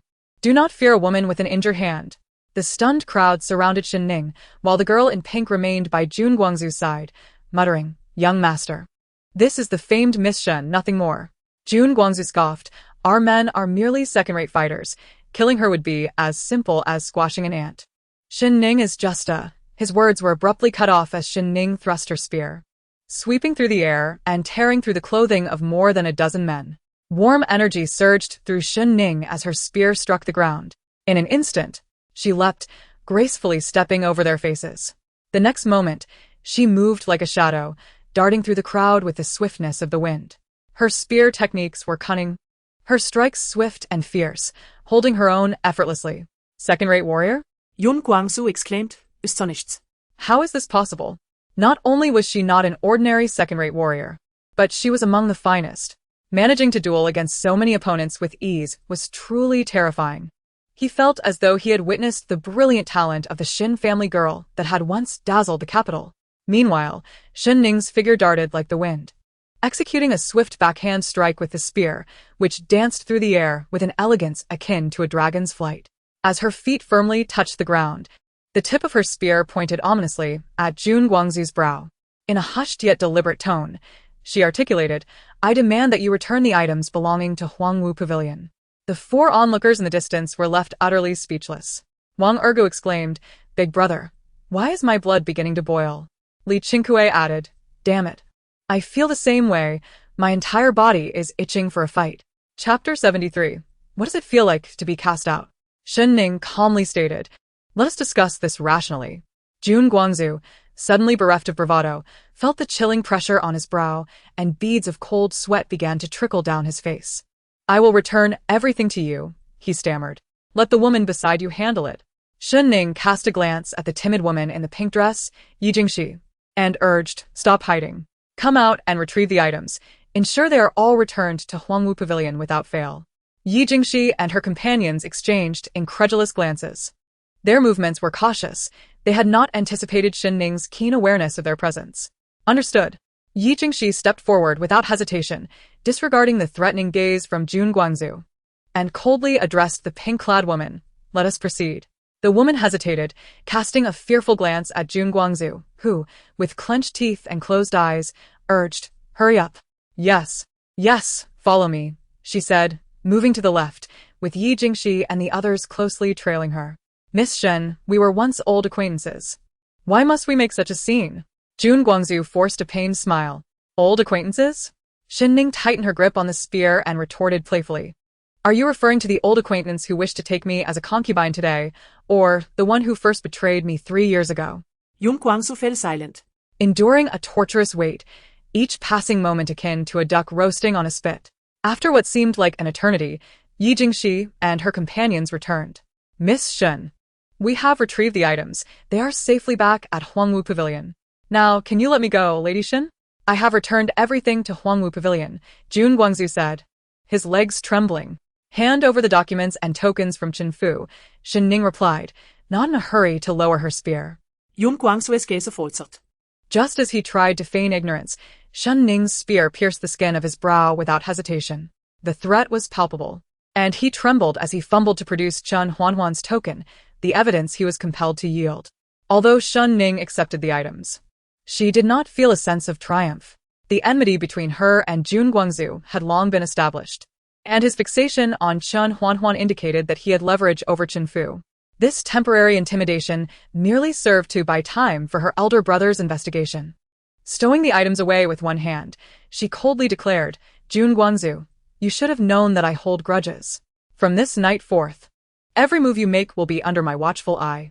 It would be wise for you to behave, otherwise, your days in the capital will be far from pleasant." Her words carried a deeper meaning. While she was uncertain of who was behind Lu Hui, should it be Jun Guangzu, her warning would spell disaster for Lu Hui. Jun Guangzu shuddered under her gaze, his mind racing as he contemplated the implications of her words. "Let us return to Huangwu Pavilion," Shen Ning commanded, retracting her spear and leading Yi Jingxi and the others back to Zijing Martial Hall. "Miss Shen, how did you achieve such incredible marksmanship?" Wang Erge gushed as they walked back. Li Qingkue remarked, "Seeing Jun Sangongzi humiliated brings me such pleasure." "Enough of that, both of you. Don't embarrass yourselves before Miss Shen.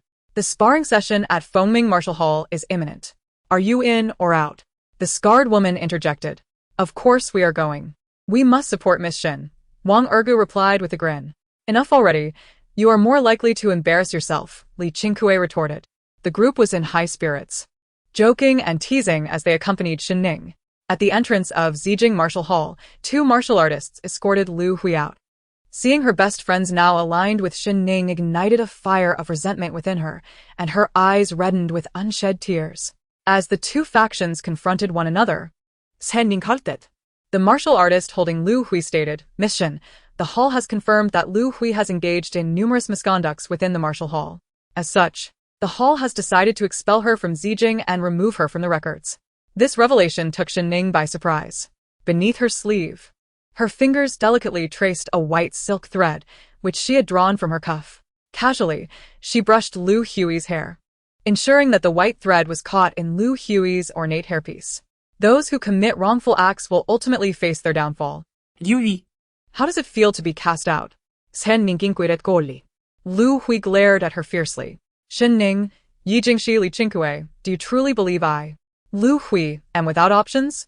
Do you think that without Zijing Martial Hall, I am nothing? Mark my words, the humiliation I endure today will be repaid 1,000-fold. Miss Shen, I wish for the Shen family to stand tall and never falter, otherwise you may find yourself worse off than someone like me, Lu Hui shot back, her voice dripping with disdain. Thank you for your kind words.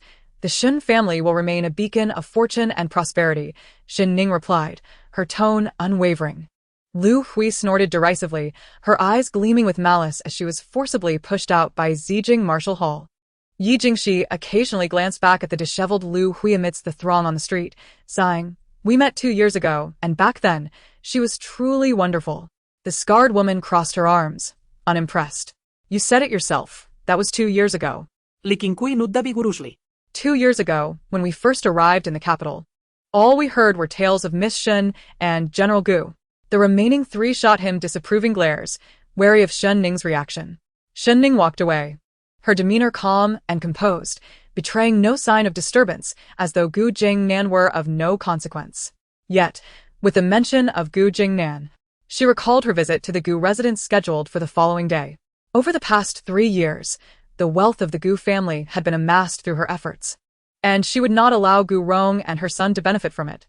The delay until tomorrow was not only due to the significance of the day, but also to afford Gu Rong the opportunity to seize what she had rightfully earned. At her residence, when Chen Huanhuan received the documents and tokens, tears welled in her eyes, and she nearly knelt in gratitude, only to be stopped by Shen Ning's firm grip on her shoulder. The world may proclaim that a man finds gold beneath his knees, yet it is the daughter who possesses the boundless expanse of the universe beneath hers, Shen Ning affirmed solemnly. Chen Huanhuan sniffled, momentarily taken aback by this profound defiance of societal norms, her heart racing as if struck. At that moment, Wang Ergu and Li Qingkue were enthusiastically summoning students to Huangwu Pavilion, causing a ruckus. Wang Ergu, I just dreamt of meeting the Weaver girl on the Magpie Bridge, and just as I was about to take her hand, your infernal drum woke me. If you don't clarify things at Huangwu Pavilion, I want to let this go. What is the meaning of this? Why are we summoned to Huangwu Pavilion? Is there a feast? Or are there beautiful women? Exactly, echoed the complaints from the corridor. When the students arrived at Huangwu Pavilion, they were taken aback by the sight of weapons, money bags, and other familiar items strewn across the floor. Chapter 74, a moment of silence amidst the clinking of cups. Bang! Snap back to attention, everyone. Wang Ergu struck the gong once more, rousing the crowd. And with a beaming smile, he exclaimed, What are you all standing around for? Quickly gather your belongings. Someone inquired, Is this the result of young Master Jun's newfound conscience? What are you thinking? He replied, Dream on. Whatever you lost, Miss Shen reclaimed it with that broken cloud spear. Wang Ergu's tone was laced with pride, and once he began his tale, it flowed endlessly. He recounted how a lone figure descended from the heavens, single-handedly blocking the path of young Master Jun and his band of burly men, wielding the broken cloud spear with such ferocity that they were left battered and bruised. A sight too pitiful to behold. Li Qingkue's lips twitched in amusement, and he declared that this fellow should truly pursue a career as a storyteller. The crowd exchanged glances, and as they retrieved their belongings, the image of that ethereal figure flickered in their minds, stirring complex emotions within. Some held their old possessions with tears in their eyes, while others felt a surge of respect. The atmosphere in Huangwu Pavilion transformed, revitalized in an instant. Meanwhile, after being expelled from Zijing Martial Hall, Lu Hui sought refuge in the bustling Jiao building. Upon uttering a familiar series of coded phrases, a small attendant mysteriously led her to the most secluded chamber on the second floor. "Miss Lu has arrived," the attendant announced. "Yes, let her in," came the response. As Lu Hui stepped through the door, she was met with the sight of Jun Guangzhu, a woman in a pink dress draped across him, igniting a blaze of jealousy in her eyes. "Young master," she said, inhaling deeply as she closed the door behind her, then approached him with a radiant smile, settling onto his lap. "I have missed you dearly." "Oh, is that so? You have been gnawing at my heart," he replied. Lu Hui's eyes sparkled seductively. "Wherever you are, young master, there I shall be." The pink-dressed woman glared at Lu Hui, frowning, and retorted, "Miss Lu, you spend every day in Zijing Martial Hall. How can you be with the young master all the time?" "I have left Zijing. I am yours in life and in death," Lu Hui declared softly, her delicate hand entwining around Jun Guangzhu's neck, her body languidly collapsing into his embrace, allowing him to glimpse a single white thread from her hairpin. Shen Ning had worn a similar garment today, and the coincidence, coupled with Shen Ning's cryptic words before departing, led Jun Guangzhu to ponder Lu Hui's potential betrayal. "Young master," Lu Hui's voice was a soft whisper, "do you not want me anymore?" Suddenly, Jun Guangzhu's rough hand grasped her chin with such force that pain etched across her face, causing her to wince and draw in a sharp breath. His grip tightened, and he leaned closer, his warm breath brushing against her ear as he murmured, "Of course. I want you." Elated, Lu Hui felt assured that with Jun Guangzhu's backing, Shen Ning would soon be rendered a pariah. In a sudden, violent motion, Jun Guangzhu slammed Lu Hui's head against the table, tears welling in her eyes from the pain. In an instant, he loomed over her, his face contorted with malevolence. Resembling a butcher, his eyes burning with the fury of betrayal. Lu Hui's eyes widened in sheer terror, her heart racing as the man's sinister visage loomed larger in her sight. The following day, at the fourth watch, Shen Ning retrieved a book titled Deceptive Troop Formations from the library and made her way to Huangwu Pavilion. This time, unlike before, she was greeted not by emptiness, but by a room filled with eager students.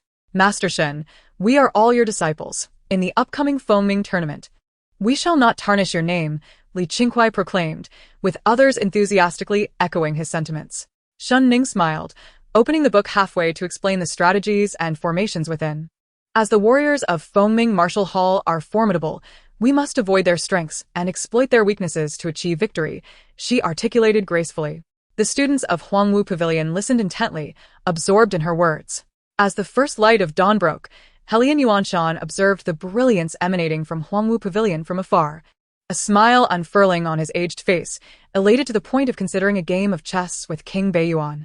By noon, Helian Yuanshan found himself at the Beiyuan King's residence, watching the shameless Yan Yunche play chess with reckless abandon, regretting his decision to endure such torture in this wretched place. Meanwhile, Shen Ning had nearly completed her explanations on deceptive troop formations. The three of them then boarded a carriage bound for the Gu residence. Early that morning, Gu Rong adorned herself in luxurious attire and greeted familiar faces at the vegetable market. Once, she too had sold goods here, but now her status was unparalleled. Her son had not only wed a general's daughter, but was also to marry the daughter of a sect elder and take Princess Yong'an as a concubine. Such honors were beyond compare. "Madame Gu, has there been good news in your household? You seem to be in high spirits today," inquired a fishmonger. A nearby vegetable seller interjected, "You are quite ignorant. Haven't you heard? That esteemed young lady from a renowned sect is eager to marry General Gu." Gu Rong's maid corrected. "It is Jiang Lingzhu, the daughter of elder Jiang Changhe from the Qingfeng sect."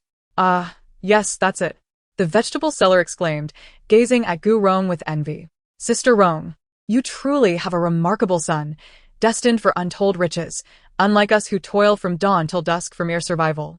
You hope for a dragon among men, yet my son is lazy and unremarkable. Ah, it is fate. Sister Rong is fortunate to have such a fine son. Indeed, who among the people of Heishui Street does not envy Sister Rong? She is kind-hearted and has prospered, frequently visiting us." Gu Rong reveled in the adoration and envy directed her way, feeling as though she were a celestial being, looking down upon the humble, struggling masses. As she strolled leisurely, savoring the admiration of her former friends, a voice broke through. "Madame Gu, I hear Shen Ning has returned to the Shen residence and has even joined the martial hall. The fishmonger asked curiously. She is infatuated with my son. It's merely a fleeting quarrel, Gu Rong responded grandly. True, although she is the beloved daughter of General Shen.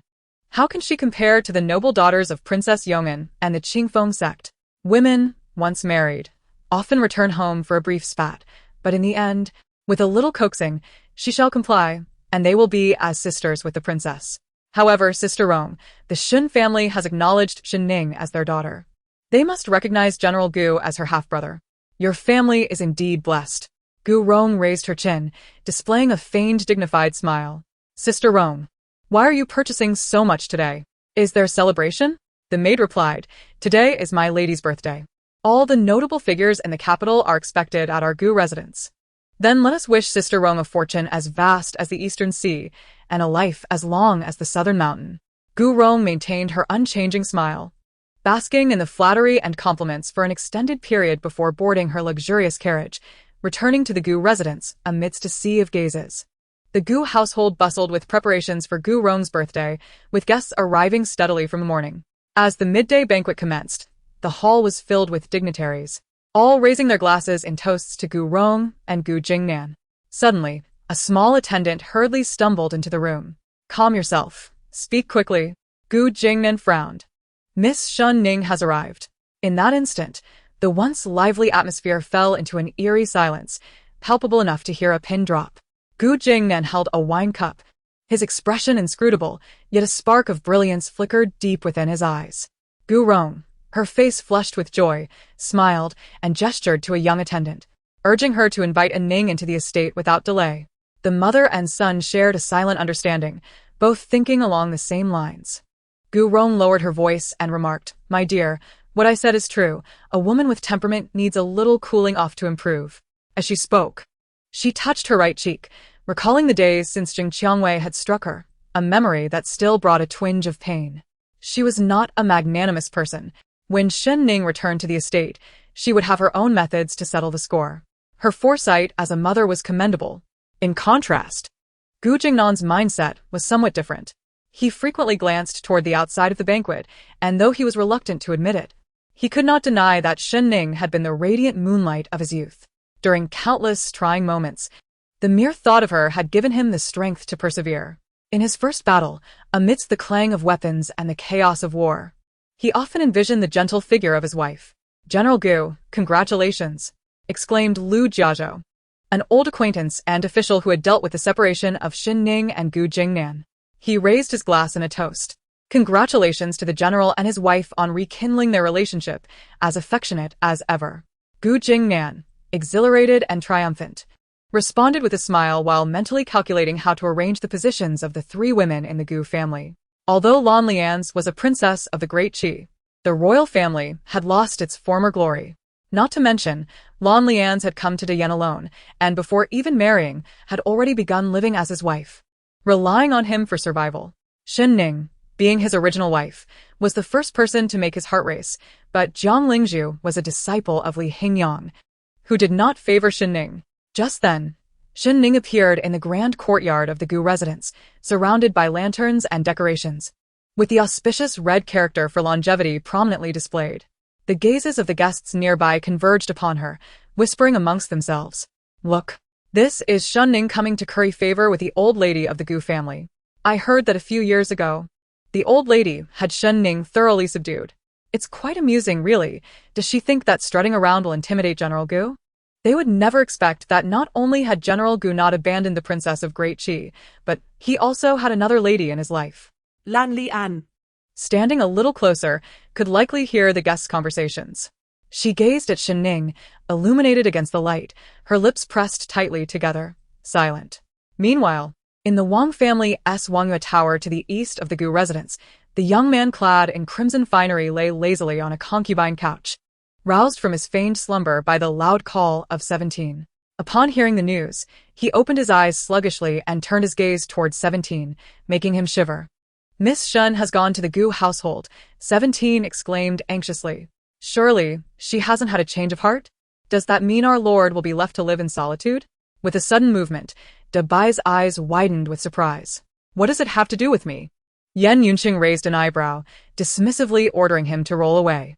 Oh, I shall roll away then, 17 said, leaving with a lethargic gait, his thoughts in disarray. He had assumed that the Lord would be deeply concerned about Miss Shen, especially after her separation from her husband.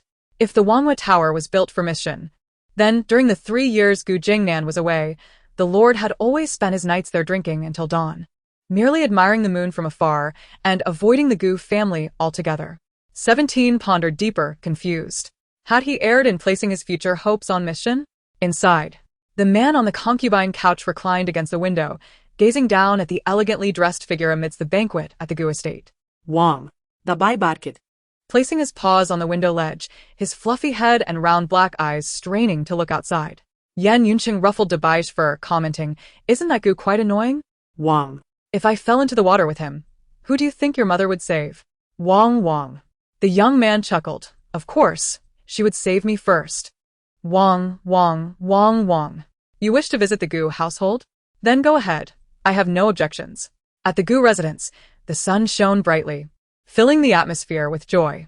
Ning, you still remember your mother's birthday, bringing warmth to my heart, Gu Rong said, her eyes glistening with tears as she gently wiped the corners of her eyes.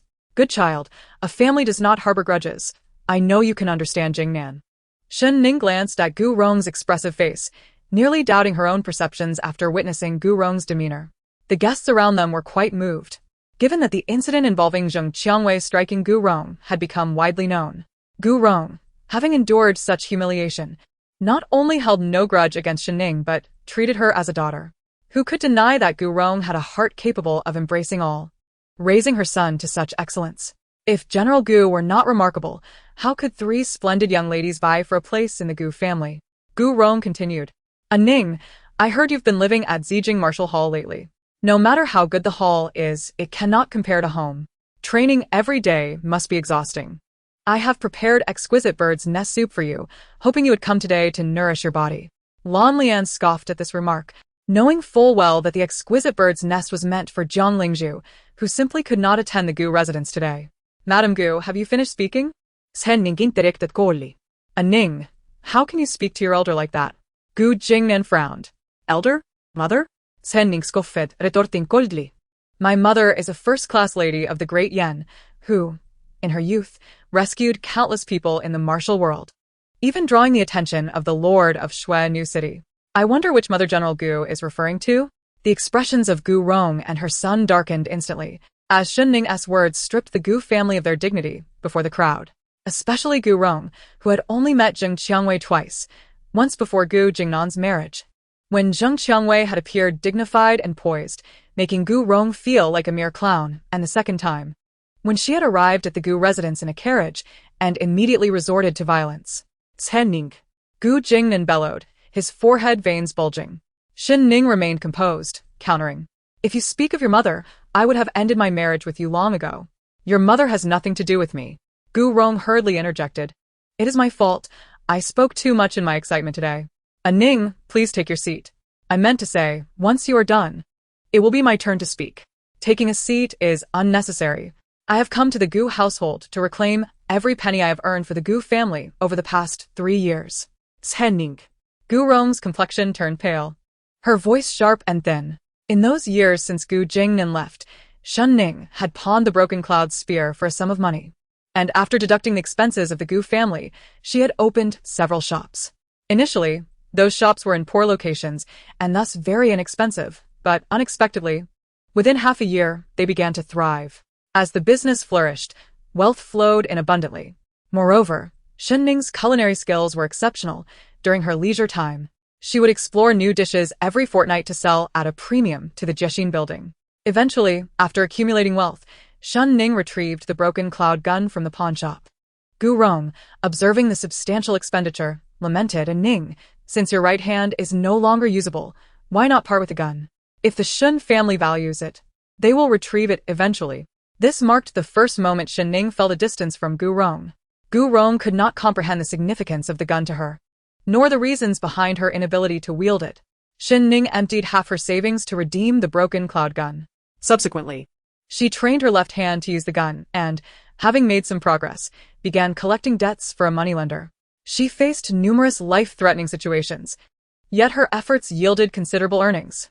Relying solely on these three endeavors, the Gu family began to thrive. Is it not clear? Salian remarked from behind Shen Ning. My lady intends to reclaim what rightfully belongs to her. After the divorce, Salian returned to the Gu residence for the first time. To claim there were no lingering emotions would be false, yet the sense of pride and vindication felt more genuine and gratifying. She detested the notion that those who had bullied her lady could thrive, while those who had poured their hearts out were left struggling. Why should it be so? This is not how the world should operate. Gu Jingnan shook his head in disappointment, gazing at Shen Ning with disdain. I never imagined you to be so vulgar. Shen Ning, had I known you were so consumed by wealth, would you have even glanced my way? I was foolish and blind in my youth, mistaking your character. You truly dare to be so selective? Shen Ning maintained her composure, smiling softly, though a hint of crimson tinged her eyes. You have been away for 3 years. Your mother fell ill, exhausting your salary. How many new things in this residence have you contributed? Can you even name them? No, you cannot. With determined strides, Shen Ning advanced, her gaze sharp, her voice resonant and powerful, because none of this concerns you, Gu Jingnan. Upon hearing matters related to the Gu family's finances, Gu Rong could no longer maintain her composed demeanor. I have only shown you leniency because of the Shen family's military background. Otherwise, how could my son, the general, allow you to speak to me so insolently? My household will not tolerate such audacity from you. Since you are so ungrateful, I need not treat you kindly. The Gu family's wealth belongs entirely to my son, Gu Jingnan, and has nothing to do with you. Gu Rong declared with anger and confidence. I assure you. You can investigate. The Gu family's wealth belongs to my son. During Shen Ning's absence, Gu Rong had not been idle. She sold the shop and deposited all the money in the name of the Gu family at the Shinfeng Bank after the divorce. Shen Ning, do not dare to think you can take even a penny that does not belong to you. You will be struck down by divine retribution. With a sweeping motion of her right hand, she proclaimed, in front of all our esteemed guests, I advise you to temper your behavior. You may lack shame, but my Gu family values its reputation. Shen Ning smiled, radiating with a vibrant brightness as the warm glow of late autumn sunlight filtered through the brisk wind, enhancing her beauty. Clapping her hands rhythmically, she looked at Gu Rong with a mocking gaze, as if witnessing a grand edifice teetering on the brink of collapse. Indeed, Shen Ning exclaimed, the wheel of fortune turns, good and evil are rewarded in turn. If you do not believe, just look up and see how heaven deals with those in its path. The further she spoke, the more her smile faded, her demeanor grew icy, and her aura became sharp as if a blade had been unsheathed. Salian, she called softly. Present the items so that the old lady of the Gu family may broaden her horizons, and so that our esteemed guests may clearly see who will face divine punishment for their actions. Throughout my life, though my demeanor has been bold, I have never acted shamefully. I am upright and honest, and I wish to witness how the thunder of heaven will strike me.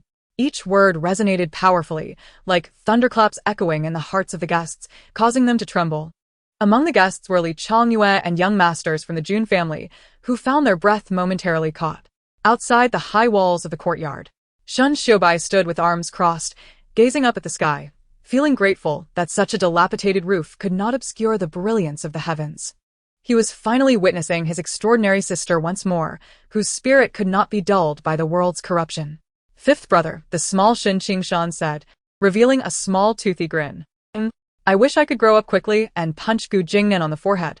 Shen Xiubai chuckled softly, his eyes moistening slightly. Fifth brother. Yes. Why are you crying? Sand got in my eyes. Why are you crying?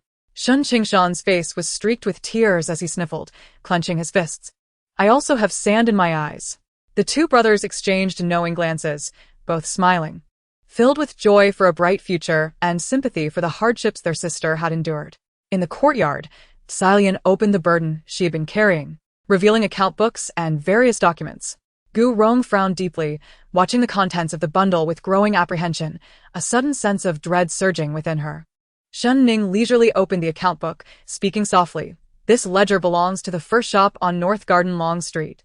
The ledgers of the remaining shops are here as well, detailing every penny earned and spent. Suddenly, she retrieved a document from Salian's arms. Old Lady Gu. This document records the expenses incurred during your illness, all of which were funded by Gu Jingnan's salary. This can be easily verified. And these two ledgers represent the income from two other establishments. And this document pertains to the acquisition of those shops.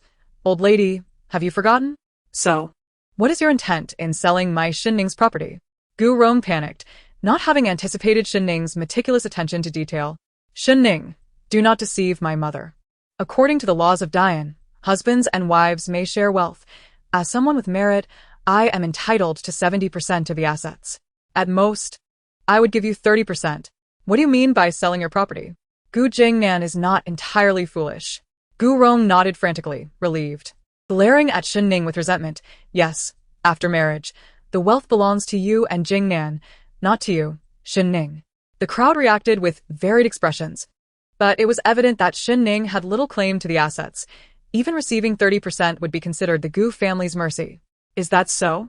Shen Ning chuckled softly, then turned her dark gaze upon the Gu mother and son, suddenly declaring, "But the funds I used to purchase the shops were borrowed from the Shen family. If not repaid on time, they belong to the Shen family, and thus you have no right to sell them." With that, she picked up a promissory note from the bundle. On the loan document, it was clearly stated that several years prior, she had borrowed money from the Shen family to purchase the shops, with a repayment deadline of 1 year. If overdue, the ownership would transfer. This simple principle was written in clear black and white, with the signatures of Shen Ning and Shen Xiaobai above the names, alongside their seals.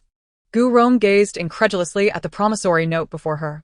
The funds used to purchase the shop had unmistakably originated from Shen Ning's pawned broken cloud gun. Given that the broken cloud gun was part of Shen Ning's dowry, according to the laws of Dian, dowries were not considered joint property of the couple. Thus, in order to deprive Shen Ning of a single coin, Gu Rong had colluded with the shopkeeper to fabricate accounts, selling the shop at a price far exceeding market value to the next proprietor. In reality, the money Shen Ning had earned over the years was funneled back to her through the next shopkeeper as part of the transaction. Consequently, this left Shen Ning with no claim whatsoever. After all, it was common knowledge that Gu Rong had always managed the shop publicly. Everything seemed perfectly orchestrated. However, Shen Ning's promissory note shattered all of Gu Rong's presumptions. If the document were genuine, it was not Shen Ning who would be left empty-handed, but her son, Gu Jingnan. Impossible. This cannot be. Gu Rong snatched the note from Shen Ning's hand and swiftly tore it into pieces, stuffing them into her mouth and swallowing them. What document? I have no knowledge of any document, Gu Rong sneered. She would never allow Shen Ning to achieve her desires. The wealth accumulated from the sale of the shop at Shenfeng Bank constituted nearly the entirety of the Gu family's fortune. Although Emperor Yuanhe had bestowed valuable gifts, those were imperial endowments that could not be sold. Gu Jingnan's future would require financial support, especially considering the substantial dowry needed to wed someone like Jiang Lingzhu. No. Absolutely not. She could not allow Shen Ning to seize her wealth. Shen Ning shook her head, sighing as she regarded Gu Rong with pity, her tone laced with mockery. Madame Gu, a lifetime of cunning, beginning from Blackwater Street, and yet you fail to comprehend? The note you consumed, though it may be aged paper. The ink is still fresh. What do you mean? Gu Rong retorted, her vigilance heightened as she scrutinized Shen Ning. She had always believed Shen Ning to be straightforward and simple-minded, but now she realized there was much more to her than met the eye. Shen Ning's lips curled into a slight smile. These ledgers and notes are merely a copy I transcribed during my leisure after our separation. The authentic document was submitted to the authorities. Your clandestine sale of the Shen family shop and the concealment of the proceeds in Shenfeng Bank constitutes a criminal act. As the mother of General Gu, do you not grasp the most basic tenets of Dian law? Gu Rong's complexion grew increasingly pallid, her eyes filled with a seething hatred as dread coursed through her veins. She had never anticipated that the Shen Ning with whom she had once shared laughter and affection, almost like a mother and daughter, would go to such lengths to protect herself by enlisting the help of the Shen family to draft a promissory note. Perhaps, in those earlier days, Shen Ning could not have foreseen that Gu Rong would resort to such underhanded tactics to sell the shop. It was only now that Gu Rong realized why Shen Ning had entrusted her with managing the shop's affairs so completely. Shen Ning held the key to her vulnerabilities. Yet Gu Rong remained blissfully unaware. Shen Ning cast a cool glance at Gu Rong, who was adorned in luxurious silks on her birthday, as despair enveloped her. On the day she pawned the broken cloud gun, her heart had felt as though it were being carved with a knife, the pain akin to weeping blood. While Gu Rong clutched a large chest of wealth with unabashed delight. That day marked the only occasion in 3 years that she had sought out her elder brother, Shen Xiubai, solely to obtain this promissory note. Shen Ning had meticulously planned to focus on her enterprises at the Jiuyu Tower and debt collection once the shop began to flourish. As for the shop, she had intended to relinquish all responsibilities to Gu Rong. If all proceeded smoothly, this promissory note would become nothing more than a scrap of worthless paper. However, should unforeseen events arise, it would serve as the pivotal point for Shen Ning to turn the tide against the wind.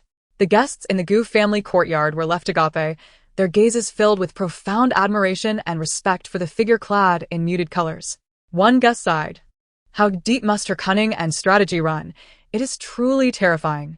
He Zijian, who had previously encountered Shen Ning during the autumn assessment at the Martial Hall, raised his head from his bowl and replied, "So it seems that protecting oneself can indeed be described as cunning and formidable?" The speaker fell silent, feeling somewhat embarrassed. He Zijian's father furrowed his brow and shot a fierce glare at him. Shen Ning, Gu Jingnan finally broke his silence after a long pause. His eyes, filled with a fiery red, brimmed with unshed tears, as though he were enduring excruciating pain. Gritting his teeth, he spat. "I thought we had once been honest with each other, but you have never been sincere with me, never. You speak of hardship at home while harboring schemes against me and my mother. Are you implying that I married you to scheme against you?" Shen Ning asked with a smile. "The Shen family is vast and prosperous. Why would I need to scheme against a family as minor as the Gu family? General Gu, one must be honorable. Do not elevate yourself too highly. Moreover, do not play the victim here, shedding crocodile tears in an attempt to escape repayment. Do you truly believe that makes you a good person? A true man aspires to greatness, standing firm upon the earth, earning his wealth through his own diligence, rather than coveting that which belongs to others. Have you not heard the saying, 'A gentleman does not partake of another's food'?" With a serene smile, Shen Ning remained as steadfast as a mountain, contrasting sharply with the agitated Gu family mother and son. Her demeanor was as calm as a delicate landscape painting. Finally, as she regarded Gu Jingnan, she suddenly raised her hand. Kai Lian and Chen Huanhuan exchanged knowing glances, their spirits lifted as they approached the banquet. Make way, make way." Kai Lian called out to Li Changyue. "Could you kindly move your esteemed backside? This chair belongs to my lady." Chen Huanhuan, like a bandit, delivered a swift kick that sent the high-hanging red longevity character tumbling down. "Shen Ning, these are the Gu family's assets. What right do you have to touch them?" Gu Rong's eyes widened in disbelief as she shouted hoarsely. "Have you ever heard of debt collection, Madame Gu? Shen Ning smidadlikli. Having learned that you sold the shop at an exorbitant price without returning the funds, I declare that everything within the Gu residence is now subject to repayment. Repaying debts is a matter of utmost righteousness. Do you presume that because your son has been a general for 3 years, he is above the law and can act shamelessly without regard for propriety?" Shen Ning. Gu Jingnan roared in fury. As he shouted, he stomped his foot, and a group of soldiers rushed in with menacing intent. "Using your identity as a daughter of the Shen family to raid my general's residence, you dare to act disrespectfully? I can arrest you and execute you without trial. Seize her and fetch my sword." Gu Jingnan, in a fit of rage, failed to weigh the consequences, desperate to reclaim his dignity as a man before the crowd. When Lan Lianji saw the murderous glint in Gu Jingnan's eyes, a chill akin to the icy waters of a winter night coursed through her fingertips, causing her to tremble slightly. Chapter 78. Peace is the general's domain, and the general shall not witness peace. A crimson, at first glance, exudes an aura of formidable might. The soldiers encircled the area, particularly focused on and her companions. Unfazed, cast a piercing gaze at the man wielding the blade. "Seize her for me," commanded, once more. The soldiers brandished their glinting swords, advancing toward in unison. Standing tall and unyielding like a sturdy pine, took a determined step forward, her plain attire billowing without a breeze, her brows knitting with fierce resolve as she coldly declared, "Who dares?" Remarkably, S troops halted in their tracks, no longer advancing. Only their weapons remained pointed at. With a raised brow and a visage imbued with a chilling autumnal air, boldly approached, closing in on the soldiers' swords. With each step she took, they retreated. Moments later, stood before, declaring, "If you wish to kill me, you are not yet worthy. S grip on the hilt turned white with rage, his fierce glare fixed on, once his wife, now seemingly an adversary steeped in enmity. He longed to cleave the woman before him in two. After years of toil, he had finally attained his current stature, only to be undermined by the one person who once understood him best, reducing him to a laughingstock in the capital. Was well aware of his struggles for glory. S bloodshot eyes glared with malevolence. At that moment, a hurried in from outside. "General, what is happening?" S crimson gaze bore down on the guard, striking terror into his heart. "What of him?" The guard stammered, "has surrounded the estate with 3,000 soldiers. Those 3,000 soldiers have seen numerous battles. These conflicts were deemed the most brutal in a century by the people of. Only those who dared to challenge death itself survived. Upon relinquishing military command and surrendering the tiger talisman to the royal family, left behind this formidable force, known as the 10 Steps to Slay One, leaving no trace for 1,000 miles. They could eradicate treachery, vanquish evil, and restore the honor." Upon hearing this, felt his legs weaken. His earlier bravado dissipated at an alarming rate. He sheathed his blade and strode hastily towards the exit. Before him stood 3,000 seasoned veterans, encircling the like an unyielding river. At the forefront, an elderly figure with snow-white hair and numerous wrinkles donned military armor, commanding a towering steed. His imposing stature and thunderous gaze elicited thoughts among the citizens of the capital, the war god of his prowess undiminished. "What brings here?" inquired, apprehensive. Sitting majestically atop his horse, regarded with an indifferent gaze, stating, "In my old age, I take my comrades for a leisurely ride, to stretch our limbs. Do you have any objections?" He dared not voice any. These old generals had fought countless battles alongside, traversing rivers of blood, witnessing the remnants of humanity, and navigating desolate ruins. Their ironclad spirit was unmatched by a newly appointed general-like. A leisurely ride? S' forehead glistened with cold sweat as he grasped the underlying implications, was steadfastly supporting his daughter. The elderly generals behind jested, "Old general, look how terrified this young lad has become. One might think we intended to raise is still too young." Unfamiliar with the might of the old general, one must live long enough to witness such displays. "This is nothing. Remember that fellow from the family? The old general once impaled his head and hung it on the military banner during the battle. And the one from the old general crushed his skull underfoot. Just thinking of it sends shivers down my spine. I must say, your head bears a striking resemblance to that crushed skull." Felt a chill run down his spine, as if had indeed crushed it. Just then, an untimely bark echoed through the air. From the east, a strikingly handsome man appeared, leading a large and robust dog. Stated, "I apologize, but its soldiers cannot dismount to greet you." This apparent rudeness was a deliberate act intended to intimidate, demonstrating that he held the in disregard, let alone someone as inconsequential as.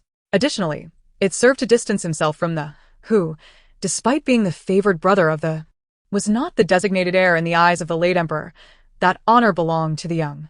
The emperor's intentions were inscrutable, as the saying goes.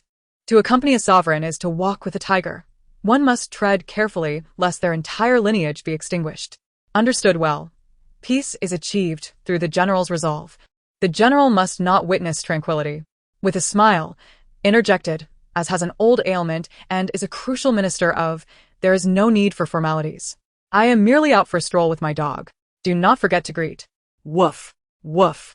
The large dog barked excitedly, gazed at the dog. A sense of nostalgia washing over him. Many years ago, a girl clad in vibrant red had brought a frail little dog to him, saying, "Little, this is my father, the war god of, the backbone of our nation. You must ensure to curry favor with him in the future." The little dog had yipped with a soft, childish voice.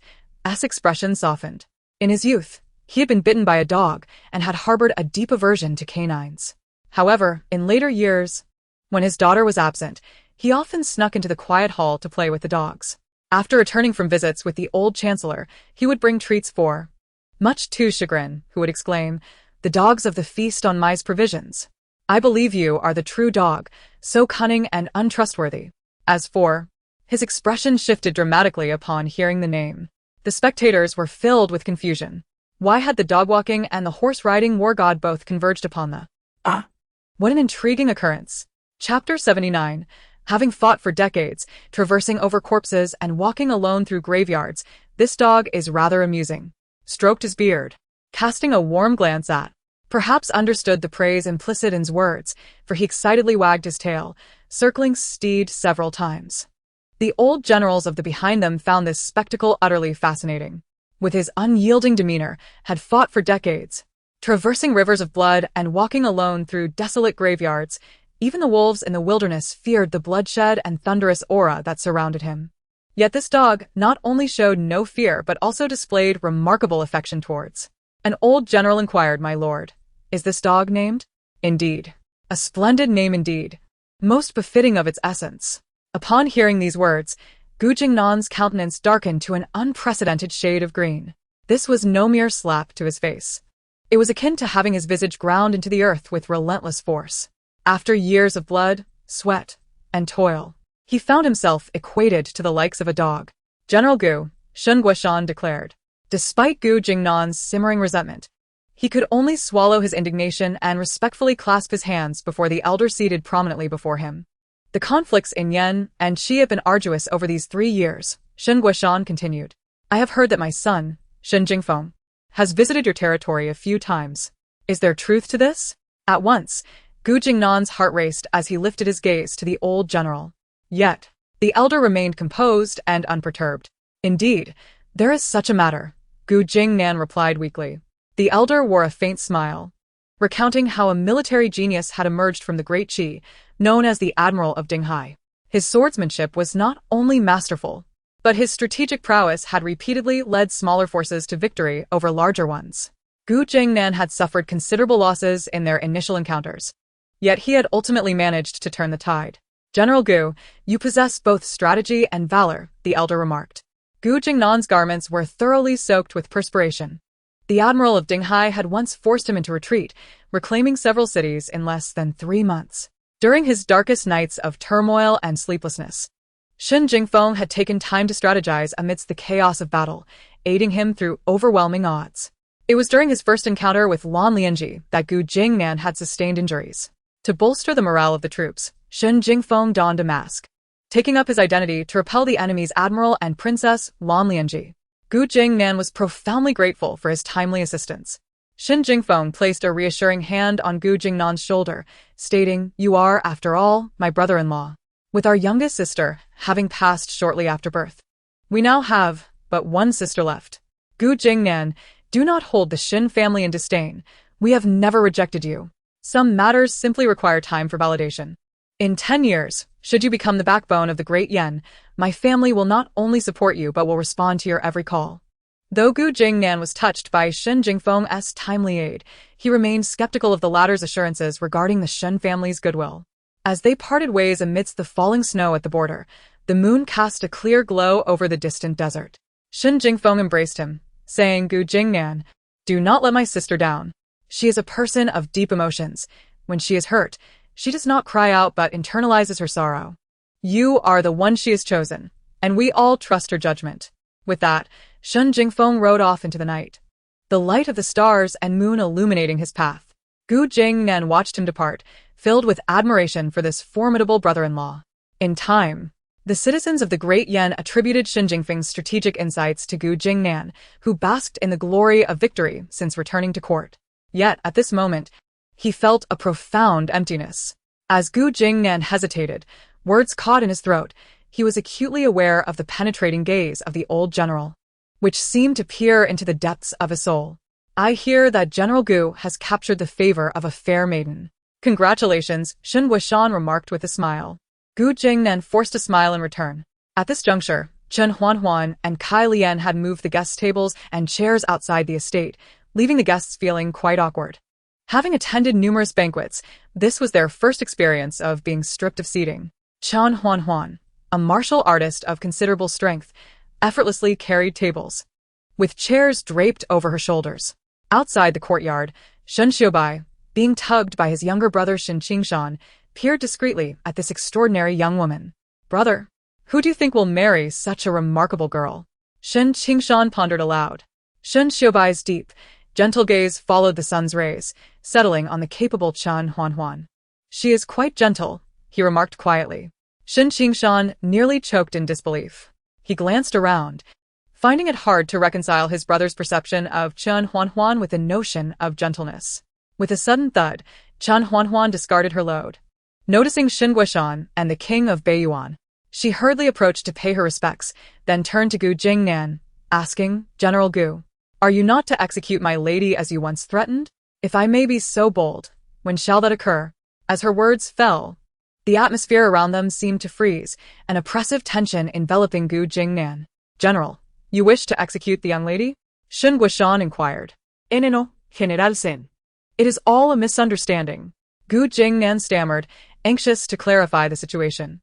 At that moment, Yan Yunqing raised his long leg and kicked Gu Jingnan, sending him stumbling toward Shen Guishan. "General Gu, why have you resorted to violence against the old general?" Yan Yunqing exclaimed. "Protect the old general. Gu Jingnan seeks to assassinate him," an elder general shouted. In an instant, the mounted soldiers formed a blockade along the street, encircling Shen Guishan while others dismounted to pummel Gu Jingnan. "General Gu, what madness is this? How could you lay hands on the old general?" they shouted while delivering blows. "Quickly, restrain General Gu." They continued to strike, wiping their brows in exhaustion, lamenting, "Alas, age is upon us. It is no longer easy to withstand. And General Gu nearly sent us all to our graves." Chen Huanhuan stood in shock. She observed that these seasoned soldiers were as vigorous as ever, while Gu Jingnan lay bruised and battered on the ground, unable to defend himself. Woof, woof, woof. The loud barks of Dubai echoed, as if rallying support. Yan Yunqing stepped aside, shaking his head. "This is terrifying. It frightens me to death." Shen Guishan addressed the situation. Chapter 80. The Great Yan capital requires good officials like you. As Gu Jingnan endured the onslaught, the officials arrived just in time. Upon seeing the king of Beiyuan and Shen Guishan present, they nearly faltered in their stance. Shen Guishan, with commanding presence, proclaimed, "This matter pertains to both households.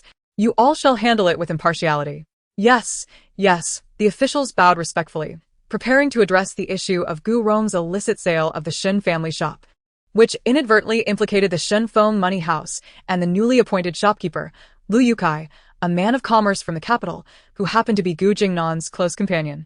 The esteemed official Lu Jiazhou. Lu Yukai entered the Gu family estate alongside the officials. Gu Rong, seeing him as a glimmer of hope, nearly strained herself to grasp at the opportunity. "Yukai, please tell them how much the shop sold for," she urged. If Lu Yukai could downplay the price, Gu Rong could safeguard her fortune within the Shen Feng money house. "Father, hurry and clarify, it was all Shen Ning's fabrication. Those shops are not worth over 10,000 taels of silver, and we do not possess such wealth," Lu Jiazhou insisted. The sum of 10,000 taels of silver, accumulated by Shen Ning over 3 years, had all converged upon the shop intended for resale. As Jiazhou remarked, those few shops could hardly be worth such a fortune. Gu Rong subtly signaled to Lu Yukai, for the shop was a gift from her to him, accompanied by numerous other offerings. The so-called 10,000 taels for purchasing the shop were, in fact, her own savings, feigned as a transaction. Shen Ning glanced sideways and, with a bow and a smile, said, "Senior Lu, please speak candidly. We are all subjects of Dian, well protected by its laws." Lu Yukai, astute as he was, immediately discerned the underlying meaning of Shen Ning's words. If he adhered to the law, the statutes of Dian would serve as his refuge. Should he falter, they could become his gallows. It was unfortunate that Gu Rong, in her selfish haste to fabricate the illusion of a valuable shop, had left behind irrefutable evidence, ultimately becoming her own downfall. Lu Yukai, with a measured tone, replied, "Madam Gu, I genuinely purchased the shop with real silver. How could you forget so quickly?" "True. Those shops may not be worth 10,000 taels by conventional standards, yet a feng shui master recently informed me that they exhibited auspicious signs, promising protection for future generations. My family has been in commerce for generations, and having finally produced such a promising son, I would sacrifice everything, even my fortune, for the shop's feng shui." "Dad, "Where did you acquire such wealth?" Jiazhou inquired. Lu Yukai replied mysteriously, "Jiazhou, it is the fortune your mother and I earned from our early business ventures. We were concerned about the safety of the money in banks, so we buried it in the earth of our yard, not wanting you, as a virtuous official, to be sullied by the stench of wealth." The accounts of the Gu family's business remained in their warehouse, ready for verification. Gu Rong's expression cracked with despair as she incredulously gazed at Lu Yukai, who was fabricating absurd lies. The 10,000 taels of silver had clearly been delivered to him under the cover of darkness, only to be returned the next day to Shinfeng Bank. How could Lu Yukai so brazenly lie? You are speaking nonsense, Gu Rong exclaimed, angrily attempting to scratch Lu Yotsai's face, her nails leaving marks. Lu Yukai stepped back, raising his hands in resignation. Madame Gu, even if you were to strike me dead, it would not alter the truth. Under the bright sky and before the divine, I, Lu Yukai, have lived a life of virtue and righteousness. How could I dare to speak falsely in front of an official? The matter escalated and ultimately reached the capital's court, where the magistrate presided.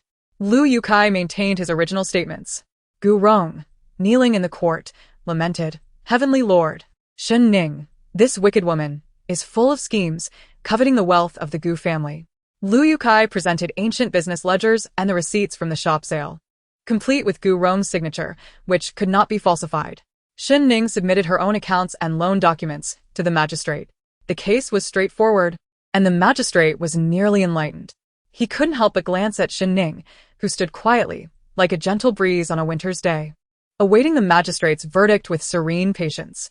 Just as the magistrate was about to announce his decision, a subordinate hurried in and whispered, Princess Minghua has sent word, stating that General Gu has worked tirelessly and the magistrate should not disappoint the hearts of the people.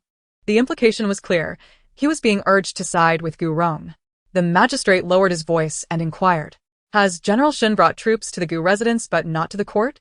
The subordinate shook his head. No, but the dog of the Northern Yuan King has arrived. Dog? What nonsense is this? The magistrate replied, waving his hand for the subordinate to leave. Outside the court, 2 carriages stood. The left one was opulent, carrying the bejeweled Princess Minghua. Li Chongyue attended to her, fawningly stating, with the princess's intervention, the outcome is inevitable. Princess Minghua smirked with pride. The northern carriage, in contrast, exuded a sense of antiquity and modesty, its heavy curtain obscuring its occupant. Inside, the elder matriarch of the Shen family, Zheng Qiangwei, sat with her eyes closed, slowly turning a string of prayer beads. Although the Shen family exerted pressure on Gu Jingnan, they did not stir up trouble in the court. The magistrate harbored deep respect for the integrity of the elder general of the Shen family, having risen from humble beginnings to his current esteemed position. It was said that the path from humble origins rarely leads to greatness, yet he remained. In a moment of discouragement, he had considered leaving the capital until General Shen spoke to him, saying, Dian needs good officials like you. Thus, he chose to stay, leading to his eventual success. Returning to the present, the magistrate struck the bench, silencing Gu Rong's cries. Madame Gu, you must return the 10,000 taels of silver obtained from reselling the shop to the Shen family. Furthermore, half of the wealth accumulated by the Gu family over the past 3 years must be given to Shen Ning, as it rightfully belongs to her. Gu Rong collapsed onto the ground, her face as pale as parchment. This ruling implied that not only must she surrender the 10,000 taels stored in Shinfeng Bank to Shen Ning, but she also owed her a substantial sum, equating to half of the money Shen Ning earned from her ventures, amounting to approximately 2,000 taels. Gu Rong's vision darkened, and she fainted in the court. Meanwhile, Shen Ning turned her gaze toward Lu Yukai. The true beneficiary of this affair was undoubtedly the cunning old fox, Lu Yukai. After the verdict, Lu Yukai clasped his hands toward Shen Ning, smiling, Miss Shen, congratulations on winning this case. It is indeed a shared joy, Shen Ning replied with a nonchalant smile. Although Lu Yukai had acquired several shops at no cost to the outside world, it appeared as if he had purchased them at a high price. The case had caused quite a stir throughout the capital, with discussions buzzing in the streets and alleys. From noble families to common folk, many held a reverence for feng shui, rendering the actual value of the shops inconsequential, as there would always be willing buyers to spend lavishly on them. Before Lu Yukai, Gu Rong's scheme seemed trivial, akin to a child's play. Lu Yukai, taken aback, kindly remarked, If my son Jia Zhou can rise to prominence due to the shop's feng shui, it would indeed be a great joy for the Lu family. Indeed. Shen Ning replied dismissively, glancing back at the unconscious Gu Rong being carried away, her narrowed eyes glimmering with intrigue. Miss, the elder matriarch mentioned there is a family banquet tonight and requests your presence, Kai Lian whispered. Shen Ning nodded, I understand. She gazed at the carriage and the crowd, seemingly able to see her kind-hearted mother, and a smile broke across her face.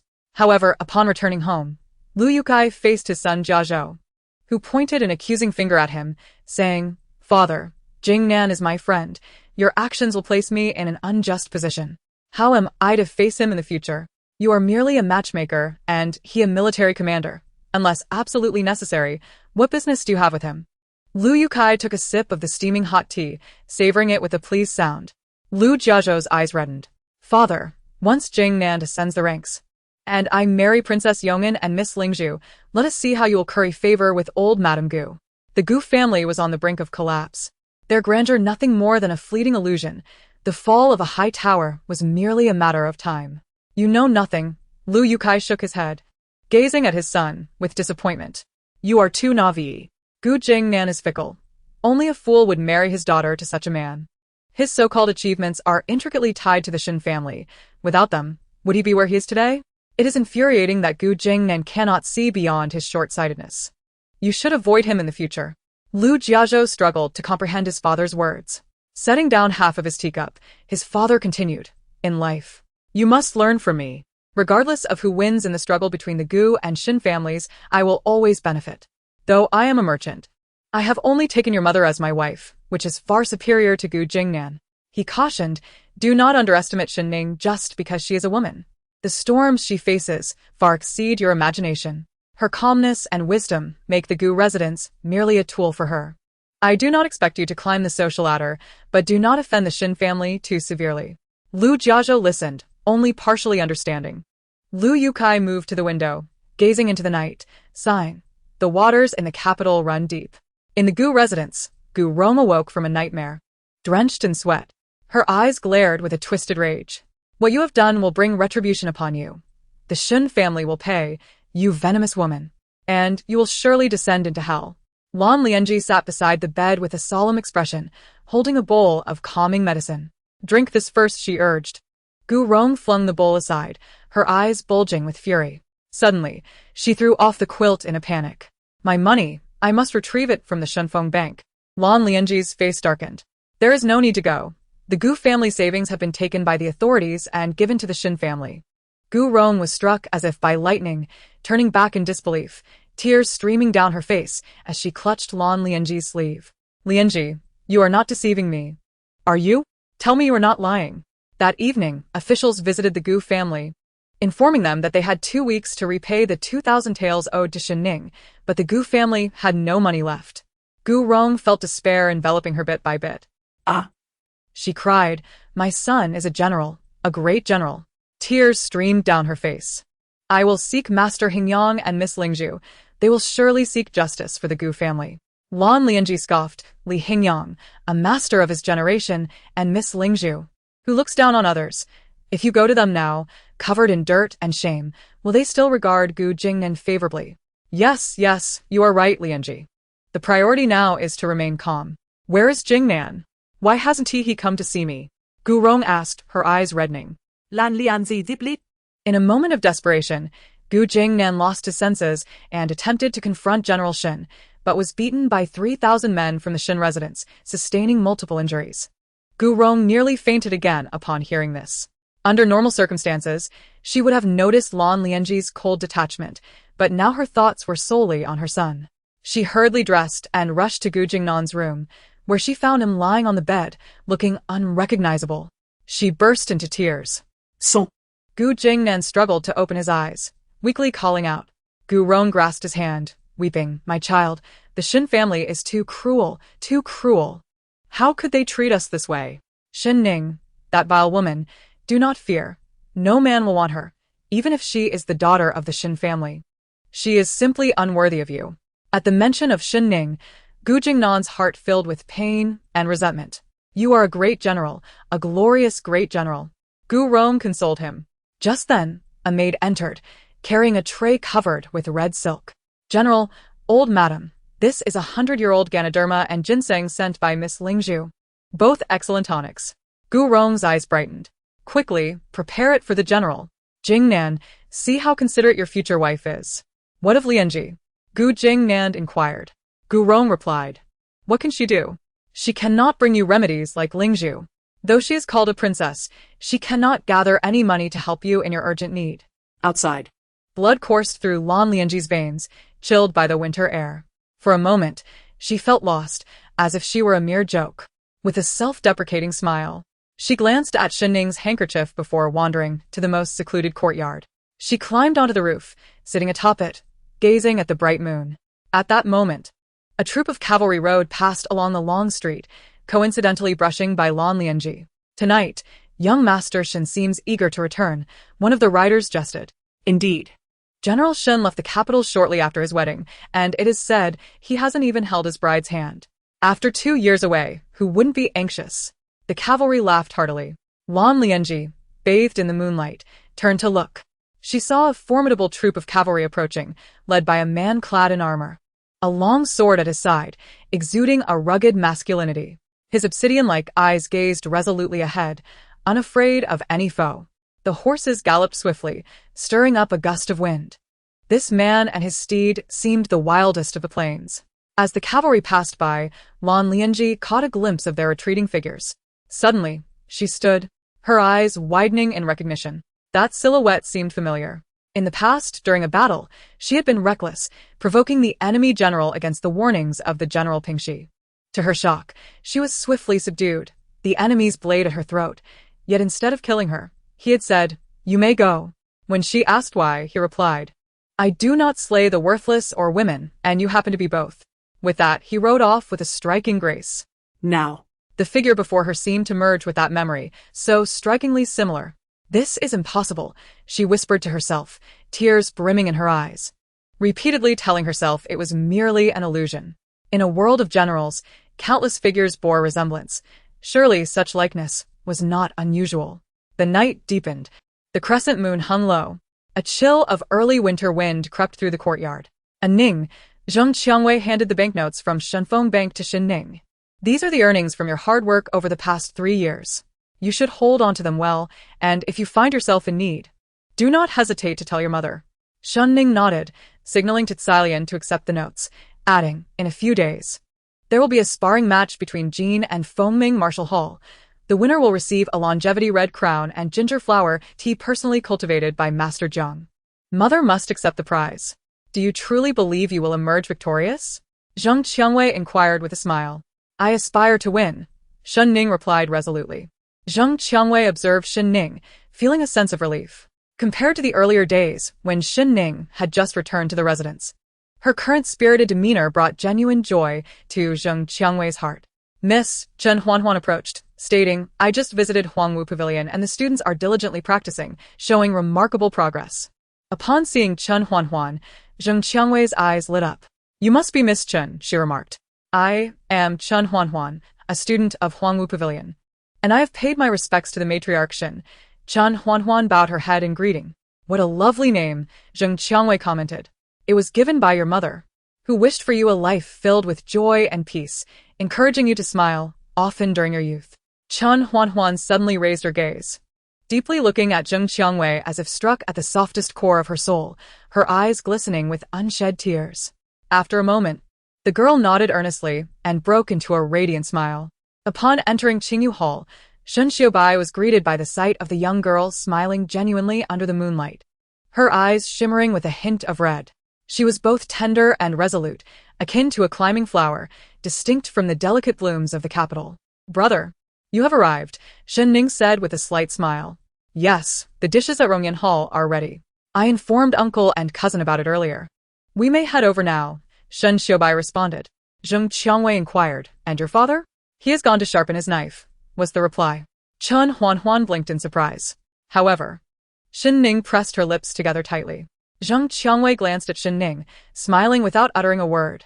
As the night deepened, Rongyan Hall of the Shen family was abuzz with activity, with members of the 3 branches of the Shen family gathered together. "There are far too many people here." Shen Ning's younger cousin, Shen Ruhua, pouted beside her father. "Is this too many?"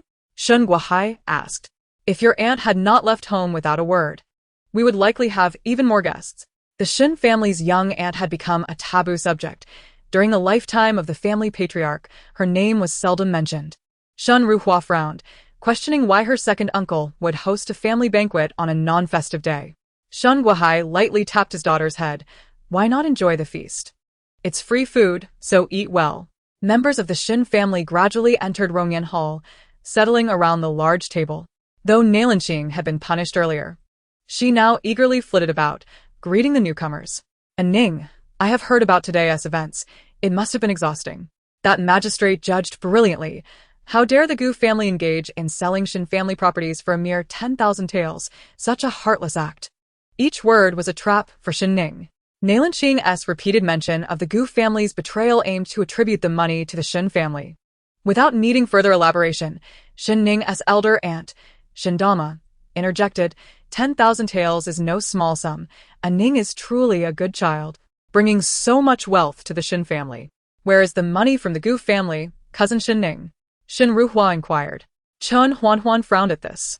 The Gu family was notorious for their greed, and the main branches of the Shen family were no better, having relied on draining the resources of the second branch over the years without a shred of gratitude. The whereabouts of the money are not for you to concern yourselves with. I am no child, incapable of safeguarding my own assets, Shen Ning replied coolly. Before Shen Dama could respond, a distinct clattering sound echoed from outside. What is that noise? Shen Ryu asked.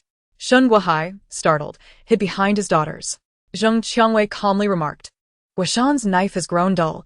He is sharpening it now, and it tends to make quite a noise. Please do not mind it if it bothers you. I can speak with him. Zheng Qiangwei feigned turning to leave, prompting a flustered Shen Dama to grasp her arm, forcing a smile. We don't mind at all. We are all quite unbothered. The sharpening resumed, and the atmosphere grew tense, particularly as a chilling sensation crept over their necks. As if Guoshan's knife were poised to sever their heads. Who would dare speak out against the matter? Nailanqing, however, felt her eyes redden with resentment, casting a lingering glance at Shen Ning.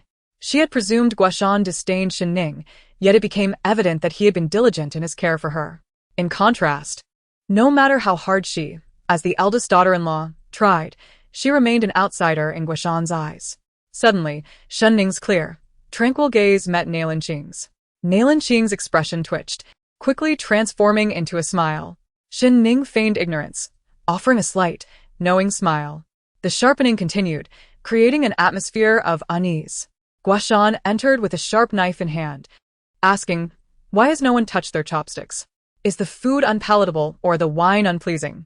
The crowd thought, with that sound of sharpening akin to the Grim Reaper's summoning souls, who could possibly think of eating? Chapter 83. Shen Guoshan was adept in combat from a young age. And in an instant, Rongyan Hall fell silent, the kind of silence where a pin drop could be heard. Everyone rose to greet Shen Guoshan, yet no one dared to speak. Over the years, while the main and third branches had engaged in their petty schemes, they remained cautious in the presence of Shen Guoshan. He was not only a legendary warrior, but also the backbone of the Shen family. The unity of the Shen family stemmed from their ancestral teachings. Second uncle, the youthful Shen Ruhua spoke, you are the backbone of the Shen family. Without you, how could the food be enjoyable or the wine refreshing? We cannot even begin to eat. What you say is true, Shen Dama chimed in with a smile. Brother, please take your seat and dispense with the suspense. Tell us why we have gathered for this family banquet. The members of the Shen family exchanged knowing glances, awaiting Shen Guoshan's explanation, curious if it heralded some momentous occasion. With a thud, Shen Guoshan thrust his dark red knife into the ground, the blade sinking deep into the marble floor, enveloping the room in an eerie silence, once more. Nothing of great import, Shen Guoshan declared, sweeping his wide sleeves aside as he seated himself. His piercing gaze surveyed the family before he spoke softly. Ning has returned home after 3 years of marriage, having endured a tumultuous relationship and seeking divorce. In the nearly 2 months since her return, I am aware of the various whispers both within and outside the household. This banquet is to welcome Ning and to wash away the misfortunes of the past 3 years, as well as to cleanse your eyes of their shortcomings. Upon learning that the banquet was in honor of Shen Ning, the Shen family exchanged glances, their thoughts diverging. Nailanqing's hands clenched into fists. Then, with a charming smile, she remarked, there are always rumors circulating in the streets, both good and bad. Why should father concern himself? It is more crucial to focus on one's health. With the eldest son away, I, as the eldest daughter-in-law, must ensure the well-being of the elders. Ning is also my sister, and I will do everything in my power to support her. The subtext of Nailan Qing's words served two purposes: to convey to Shen Guishan that he cannot silence the voices of the world, and to remind Shen Jingfeng and herself that they are the rightful eldest son and daughter-in-law of this family. In the words of their ancestors, the very roots of the Shen family lie within them. With a resounding clap of his hand upon the table, Shen Guishan startled Nailan Qing, causing her to involuntarily shudder. Her lashes trembled from the shock as she gasped and looked up at Shen Guishan, whose face bore an imposing authority. The murmurs of the streets and alleys should not concern them, yet within this household, within the Shen family, such whispers were intolerable. Shen Guishan glared and declared, "Shen Ning is my daughter. As long as I, Shen Guishan, am the head of this family, none of you shall dare to speak ill of her. Regardless of her current status or the state of the world, anyone who dares to cross Shen Ning will be crossing me. Before harboring any ill intentions, they must first reckon with my blade." With that, his weathered hand, marked by the scars of battle, grasped the hilt of a sword and raised it, causing the dishes on the table to tremble. The members of the Shen family fell silent, their spines chilled, afraid to utter a word. Shen Guishan continued, "The Shen family is a lineage of military generals, having served two emperors. Our ancestor, Shen Lei, abandoned commerce for arms, gaining renown through sheer determination, and further distinguished himself on the battlefield. Today, the name Shen Guishan holds weight in Dian, not through anything else but the scars I bear and the strength of this blade.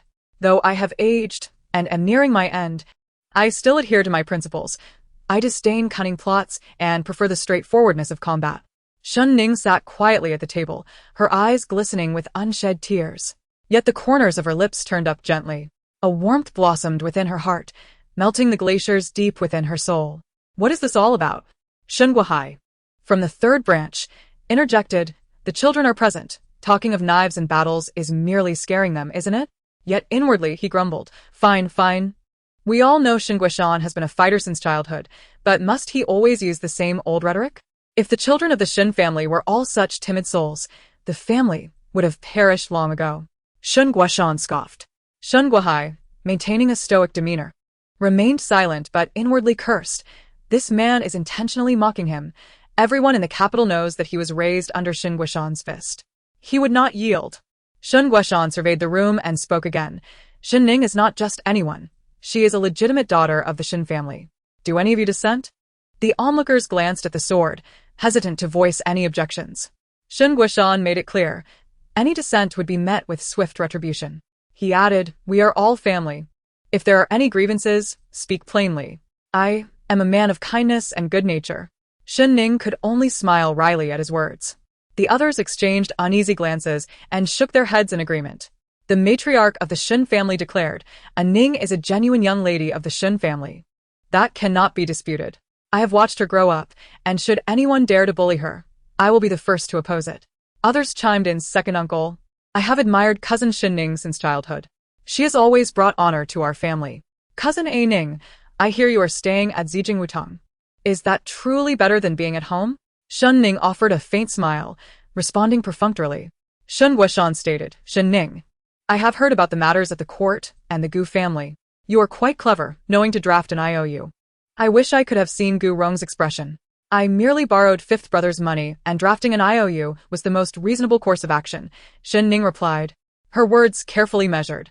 As the center of attention, every word she spoke would be scrutinized, so caution was prudent. Although the atmosphere was slightly eased by the chatter of the family, an underlying tension still permeated the room. The family members dared to steal glances at the stern figure of Shen Guishan. The table still bore the weight of Shen Guishan's mountain-splitting knife, which dampened their appetite. Consequently, As Shen Guishan abstained from eating, the others sat upright, forcing smiles. Zheng Qiangwei chuckled lightly, moved the knife aside, and placed food in Shen Guishan's bowl, saying, "Since this is a feast for a Ning, you should eat more. Haven't you seen how many times Qing Shan's stomach has grumbled?" Shen Qingshan, blushing, rubbed his round belly. Shen Guishan grunted, finally picking up his chopsticks, coldly commanding, "Take your chopsticks." The family members uniformly complied. "Eat your food," Shen Guishan instructed, and once again, they all reached for their chopsticks, shoving food into their mouths without regard for what it was. Nailan Qing, having taken a couple of bites, set down her utensils and dabbed the corner of her mouth with a napkin, saying, "Father, mother, there is something I forgot to mention. Chapter 84. A Ning. Your brother is proud of you. Shen Ning, distractedly consuming her meal, cast a few more glances at Nailan Qing. Zheng Qiangwei interjected, if you forgot to mention it. Then perhaps it can wait. It's not urgent. The matriarch of the Shen family replied, sister-in-law. Allow her to speak. Nailan is a good-hearted child. Your Jingfeng marrying such a wonderful girl is a blessing for our Shen family. Zheng Qiangwei, her face cold, set down her bowl and chopsticks, insisting, if she has something to say, let her say it. Nailan Qing forced a smile, her expression strained. Indeed, there is a renowned Shen family in the martial world, and we share the same ancestor. It was due to a division of the family that our Shen family established the principle of unity. I hear that the martial world plans to elect a leader, and they will choose someone from the capital's Shen family. Nailan Qing continued with a smile, moreover. Although the Qilin army has been granted to the royal family, hasn't he the emperor stated that the position of deputy commander still belongs to the Shen family? What are you trying to say?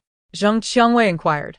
What I mean is, after Jingfeng has spent 2 years on the borders, the emperor, pleased by the surrender of Daqi, wishes for him to return to the capital. No one is more suitable for the position of deputy commander than Jingfeng. As for the selection of someone to serve as the leader of the martial world Shen family, Jingfeng could also be that person. He doesn't necessarily have to go. It's merely a nominal position. This way, he can avoid the hardships of guarding the borders and be here in the capital to take care of you both. Nailan Qing deliberately chose this occasion to speak, aiming to compel the elders of the Shen family to make a decision. Moreover, as the eldest son, Shen Jingfeng ought to enjoy the privileges that come with his status, while he could endure the hardships of the borders. She found it unbearable to live as a widow in waiting. She thought of her husband, her dreams filled with his voice, each word echoing Shen Jingfeng's name. Shen Guishan's expression darkened instantly. Zheng Qiangwei's gaze towards Nailan Qing became as sharp as a knife. Meanwhile, the first and third branches weighed their interests, all eyeing the coveted position of deputy commander. Shen Ning sipped her tea, her eyes coolly scanning Nailan Qing. Nailan Qing only saw the deputy commander's position, oblivious to the abyss that lay behind it. Much like dancing on the edge of a blade, one misstep could lead to an irreversible plunge into chaos.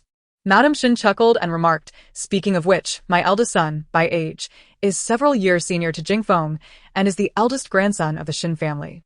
In his youth, he traversed the land and diligently studied military strategy, making him an unparalleled choice whether to lead in the martial world or serve as a deputy commander in the Qilin army. At this moment, Nailan Qing's complexion changed dramatically. Zheng Qiangwei cast a scornful glance at the overly eager Nailan Qing, who fancied her remarks to be flawless. However, everyone present was astute.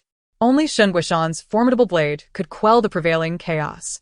Prior to this, Nailan Qing had been ingratiating herself with Madame Shen, and the two shared an unusually close bond, almost like that of a mother and daughter. Now, Nailan Qing, with a hint of malice, challenged, Madam, in terms of strength, can your son truly compare to Jingfeng? As she mentioned her husband, Shen Jingfeng, her chin lifted with pride. Whether or not he could compare was not for you to determine. Madame Shen retorted sharply, Nailan, could it be that you have no man by your side and are growing restless, thus seeking to summon Jingfeng back? These words left Nailan Qing mortified.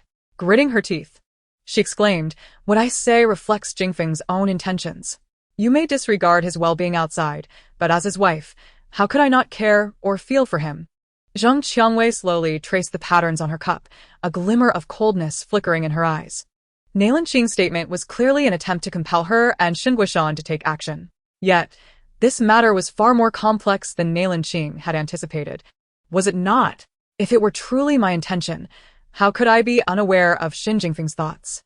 Outside, a voice that resonated with familiarity suddenly echoed, causing Shen Ning's heart to tremble. Since childhood, her elder brother had always treated her with utmost kindness. Shen Ning's slender fingers curled slightly beneath her sleeves, and her eyes, tinged with a hint of red, turned towards the source of the sound. To her surprise, the tightly shut door of the Rongyan Hall swung open, and a man clad in armor entered, bringing with him the chill of early winter. Compared to several years prior, his complexion had darkened considerably, yet he exuded a newfound resilience. His eyes, akin to black obsidian, surveyed the gathering with an unyielding calm, ultimately locking onto Shen Ning, his brow furrowing in concern. What's this? You've lost weight? Years ago, he used to tease Shen Ning's flesh, which, while not plump, possessed some softness. unlike now, where she appeared gaunt and devoid of makeup. Shen Ning smiled. Fifth brother insists I eat meat daily. I shall gain weight in no time. Not harsh enough. You ought to be disciplined, Shen Jingfeng replied. Very well, I shall await my elder brother's reprimand after dinner, Shen Xiaobai chuckled. From the moment Shen Jingfeng appeared, the entire room fell into stunned silence, particularly Nailan Qing. She sat motionless in her chair, her gaze fixed on the man who strode in, unable to look away. Compared to years past, he now bore a rugged charm that both excited and frustrated her. What incensed her further was that Shen Jingfeng's first words were not directed at her, but at Shen Ning. Brother, how could you arrive so swiftly? I thought it would take longer, Shen Qingshan inquired. Shen Jingfeng handed his sword to a guard and stepped further inside. The servants immediately added an extra chair and set another pair of chopsticks at the table. Before Nailan Qing could suggest that Shen Jingfeng sit beside her, he had already pulled a chair from the servant and placed it next to Shen Ning. I am aware of the matters concerning the Gu family, Shen Jingfeng stated. Brother, I apologize. Shen Ning smiled through reddened eyes. Shen Jingfeng gently ruffled her hair. Tell your brother I apologize. It seems I have grown bolder and no longer fear the military's discipline. In life, one is not a deity. It is impossible to be flawless in every endeavor. Human hearts are inscrutable. Who can truly see through them? Such is the normalcy of life, where apologies are unwarranted. It is Gu Jingnan who is unfortunate, unable to retain our blessed daughter. As for the matter of divorce, it was executed with great finesse. This is the resolute spirit expected of a daughter of the Shen family. If he is affectionate, he shall accompany her through life and death without regret. If he is indifferent, she shall sever ties without a backward glance. Ning, you are remarkable. Your brother is proud of you. In an instant, tears welled in Shen Ning's eyes, her throat tightening with emotion. Brother, sister is truly formidable. She has resumed her martial training and passed the autumn assessment at Zijing Martial Hall. She is now the head of Huangyuj. Shen Qingshan exclaimed excitedly. In a few days, Zijing will spar with Feng Ming. Brother, your timing is impeccable. How is your hand? Shen Jingfeng inquired, glancing at the deep scar on Shen Ning's right hand. He recalled that several years ago, her palm had been severed by a blade, yet she had disregarded her own injuries to capture an assassin, leading him to discover that the assailant was sent by the fifth prince. Despite her severe injury, she had allowed the physician to tend to Gu Jingnan first. Regardless of where the paths of life may lead, in her youth, Shen Ning had once pursued Gu Jingnan with unwavering sincerity. That year, Shen Jingfeng had also encountered Gu Jingnan. Though from a humble background, his aspirations were grand, and his words resonated with ambition. Yet now, time has passed, and circumstances have changed. It is not that people have transformed, but rather that one's attitude towards life varies greatly between prosperity and hardship. That should suffice, Shen Ning nodded. The borders are far from the capital. Brother, your journey must have been arduous. Not at all. Shen Jingfeng lifted a cup of fragrant hot wine and took a sip before asking, Xiaobai, where's Gu Jingnan? What do you intend to do, brother? Shen Ning inquired. Kill him. Shen Jingfeng's gaze lowered, a palpable aura of hostility emanating from him, leaving the Shen family members too intimidated to breathe.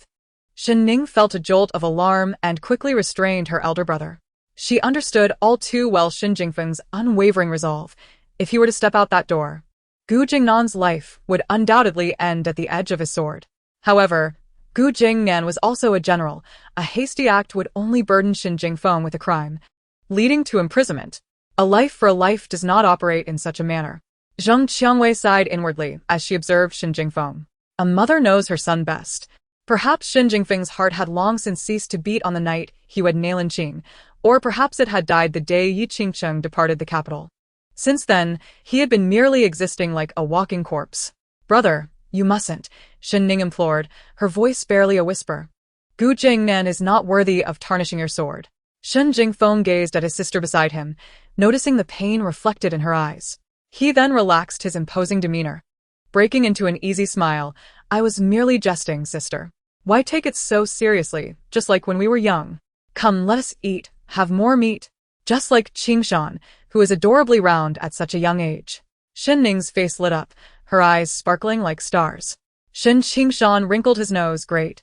Another lecture from you. Father always threatens to beat me. If I don't eat enough, how can I withstand his fists? Shen Qingshan huffed. lightening the heavy atmosphere in Rongyan Hall, and the members of the Shen family couldn't help but chuckle. Nailan Qing, however, gazed at Shen Jingfeng with reddened eyes. Beauty and boutique recommendations from beginning to end, the man, her nominal husband, did not spare a glance at her. Had it not been for Shen Ning's intervention, she would have recklessly sought to kill Gu Jingnan. Would that not have made Nailan Qing the wife of a criminal? She felt a chill and panic settle in her heart. Taking a deep breath, Nailan Qing forced a smile onto her face and said, Ning, your elder brother dotes on you the most. If you ever feel wronged outside, just tell your brother. Gu Jingnan truly was wretched, betraying my Ning's unwavering affection. A man who neglects his wife while harboring thoughts of another woman is indeed lacking in virtue and character. Logically speaking, her words held no fault, yet they struck a nerve with Shen Jingfeng. Bang! Zheng Qiangwei slammed her cup onto the table. Nailan Qing looked at Zheng Qiangwei in confusion and trepidation. Can't you keep your mouth shut with all this food on the table? Zheng Qiangwei retorted, if you don't wish to eat, then don't bother. Go to the ancestral hall and reflect on yourself. Nailan Qing's eyelashes fluttered, her eyes wide with a pitiful gaze directed at Zheng Qiangwei. Leave. Zheng Qiangwei's expression was as cold as ice, raising her voice. Are you going on your own, or shall I escort you? Though Zheng Qiangwei secretly held affection for Yi Qingcheng, she had never mistreated Nailan Qing since her marriage into the Shen family. For the past 2 months, she had endured in silence, but now she could bear it no longer, publicly humiliating Nailan Qing to strip her of dignity. Second sister. Sister Nailan has always been warm-hearted and means no harm, Shen Ruhua interjected. Then you shall accompany her to the ancestral hall. Zheng Qiangwei shot her a cold glare. Hurry up. Shen Ruhua, her delicate lips slightly parted, looked at Zheng Qiangwei in dismay. Shen Guohai held a large porcelain bowl, completely empty, and filled it with the finest dishes, piled high like a mountain. He then placed the bowl in Shen Ruhua's arms and whispered, when you kneel at the ancestral hall, do not forget to fill your stomach. Shen Ruhua felt indignant, but accepted the bowl and left with Nailan Qing towards the Shen family ancestral hall. With a heart full of regret, Nailan Qing said, Ruhua, as your sister-in-law, it is my fault for causing you to suffer alongside me. What more can be done? Shen Ruhua huffed. I know they never regarded you as one of their own. They only remember Yi Qingcheng. Yi King. At the mere mention of this name, Nailan Qing felt a shiver run through her. Her teeth clenched tightly. In the night, her eyes shot forth with envy and resentment. This person was like a dagger, eternally lodged in her heart. She turned back to glance at the lively Rongyan Hall, through the nearly closing door, at the man who was completely indifferent to her. Ultimately, she walked dejectedly into the ancestral hall. After a long while, the family banquet in Rongyan Hall came to an end. The first and third households breathed a sigh of relief. No longer did they engage in the previous mockery, exchanging pleasantries with Shen Ning as they passed by. A Ning. I heard that the one you spar with at Fengming Martial Hall is Jun Guangzhu. Go and defeat him soundly. Our Ning is truly exceptional, a paragon among women. The foremost of Dian's female warriors, her reputation is resounding. You are too thin. You must take good care of yourself and regain your strength. Shen Ning understood that such concerns were merely superficial. A Ning, Shen Jingfeng called, carrying 2 jugs of wine, smiling, come, shall we drink together? Alikt, Shen Ning replied solely. I want to drink too much. Among the Shen siblings, she had the weakest tolerance for alcohol but loved to drink. Now that she was a few years older, she had learned to restrain herself.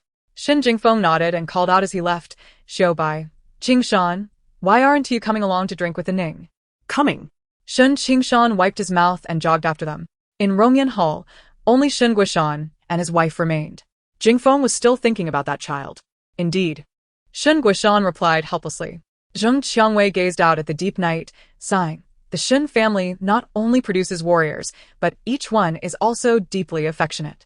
Such devotion is a blessing if one encounters a good partner, yet a calamity if they meet the wrong person. Oh, the elders were deeply concerned for the Shen family, for their children. Chapter 86. Miss Shen, you are drunk. Yulu was the place where Shen Ning had secretly drunk strong liquor with her brothers since childhood. Every time, she was like a wild horse, calling her friends and bringing her brothers to Yulu. In the end, she would get thoroughly intoxicated, carried home by her brothers. Being taken home was still fortunate. Sometimes, she would get so drunk that she would beat up the sons of the powerful at Yanjing Academy. In a quaint and serene private room, the table was filled with jars of wine. Shen Jingfeng remarked, and Ning, Xiaobai in the past. You two had the weakest tolerance for alcohol. Let your brothers see if their SA change after 3 days apart. Shen Qingshan frowned, gazing mournfully at the fruit wine before him, lamenting, Elder brother, I'm no longer a child. I refuse to drink this girlish wine. I want strong liquor.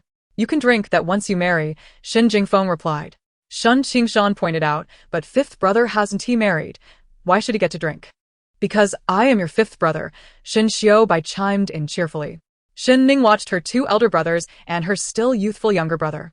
A long-lost feeling surged within her, sweeping away her gloom and oppression, bringing her joy once more. She uncorked a jar of wine and tilted her head back to drink deeply, washing away the youthful emotions with the strongest liquor Yulu had to offer.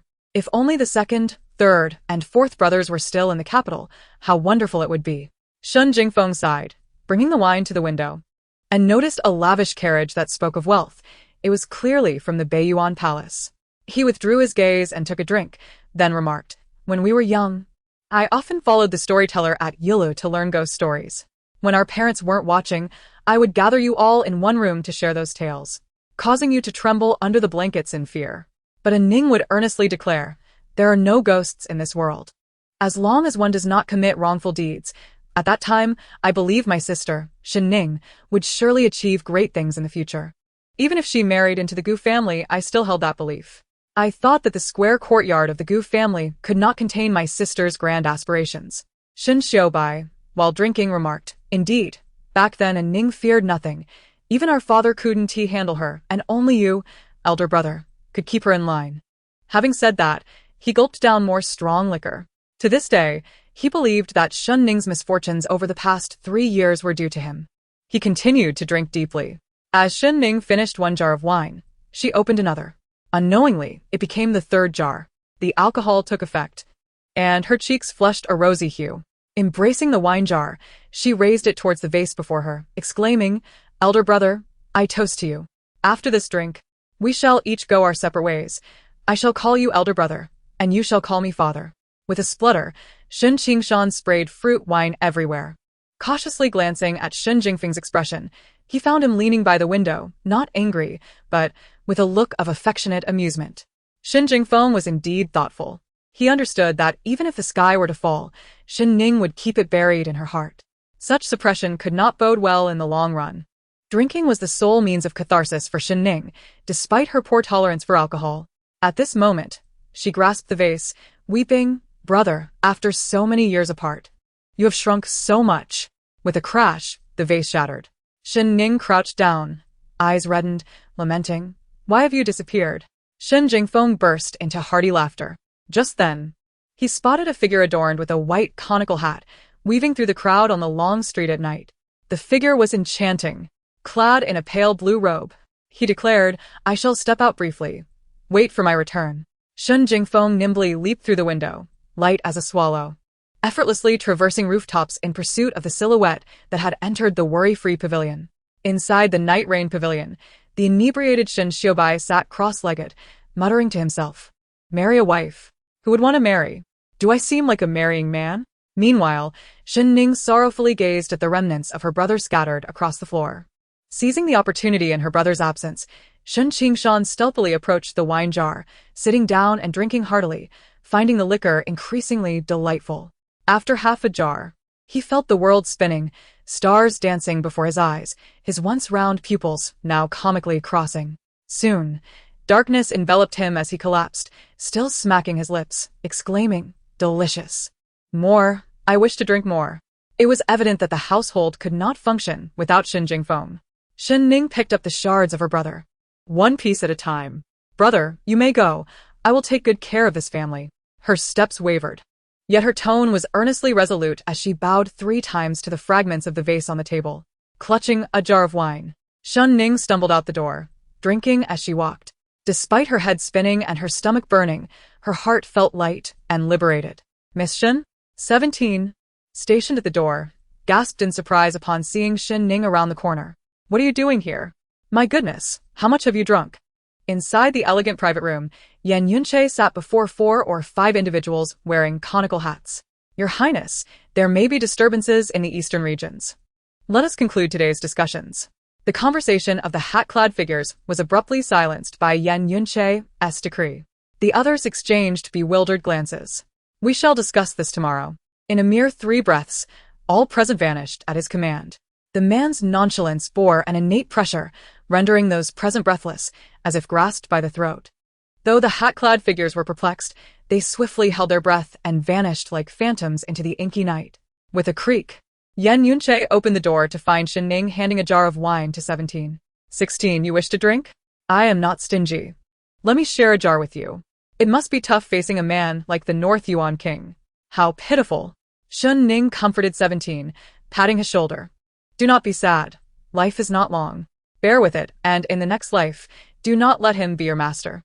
His temper is foul, his taste poor, and he does not know how to take his medicine. He is not well behaved. Upon seeing Yan Yunche, 17's legs turned to jelly. He hurriedly returned the jar to Shen Ning and wiped the shoulder she had touched with a handkerchief, nearly bursting into tears. Your Highness, I do not know how Miss Shen transforms into a different person when drunk. I swear I never complained about you to her. Miss Shen is merely speaking nonsense after drinking. Nonsense after drinking? Yan Yunche inquired. Is it not the truth unveiled by wine? 17 wished he could find a piece of tofu to bash his head against. Yan Yunche's captivating gaze shifted to Shen Ning, revealing a ripple of intrigue. Shen Ning, feeling disinterested, intended to move elsewhere. He strode over, effortlessly lifting her by the waist, whispering, Miss Shen, you are intoxicated. The effects of the alcohol grew stronger, causing Shen Ning to feel increasingly dazed. Moments ago, she could vaguely see 17, now. She strained her eyes to catch a glimpse of a singular star in a distorted void. Cradling the wine, she reached out for the stars, her soft fingertips brushing against the man's eyes. Chapter 87. Do not utter further wild words. Such beauty, Yan Yunche mused, cradling the inebriated woman, whose eyes sparkled with a misty allure as she laughed, her cheeks flushed like the vibrant twilight sky. The delicate rosy hue was befitting her age, contrasting with a chilling demeanor reminiscent of snow atop Song Mountain, which repelled others from approaching her well-guarded soul. Yan Yunche, embodying the gentle warmth of spring, observed her with soft eyes that shimmered like autumn waters. Then Shen Ning spoke again. Kill, shatter, toss into the river of blood and corpses. That would be even more beautiful. Yan Yunche and 17 exchanged glances, the latter pleading, Please, dear lady, refrain from such wild statements. Shen Ning, with half-lidded eyes, offered a self-deprecating smile. In her musings about the stars, she mocked herself, recalling how she had once soared high, only to fall into the mire. Noticing her despondence, Yan Yunche's brow furrowed slightly as he carried her to a secluded, lofty private chamber in the Night Rain Pavilion. This spot was priceless and inaccessible to anyone but the prince himself. Even he could not approach it casually. 17 hesitated, ultimately choosing silence. The elegant chamber was serene and exquisite, illuminated by the soft glow of a glass lantern. Yan Yunche gently placed Shen Ning on the couch. She gazed into his eyes, saying, Did you know? In my childhood, I also beheld such beautiful stars. That year, when heavy snow sealed the mountains, I first witnessed the stars rushing toward me. Some memories, buried deep within, perhaps only reveal themselves in the haze of intoxication. Her eyes glistened, lashes trembling as she choked back tears, declaring, People will always depart. And the stars will leave me too. Only my gun shall steadfastly accompany me until my last breath. You may go. I have grown up. I no longer wish to gaze at the stars. With that, Shen Ning closed her eyes, a solitary tear escaping. The effects of the alcohol spun her thoughts endlessly, replaying each scene from Sanchun Mountain. Yan Yunche remained silent, his heart aching. Throughout his life, he had been subject to circumstances beyond his control. Years ago, when pursued by 10 grandmasters, he had to abandon Sanchun Mountain to prevent disaster from befalling the Shen family. Later, upon returning to the capital, he watched her wed another. For years, he had remained a stranger, silently observing her from the moon viewing pavilion, drinking alone while gazing at the night sky.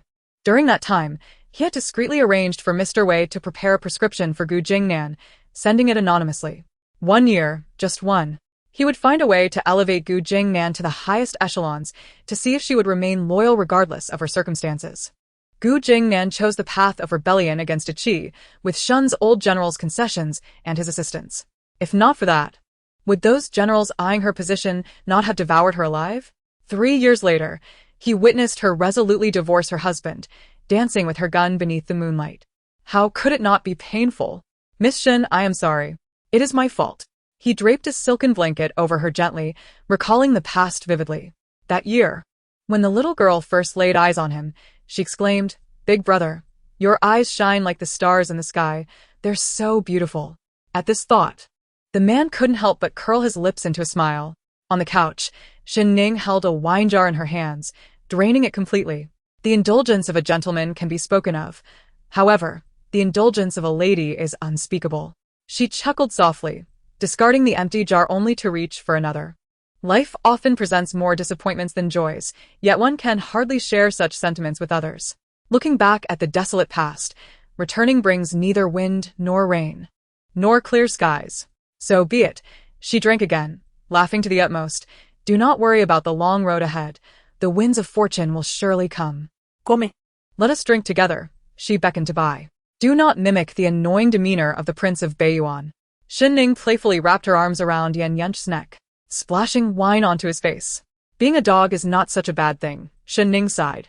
Yan Yunche observed as Shen Ning attempted to finish the remaining half-jar of wine and snatched it from her grasp, placing it on the table. Shen Ning thrown it. Her hands reaching out to reclaim the jar, mumbling, "To take what one loves from another is not the mark of a good dog." This was perhaps the first time in his life that Yan Yunche had been scolded as a dog, and certainly not the last. He grasped her wrists, pinning them against the couch, and declared in irritation, "No more drinking." Shen Ning fell silent, her eyes widening as she gazed at his handsome face, which could only be described as that of a great white creature. Tilting her head with a smile, she pressed her lips against his cheek. The man felt the softness of her lips, and his gaze flickered, instinctively meeting her lips with his. It was as if an uncontrollable fire had ignited, spreading relentlessly. Just as reason was about to be consumed, Yan Yunche regained his senses and threatened, "If you drink again, I shall have Bai castrated."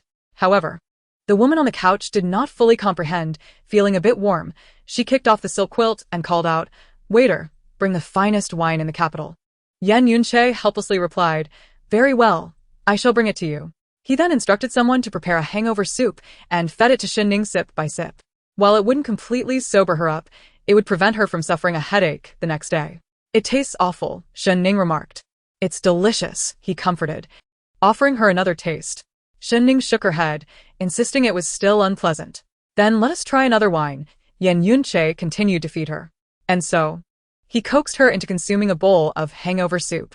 As Shen Ning drifted into a hazy slumber, she clutched the hem of Yan Yunche's clothing. Yan Yunche looked down at her fidgeting hands, a slight smile gracing his lips as he reassured her, "Rest easy. I shall not leave." Thus, the woman slept peacefully, her entire being relaxed. "Miss Shen," Yan Yunche called softly. No response came. After a while, he murmured to himself, "I am far more handsome than Bai. How could a dog be compared to the handsome men of the capital?" He seemed to be speaking to the night breeze, his eyes sparkling with a hint of amusement. At the end of the long street stood the Jiuyu Tower. Shun Jingfeng, in a frenzy, searched room after room, but he could no longer find that figure, as if she had never existed. Ultimately, he returned to the elegant seat at the Night Rain Tower, only to find numerous empty wine jars and his inebriated brothers, Shen Xiubai and Shen Qingshan. "Where is a Ning?" Shen Jingfeng shook Shen Xiubai awake. "Elder brother, I do not wish to marry," Shen Xiubai replied. Shen Jingfeng realized there was no hope in questioning them further and set off to find her himself. When Shen Ning drank, she became a different person, unpredictable in her actions. Shen Jingfeng feared encountering ill-intentioned individuals. "Young Master Shen, are you searching for Miss Shen?" Yan Yunche appeared, carrying a Ning, coming into Shen Jingfeng's view. Shen Jingfeng was momentarily speechless, noting that his sister's hand still clutched the prince's sleeve. Chapter 88. There is not a single good man in this world. Shen Jingfeng furrowed his brow and stepped forward to reclaim his sister. Alas, his drunken sister stubbornly held onto the prince's sleeve. Meanwhile, in her dreams, Shen Ning was trapped in the depths of the sea, desperately trying to grasp the only lifeline. "Your Highness," Shen Jingfeng said, "you should not have returned to the capital, nor should you have entangled yourself with a Ning." Yan Yunche remained silent. Shen Jingfeng continued, "Children speak without restraint. Do not take the words from San Chun Mountain to heart. The events of Sanchun Mountain were known only to him within the Shen family. For many years, he had kept this secret unspoken. Back then, old Master Wei had given Shen Ning medicine to help her forget the person from Sanchun Mountain. It was only later that Shen Jingfeng understood that the amiable companion he had conversed with on the mountain, the one who made his sister smile, was none other than the youngest son of the late emperor, the Prince of Beiyuan. Matters of marriage for a daughter are not to be taken lightly. One misstep could lead to a lifetime of regret. He was unwilling to spend years testing the most fickle hearts of this world. I understand, Yan Yunche replied calmly. Let the past remain in the past. It will eventually fade away. I will take good care of my sister. I will not allow anyone to harm her in the name of love, regardless of who they are or how much power they wield. Shen Jingfeng carried Shen Ning back, painstakingly prying Yan Yunche's sleeve from her grasp.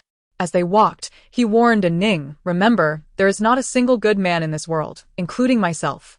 Yan Yunche lingered in place for a long while until Shichi approached, draping a thick black cloak over his shoulders. Your Highness, you have always been sensitive to the cold. And tonight is colder than usual. You must take care. Shichi fussed like a doting caretaker. Have you ever had someone you liked? Yan Yunche inquired. Shichi pondered for a long time, shaking his head vigorously. Indeed, no woman would fancy you. Shichi felt like crying without tears, wondering why he was being ridiculed by his master for no reason. The next day, Shen Ning awoke in the tranquil hall. Her head not throbbing as it usually did after a night of drinking, yet she could not recall the events that transpired while she was intoxicated. However, given her composed nature, it was likely she had merely enjoyed a peaceful slumber without embarrassing her elder brother. With this thought, Shen Ning nodded earnestly. Miss, you are awake. All of this was prepared by the young master. He insists you finish everything, said Kai Lian with a smile. Shen Ning looked over and, to her dismay, saw the small table piled high with exquisite bird's nest, various meats, and soups, which suddenly cast a shadow over her day.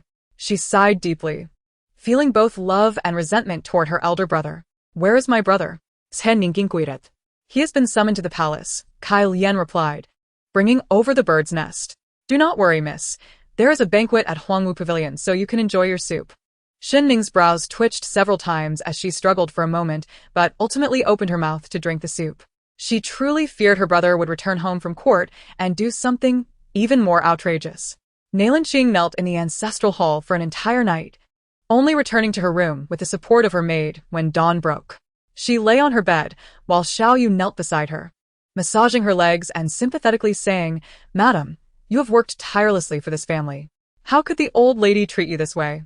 As soon as her own daughter returns, she treats you like this. The young master is also at fault. He did not speak a word in your defense. This morning, I even heard the maids from the main and third houses mocking you. It goes without saying that Nailanqing knew how hurtful their words could be. Did Jingfeng return home last night? Nailanqing was more concerned about this. Upon mentioning the servant, a surge of anger arises. On the very first night of the eldest young master's return, he chose to revel with Shen Ning and others at the Night Rain Tower. This servant witnessed for the first time a sister-in-law competing with her for her brother's affection. Is it not enough that she cannot guard her own man, but must she also covet another's? It is no wonder that Gu Jingnan cast aside the princess of Yong'an upon meeting her. Were I General Gu, I too would reject her. Little Yu expressed her indignation with fervor. Nailanqing's hands hung limply at her sides, yet they soon clenched into tight fists.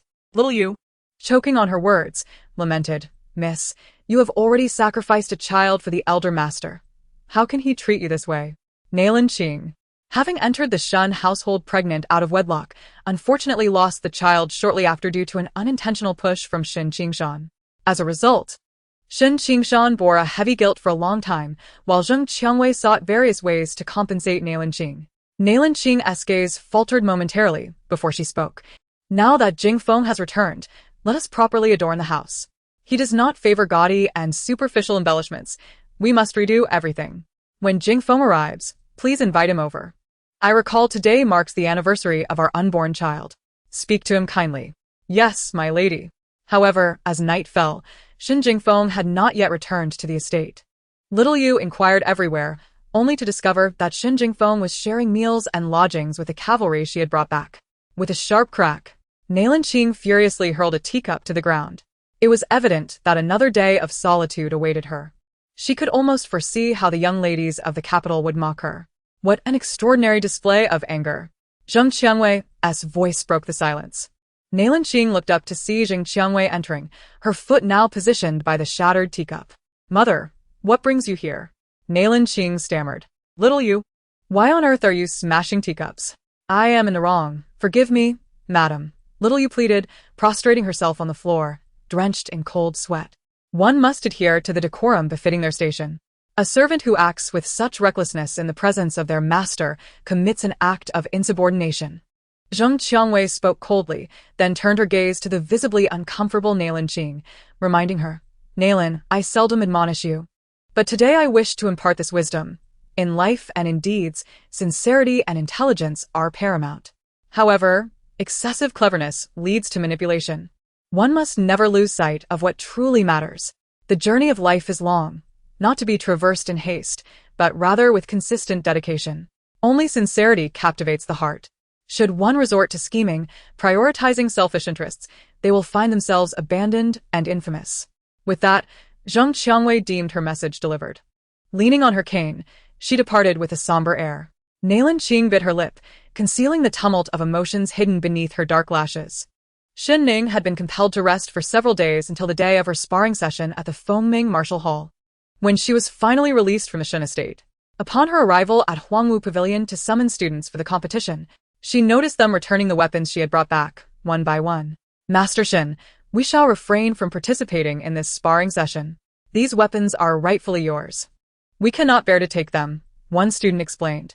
"Miss Shen, I regret to inform you that Fengming Martial Hall will be merciless. I am looking forward to completing my martial studies next year and returning to the countryside in good health." Shen Ning was not surprised by their reluctance. Ultimately, only a few were willing to engage in the sparring.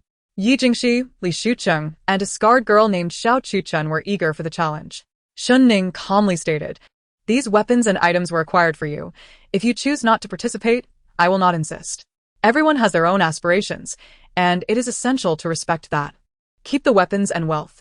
I have instructed Kai Lian to purchase some inner armor, which is already delivered outside Huangwu Pavilion. Jingxi, Chuchun, Shucheng, accompany me. Regardless of our numbers, we must not yield. Each group has its own strategy, just as fewer participants have their own resolve." "Understood." Yi Jingxi and the others rose, donned the inner armor, and followed Shen Ning to the sparring ground. The onlookers at Huangwu Pavilion regarded the weapons and armor with a myriad of complex emotions, caught in a struggle between desire and fear. They wished to join but dared not take the plunge.